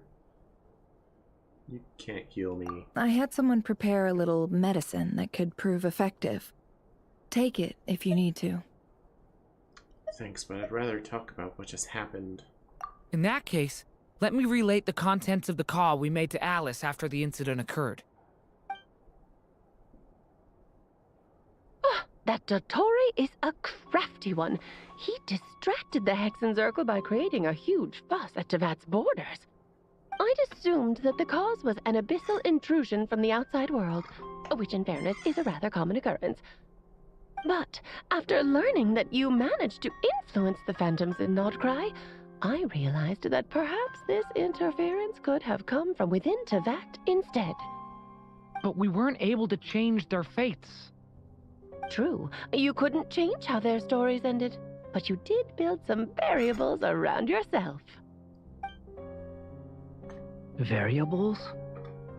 Yes, things you heard that you could not otherwise have learned, ideas that would otherwise have never crossed your mind. All these things are variables. Of course, most variables usually pale into insignificance with the myriad of possibilities floating around. But the moment you start treating them as building blocks and intentionally stacking them, that changes things. That's what Dottore did, and it's how he created the necessary conditions so that when you activated the portal tonight, it played right into his plan. However, we have no way of knowing exactly what he did. Yeah, we also need to ascertain Columbina's status. And that about sums it up. As I suspected, Dottore has disappeared completely. If it's any consolation, he wasn't able to control Columbina as he might have wished to. I'm afraid that's small consolation, given the reason why. Oh no! To disrupt the Doctor's plan, she escaped into the moon's reflection. What?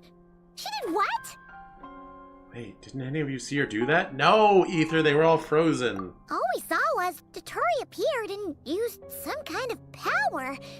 The next thing we knew, he and Columbina were gone, and you were falling into the sea. I see. The Doctor froze time, which is why only I could move freely. From their perspective, the battle and Columbina's decision all happened in a single instant. So that's the power of the three moons? Why wasn't I affected? Is it because I'm a descender? Yeah, you're not affected by most things, Ether. So, Columbina intentionally opened the Moon Gate and escaped into the same mysterious world as Rerir and Thalindis. Sounds like bad news.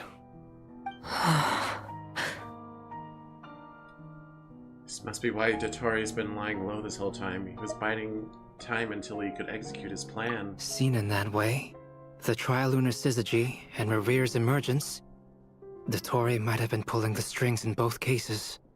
According to Miss Alice, he is attempting to transcend his destiny and finish an experiment that only a god might complete. An utter lunatic. Wait a sec, where's Hat Guy? Seems like he'd want to be here for this. He took off with the Dodo communication device after we spoke to Alice. He said he had a hunch that he wanted to investigate by himself. The look on his face was terrifying. I've never seen him like that before. Probably anger and frustration at the fact that Dottore was one step ahead, despite his best efforts. And honestly, I feel the same way. I'm back. Hey, Scaramouche. Hat Guy! I went to look for the Hyperborean phantoms again. I think I've gotten to the bottom of it. I got them to talk to Nicole on the other end of the communications line. Turns out, the history they describe is different from how Nicole remembers it. Really? But how? Surely Nicole can't have been wrong. Because the phantoms are the ones who were deceived. They speak of a savior who appeared in their history. One who never should have existed. This savior promised to create a new moon within the false sky, and even bring back their moon goddesses. Scattered Foolishly, they believed in him, and told him everything he wanted to know about the moons. It's obvious that this was Dottore's doing. Now you mention it, the first time we entered the Hyperborean ruins, we heard the phantoms discussing their history, and I remember Nicole commenting that something sounded a little strange. But Dotori shouldn't have been able to get in there in the first place. He didn't. Nicole said that this was an anomalous state triggered by disruptions in the causal connections between phantoms from the same era. The variables that Dotori put in place were substantial enough that they even affected phantoms that he never met. So it's not that their memories were unclear. They'd been tampered with. That's exactly the possibility Dotori was trying to manufacture. He turned these variables into knowledge and engineered the situation so all that knowledge would fall into his hands. Then, he harnessed that knowledge on Moon Prayer Night to truly create a false moon. How is that even possible? To be precise, he exploited a weakness in the way the spell works. The spell senses Kuvaki to detect the moon's location. So, as long as the false moon more strongly resembled the moon than the frost moon beyond the skies, the gate would teleport Columbina to the false moon's location. In other words, to Dotori's side. Once he had her under control, the teleportation spell remained active, and he manipulated her power to seize both moon marrows. At that moment, the moon marrows disappeared right before our eyes. It was already too late, even as we were leaving the ruins. By then, Dotori had already amassed the power of all 3 moons. So, where does that leave us? What do we do now? I'd certainly like to know what Her Majesty thinks, now that the concerns I expressed to her have come to pass. But we cannot simply sit and wait for her to decide the matter. And in any case, it is not the Fatui Harbinger Damselette who sees us as her friends, but rather Columbina Hyposelenia. If, even in such extreme circumstances, Her Majesty will not lift the prohibition on the Harbingers drawing steel against one another, then I will do as my heart demands. I will fight as Peruware instead. Oh, Arlecchino! Time is short, so I'll make the first move.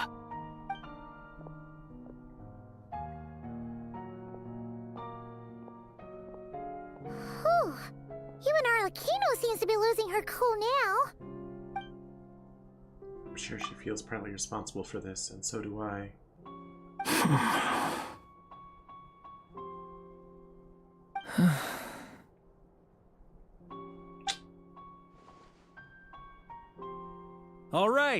All right.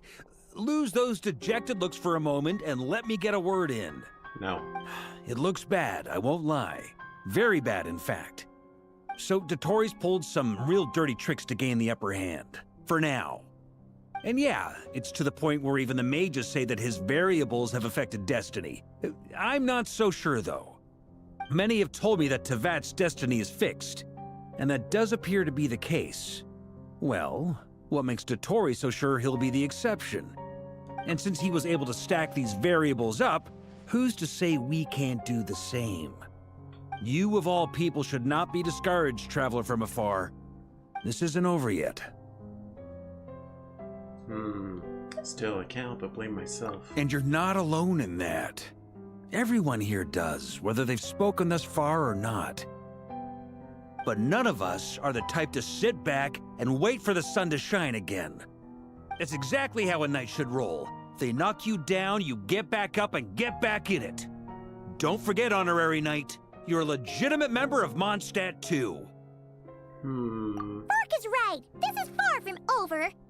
Dotori's already way overdue a butt-kicking given his past shenanigans. And after this, he's earned himself a double dose. That's what I'm talking about. I just hope his weekly boss fight doesn't have any bigger of a health bar than the last one. Because that one sucks. How's everyone else feeling? I'll use Kuvaki to investigate Columbina's whereabouts. I am not ready to give up either. Leave the intel gathering to me. Whatever happens within Nod-Krai's borders, when the Curatorium of Secrets wants to be in the know, we always find a way. Ano and I will do all we can to support you. We will attempt to reverse engineer Dotori's actions and seek a breakthrough that way. Alice and Nicole are busy dealing with an emergency at Tevat's borders, so they can't return just yet. But they're both very angry about this. They've asked Albedo and me to act on the Hexen Circle's behalf and do everything in our power to fight back against Dotori. Are you ready then? We're going to have to conduct a lot of research, even in the early stages. I'll do my best. As for me, I'm pretty familiar with Dotori's way of doing things, so I can try to predict his next move. I'll help with your investigation. Nice! Looks like we have our basic division of labor. I'll get in touch with Flints and Eatlua, get them to have a chat with their Starshiner. It couldn't hurt to bring the Lightkeepers on board as well. At the same time, I'll pass on instructions to the Knights present in Nod-Krai to assist the Lightkeepers and other organizations in ensuring the safety of those living here. You gotta be prepared for anything. Yeah! We'll show him! That's it then. Good luck, everyone.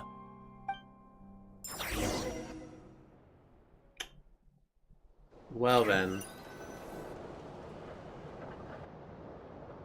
Oh. Columbina. I never thought that Columbina would become my real name. It went from being a Fatui code name to something my friends call me. And remember, come night or day, the moonlight shall always connect us. How can the moonlight connect us in the day? I mean, I guess the moon's out in the day sometimes. I don't know if that light is reaching. Well, I guess technically it's reaching, but it's a little drowned out by the sunlight. Song of the Welcome Moon, Act 6 complete. Oops, didn't let me read the whole thing. Okay.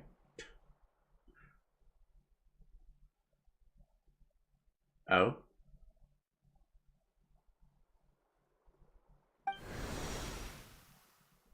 Hey. Give her back. Oh, hi, Fischl.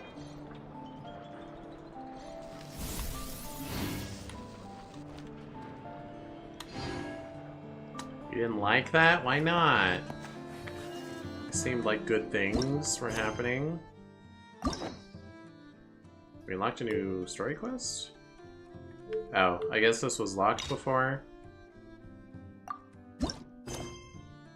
I create. Oh, traveler from beyond this world, will you witness this tale unfold? Eh? But I did this, so I get Primos. She went poof. So, yeah, no. Currently unable to accept Selena Chronicle quest. Please either continue the Archon quest or wait for subsequent Archon quest updates. But just let me make progress! Why would you do this?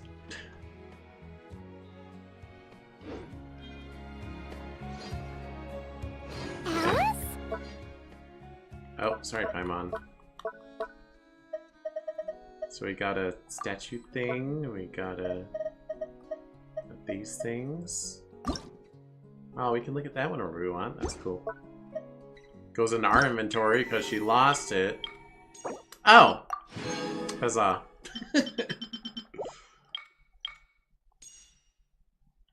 Oh, and you can look at those pictures. That's nice.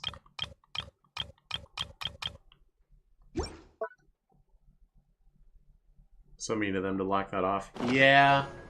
I created an... Yeah. Like what? Am I gonna think, like, oh, she's gone forever, she's permanently dead because they blocked this off? No, they wouldn't gate... They wouldn't make this permanently missable because you went through the Archon quest before you finished this. Oh, I cut off Alice. Come to Star Sand Shoal. There's a little something I'd like your help with. Well, it wouldn't be Clay's mom without a hefty dose of mystery, huh? Let's go see what this is about. Okay, so that is the... That's that quest. Can I make a focus quest something other than that? How about this? That would be a special kind of stupid. Yeah, I mean, it's already a special kind of stupid, but... that would be another special kind of stupid. Alright, so that exclamation marks tell me to play pinball. I just gotta look at all my exclamation marks, you know. It's important. So, well, that was really cozy for a while. But of course the hammer's gonna drop. Act 5, Act 6. And we gotta wait till next update. Which will be... So, 16 days till the end of this banner, and then there'll be another banner that's 21 days, so it'll be like a month and a half, I think. I was honestly expecting more Mondstadt characters to show up with them doing the Hexens or goal thing. I thought they were gonna show up and like be in the Archon quest, but guess not.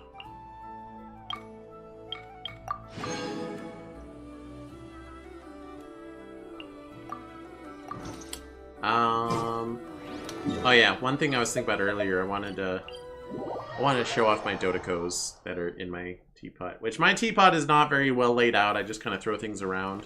But look, I got some Dodecos. None of them are Alice or Nicole, but they are Dodecos.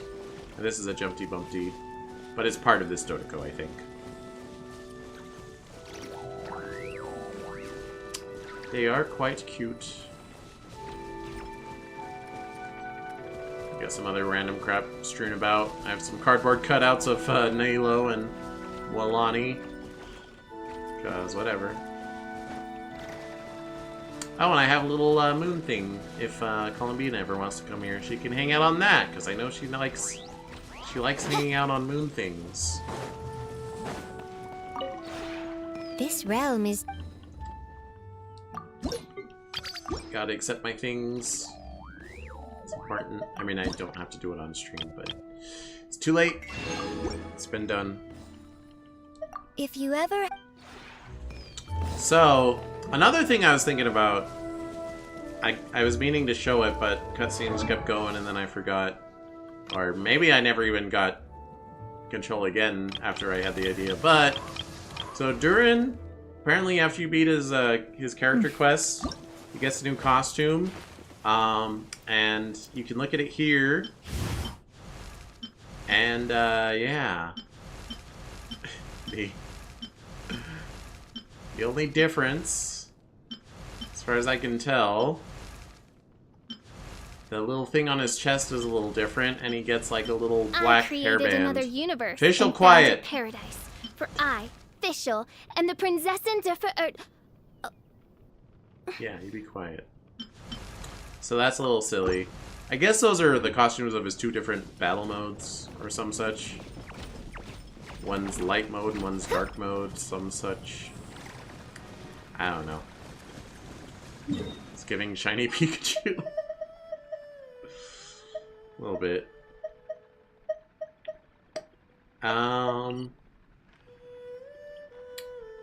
So yeah. I look forward to pulling for Damselet and Marionette, and I don't know if I'll pull for Varka, maybe. Yeah, thanks so much for watching. Trying to think if there's anything else I want to close out with.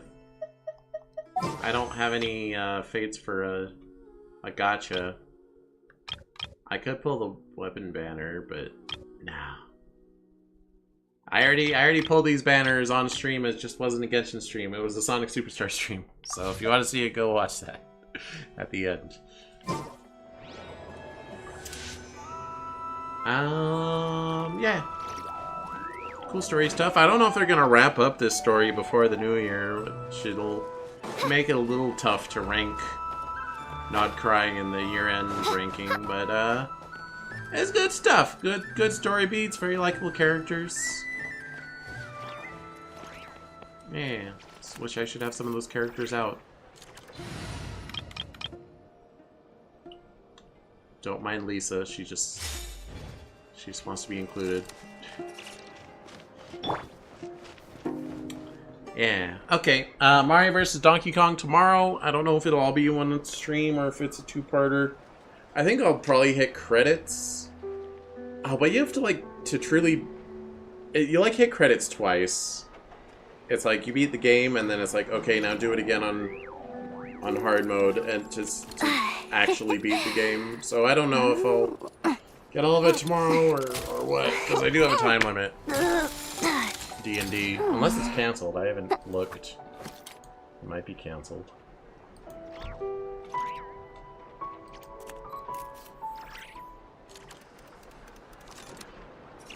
Yeah, they haven't said anything yet, so... I'll assume it's on, but Mario vs. Donkey Kong tomorrow, yay! Because DK-Sember, yep. Oh, and I was gonna play the Game Boy Advance version first. And then, like, at the end of all the Mario vs. Donkey Kong series, I was gonna play the remake, but I ended up buying the remake on the Black Friday sale, so, we're doing the remake, not the Game Boy Advance version. Yeah. Okay, yeah, this was a long one, but not too surprising. I mean, we got through 2 acts and 3 little character quests, although those were each only like half an hour. But still, did lots of things. Okay, thanks so much for watching. Until next time, ferret out. Wait. I checked the button, but nothing happened. Last time I tried to pet Ashfru, Ow. little football ran away. Someone's not getting their dried fish today. Well, you talked to Cheesehead a lot today. Testing out her new voice. Is TITS, like, not connecting properly?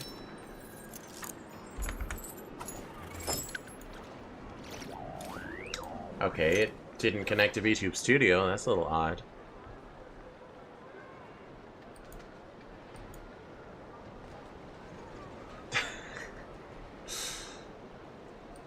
What is going on with that?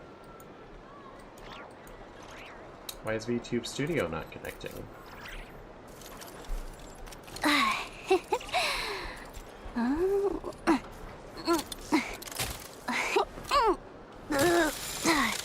Enjoy the Yehoda noises.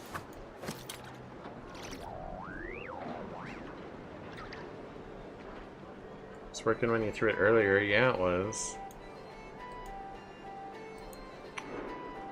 We'll just hope it's something that'll fix on a restart. Can I get a raise?